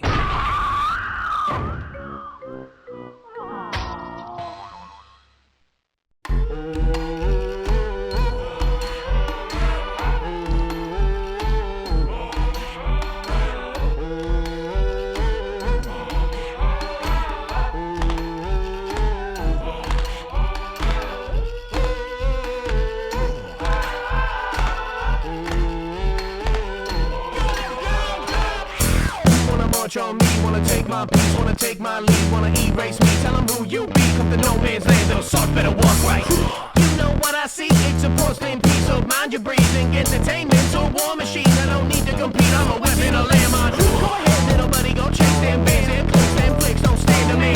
You ain't no victim, no, you a scam. Shell full of my shit, I ain't part of your brand. Baby, I don't feel bad, I feel sorry. You a side piece in your own damn story. Move your rooks, I'm checking your verse. You ain't go up, no, baby, it's worse. I got intel, you ain't been well, and none of these big guns know your name. None of these big guns carry weight. And what's the job of your big mistake? Drop my ass, cause I know I'm newsflash for you, my future's gone. Huge flash, the wrong 10 stories gone. Keep yucking it up with the top red. Fuck the little man to the middleman, always. Keep your legions, we busy ballin'. Fuck your feelings, you fuck mine. Cut your call it and strike. Huh? You bump the bus? Who's the man that still ain't enough? No more war games, never your way. My call of duty is to get them right alone. You see, it's nothing but love and free. Love you feel, it's nothing but love and free. You're part of the war machine. You're part of the war machine. You're part of the war machine. Bombs yeah, let's get started again. All your kids got wax their heads. Talking fries is only and honest when they box their heads. All that talk is less. The profit be a lot of death. Let's engage our parties to the monster who's not always bragging. Hey, yo, come on. Let's just start this fight. Show what's out of sight. Sort us out to matter. I can't stand that Walmart. Too many ruthless monsters of that good monument lifestyle. My crew goes ruthless, useless with my lifestyle. I fight hard. This is that run fight. Like this. Shoot the 40 and pigs in my bed. Look around the mic and I'll make no sense. Like choosing from the kids and kids. That good good, that not double 10. We prove good on me, click and play. I'm violence in my kicks and I double play. Say cheese and love set. Let's double red. Come back and I'll play. Nonsense shit. Don't take those bricks and run that homies. Carry out on the shit. That was short. That hurt my blood short. That hurt is short for. Boy, this channel is not coming out for. It's a movement, not a sport. What this does, I've seen my troops die. It's palm trees and screens, but that wolf starts inside. It's a hunger that pulls you apart from within, and far after death it'll read through your skin. Yeah, they'll do anything, anyone for their claim. They'll follow these orders cause it's all a game, set by people who pay people behind that screen. And even my fighting back feeds the machine. The stab at you never is not at your leg. The smile on camera and thank you the same. It's laughter, it's tears, it's feeling forever. It's cold calculated to feed the machine. I don't want it, I'm A1. Babe's not my need, no I won't. New beliefs, I will always be me. It killed my love, it killed my friends. It took my life from me.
Bye.